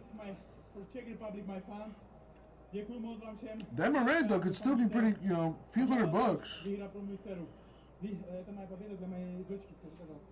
So he dedicated this win for his daughter. Who was born in May. Congratulations on that. That Before Kobe I let card you is go, nice. The nature of this win sets you up for a big fight, potentially in the top 15. Any idea who you? That Kobe card goes for $1,200. Yeah, I believe it. Dude, nothing in the hobby surprises me anymore. Nothing surprises me anymore. Ready whenever with anyone, even after 1 week. If his hand's not broken, he's ready. Uzbekistan is on the map. Yes, sir. И хотел бы поблагодарить моего брата, уважаемого Утабек Умарова, за его поддержку, за его развитие в Узбекистане ММА. Спасибо, брат, вам большое за вашу поддержку, меня и моей команды. Мама, папа, я вас люблю. Это победа для нашего Узбекистана, для нашего президента и для нашего народа. Thank you so much, guys. What a performance, your winner, Mahmoud Muradov. Mahmoud Muradov. Never bet on a Canadian. Lazaro, I do. But you got Facebook, Lazaro? Download the DraftKings app for free to get in on all the. I mean, if you get it graded, Gary, probably. DraftKings, you can bet on. I'll send it to you on Facebook, Lazaro. Again at this finish, Muradov got hit with a right hand. Said, "Listen, I got to give you one back."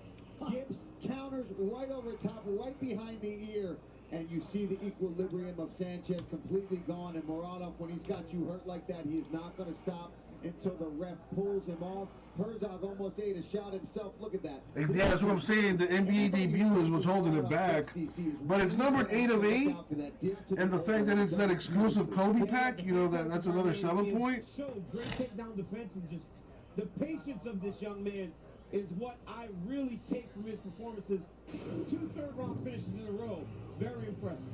25-6, 14 wins overall, and you got to think the rest of the middleweight division is on notice after what Muradov did tonight. All right, 3 o'clock order shots are brought to you by P3, the official protein snack of UFC.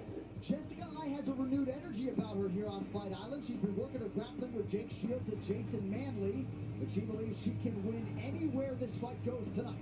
Her opponent, Joanne Calderwood, just as confident coming into this matchup that she is the better fighter, and a win for JoJo tonight could just produce the title shot that has eluded her for one reason or another. All right, what to watch on UFC Fight Pass right now? You can't do much better than Fight Lore, the greatest combat sport. Yeah, he did pretty good. He did pretty good. Available now. Slice of Life, The Legend of Kimbo Slice, ER Brawl, Nick Diaz versus Joe Riggs, and a man before its time, Bruce Buffer. Download the UFC app today.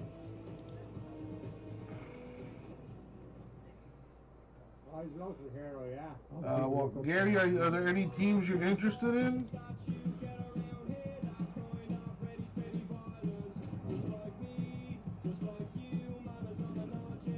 And maybe I can make you a deal that you cannot refuse.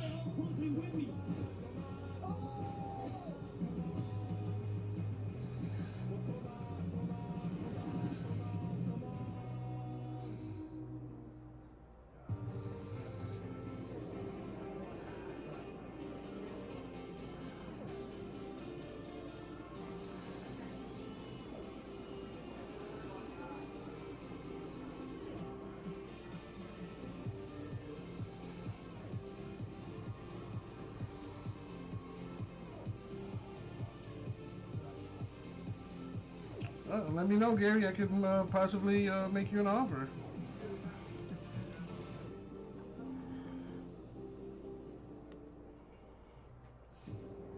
Lazaro, what's up with you, dude? About to watch the fight, I reckon.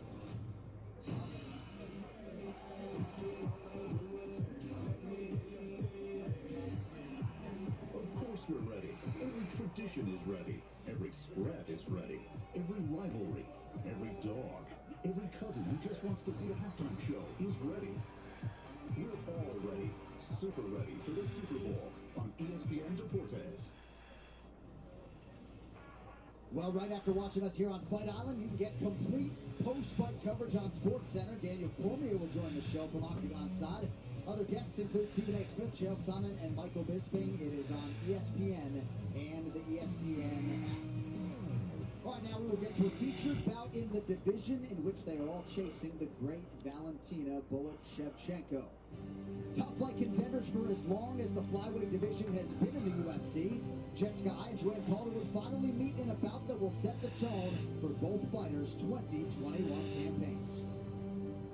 Well, the bad blood is officially brewing in the lead-up to tonight's bout, and flyweight rivals Jessica Eye and Joanne Calderwood are after more than just a win. I do, Freak, I do.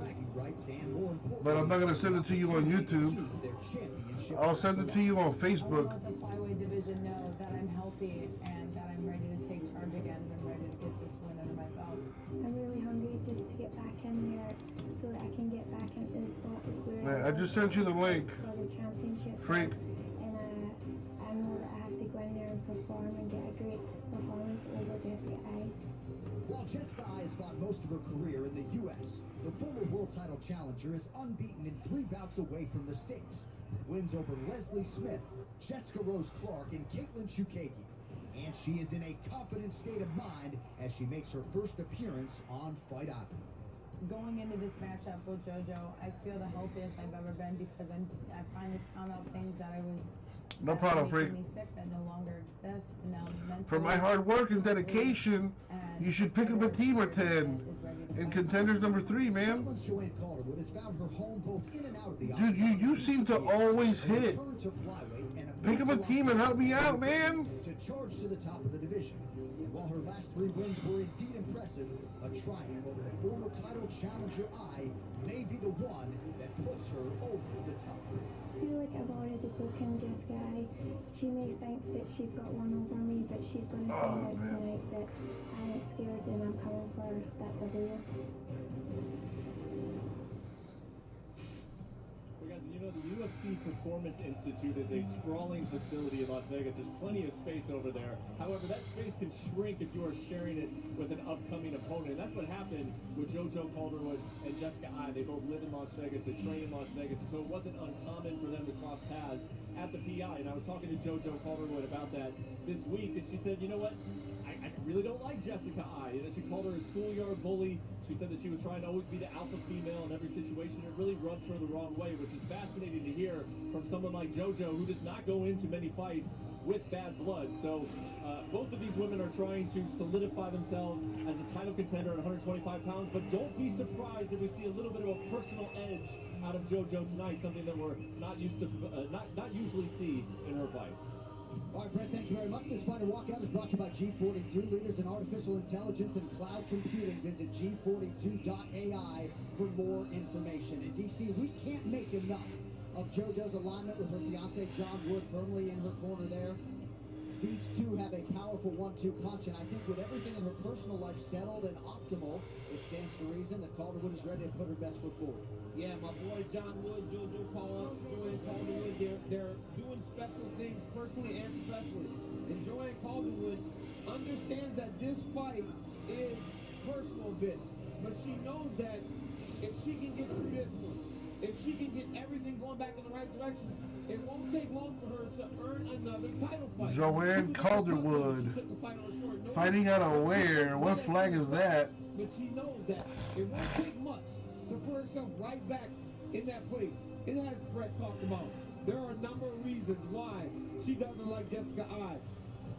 And for all those reasons, Paula, she's ready to take on her tonight in the octagon. Yeah, I mean, this is a fantastic matchup because some of the best work that Jessica Eye does is on the feet with her boxing. And JoJo's kick game, her front kicks, her knees, her clinch, and her Muay Thai are just fantastic. Always fun to watch. And she just loves a good old-fashioned scrap. Scotland, mate. Scotland! I don't know what's wrong with me.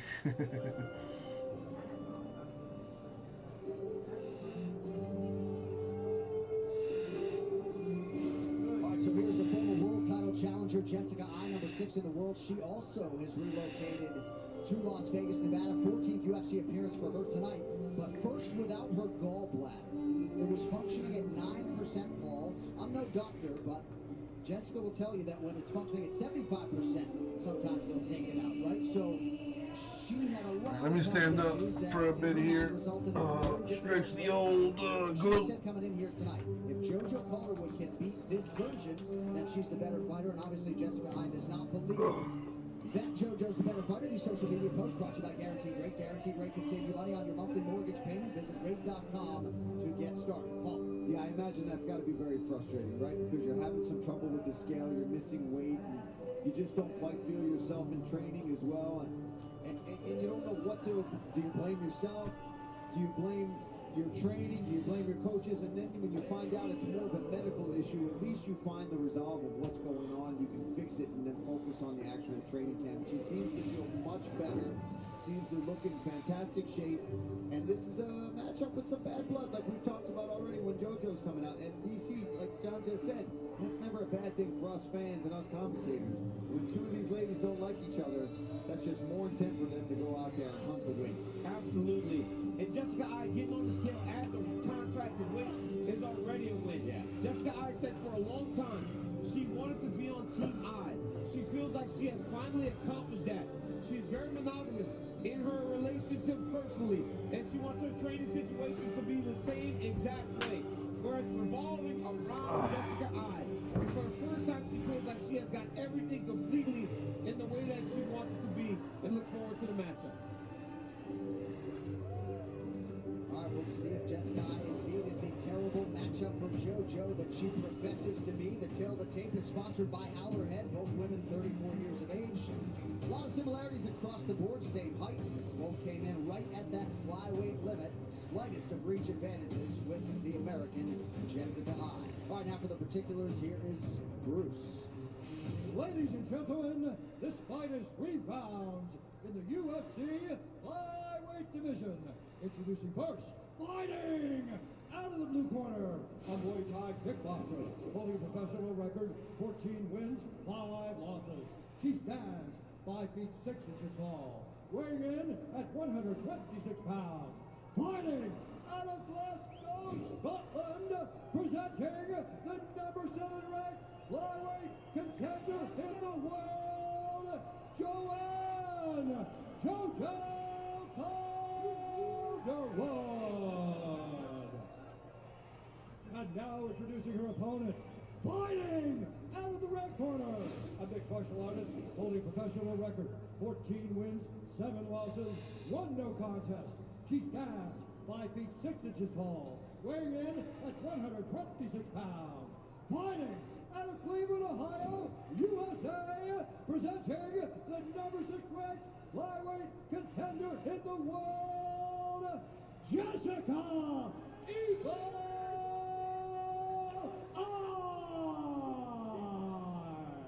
And when the action begins, our referee in charge, Keith Peterson. Lone main card assignment for the no-nonsense Keith Peterson, Camilo Oliveira. Shout-outs to the ring girls. My God. In the UFC women's flyweight division. Are you ready? Fight! This fight clock is brought to you by G42, leaders in artificial intelligence and cloud computing. Visit G42.ai for more information. Calderwood is in black, Jessica Eye is in blue. Woo. Getting right after it. They went right after it. How many of these fights before the main event? She feels that when Jessica gets close, she can tie her up, start to land her knees from the inside, and really brutalize Jessica Eye. And don't let JoJo's soft-spoken disposition fool you. She is nasty in there. You look at Jessica Eye in the clinch here, working with Jake Shields.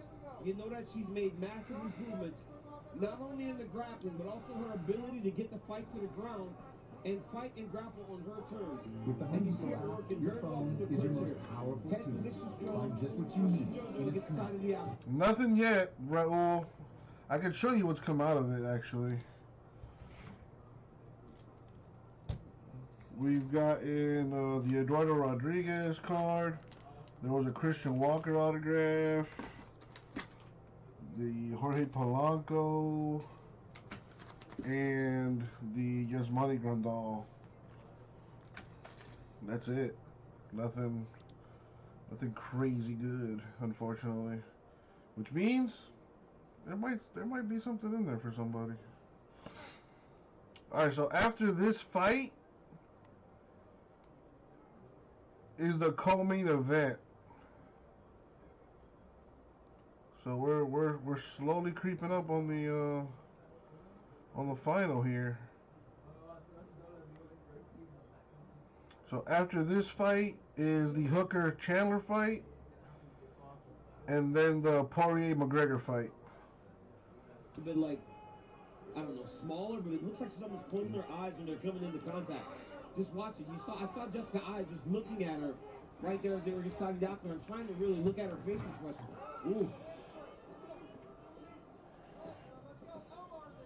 Yeah, I see what you're saying. You see what I mean? I can't really tell if she's closing her eyes in there.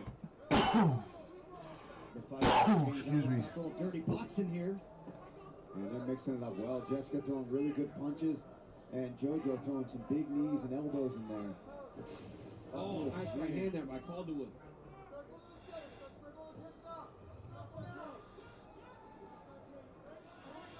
Back to the clinch now. When Calderwood lets her skills go, Paul, she looks the part of one of the best flyweights in the world. She's letting them go tonight. Yeah, she's throwing some good knees inside there.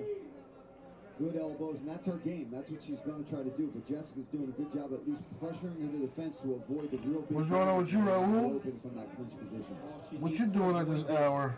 Jessica is so well versed. Well, it's like what? It's like 8 o'clock on your the head positioning on your side of the planet.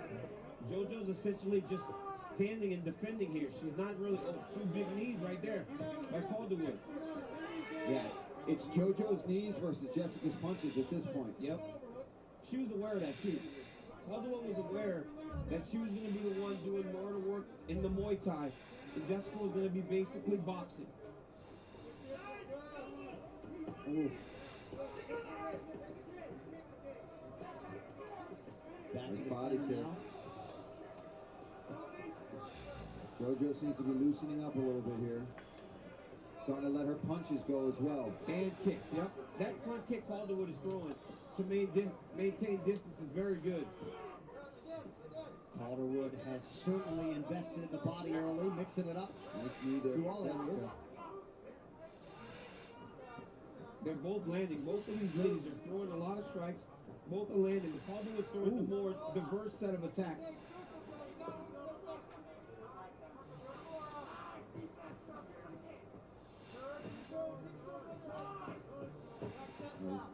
Ladies are going back and forth, strike for strike.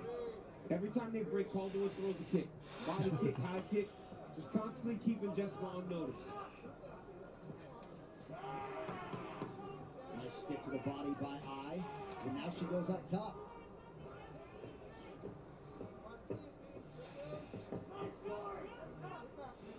It's a really fast pace right now. They're kind of fighting like they don't like each other. Yeah, I mean, exactly what it's dismissive of that talk. Something went flying. He was a hair tie. I was about to say it was a bull red. You know what a bull red is, Paul? Oh, yeah. You comb your daughter's hair, Paul? Huh? You comb your daughter's hair? Yeah, sometimes. Yeah, it's nice.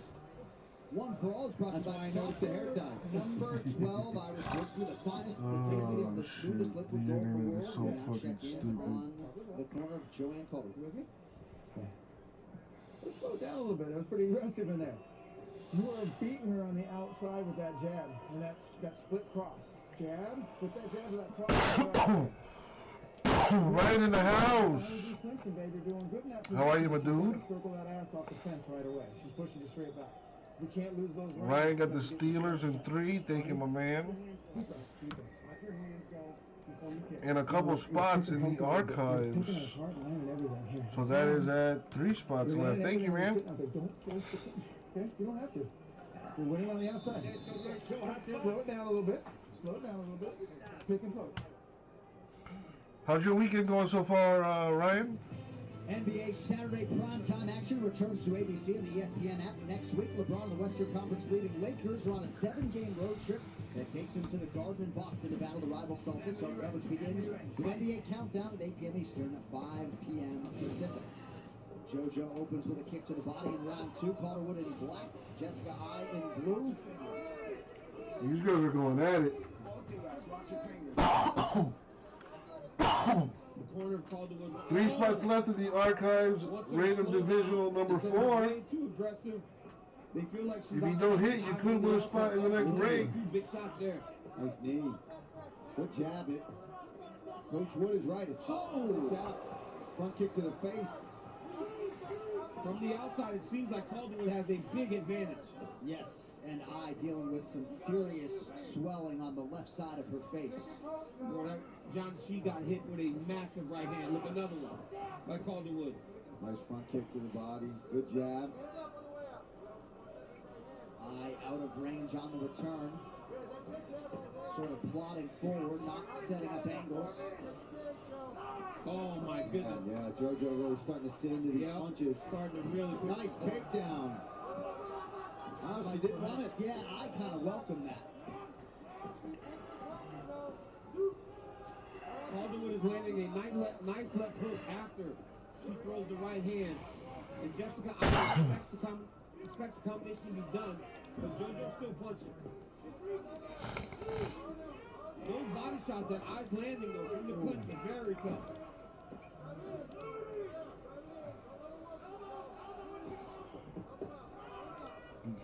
Nice right hand there by Eye. Jessica Eye's brother Casey Smith is a budding mixed martial artist, 3-0 in his amateur career. And in his sister's corner tonight on Fight Island.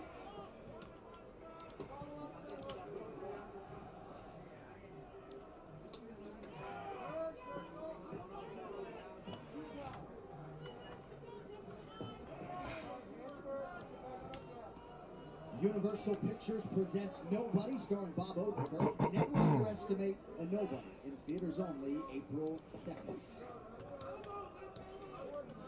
Oh, man! Huge knee upstairs for JoJo Calderwood. When it looks too pretty, JoJo Calderwood is way out ahead when it looks pretty. When it gets a little ugly, that's when Jessica Eye's on. All right, there's a filler for Contenders 3. Snake Draft filler, plus a shot at the Chargers, and a $100 hitless giveaway. 11 spots total at $145 a spot. Strikes unofficially 103 to 61 for Scotland's Calderwood. Calderwood starting to piece her up a little bit with the right hand landing over and over again.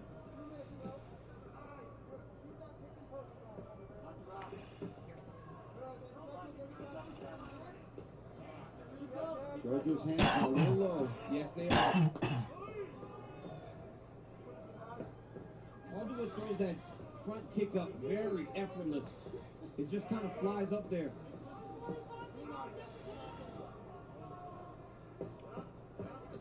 When Jessica throws her jab, her right hand comes down very low.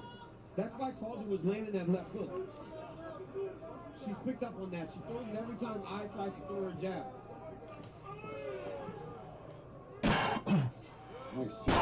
She's in that striking flow tonight. Left See that? Yep. Every time Eye throws a jab, man, her hands are low. She drops her right hand.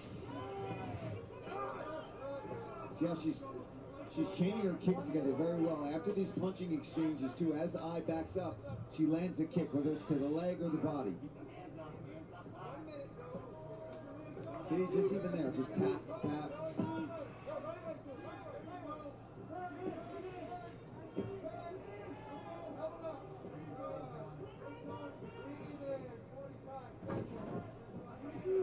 Eye continues to go to the well with that body shot, but Calderwood continues to be the more effective striker. It just seems like JoJo's throwing more.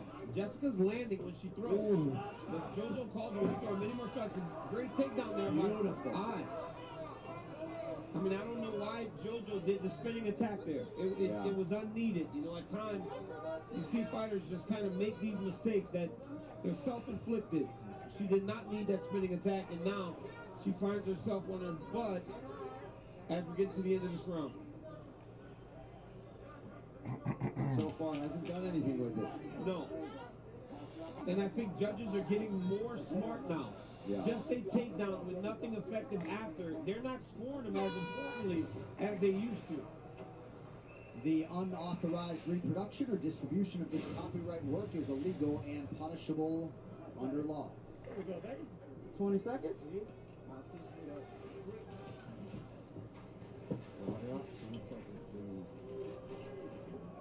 your fingers. All right, girl. You're doing real good. When she's getting a little closer, you're throwing just a jab. We need the 2 on the end with it. If you put that 2 on her, it's going to turn her around. She don't like it. She's starting to stand still and not really move a whole lot, so she's waiting for that kick to grab you. So we're going to stick at our range, throw that 2. When she starts getting around this fast track, Kobe's going to tell you to fit in, and you know what you're looking for there, baby. Let's take a look at some of the striking highlights here. Nice front kick to the face from JoJo Calderwood. And she's using it very versatile, going to the leg with it, and then that right hand has been sharp throughout this fight. Very good body kicks there from Calderwood. Really mixing it up very well with everything. All right, round 3 is brought to you by P3, the official protein snack of the UFC. It is 8:38 a.m. local time, and Conor McGregor has entered the Etihad Arena. Final 5 minutes of this one. Calderwood seemingly would have the lead. Eye closes the distance wisely. But Calderwood is starting to carry her hands a little bit low as the fight goes long, but Eye has not been able to capitalize on it just yet. Now she's in on the single leg. JoJo's doing a really Somebody good needs to hurry up and get knocked out already. Jessica Eye needs to step around with her left leg to try to hook the leg, sort of create an angle to try to finish the takedown.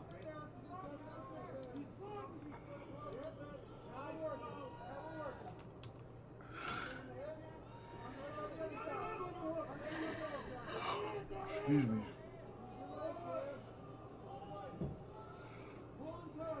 Calderwood was expected that I was going to try to take her down. She's only attempted 1 takedown.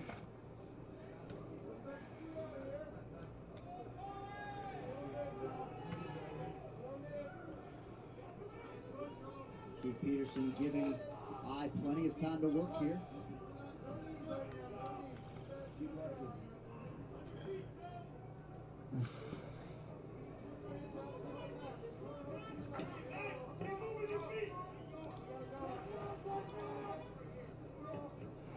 Eye seems committed to trying to get this fight down, but Calderwood using that fence to her advantage. She is using it as a barrier that's allowing her to stay out ahead of Jessica and those takedown finishes. But I mean, we're at a point in mixed martial arts today where everybody is so well trained in every single area of mixed martial arts that just trying to take somebody down anymore is very hard to do unless you really mix up the attacks and give them so many different looks that they can't keep up with the offense. Yeah, she's trying to switch her angle and mix things up. She's trying to chain it together. Keith watching them closely here to make sure that they're working. But if you're Jessica Eye, you just start to punch with the right hand. I mean, yeah, you just start to land and hit because to this point, the only thing that's happened is you push JoJo against the side of the octagon. So everyone watching the pay-per-view or what? This is a close round. What's everybody up to? Things that have gone on. I like that she's being given time to work, though. She's trying to advance position. She has wrist control. Shape your legend in EA Sports UFC 4. Get up to 50% off for a limited time on Xbox One and PS4. Ooh. Nice body kick from JoJo. Now a knee. No pad on those knees. Nope. Or them elbows. Nice right hand again from JoJo. 2 minutes now to decide this one. Nice right hand from Jessica Eye. See how she strikes so well on the break? Yeah. That's where the difference is. Jessica's doing well. She's throwing a lot of strikes when they're in close. Yeah. And she separates, she accepts that, okay, we're separated. JoJo doesn't. She throws when they break. Watch, it's going to happen here, Paul. Look. There you it go. is. Exactly. It's like every single time they break contact, JoJo throws something, and she's landed a number of body kicks in that same fashion. And that's her Muay Thai skills there. I mean, that's something the Thais do really well. You don't just break without getting hit with something. Nice sprawl by Calderwood. She sold out on that sprawl. Understand that you can't give up a takedown in round 3 in what has been a pretty good fight. Well, I think that's such an important weapon in this fight. That little front kick that she's used to keep Jessica Eye away from her. She puts it in the middle of the belly, and then she throws it right to the front of the knee. Yep. Oh, man, the knees to the body. Oh, yeah. They So well placed. And this work isn't costing. I don't have to tell you guys that. Oh, this clinch, Muay Thai clinch to wrestling exchanges like this. DC's a golfer now, though. Yes, I am. PGA level. Senior tour, man. Senior tour. Spinning attack. A miss from Calderwood. Final 30 seconds. I was able to score on that last time. This time, JoJo Calderwood. Oh, big knee up the middle there. Yep. Fine. I have a sneaking suspicion that both women are going to think they won this fight at the end of it. Nice right hand over the top from Calderwood. Now, big knee. Everyone listening to the fight. Oh, she got a nasty cut. Oh, there. David taking a spot in the Archives Random Division. From Calderwood to eye and Thank you, David. Two spots left. The hatchet after an entertaining 15 minutes. This fight replay is brought to you by Geico. Whether you rent or own, Geico makes it easy to bundle home and car insurance. Having a home is hard work, so get a quote at geico.com. Easy. I mean, this front kick right to the face by Joanne Calderwood. Front kick to the knee. She did such a great job of managing space. Every time she had a chance, she just threw a little something extra. When Jessica Eye was done, Joanne Calderwood just threw a little something more. Beautiful elbow lands, knees in tight. I mean, this is a fantastic performance by the young lady from Scotland. She did a great job. All right, these post-fight stats brought to you by DraftKings. Download the DraftKings app for free to get in on all the fight action. Use code UFC when you sign up. DraftKings, you can bet on it. Distant strikes, decided advantage Calderwood. She also had the edge in clinch strikes. Control time about a round's worth for Jessica Eye. We shall see what the three judges have to say about this one. And to that end, the official decision brought to you by Guaranteed Rate Mortgage. You can save massive money on your mortgage with the incredibly low rates from Guaranteed Rate. Act now by visiting rate.com. Very nice. All right, to the official with the cards, here's Bruce. Okay, man. Yeah? Yeah. Ladies and gentlemen, after 3 rounds, we go to the judges' scorecards for a decision. The judges score the contest 30-27, 30-27, and 29-28 with a win. 2 spots away from filling that Archives. Joanne JoJo Calderwood. What's up, David? You out there, David? And JoJo's got the crowd behind her. Scotland's Joanne Calderwood getting it done tonight. Congratulations. Jessica said coming in here that if you were able to beat this version of her, you are the better fighter. You are the better fighter. Congrats on a great performance tonight. How do you feel? Yeah, I definitely wanted this Jessica than the other ones that missing weight and bad health. So I'm glad she's in good health and I beat her and she's got knocks to your teeth. I think you're going to really enjoy watching this one back in terms of your output, your striking, your takedown defense. Was this the type of fight you expected? Yeah, I like making it hard for myself. It's Scottish way. Just one thing I want to say. Happy birthday to my manager who's here, Danny Ruby. I'm sure he's somewhere. But happy birthday, Danny. Yeah, he bought a seat. He's in the building. Before I let you go, as many of this crowd knows, you did have a championship opportunity against Valentina Shevchenko go away because she got injured. This was quite the performance tonight. Do you believe you have done enough to get that crack at Shevchenko? I hope so. It's up to Dana and the UFC crew. But if that's what they want me to fight, they want me to go on and fight 10 more girls, I'm good for that too. Always a pleasure to watch you perform. Enjoy it with the team. Ladies and gentlemen, your winner, Joanne Calderwood. I mean, Joanne Calderwood with a fantastic performance. That post-fight interview was brought to you by EA Sports UFC 4. Shape your legend in EA Sports UFC 4.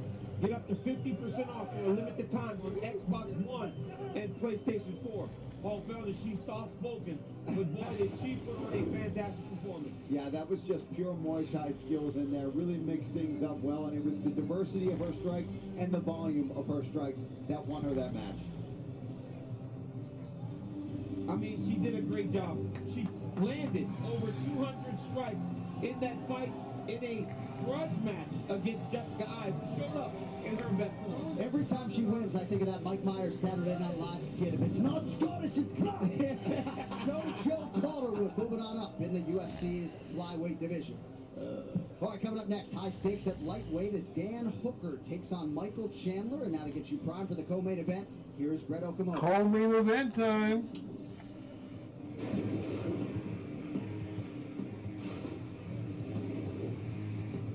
Wants to be impressed, and Dan Hooker has a chance to do it. This man has won 3 Fight Night bonuses in his last 4 appearances, and he has promised to break the UFC's shiny new toy tonight in promotional newcomer Michael Chandler. And speaking of the shiny new toy, there he is, Michael Chandler. He's been considered one of, if not the best fighters in the world outside of the UFC for years. Tonight, he gets a chance to prove that all Michael Chandler, Dan Hooker. Legitimate problem in this 155-pound division. Quite co-main event we got tonight, John.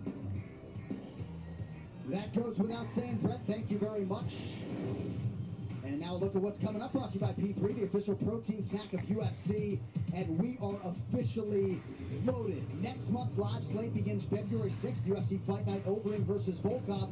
February 13th, as we discussed live on pay-per-view, UFC 258, Usman versus Burns. 1 week later, Feb 20, UFC Fight Night, Blades versus Lewis.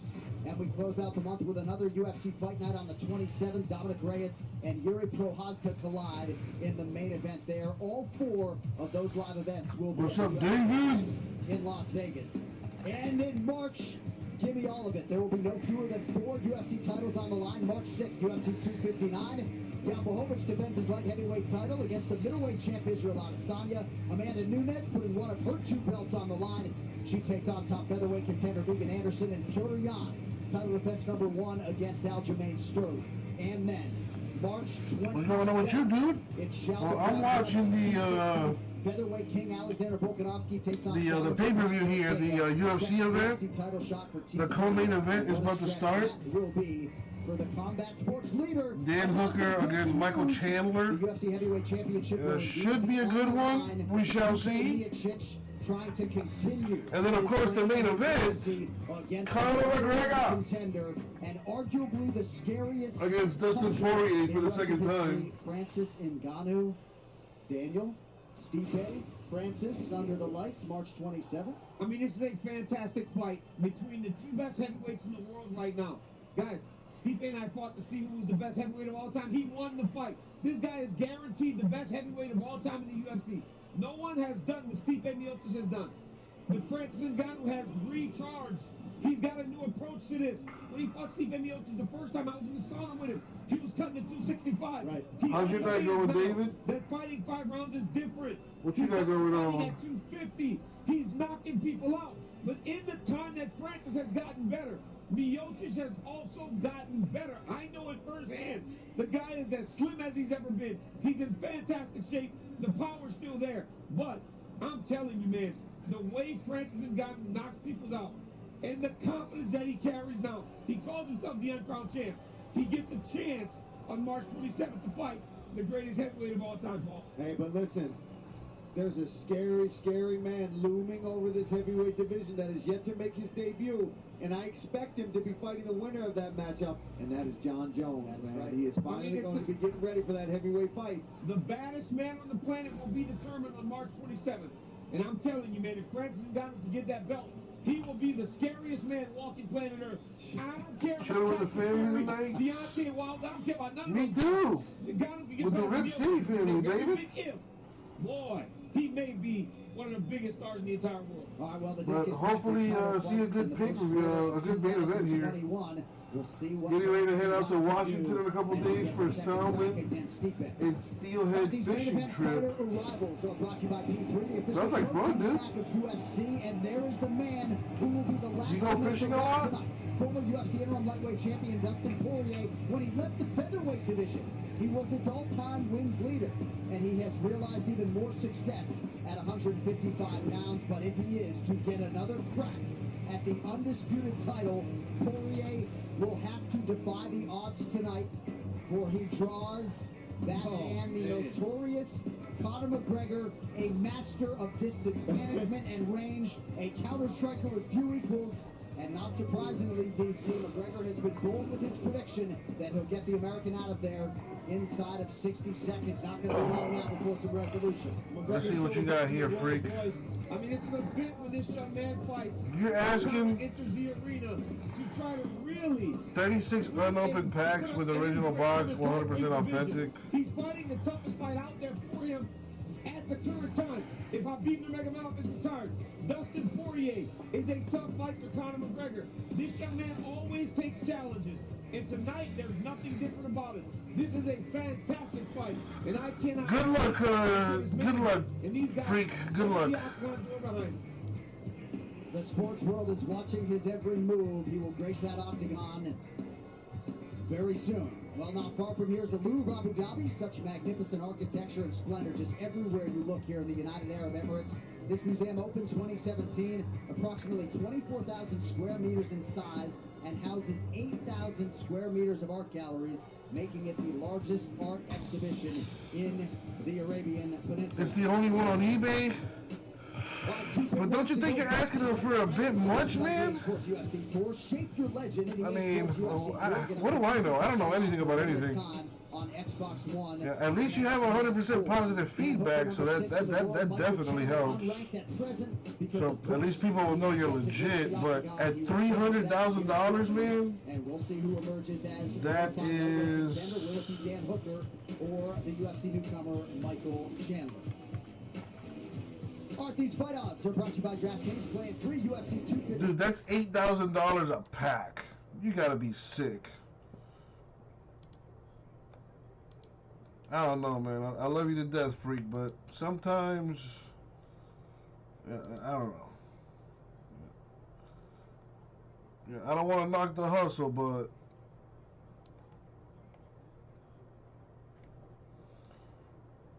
I don't think you're gonna get $300,000 for it.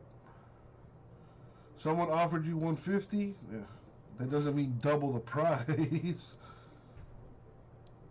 I think you could probably sell it for $250.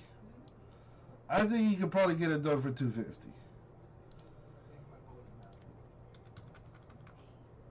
$250, about $7,000 a pack. But I mean, you know, to each their own. You know what you're doing. You got that 100% positive feedback for a reason.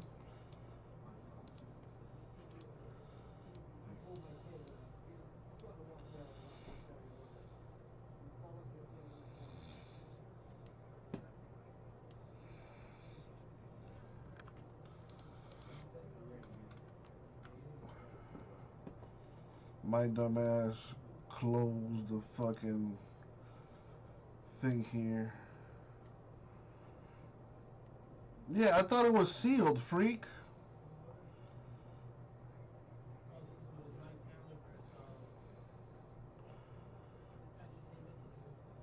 I thought it was sealed. It doesn't look sealed in the picture.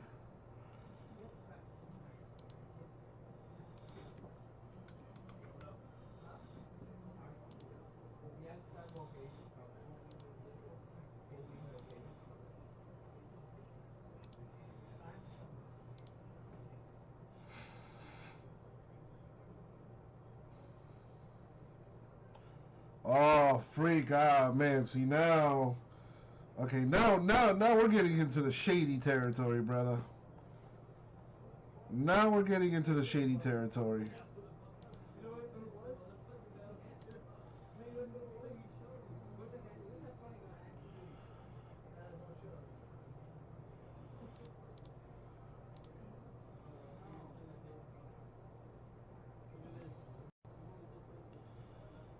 Unopened packs. Box just opened, sealed since '95. Why would you open it then? Why would you open it?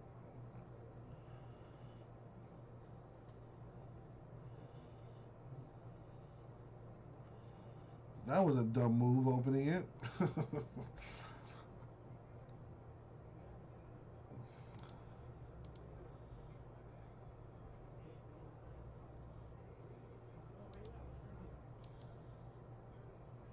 They don't come sealed. Ah, okay, I didn't know that.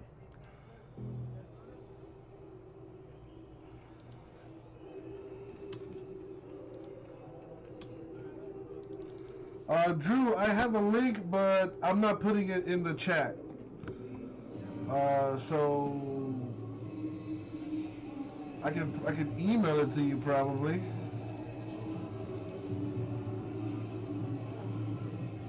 So here he is, Iron Michael Chandler, making his much-hyped UFC debut.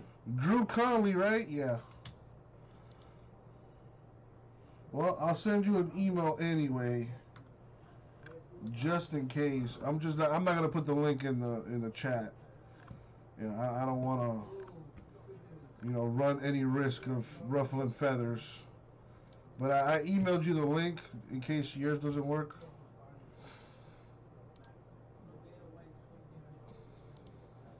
Point, John, when he said that, because Henry Hooks is the guy to do this, and he's such a fan. So let me see. So the box doesn't come sealed. You need Steve Hart to seal it. Who the fuck is that? BCE authenticates it, puts a seal on it.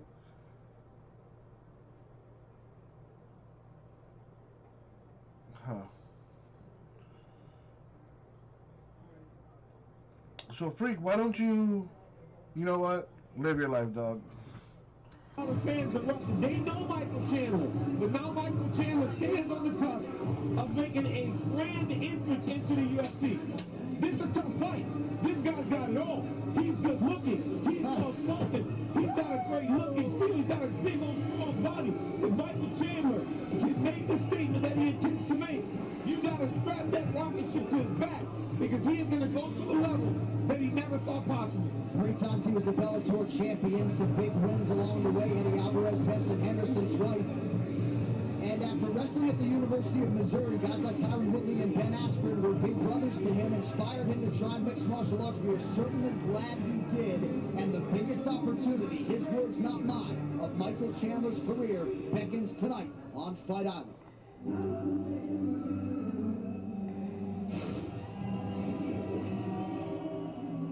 One of New Zealand's best, and for my money, one of the toughest fighters to have ever graced that UFC octagon, 6th-ranked lightweight contender Dan Hooker, 16th UFC appearance here tonight. He has fought a who's who of lightweights, including our guy Paul Felder. And Dan Hooker, DC, wanted this challenge when a lot of other lightweights said, I'm good. Man, Dan Hooker is an absolute savage. I have loved calling his fights in the past. I love watching him fight Paulie. I saw him go 10 rounds with Paul Felder and Dustin Poirier back-to-back. So this 3-round fight must feel good to Dan Hooker. And the sacrifices this young man makes every time he leaves the fight tells you how committed he is to being one of the best lightweights in the world. This may be the most difficult fight for a debut you could get in the UFC, and a tough Dan Hooker. Paul Felder, Dan Hooker hitting the inspection zone right now. This fighter description is brought to you by P3, the official protein snack of UFC. So much mutual respect between you two after going 25 hard. And Dan Hooker has spun it forward. He fought Poirier and believes tonight if he can humble Michael Chandler, he's going to be right back on that championship trajectory. 100%. I mean, this guy deserves to be in every position he's in right now, getting this attention, being the co-main event on a Conor McGregor pay-per-view, because he's put in the work, he's put in the commitment, and he's got the skills. I do believe that he can be one of the top 5, if not top 3 fighters in the world, because he's so talented, he's so tough, like we talked about, right? We talk about his toughness a lot, but what gets lost a little bit is the technicality that he brings to the table, the knees that he uses, the sharpness, the jab. And these are all the things I expect Dan Hooker to really implement into this fight against Michael Chandler tonight. He doesn't believe that Chandler has fought anybody like him in terms of the length, the switch stances. And by the way, Dan Hooker has essentially mastered both of those stances now. And he also talked about the 30-foot octagon compared to the 25-footer at the Apex back in Las Vegas, the one in which he fought Dustin Poirier. He called it bloody tiny and believes this one gives him a lot more room to work his footwork and his skills. All right, co-main event is upon us. This tail of the tape is sponsored by Howard Head. The Kiwi Dan Hooker is 30, the American Michael Chandler is 34. Obvious discrepancy in height. Both fighters making the weight. Can happen to reach advantage with Dan. Nothing going on in the store right now, but I think I know why. Ladies and gentlemen, this is the co-main event of the evening. This fight is 3 rounds in the UFC lightweight division. Introducing first, fighting out of the blue corner, a mixed martial artist holding professional record. 21 rounds. Okay. That's a good one. Oh shit. Presenting the former Bellator lightweight champion, Iron Mike. Where you at, Rara? Where you at, Rara? And now introducing his opponent, fighting out of the red corner, a mixed martial artist holding professional record, 19 wins. Dan Hooker fighting out of New Zealand. Weighing in at 156 pounds.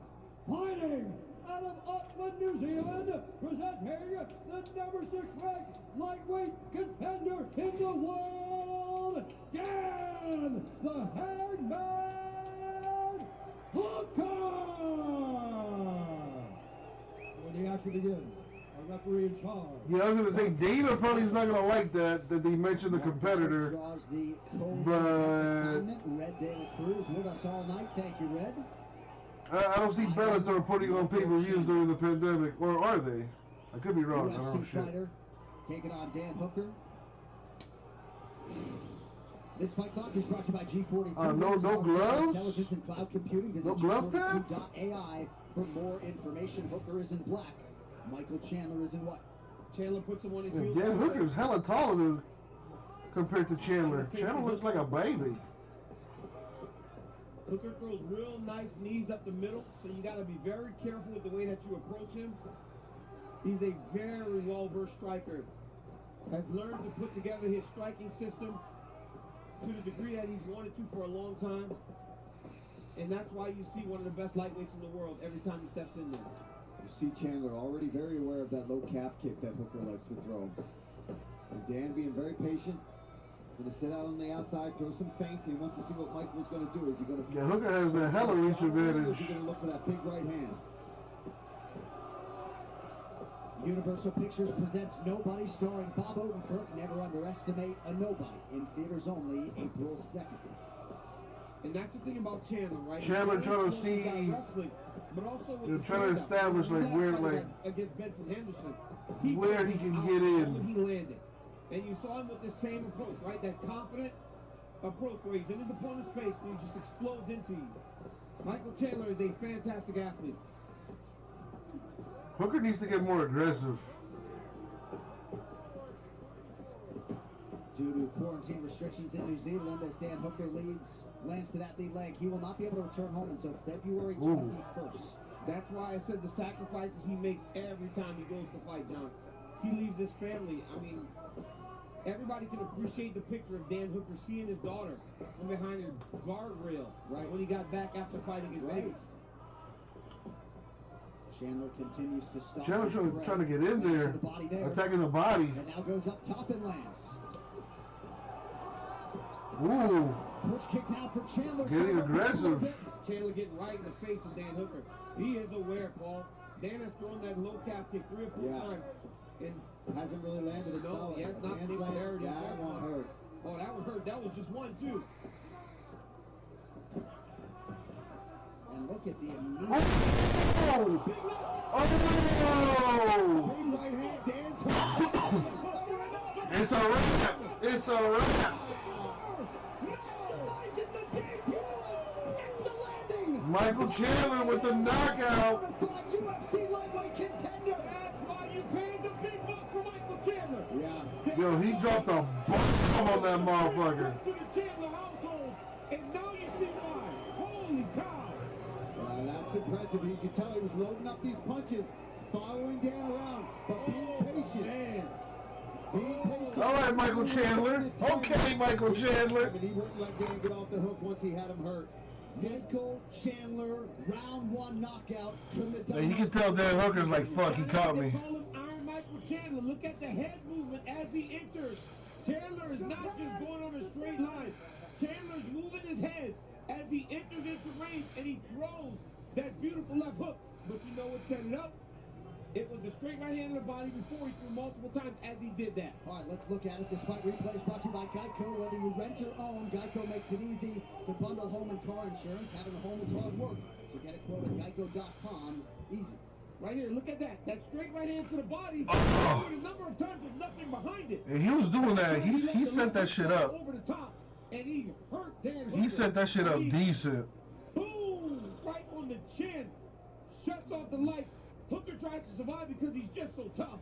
But I mean, come on, man. You cannot get hit by a powerhouse like Michael Chandler. And when Hooker tried to wrestle, Chandler got enough space to just go off and got the finish. I mean, what a fit. Hey, listen. You want to talk about making a UFC debut? Michael Chandler just did it. Raw, did you bet on Chandler? I hope you bet on Chandler. I just hope he didn't hurt himself on this flip. That's from all that CrossFit that Michael Chandler seems to do. So, thrill versus agony. Dan Hooker disappointed, but tonight belongs to the Stars and Stripes, the American Michael Chandler. Didn't your brother tell you to bet on Chandler? He had opinions as to how this would go. Couldn't have gone much better. The official decision is brought to you by Guaranteed Rate Mortgage. Well, this is what I wanted. The McGregor fight coming up. Thank you, Michael Chandler. I wasn't trying to stay, here till like fucking 1 in the morning. Ladies and gentlemen, referee Mark Goddard has called a stop to this contest at 2 minutes, 30 seconds of the very first round. Declaring the winner by TKO, Iron Michael Chandler.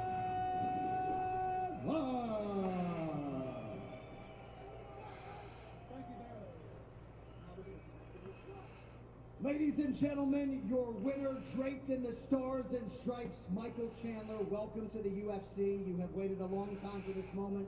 Man, did you maximize it tonight? The microphone is yours. Congratulations. So happy to be here. It's been such a long road, John. A lot of ups, a couple downs, but every road has led me to this. Just a small guy from a small town that got beat down a couple times, pulled himself up by his bootstraps, dusted himself off, and here we are, baby. Let's go get that title shot soon. Well, if anyone wondered as to whether or not you could hang with the best lightweights in the world, you certainly answered that question, and then some. We've seen him in there with Poirier and Felder. Weren't able to get him out of there. You get him out of there in round 1. We're going to take a look at the handiwork, and the right hand was the beginning of the end. Listen, man, we throw punches and bunches. We keep it simple. That's a 2-3. Henry Hooft, H kickboxing. Keep it simple. What we're doing down in South Florida is absolutely amazing. Mark Goddard gave him every opportunity. Oh, you repping South Florida? Okay. I just feel extremely blessed. I didn't know that. But I got to get something off my chest. I tell y'all this. This is the greatest moment in my professional life. Conor McGregor. Surprise, surprise. There's a new king in the lightweight division. Dustin Poirier, your time is coming, and Khabib. If you ever do see fit to grace us with your presence back here in the UFC octagon, in your quest for 30, you know you gotta beat somebody. So beat me if you can. God bless. See you at the top. Ladies and gentlemen. All right, Michael Chandler. Iron Michael. Calling out the top of the lightweight division. All right. Chandler pulls out the old Ric Flair. This is a great, hey, WrestleMania, Ric Flair won the Royal Rumble. With a tear in my eye, I can say this is the greatest moment of my life. Michael Chandler using the old Ric Flair to do the call out. Great job by Chandler. Great job on the promo. Great job on the fight. That was fantastic. Mention Dan Hooker took off his gloves and threw him in the Hey, listen, Rara, you gotta listen. I don't know about the call out, but that was impressive. He knocked that dude out. It didn't play out this, or maybe he realizes this is just a step back in his career. I don't know, but for me, I really hope it's not the end for Dan because I'm a fan. I don't see Khabib coming back unless this is what needs to happen. Conor needs to dominate tonight. He needs to do something we've never seen before. He's got to knock out Poirier like within a minute. If he could do that, next fight is probably going to be for the belt. If he wins that fight and then wins another fight in dominant fashion, that Khabib fight needs to happen. McGregor's in a different mind state now. I think that fight's got to happen. He would take a stop. The Khabib's at 29-0. That's an ugly number. You gotta fight at least one more. Get that clean 30-0. This is the second wrestler from the University of Missouri to make his UFC debut. This dude did it as good as anybody. Ben Askren won his first fight. He choked out. Yeah, he beat a Conor McGregor that was out of the octagon for like 3 years. All right, tough act to follow, but coming up next, will it be the biggest moment of Dustin Poirier's illustrious career? 25th UFC appearance. He has a It's almost that time. but in 6+ years, has he closed the distance on Conor McGregor enough to even their series at 1? Of course, that man McGregor believes otherwise, and after witnessing so many of the sport's biggest stars shine here on Fight Island last year, now it is Conor's turn to make Fight Island his ultimate proving ground, and the main event you have all been waiting for. Oh shit, rah-rah. This is for all the marbles.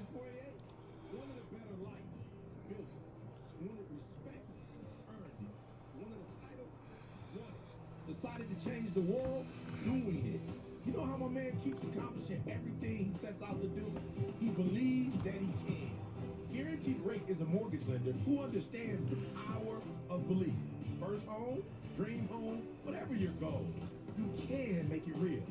Because if you believe, you will. So they took $20 and an old watch? I wish they'd have picked my place, you know?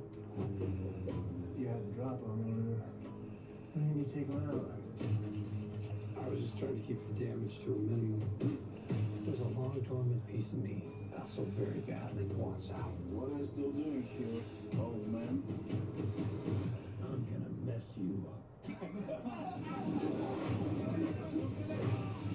Nobody, rated R, coming soon to theaters. That Nobody fight might be good. I mean, the movie. And now, live from the Etihad Arena here in Abu Dhabi, it is time for the main event for UFC 257, Poirier versus McGregor 2, brought to you by the official frozen meal of UFC, Never Just Eat, Devour. All right, these top 5 UFC lightweight rankings are brought to you by EA Sports UFC 4. Shape your legend in EA Sports UFC 4. Get up to 50% off for a limited time on Xbox One and PS4. All right, so number 2 versus number 4, but there is no denying an undisputed title shot is on the line when these two engage here in the Etihad Arena in a matter of moments. So in 2014, Conor McGregor made his case for a featherweight title shot by beating Dustin Poirier. Tonight, the two superstars meet again, this time up 10 pounds, and not only are the fighters better versions of themselves, but their profiles and the stakes have decidedly been raised. Oh boy. Here comes a long-ass promo. First time I fought Conor, I got hit with a good shot. Let's check the store. Nothing going on right now. I know I'm one of the best in the world. I know who I am. Everybody listening on the fight.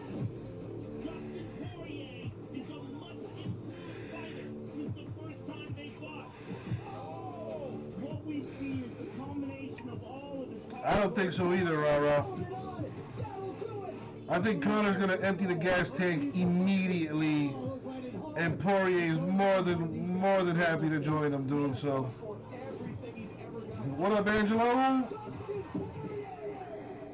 It was an inevitable bout for us to meet again. What's going on, my I dude? expect something they've never seen before. There's no one that does it like me. I'm always looking to make history every single day.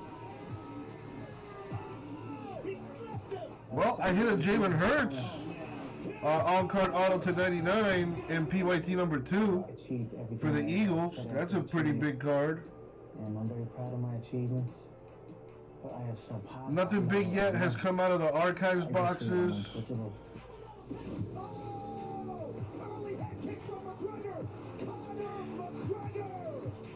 What's going on with you, man? How's your day going? What is it, like 9 o'clock on the West Coast?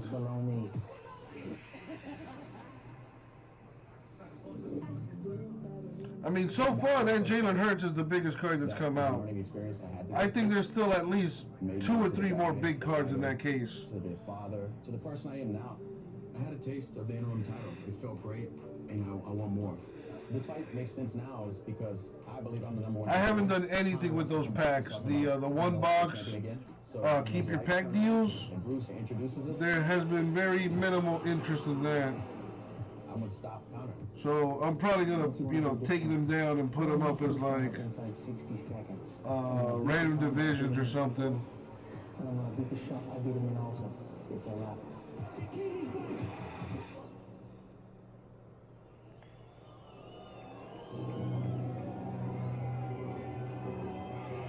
It's about that time.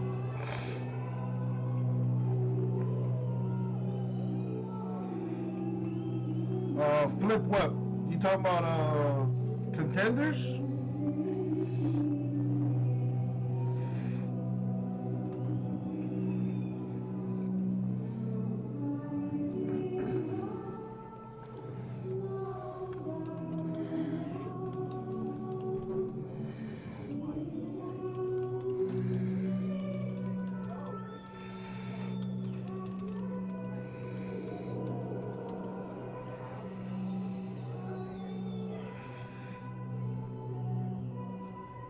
What'd you do? You bought a case or something?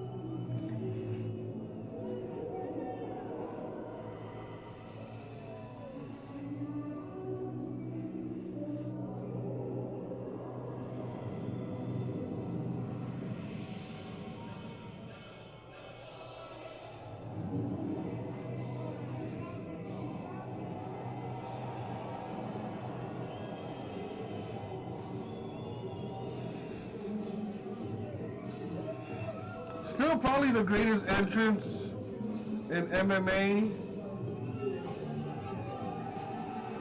The Notorious B.I.G. Got you, Rover. Got you. Shit. Don't threaten me with a good time. Conor McGregor, the UFC's first simultaneous two-division champion. Daniel, he has put the entire sport of mixed martial arts on his back, but he is back from Legacy tonight. Most people believe this is his best division. He's only competed at 155 pounds twice in the UFC.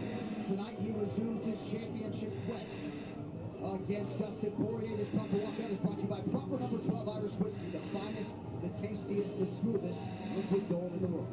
John, you said he's put this sport of mixed martial arts on his back. Conor McGregor not only changed the game from financial perspective, he changed it in terms of goals. He made things. Got a case of Fanatics blasters putting on that. What is that? The goals got bigger. No one thought about being a double champion before Conor McGregor did it. He showed that whatever you aspire to have could come true. And this young man, for everything that he is a fantastic mixed martial artist. And he feels like tonight he can once again prove why he's one of the best lightweights in the world.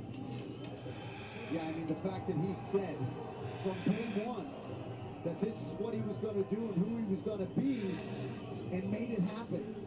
And for all the hype, all the stuff, the man's skills are what put him here. It's not just talk, it's not just celebrity stuff, it's not the whiskey, it's his skills when he's inside the octagon that have been able to put him in the spotlight that he has today. Absolutely, Paulie. He's a fantastic striker, good takedown defense. He's never got to see the jiu-jitsu, but it's the power of Conor McGregor that really separates him from everybody in the division. The knockdown rate across 3 divisions is absolutely absurd. Nothing going on in the store right now. So Fanatics has special Panini hookup. Got Contenders Blaster, Mega Boxes, retail versions. Okay. I learn something new every day. Total body transformation back down to 155 pounds. So what do you have that you're putting on ice? Contenders? 2021, and that begins by trying to go 2-up in this rivalry with Dustin Poirier.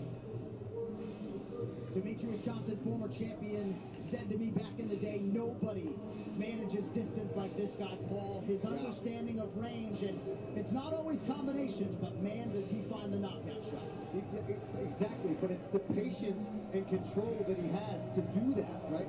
The way that he corrals you into that left hand, I mean, it's second to none. He's the best at doing it. And of course, when it comes to the self-belief and the ability to be composed on fight night, you got 10 of Optic Baseball with Zion. Woo! Flip that shit ASAP.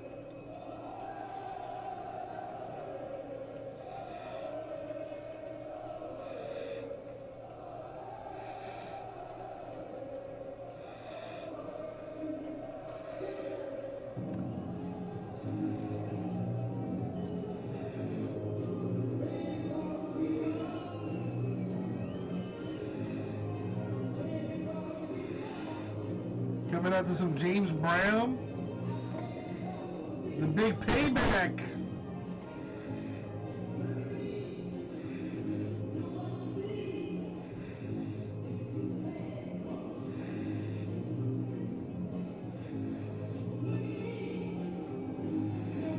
I get that payday.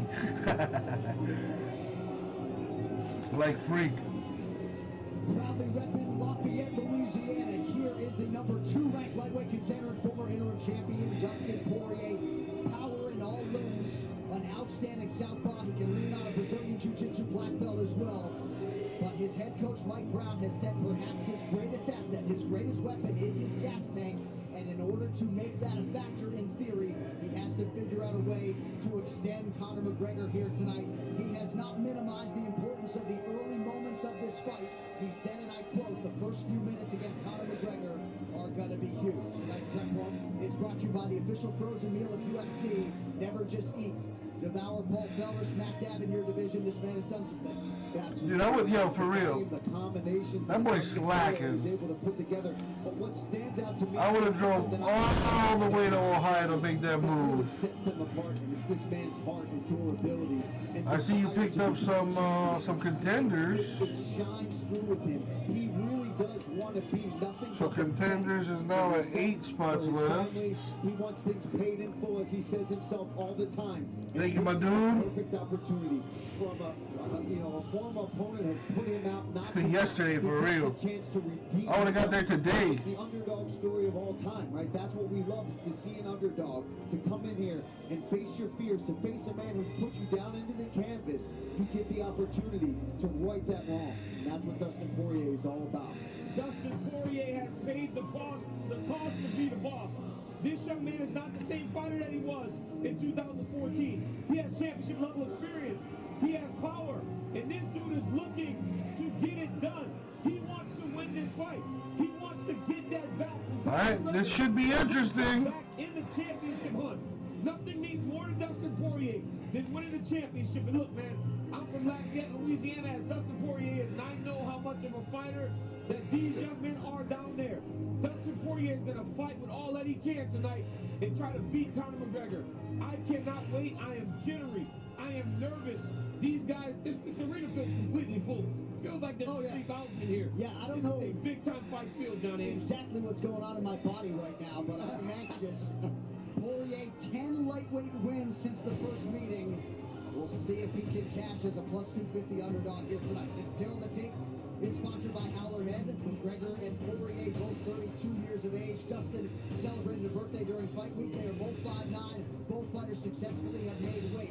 It is Conor McGregor who will enjoy a 2-inch reach advantage. All right, now to get you the introductions for our epic main event. Here is Bruce Butler. Oh boy. Ladies and gentlemen, this is the main event of the evening. Our 3 judges scoring this contest at Octagon side are Ben Cartlidge, Sal D'Amato, and David Lethaby. And when the action begins, our referee in charge of the Octagon, Herb Dean. This championship bout is sponsored by P3, the official protein snack of the UFC. Universal Pictures, Nobody, starring Bob Odenkirk, in theaters only April 2nd. And Manscaped, and the all-new performance package. Get 2 free gifts and free shipping on your order at manscaped.com. Wow, really? And now, for those in attendance and UFC fans watching around the world, this is the moment you all truly have been waiting for. Live from Anaheim Arena on Fight Island in Abu Dhabi.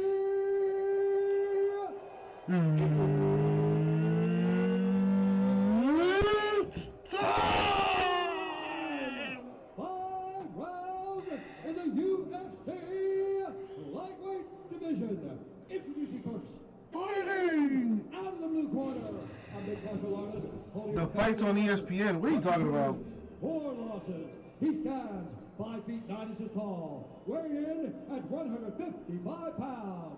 Fighting out of Dublin, Ireland, presenting the former UFC featherweight champion and the former UFC lightweight champion and the number 4 ranked lightweight contender in the world, the pride of Ireland, the notorious Conor McGregor!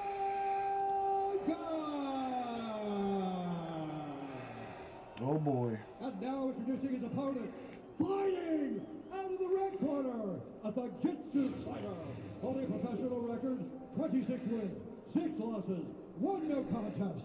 He stands 5 feet 9 inches tall, weighing in at 156 pounds, fighting out of Coconut Creek, Florida, by way of Las Vegas, Repping that Coconut Creek. USA. Still gonna take this L, dog. UFC lightweight champion of the world and the number 2 ranked lightweight in the world, Dustin the Diamond. They hit you with the okey doke. Poirier.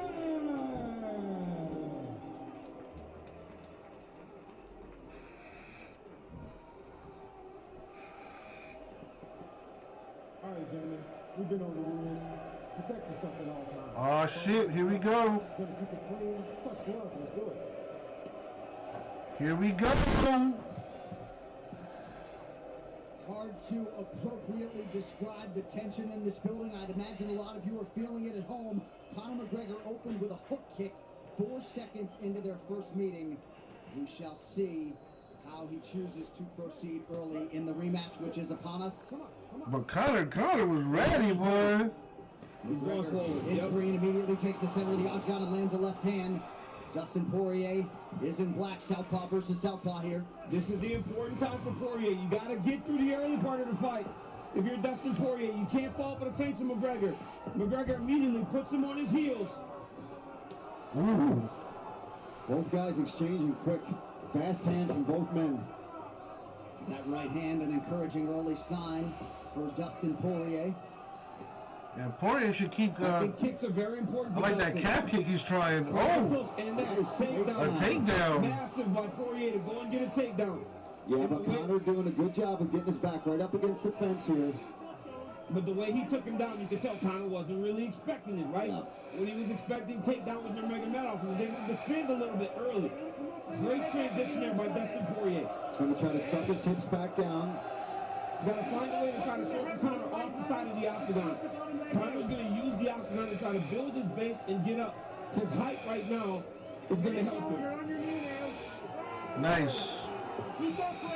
Toyo Tires, the official tire of the UFC. They're wrestling right now. To manage his energy and get back up after the early. Ooh, there's the shoulder shot. That shoulder strike. Dustin started it, Conor threw one back even harder. Ooh. Man, he does that so well. Tip for tat with the shoulders. You know what it is, too? He's got great flexibility, and he uses that. Nice reversal there from Poirier. Yep, and Dustin Poirier's controlling the underhooks, which is allowing him to keep Conor pressed against the side of the octagon. And you hear John Kavanagh yelling that great head position by McGregor. That'll help him try to get back into space. Poirier doing a great job of staying close here. Yeah, just wearing a nice knees with a clean shirt from Conor.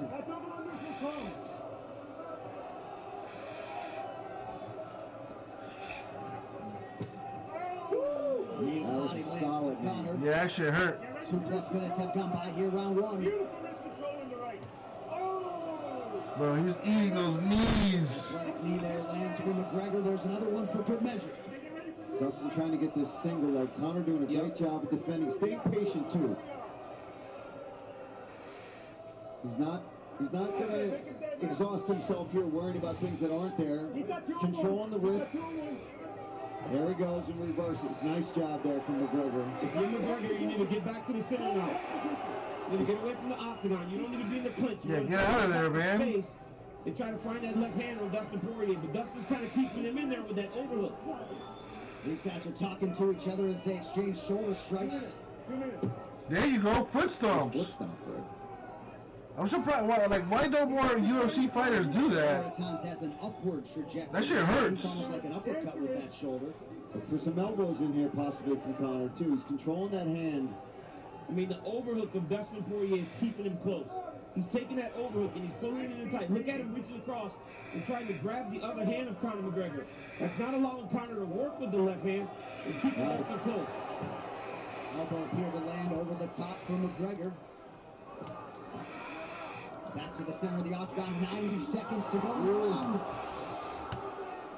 Now the whole point of that, right? I mean, obviously the game plan for Dustin is to wear Conor out, but it seems to have worn on him as well, though. You got to remember that. Yep, that's not his game. That's not his game, right? He's not a wrestler. Oh! In the periods of time, Both it's bodies tough. landing at distance there. Excuse me, DC. But Dustin has to get respect with the hands, too. Yeah. He can't allow Conor to just walk him down. Nice jab. But he's eating that jab. There's a solid calf kick there from Poirier. Nice check hook there from Poirier. And he points at him. Because Dustin Poirier Another calf loves kick. to fight. But Conor's pressuring him here. Nice shots. I like these kicks. Yeah, I like those kicks. He's Very important. he's got to keep that in the arsenal there. Conor has taken a more boxing approach to his fights lately. And because of that, the kicks are available. This is already what I'm talking about. This is what I wanted. We're seeing back and forth. Spinning hook kick attempt there from McGregor. We saw Conor do this to Nate Diaz because Nate Diaz has that big boxing stance. Conor was able to land a lot of outside kicks. Jabs there for Poirier. McGregor now advances. And both guys really landing well in this Yeah, this round. is a very good round. Good first round. Good first round. Well, so much for a knockout in the first round. All right, we got 8 spots left in the contenders. Box pack random. Everyone gets a pack for $42.99. Huge potential there for $42.99. Not a bad deal. 8 spots left. We fill it tonight. We crack it tonight. Let's go. We need to keep the pace going, right? We need to keep him guessing, right? He's absolutely looking for that full counter. So if you're going to throw one, you got to get that head off immediately.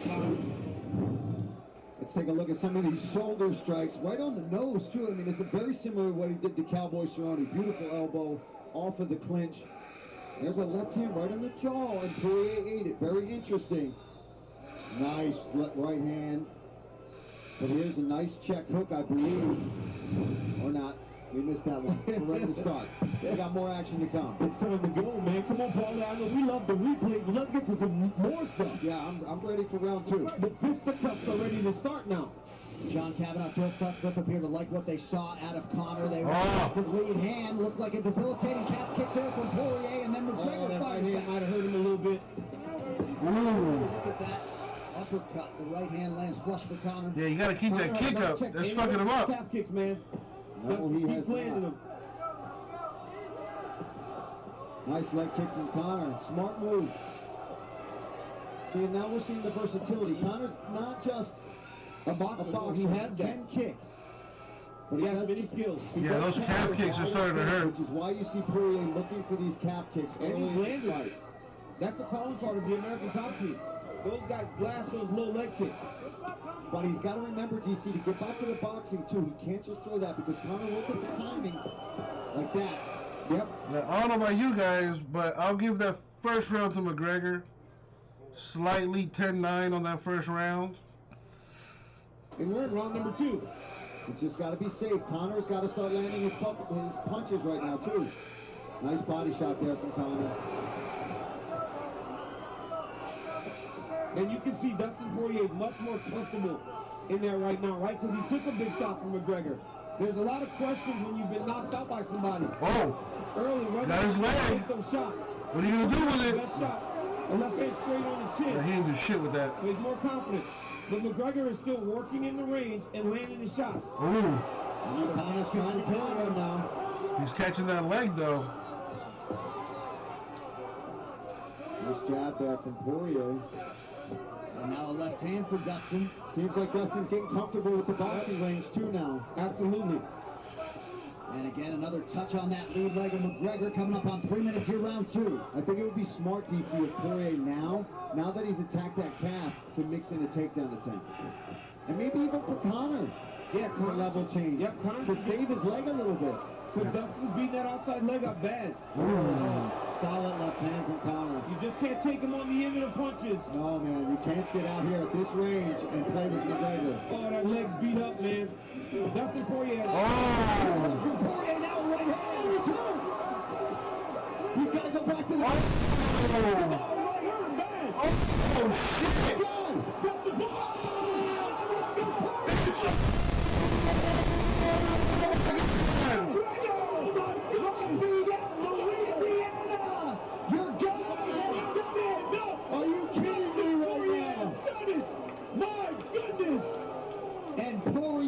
Stoic as he comes over and greets his wife Jolie. A stunner on Fight Island as they attend to Conor. Dustin Poirier has produced the biggest win of his career by a mile. Boy, Dustin Poirier beat up the legs, and then you saw him get more and more confident as the fight went on. He landed the left hand, and it was that right hand that he kept missing barely on that he got Conor with. Well, it's a wrap for Conor. That's the last one you're going to doubt my husband, I swear to God. What raw emotion, and Dustin Poirier went over and had a conversation with UFC President Dana White. You cannot... Dude, you gotta love the fight game, bruh. You gotta love the fight game. Damn, Conor. Conor got fucked up. The calf, you heard Conor say the calf was all beat up. Limited. We talked about that calf kick in the fighter meetings, and he executed it. So Dustin Poirier just came over, and he led by saying, I'm a mother effer, but he said, I don't like fighting anymore. I don't like this anymore, but he's a bad man. After he said he's going back to Lafayette, Louisiana. Let's not miss that, J.A. I thought I got... Now, dude, those calf kicks fucked up Conor, bro. That was a great game plan. Take his legs out. That's where you get your power from. And dude, Poirier just he smelled blood in the water, and he fucking pounced. Then Conor's done, bruh. Conor needs to go ahead and retire because it's over. Ain't no coming back from this shit. Easy. Let's take a look at some of this work from Dustin Poirier. Just a masterful performance. It started with the calf kick, and it ended with the boxing. He started lighting Conor up here, up against the fence. Boom, big left hand over the top.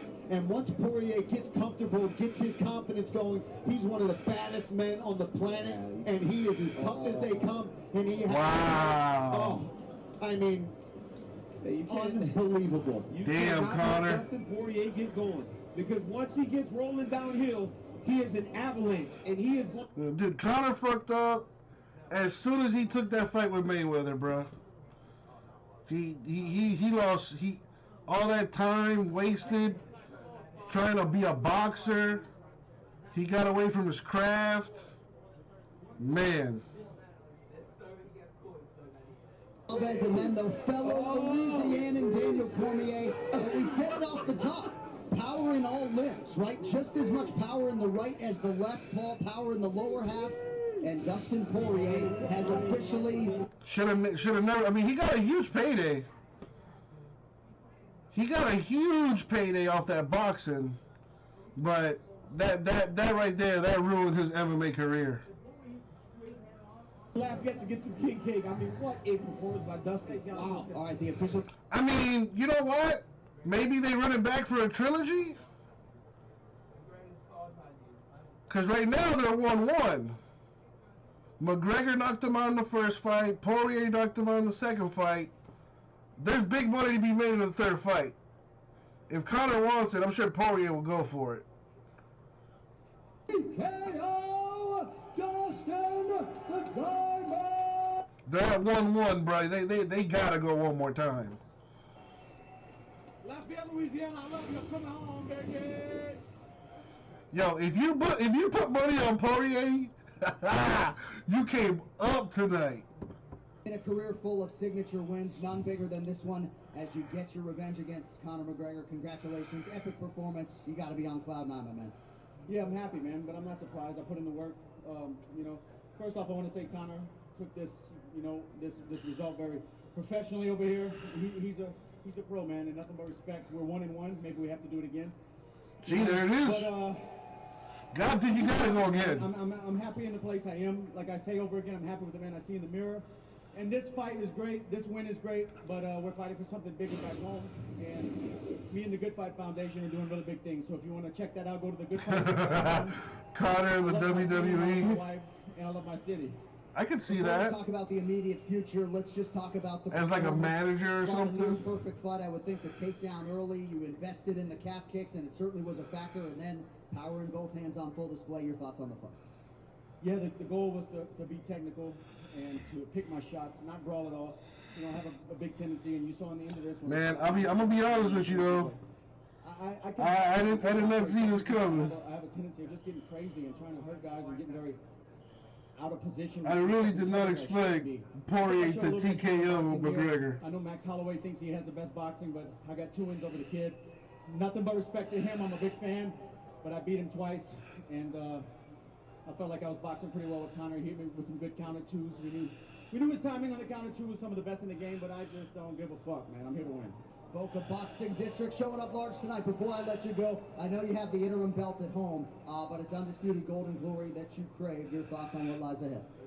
We'll see, man. I felt like this was a title fight. If Khabib's not coming back, me and Conor the 2 best guys, I think this is a title fight. I'm the champion. Lafayette, Louisiana. How about your guy? Ladies and gentlemen, your main event winner, Dustin. Conor is gassed. Conor is gassed. You can tell that boy tired. Tonight, I know it did not go the way you expected tonight. Your thoughts on how that fight transpired? You know, it's hard to overcome inactivity over long periods of time, and that's just it. It wasn't, you know, the leg kicks were good. That low calf kick was very good. The leg was dead, and then just wasn't as comfortable as I needed to be. You know what I mean? It's inactivity, and that's it. But Dustin's a some fighter. You know, you're in here. If you put in the time in here, you're gonna get close. Let's do it, Ryan. Let's do it. I have to dust it off and come back, and that's it. And that's what I will do. This sport is so much better with you in it. Are you telling us that we're going to see you in 2021 in the next few months? Of course, I need activity, guys. Come on. You know, it's... Hey, good for you, Conor. He's going to fight again. I believe him. I'll take maybe Nate Diaz? That'd be a good fight. Nate Diaz trilogy? It's a tough one to swallow. I put in a lot of work. I'm proud of me work. You know, would have liked to represent my team if we got that. We'll get to go again, and that's it. I'm going to go home to my kids and just, you know, in the hotel and just chill for a bit and regroup, and that's it. Thank you for everything, your time. Ladies and gentlemen, how about it, the notorious Conor McGregor? All class by Conor McGregor, but the night belongs to Dustin Poirier. That post-fight interview was brought to you by EA Sports UFC 4. Shake your legend in EA Sports. Well, there goes that.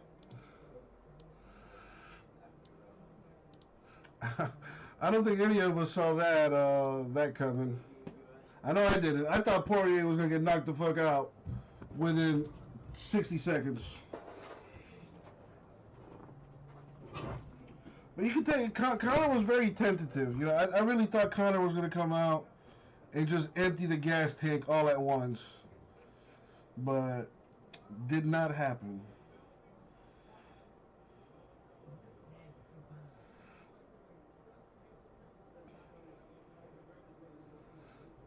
Alright, so we got some archives we can fill. 2 spots left in the 1-box random divisional. 8 spots left in the contenders football pack random.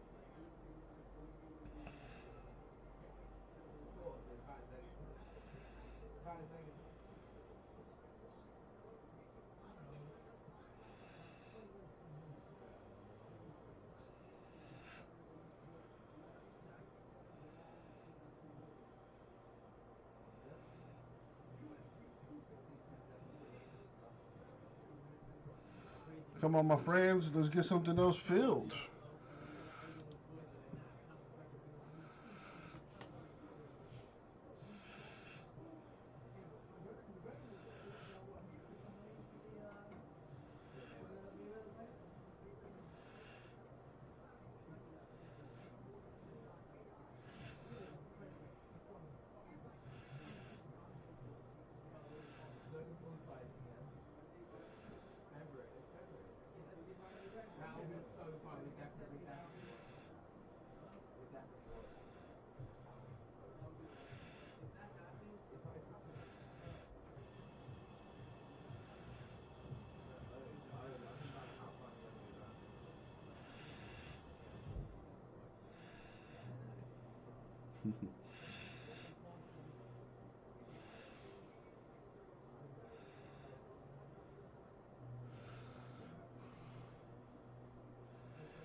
Wow.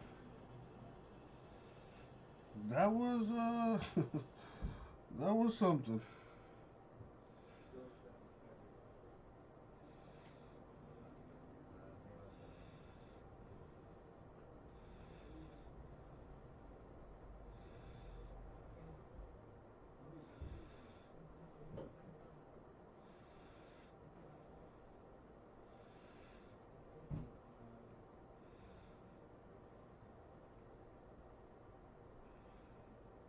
Rara, are you still out there?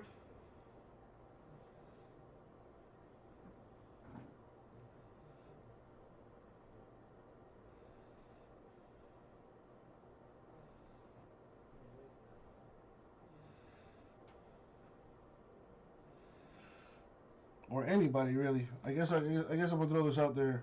If I bet $100 that Poirier was gonna win by knockout in the second round, or I guess TKO or whatever, how much money would I have won? Rara, if I bet that Poirier was gonna win by TKO in the second round, how much money would I have won? You know I don't know shit about gambling.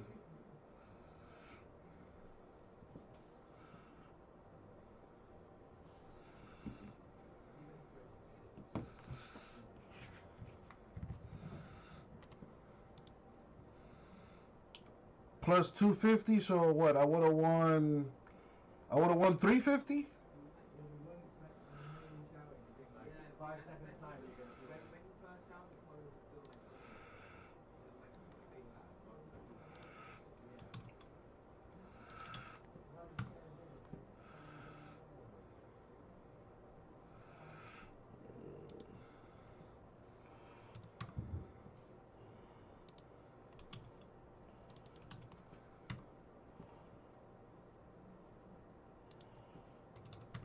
Interesting. So then, if I had bet $1,000, I would have only got $250 back.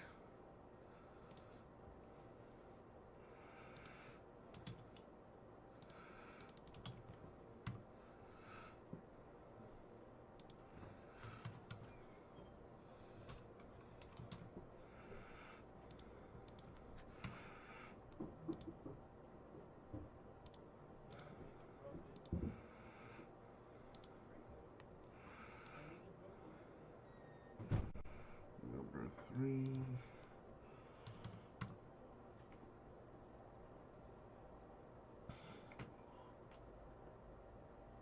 Poirier wins in round 2 plus 1,300.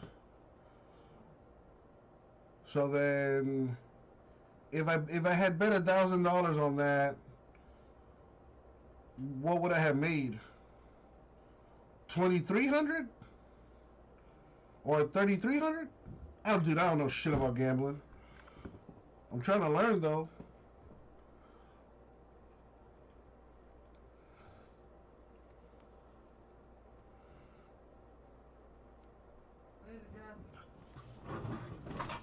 Later, Golf.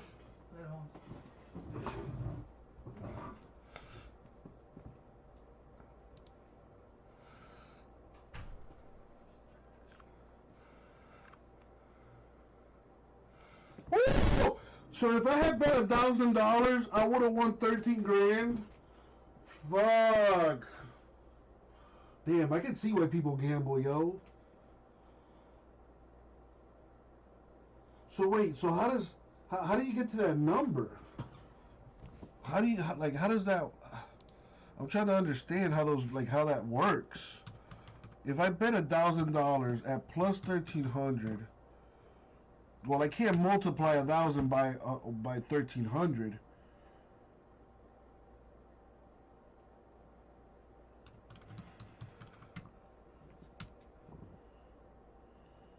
I don't understand the math. Like, how do you get to that number? So it's 1,300 per dollar or something?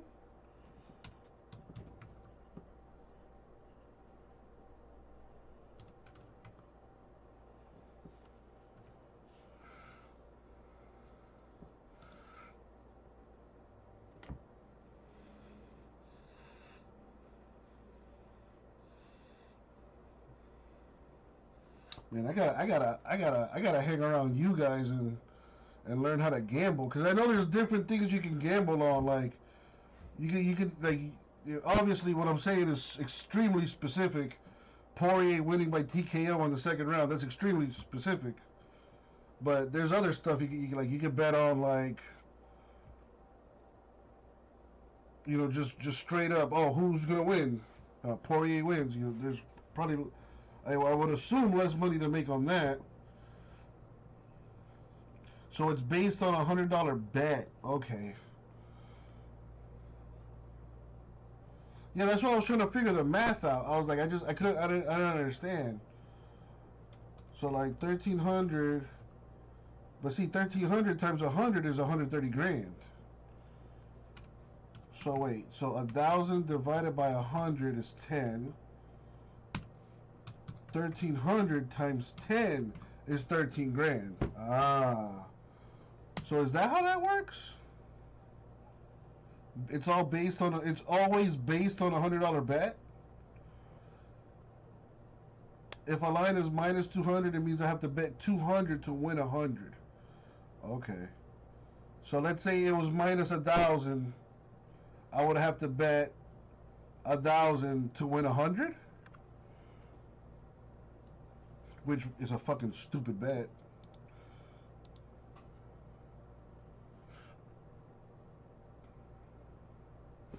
If the line is plus 200, you win 200 on a $100 bet.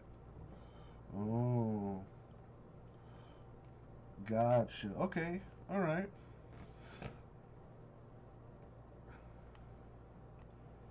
I'm gonna have to, I'm gonna copy and paste that somewhere.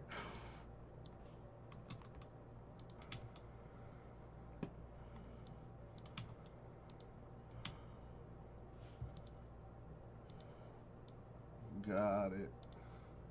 Well, I learned something today. And we still got 11 people watching. Who wants to break some stuff? I gotta go use the bathroom real quick. I've been holding in this pee for forever. I'll be right back.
That felt great.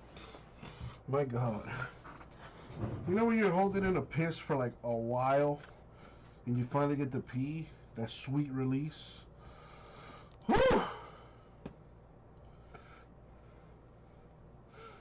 All right, Raul taking mercy on me.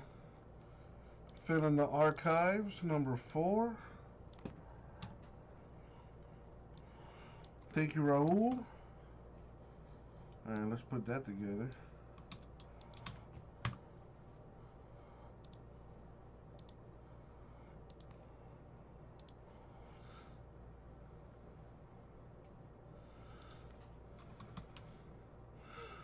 I bet they're talking all about that on SportsCenter right now. Really good. The show ended 5 years ago. She just wanted to steal our ideas. Baby, I own you. When I say father, you say son. Father. Father. We got this. Matt is a delicious man. He's charming. Like, wow.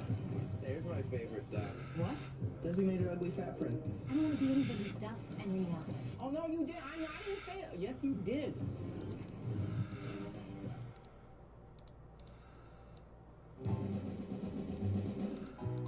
Okay, one bruiser and a medium hamburger. At Grover's in East Amherst, New York, How is everything? Jody Hartman and her daughter Georgina are cranking out the burgers. Cheddar burger? Big plates of comfort food. Meatloaf with fries. And hey, since they're just 20 miles from Buffalo, Wings up. they're doing what they gotta do. Invented in Buffalo, but Grover's is taking it to a whole nother level. Bigger, crispier, and tastier. They're big wings. These are not little pigeon wings that you see some places when you go out. Garlic wings? No, I don't think I've ever had garlic wings before. These are absolutely delicious. Garlic? You never had garlic wings? Are you kidding me? Okay. There's 10 to an order. Wow, pterodactyl wings. We're gonna go ahead and get them started. Now, Never had garlic wings. What? And you go for What? raw all the time. Always. Let them go for 14 to 15 minutes, because I like that skin to be crunchy when I get it. Yeah, I want some crunch, and I also like to render down the fat inside. You got it. Okay, so when do we make the sauce? You can start making it now while we're ready, Okay. okay? I measured about that much butter. Butter. This is fresh garlic that we chop in advance. Then a little grated Parmesan cheese. Then the buffalo hot sauce. I like where you went with this. My mouth's starting to water already. And now we mix it up. Okay. All right, let's do this thing. Where's my? There it is. Yo, what up, everybody? It's your boy, Uncle Jesse. All right, we're gonna go ahead and do our 2021 Archive Signature Series Baseball Random Divisions number 4. All right, so first things first, we gotta get a box. Let the die decide. We're gonna go with number 4.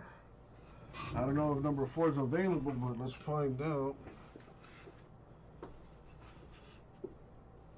Yep, number 4 is available. So let's go ahead and do that.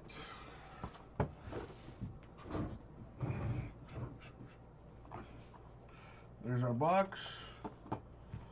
Now let's get the other die. We're going to go 10 times in our randomizer. So random up.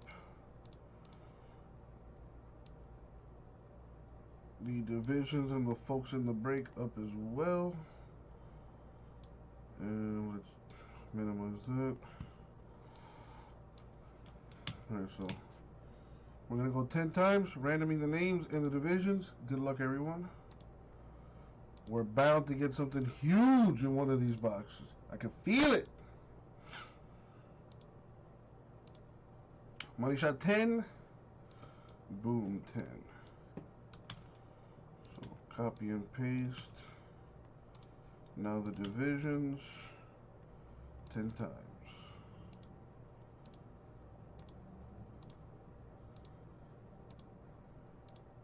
Money shot 10. Boom. So we copy and paste. No, there we go. Sort this by names. And there we have it. So David has the NL East, Joe Pa, NL West, Raul, AL Central, AL West, Ryan, AL East, NL Central. So does anybody want to trade?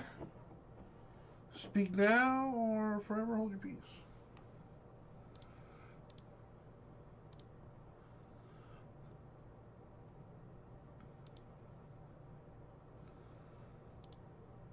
No? No trades at all? Alright, cool. Well, as always, good luck, everybody. Thank you, Isaac. Alright, let's do this thing. Archives. We're due for a big hit. Let's make it happen. Here we go. We got David Bote. I think that's how you pronounce that. 48 and 90. Got the facsimile and the actual auto on there. Alright, the Cubs. What division are the Cubs in? Yeah, I don't know my baseball. NL Central is the Cubs.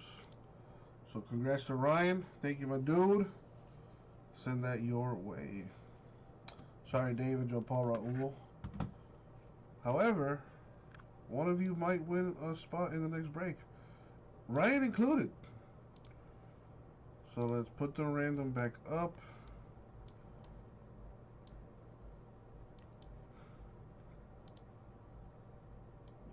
Excuse me. Copy and paste. How many times are we going to random this? We don't do ones or twos, so roll again. We're going to go 11 times in the random. Top name wins a spot in the next break. Good luck, everyone.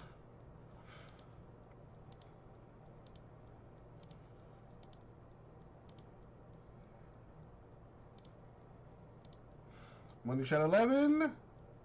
Boom, 11. So Raul, unfortunately, I could not get you a hit in this break, but you did win a spot in the next one. Maybe hit there, my dude. Thank you, everybody. I'll get it out to you. All right. Boom, boom. Come on back.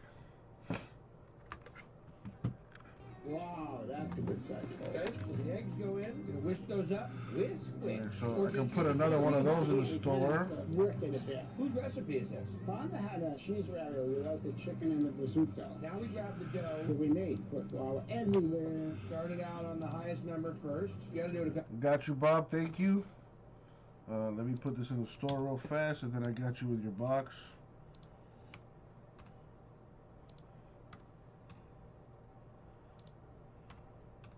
Doling out of the... Yes. Okay, I just know that we can't have it on the edges. Looking good. Now, how many come with an order? 12, that's one order. 12, that's one order? Get after it, Rocky. So now these are done? Yes. Now that is a stuffed ravioli. Boil them in a little salt water till they float. There you go. They're ready. That's your 12. And top them with some marinara? Hey, that's only 10. I'll make sure I don't have left over. You gave me 10. Look at that. Oh Number 16 if not number 3, okay. The chicken that are in there. That right there is as good as any ravioli you will find off the hook. It was spinach, the cheese, stuffed full. That's just awesome. 16 if not 3. Chicken, made the marinara, and handmade the ravioli. Yeah, common, every day. I got number 16. One of my favorites. Tastes like he knows what he's doing. Spinach pie going out. Everything's meant to please the customer. I like it. We had a turkey dinner at 11 o'clock. Or if you need lasagna at 5 in the morning. Hash up. Food is nice from scratch. Real pumpkin muffin. You just know it's golden. Totally delicious. Totally. Blueberry pancakes. Pumpkin pancakes. So I got 13 personals. I got the granola pancakes. Let me update that so I don't oversell anything. Granola pancakes. Be interesting. Like everything here. Some old-fashioned oats. Some wheat germ. Oh, getting healthy on this. Now some bran. Just gonna make a nice strudely kind of thing when it's done. Strudely? Yeah. Okay. Sesame seed. I'm gonna put this in the oven about a half hour. 250, 300. It smells toasty, doesn't it? It does smell toasty. We're gonna have some fruit. Blueberries and cranberries? Yeah. Just another 10 minutes in the oven. Just for granola. Smells good. We're gonna add some cinnamon, honey, and some maple syrup, raisins too. We'll stir it into this. Yes. A little more honey? Yeah. You like my drizzling technique? Yes. That's it. Now we're gonna make Louis' pancake batter from his Army cookbook. Eggs and sugar. Instead of lard, we're gonna use corn oil. Milk. I didn't bring my Gallagher shield.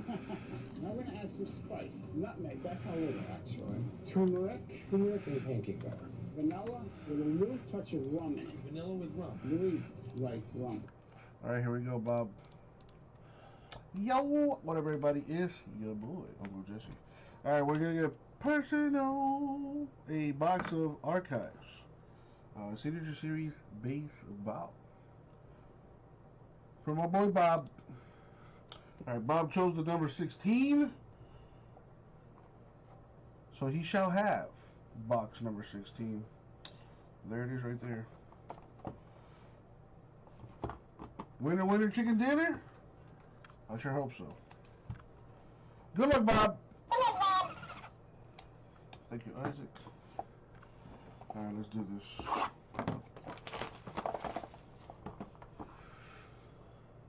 Big hit, big hit, big hit. Come on. It is Colin Moran. 50 of 67. With the autograph mojo. Well, I hope you're an Astros fan, Bob. Thank you, my dude. I'll get it out to you. Done Cuban style. I like that a lot. There's got to be a Trout 101 in there. Or something ridiculous. Call them reckless? There has to be. Call them crazy. But what do you call them if you can't see them?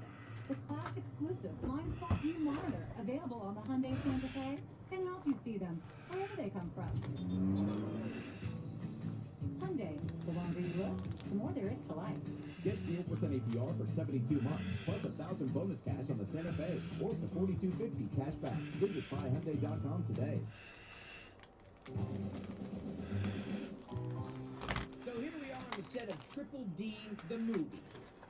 You know, I'm just kidding. This is Los Angeles, and you'll see this everywhere. But we are here in Glendale, California, where a few months ago, I was sitting in that intersection right there when these flavors from this restaurant started to flow into the car. And I said, wait a second, that's Cuban food. So I pulled around into the parking lot, ran in, grabbed a Cuban sandwich, and I said, Mambo's? Oh, I gotta bring Triple D here. You got the Cubans ready? Cuban sandwich? Better than any. Ryan picking up a personal.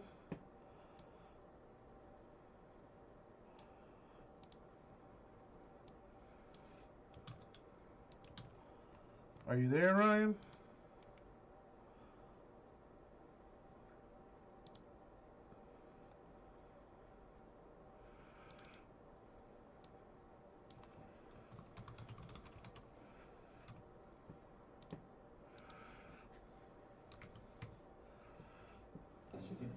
Roasted pork. Roasted pork. Not fried. Not fried. And they're doing it three ways.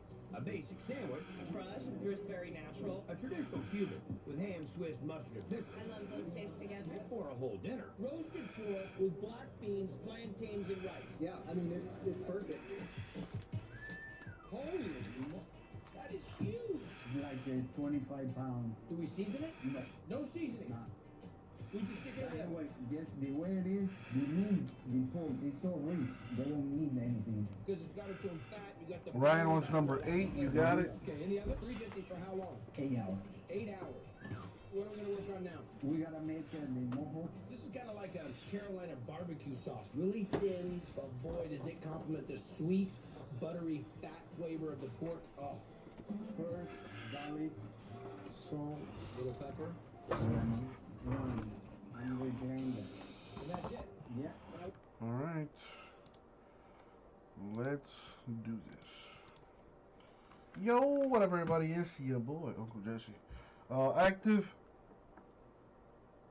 player edition of Archives Baseball. 2021 personal box. My boy Ryan. All right, he chose number 8. There's number 8. Ask and you shall receive. Archives. It's time to show us something real nice.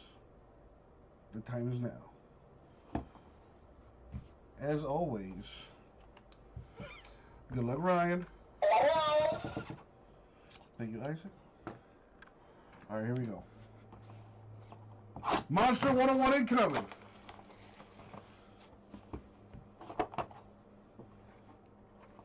Dang it. Well, I hope you're a Braves fan. Michael Soroka. 56 of 58. With the autograph mojo. Thank you, Ryan. I'll get it out to you, my dude. Man, Archives has been... Ugh. If you catch my drift.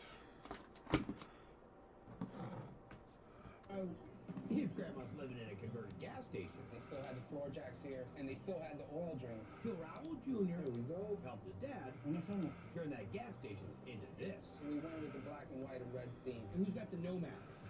Beautiful. Tuesday nights you come down here for car night, eat Cuban food, listen to great music. This place got to be going on. Just a little bit of Cuba away from Cuba. All from family recipes. Combination of flan and cake with strawberries. Very good. Here we go, ladies. Papas rellenas. It's kind of like a shepherd's pie, but in a ball. Crunchy, creamy, and tasty. Sounds like a swelter. And this one. Tostones rellenos. Their own take on two Cuban classics. Twice fried plantains called tostones and fresh seafood ceviche. Doing it with shrimp? Yeah, we cut it shrimp, garlic. I like the way you're going with this right now. Set it in lemon. In lemon. Onions, tomatoes, cilantro. You gotta mix those together, more lemon. So how long does that marinate? 2 hours. Then we make the plantain. We're gonna fry it like this. Take a few minutes. And then we're gonna smash it, right? Right. He says he's got something special. Oh. What are we gonna do? We're gonna put a hole in this thing? Yeah. Sitting here and put. You make tostone cups? Yeah. I'm a tostone cup maker. Oh, let me try. All right. Press it down. Look at that. This is awesome. So then we're going to take this, we're going to fry them again. Are they ready? Yeah. Let's pull them. Look at that. And now we're going to fill them. Mouth's starting. You know, right there starts some water. This is a culinary shot glass of fun. It's awesome. I'm really surprised on that one. Crunchy, soft in the middle. They have a little sweetness to them. Really nice texture of the shrimp. And look at it. Yeah, we're losing viewers. So I think I'm gonna call it a night, you guys. Unless somebody wants to get something crazy going here, talk to me.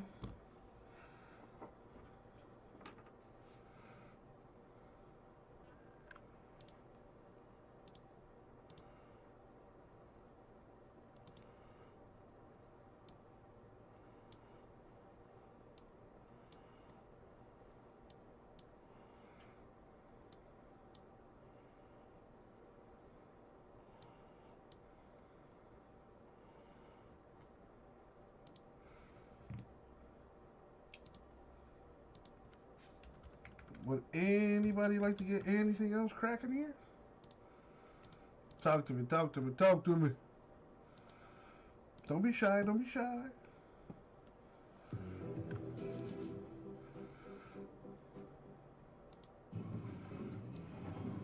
Call them reckless? Call them crazy. But what do you call them if you can't see them?